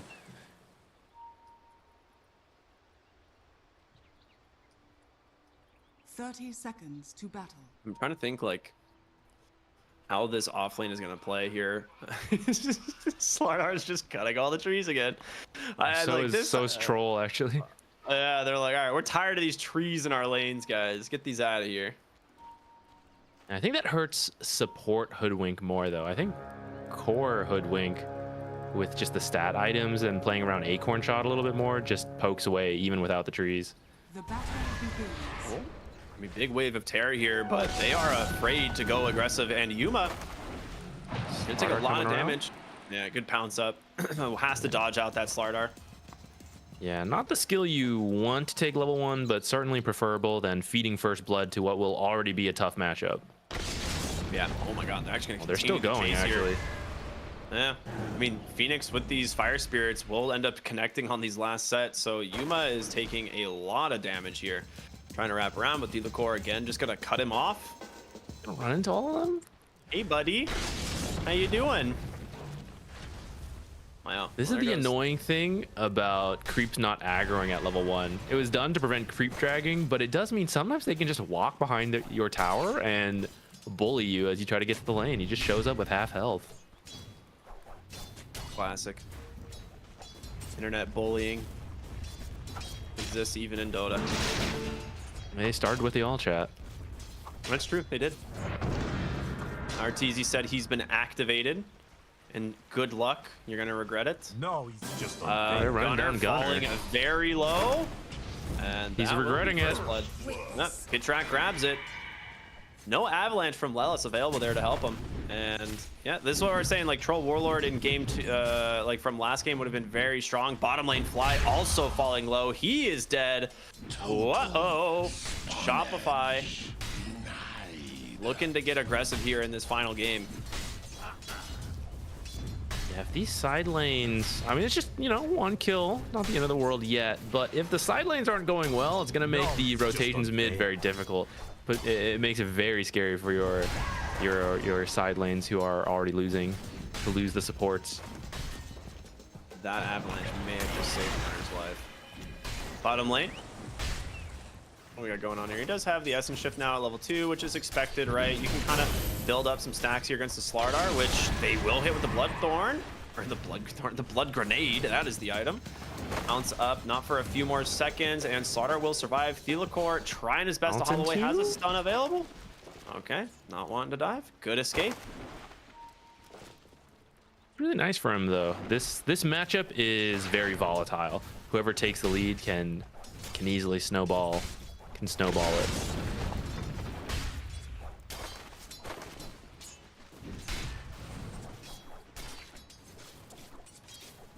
Well, overall, CS-wise between the lanes, it's looking very good for Shopify. They are winning all 3 of them by a pretty large margin as well. Even mid lane, Yopaj, no, he's just you know, up 4 creeps and 6 denies. Yeah. He's got a lot of denies on this on this Pangolier. A little bit of a pause, but we're gonna be coming back here, it looks like. And top lane Gunner just not having a great time on the Hoodwink, right? Like Troll is just such a lane dominator from the carry position, and Phoenix, as we've seen over and over again, is very strong. And don't worry, this happened last time too. Gunner had a bad time, but he recovered, so. Yep. That's exactly what ended up seeing seen. That's what he's telling his team right now. It's okay, guys. I just need the Mage Slayer. Yeah, it's like, I'll get the Mage Slayer eventually. Yeah, what an item. Kitrak just... My goodness, so much damage coming out from that level 3. Hits those fire spirits, throws out the blood grenade, nearly kills Gunner. And bottom lane, we're seeing a lot of fighting as well.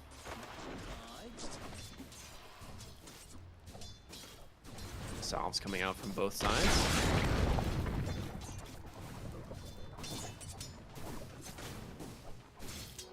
I mean, overall, Saberlight's having a great time. Again, we knew this lane was not going to be great for the Slark. It's just good for the game. If you can get out of the lane, not like really far behind, I think it'll be okay. We're going to see some rotations for the 4-minute runes as Zealous came top and maybe try and steal it, but there's a Phoenix here. Avalanche does come out, try to buy him a little bit of space. I love it. Tossing him into the camp. He's going to blood grenade him, right? Yeah. Nice. I mean, he doesn't actually catch him. He has 5 extra move speed and Avalanche in 6 seconds. Yeah, he's not going to bother. Too far away. Too much work. Yeah, but cancels the salve and he's looking. Ground, though. It's like only level 2 though. You can track, come back to the top lane. Track's actually going to go to the mid lane instead. Try to help out here with the gank. Stormer falling really low. He's got a fairy fire, but yeah, he is very low. Here comes Lelis. Slight will not connect there onto the Phoenix though. Ooh.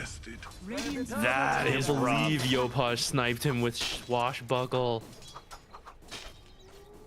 Well, that's a big kill. Yeah, this is Uno reverse card of last game basically.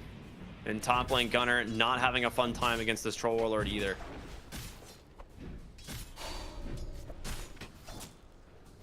Alright, things are starting to slip in the way to Shopify Rebellion, just winning every lane. A ton of denies for Pango and Troll.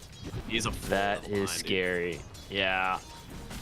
They know the rotation again.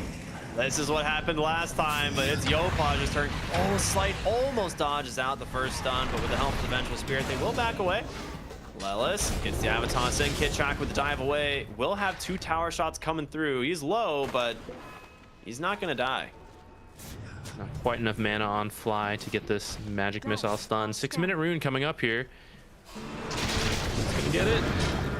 Yopaj is so dang scary, and it's going to be an illusion rune of all things, so not super powerful, but a still very good rune to find. Lelis does eventually bring down the Phoenix on the backside, so he's had his number random for a creep while. wave. It's like, guys, just let me go, please. Promise, it's chill. I'm just a tiny. You don't need to do this. All right. Well, it could have been Ember dying, so Tiny will just waste a little bit more of their time. One more spell will get it. This does put them in position for the 7-minute rune steal, though. They have to be careful here. Gunner is not strong enough to fight this. If they lose both wisdoms here, that is really bad. Lion's heading over. They need to teleport people over. I mean, they're bringing like 3 heroes. Troll's gonna go behind the tower as well. They've got Kitrak here. The TP in from Tiny. Fly's already positioned. You cannot afford to lose this. Oh, there it is. Fight. Lelis. Oh, what a 2-hero stun from Theelcore. Who's gonna get it? It goes to Fly. Just barely. They will grab the kill. Bushwhack next on the Kitrak. He does have a dive. Lelis, gotta be careful. Troll Warlord, he's running a little low on resources. Has a good stick charge there, though. And he will make it to safety. 6 heroes fighting over a rune. Love to see it. Oh, missed the soul. Oh, so close. Wait a minute. If Yuma gets this kill, this is massive. Hiding through the trees here. He doesn't have any mana to get away. Oh, Lelis has this. A little awkward there, Lelis. Gotta make sure the the kill's secure. I got my arcane boots. Don't worry, it's fine. I'll help you out. Worth it, guys. Worth it. Gunner top lane will get burned down here by the Phoenix, as well as our TZ on the Troll. Net worth wise, it's a slight advantage so far mid lane. We're gonna see a dive go onto the Lion. This one successful. Yuma getting active early on the Slark, which is really nice to see. It's another scenario of like Lelis is the actual offlaner right now, and Gunner is the support. It's the exact same thing that happened last game. The Hoodwink has almost no net worth. Tiny is starting to pass him, has mana boots. We'll probably get a decently timed Blink Dagger again. Yeah, but if there's any support to have that kind of start, I love having these Blink builders like Tiny have a great start. Yeah, I agree. They'll pay it back to their team once they pick up that initiation item. And Slark, now that he's 6, like this is a tough matchup, but at this point he should be okay, so long as he has enough mana, which he's actually a little low on. But Slardar pretty much does all his damage through right clicks, so once the ult comes up, you're usually quite safe. Yeah, our top, I don't know if this rune scouted them. There is a really cheeky ward on the left side of this lane. And I don't know if they saw this, but Kitrak is coming up here after getting a stack, and Pango might be making his way as well. They really want to get Arteezy. He's just not showing. He's just hiding super deep in the trees here. Does have an early Falcon Blade, and he is going to go the Maelstrom build. So this means it will be Maelstrom X, which I 100% agree with. I think this is a much smarter pickup if you go the Falcon Blade, and you're, you know, looking for to play Ags this game.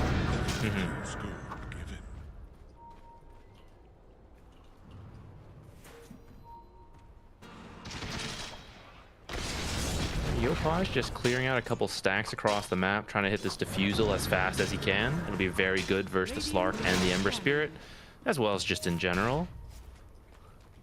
He's getting close. Bottom lane, looking for Are they gonna Saber. find Saber? Okay, just a D ward. I think Yuma probably scouted it earlier with his ult. Here at the Rune mid lane, it's going to be picked up by Yopaj. The Hex comes out, Rolling Thunder looking to chain stun him out, but he's safe. Up to the top side he goes. And that's another really good power rune going the way of this Pango. Yeah, he may have been able to get more on that Ember. I think he meant to bounce off the stairs a little sooner, but yeah, some of the stairs are a little funny.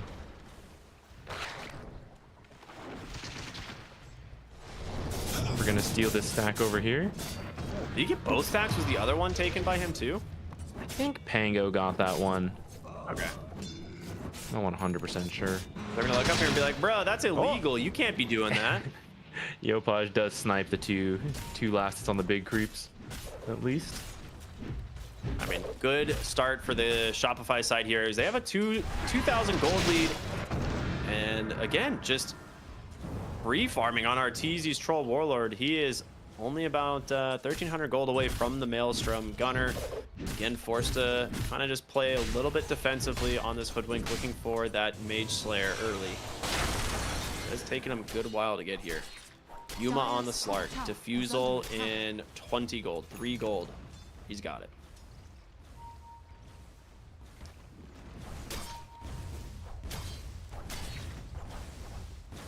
Needs to be careful for this Slark. Oh, they definitely are going to try. Oh, drops a good ward here. Scouts this one out. All his mana burned off. He's got to be careful, actually. They can chase on him, but a great stun out from Delacor. The Hex comes out as well. He needs to swap something, but he doesn't get the chance. Never mind. Well played there.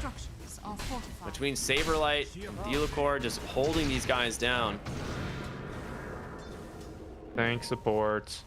Right. He was in danger. He had all his mana burned off, couldn't even use his ultimate or any of the dispels, the pounces. So Kitrak steals another rune. Stormstormer, I don't think has gotten a power rune this game. Stormstormer's mana has been burned off.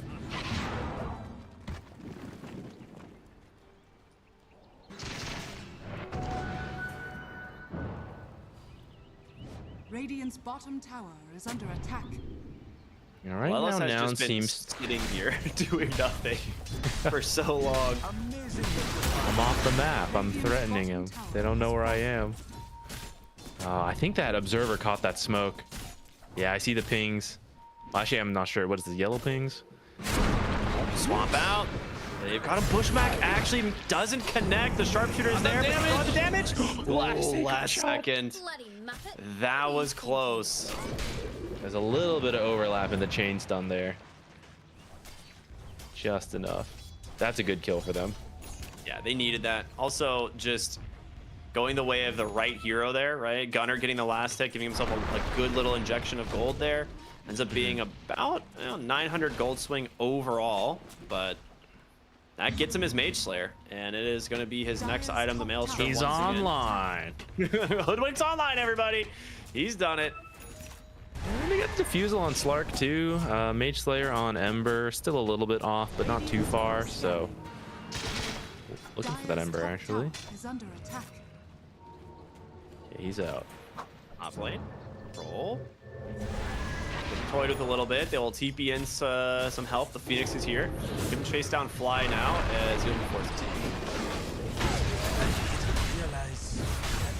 Mid lane though, huge kill. All right, they get the Pango, but the turnaround, the sleight of fist out from Stormer to buy some time. They get Gunner in here as well. They're doing a lot. Arteezy on the troll. Barely finishes him off. One last auto attack from downtown does the work. Here comes Sark with a haste druid. Uh-oh, Thulakor. You are not getting out of that one, my friend. This Slark is scary. Can they find Kitrak? They're going to keep chasing for now, but they will turn their attention to the mid tower instead. Oh, no. Dude, he's pinging out the rune. He's like, yo, no one can be here. That would be a nice steal. Man, that is a really good ult steal. Comes out.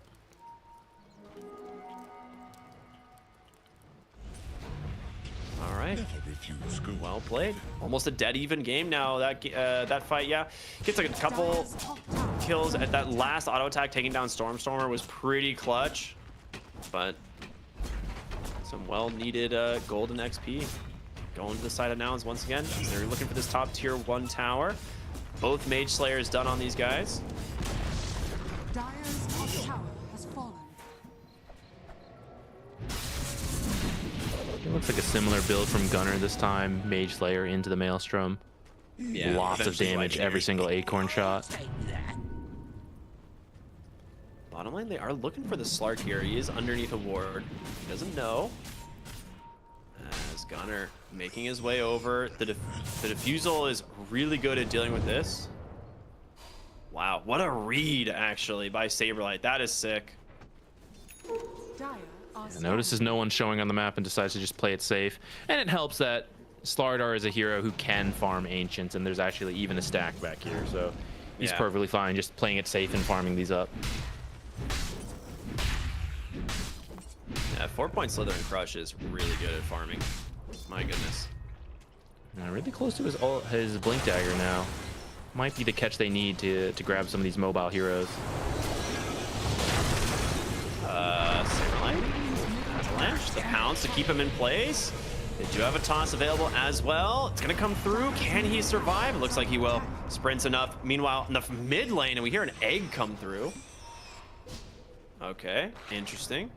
Yuma really wanting to chase the Slardar, but I don't think he's gonna get him. They're now pinging behind the mid tower. As the scan comes through, Shield Rune picked up here on the Ember Spirit. Who's he gonna find? He's gonna walk in, catches the Lion, pounds it, actually gets blocked by the Kitrak dive.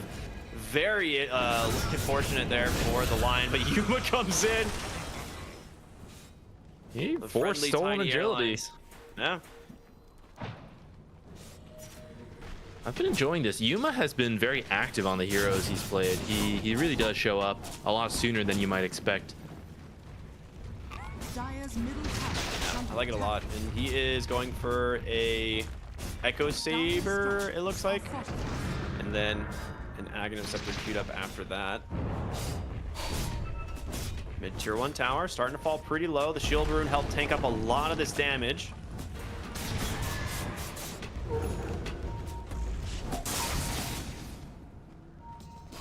There is still a ward here from Nouns that they don't know about, and it might cost Kitrak his life. The sharpshooter is there. Do they have the damage? It's so low.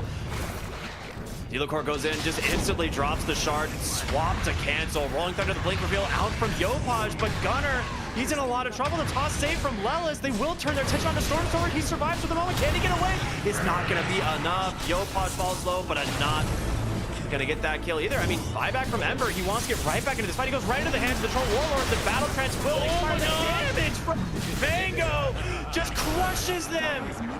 No way. What a massive win from Shopify. They're gonna get 6 kills here potentially. Oh, that is a disaster for Nouns. That is about as bad as it gets. Lelis will fall. What a win. There was like 4 Maelstrom procs that came out from that Troll Warlord in that fight mid. Man, these I really like. I just noticed that Pango did pick up this Blightstone, which nowadays has been skipped quite often, but with the negative armor from Slardar, it's just making all of these trades just that much better. And that was a pretty close fight. It could have easily gone either way. There were some very tense moments. But for example, finishing off that initial kill on Ember, potentially thanks to some a little extra negative armor, into the dieback. Oh man, his game is struggling now on Stormer. Yeah, it's borderline non-existent right now. Not only does that happen, but they lose the Roshan, so Arteezy completely protected now for the next, 4.5 minutes while he farms to his next Manta. I mean, he's almost got the Manta, let's be real. So he's really just looking for his next item after that. Mid lane, they are trying to take advantage of the bonus night vision here from the Slark and find something, but they are huddled around their own vision instead. And, yep, smoke pops. And Nouns will find absolutely nothing for their troubles. This is looking rough, man. 8,000 gold advantage now for Shopify. Yeah, such a sudden swing off that fight. They almost have Blink on Tiny. That could be a way for them to start finding some pickoffs and maybe try to get back into this game. Any other item timings coming up? So that fight and Roche cost them... Oh my gosh, that is so much. About 6,500 gold. Ouch. That will be the shard picked up now. Going the way of Arteezy. How many shards do they already have? They actually just bought it on Saberlight as well as Thelacore. I mean, this shard is super good on the Slardar. You want to get this as soon as you can to start farming. But now the bonus fervor stacks quite good. I'm assuming he dropped items. I don't know how else he would have got it. But mid lane, Ember Spirit. Whew. Gets the remnants away. Lelis. Avalanche here to buy himself some time, but Saberlight maybe not done chasing. Chains here onto 2. Radiant's middle tower is falling.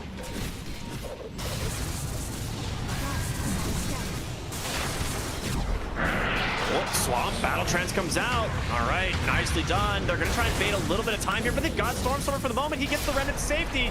Well played. The question is, can you get Arteezy a second time? They absolutely need to. The inhibit into the Bushwhack. He's got his whole team behind him. Mana being restored for Kitrak so he can get this egg. They will just disengage. So they end up just getting a Venge kill for the Aegis. Not too bad, considering that was an Aegis fight and you're 11k behind at 21 minutes. Yeah. Radiant's bottom tower is under attack.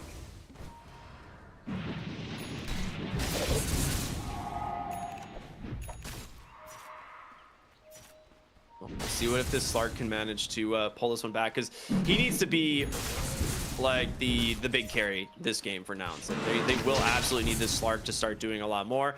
Gunnar is somehow top net worth for his team. No, I can't believe it. It's just wild that this is happening. Does find the specialist array, which is amazing for this hero. But yeah, he just acorn shots a creep wave and it dies. It's very interesting how that works. Smoke up from Shopify. They're gonna wrap around, see if they can find this Gunner Hoodwink, maybe in the mid lane. Saberlight's got his eyes set, hits the crush right on the mark. The bash to follow. He's trying to scurry through these trees, but no way.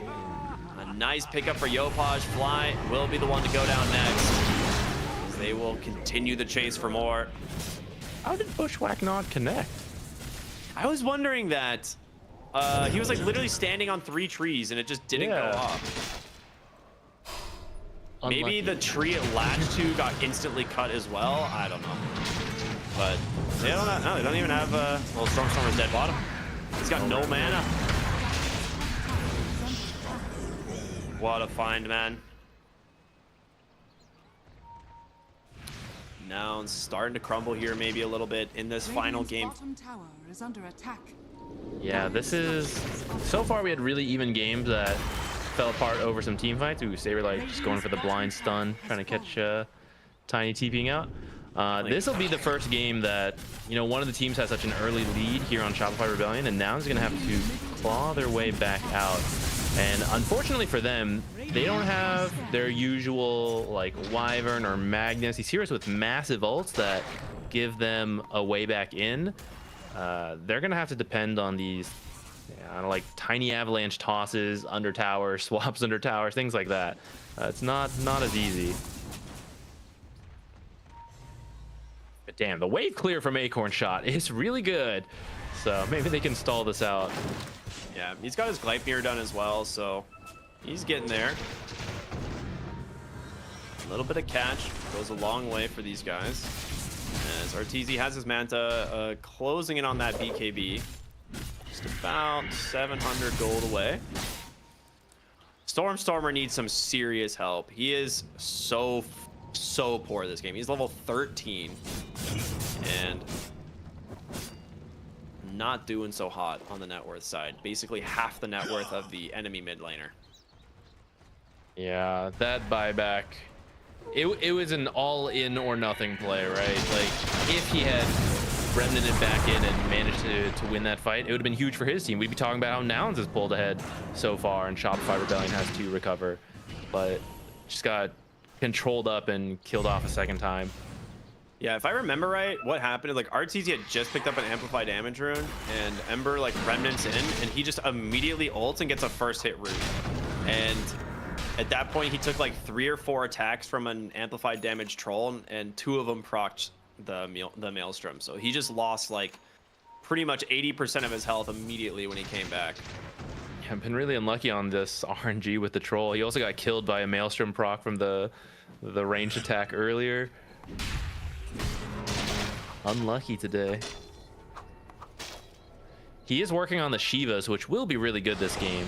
The extra armor versus high physical damage lineup, and the heal reduction versus a Phoenix. He might be walking into the team. Yuma has the night vision to play with. He knows exactly what's going on. He's just gonna leap away. Does not want to give this one up. As they have to know there's a ward here, right? Yeah. Oh, they already had a sentry. Okay. Well, the gold lead continuing to grow here for Shopify. They're looking for Gunner. They caught him. Tries to jump away. Scurries out, bushwhacks out, but they commit the finger as well, and they will clean up that kill. Okay, what we're gonna have to look for on Nouns. Slark is this type of hero that when you steal a couple stacks, you become very powerful. So if they manage to find a pickoff and get like 10 stacks on Slark and then just keep looking for kills, it could be one way to come back. But Shopify is sticking together, and they're actually just hitting high ground. Yeah, I think play it safe, because Roshan is really close. If they throw on high ground, they would lose the second Roche too. So they're gonna back off and wait for that. I love the itemization here as well from Thelacore. He just got a 4 staff immediately. Phoenix already has a shard, so if Arteezy ever gets in trouble, you have just the 4 staff save plus the Sunray Eggs and Sunray again. They've got a Solar Crest completed. Like, they're all in on making sure Arteezy does not die on this troll. Dire's top tower is under attack. Shopify really sticking together. Kind of recognizing, yeah, that's how we lose. We just get picked off. Yuma does have his Ags now, which is quite a nice pickup from him. So good way of getting in the fight, potentially finding that pickup like you're talking about, and then out of the fight immediately after. So he's gonna head deep into the enemy jungle here. Maybe go try and cut some waves.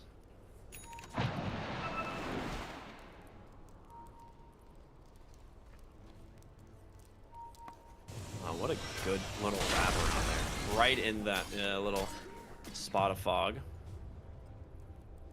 Dire's courier has been killed. Oh, courier. Okay, nice little pickup there. Nemesis Curse grabbed by Arteezy for his tier 3 jungle item. A nice one for sure. Just trying to keep these lanes cut as much as possible, or split push, find farm where they can. Like, that being said, the gold lead is getting really, really out of control for Shopify. Yeah, they just have so much of the map. That's why Ember and Slark have been trying to farm on the enemy's half of the map and start creep cutting.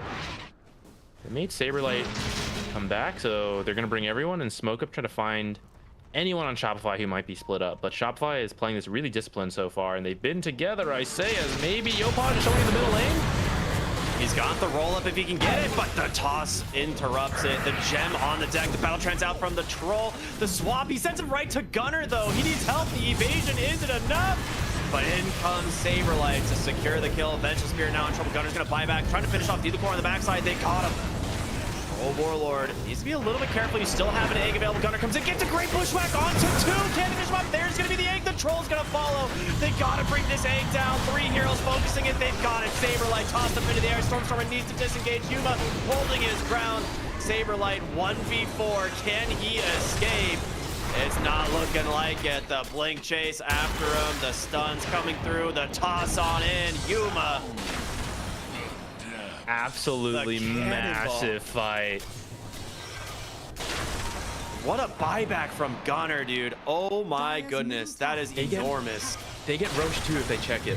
That would be the absolute turn. Literally the inverse of what Shopify did earlier. The question is, do they see the amplified damage? It's been sitting there for so long. I thought that's what they would find with their smoke, but then Yopaj actually went to clear out mid, and they just burst him, and that just shows like how important the execution of team fights is. And like, just because you're ahead, when Pango is suddenly taken out of the fight, this whole like this 20k lead, I mean 17k is in the Pango, who just didn't get any spells off before being killed off. And we saw that Slark effect. He picked up so many essence shifts right off that Pango kill that he then got to use for the rest of that fight. Yeah, and this will be Aegis plus the oh, it hit daytime, so it's gonna switch to the banner instead of cheese. They're trying to finish it off here before it goes to the portal, and they do. Oh, so wait, they still get did drop cheese. cheese. It That's still so dropped weird. cheese. I clicked Roche and I saw the banner, but I guess because it died over here. That's definitely a bug actually, because the way it's coded, to my knowledge, is that the items are supposed to change like with the time cycle. But there has been scenarios where if Roshan is already in combat, the items don't change.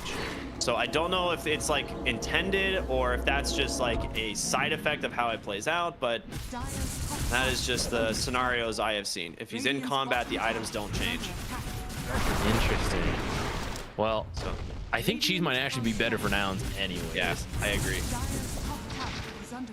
It is so good for Stormstormer on this Ember to have this, and he's gonna close in on a Kaya Sanj eventually. He needs to be a little bit more careful here. His top lane, they are looking. They're looking. There's a blink on Lion. Guy's I think Theolacor, he's got a feeling. Yeah, he knows.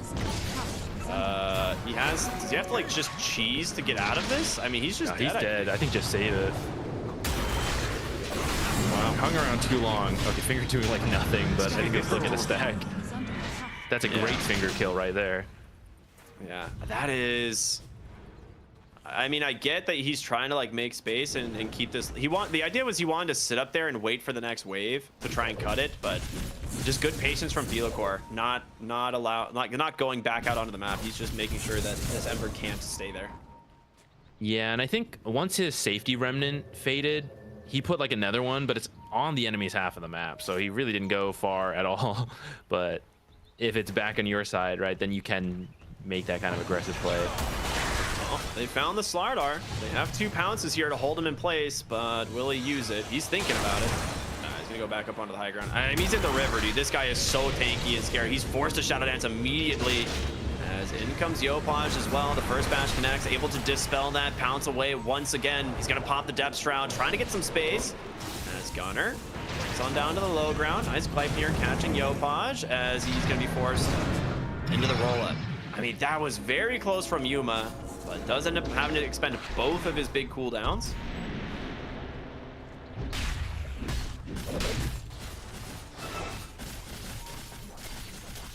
Getting pretty close to BKB on Slark.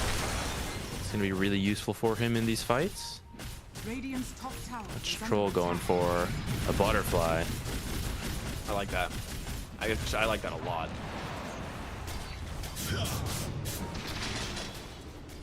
This is so scary. Saberlight just feels so tanky on this starter, especially now that he has an Elven Tunic as well. Like, that little bit of extra evasion goes a long way. As long as he just gets the crush off, he's sitting on like, what, how much is this? Like 20 some odd extra armor? Yeah, 15 armor. Okay. Yeah, he's literally just sitting on like 34 armor if he ults.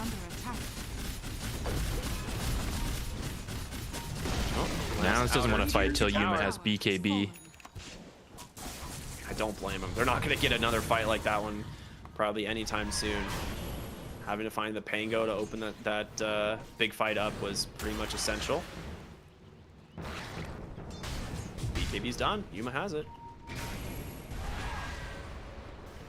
A little bit of opposites here from what we saw last game. These two teams. Oh no, the smoke pops on Gunner. Acorn shot was still bouncing, so he won't join his team for. I mean, he's gonna join his team, but he's not gonna be protected by the smoke. Right, Yuma comes in, finds the Opage, jumps away. Now just be really careful. Ember's not with them. Slardar's TPing in from the other side. They got some good vision here on the high ground, but yeah, Yules comes out. They've caught the Tiny in the backside of the fight. Yuma trying to just bring down Yopaj, but he can't do it alone. He's gonna get the Rolling Thunder off, and now it's a 4v5 swap out. Will save him for the moment. RTZ still has the battle trance available. Yuma catches that finger of death. The eggs drops on the backside. Gunner trying to bring down the Lion. Theocore down to almost no HP. The Force Staff's gonna save him. Slark's back, ready to fight the BKB. Gets spent here from Saberlight. It will finish off Fly. As now he's got to get out of here. The pounce connects. The Slark, can you keep going? Theocore down to 0 HP, but he finally goes down and loses the gem as well. Oh man, these fights are so close. Could have saved Fly with Depth Shroud there. True, actually, he could have. But I think with his ultimate down, he wanted to save it for himself. Like, you know what, if Fly dies, but you know, I can kill him and I can save myself. It's worth more. It's tough. You don't know like how much longer that fight's gonna go, and if you're gonna regret saving a position 5 instead of yourself. So I don't blame him for holding on to it.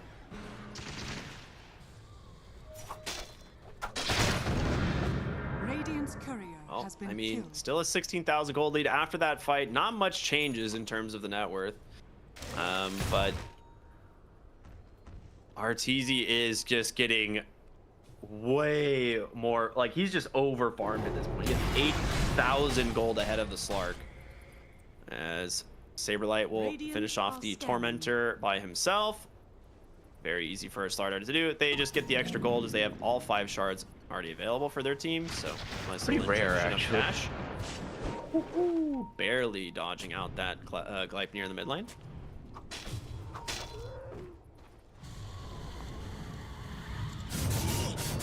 They just immediately buy another gem. Yeah, they did. Money changes hands. Yeah, they lose the gem in the last fight, and Kitrak just immediately buys another one. He's like, nope, we're not doing that. We're not playing without the gem here.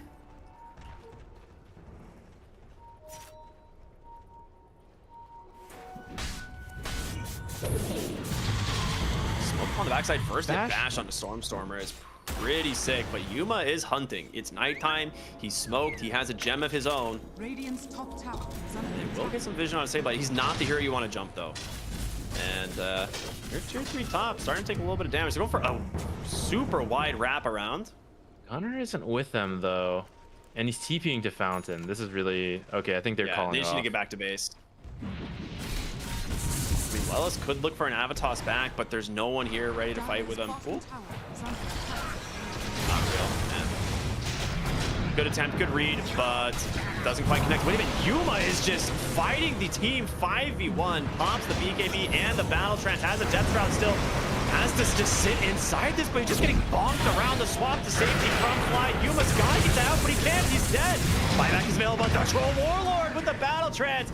Just chewing through these heroes backside of the fight. Gunner trying to take down these supports. Almost gets them, but they chase him into the fountain. That's going to be a kill. The buyback's coming through. 4 committed from the side of Nouns. They've got to get these heroes, but can they do it? Theocore is still surviving. He finally goes down. Yuma pounce connects onto the Slardar. He's so tanky. The Sunray coming through. Healing him up. Giving him the evasion. The magic missile is there. Lelis looking for his target. The avalanche off the mark. The toss on over. They got to get this Saberlight Slardar, and Yuma wants it so bad, committing this Battle Trance. Blink up in 1. He's got to get away.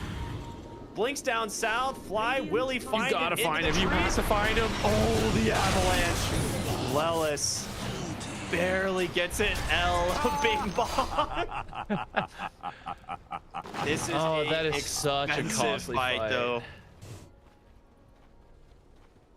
What can they get out of this? They have 13 stacks on Slark. Roche, not lucky on the timing. They just have to find another pickoff in this time, I think. Man, that was really unfortunate. I don't know how like everyone TP'd back into the base and Yuma was just running along on the backside. I didn't even quite see how that started. He saw Lion on his own and thought he could maybe kill Lion really quickly. I think he needed to get out much sooner, but I think he popped BKB and felt committed. But he jumped into 5 heroes and they have the BKB piercing bash on the Slardar. You have a bottom lane problem here in the form of a troll warlord just chewing through these towers. Slark actually has no TP. Luckily, he is fast, but yeah, he's got to start running. They're TPing top. They're bringing everything. They do not know Roche is not up, and it will actually move bottom by the time it spawns. So they will have to take the portal immediately and set up for bottom instead.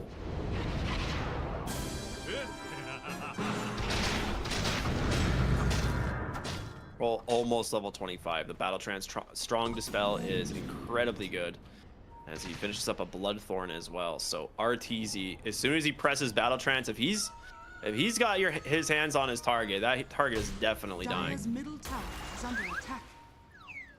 They don't have any dispels to get rid of Bloodthorn on their allies. They got BKBs and Yules for themselves. The rune of regeneration. If that goes down, that damage is going to be insane.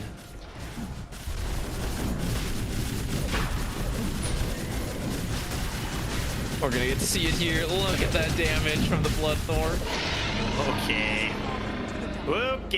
Yeah, that's gonna be Aegis, Refresher, and even a banner for a good measure here. We'll see if they actually place this one correctly or if they're gonna drop it on the tier 4s again. Who has it? Now we'll know who did it. Saberlight has it, so if we see it placed poorly, it's on Saberlight. Okay.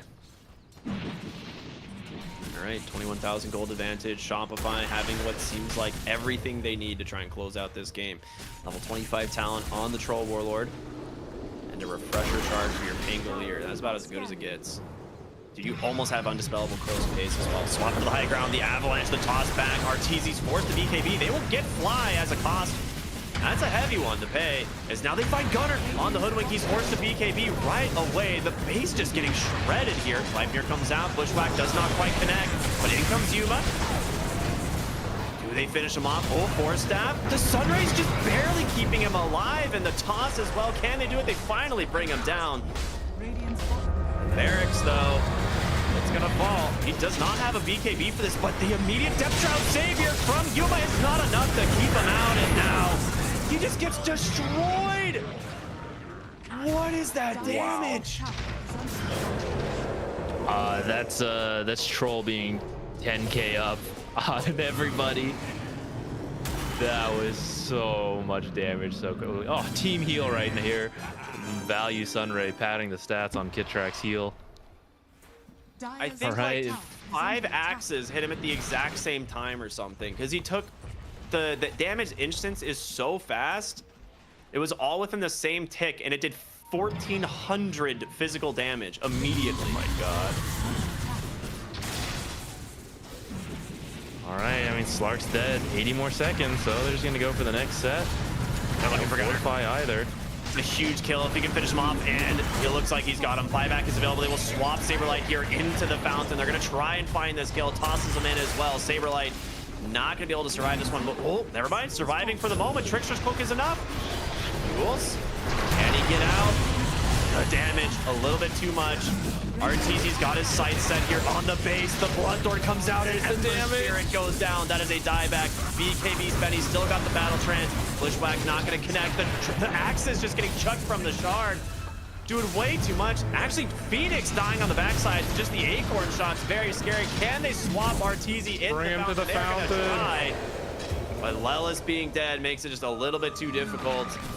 It is a 2v5 as Shopify are trying to finish this game.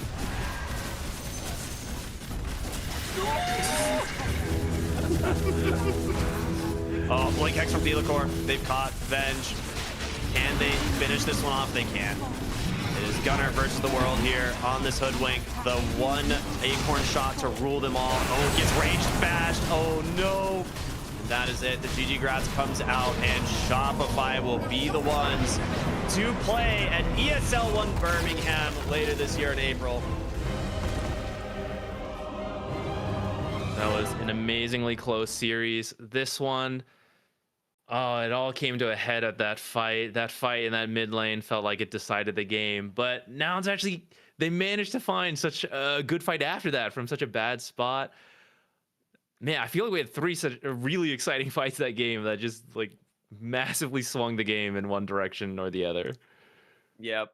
Dude, I mean, the decision here from Shopify to pick Troll on 18 in the draft as opposed to waiting to the last phase completely, I think, caught Nouns off guard. Like, they go for this, like, offlane Hoodwink again with the tiny support, and instead of, you know, Arteezy kind of playing a hero that maybe he didn't want to play in this matchup, he gets to play one of his best heroes of the patch and has a completely free game, finishes 9-1-13. Just an absolute beast of a performance from him on this Troll Warlord. Loved the itemization as well. This is super cool. Yeah, he came on really early, and then with their strong side lanes, the supports were free to come back mid. We saw in those, I feel like the last 3 games, Nouns was doing a pretty good job of coming mid, slowing down Yopaj, getting the runes, but this time with the side lanes going so well, the supports were free to come mid and give Yopaj that great start we have seen him have in so many games. Yeah, this has been a lot of fun. This has been an amazing qualifiers. Shopify and Nouns just so evenly matched, but it is starting to seem like Shopify might have Nouns' number as they now win 2 qualifiers in a row against them, getting not only to Dream League season 22, but now qualifying for ESL 1 Birmingham. So we'll see what happens. Obviously, at the main event, unfortunate for Nouns, they will not be there, but a big congratulations to Shopify. Well deserved overall, as they're looking good, man. This roster, this lineup is sick. Yopaj has been playing absolutely out of his mind this tournament, and you know what? Well, even Arteezy, you know, the people have been like, oh, you know, is Arteezy even a good carry? Lamau, the man is washed. No, this guy showed up. He played an amazing series as well. So yeah, well played from Shopify. This is a fun game. Yeah, looking forward to see how both these teams do at the international stage. Nouns did beat Shopify Rebellion earlier for a separate tournament qualifier, so both teams going to get to go out to the international stage. That'll be fun to look forward to as well. Yeah, absolutely. For those of you who tuned in, thank you all so much for watching. It has been an absolute pleasure. Again, my name is Cryptic. I'm here with Z Quixotics. It's been you know, our first time working together. It's Zach's first time working, you know, one of these main casting events. Talk to me, man. How was it for you? Had a blast. Got to watch Dota with you and several thousand other people. Having a great time here with the stream. Thanks, guys. Hope you had a good time. Yeah, big shout out to ESL. Thank you guys so much for having us. It's been a blast. Have a wonderful evening, everyone. As always, see you next time.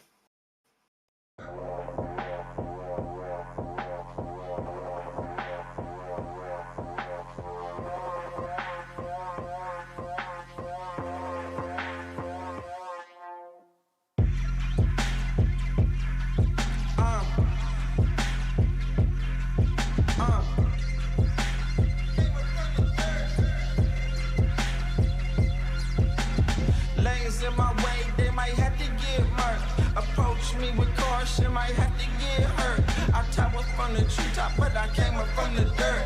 That shotty like a detox, hit the pump and go berserk. Yeah, I don't care. You might get found in the middle of nowhere. Yeah, approach me with caution, might have to get hurt. That shotty like a detox, hit the pump and go berserk. That shotty like a detox, hit the pump and go berserk. I think y'all in my way, so tell me which one going first. You end up in the hearse, you end up in the grave. That shotty like a detox, hit the pump and you slave. Hey, yeah, I don't care. You might get found in the middle of nowhere. Yeah, that shotty like a detox, hit the pump and go berserk.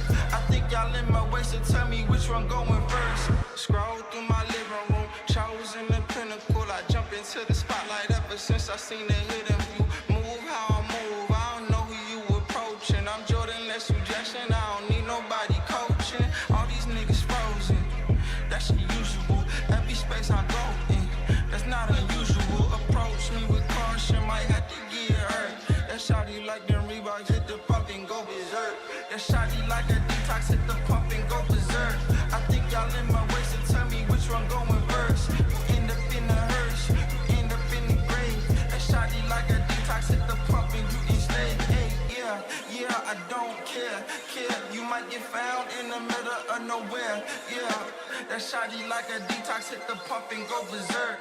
I think y'all in my way, so tell me which one going first. That shawty like a detox, hit the pump and go berserk. I think y'all in my way, so tell me which one going first. You end up in the hearse, you end up in the grave. That shawty like a detox, hit the pump and you enslaved. Hey, yeah, I don't care. You might get found in the middle of nowhere. Yeah, that shawty like a detox, hit the pump and go berserk. I think y'all in my way, so tell me which one going first.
Come on.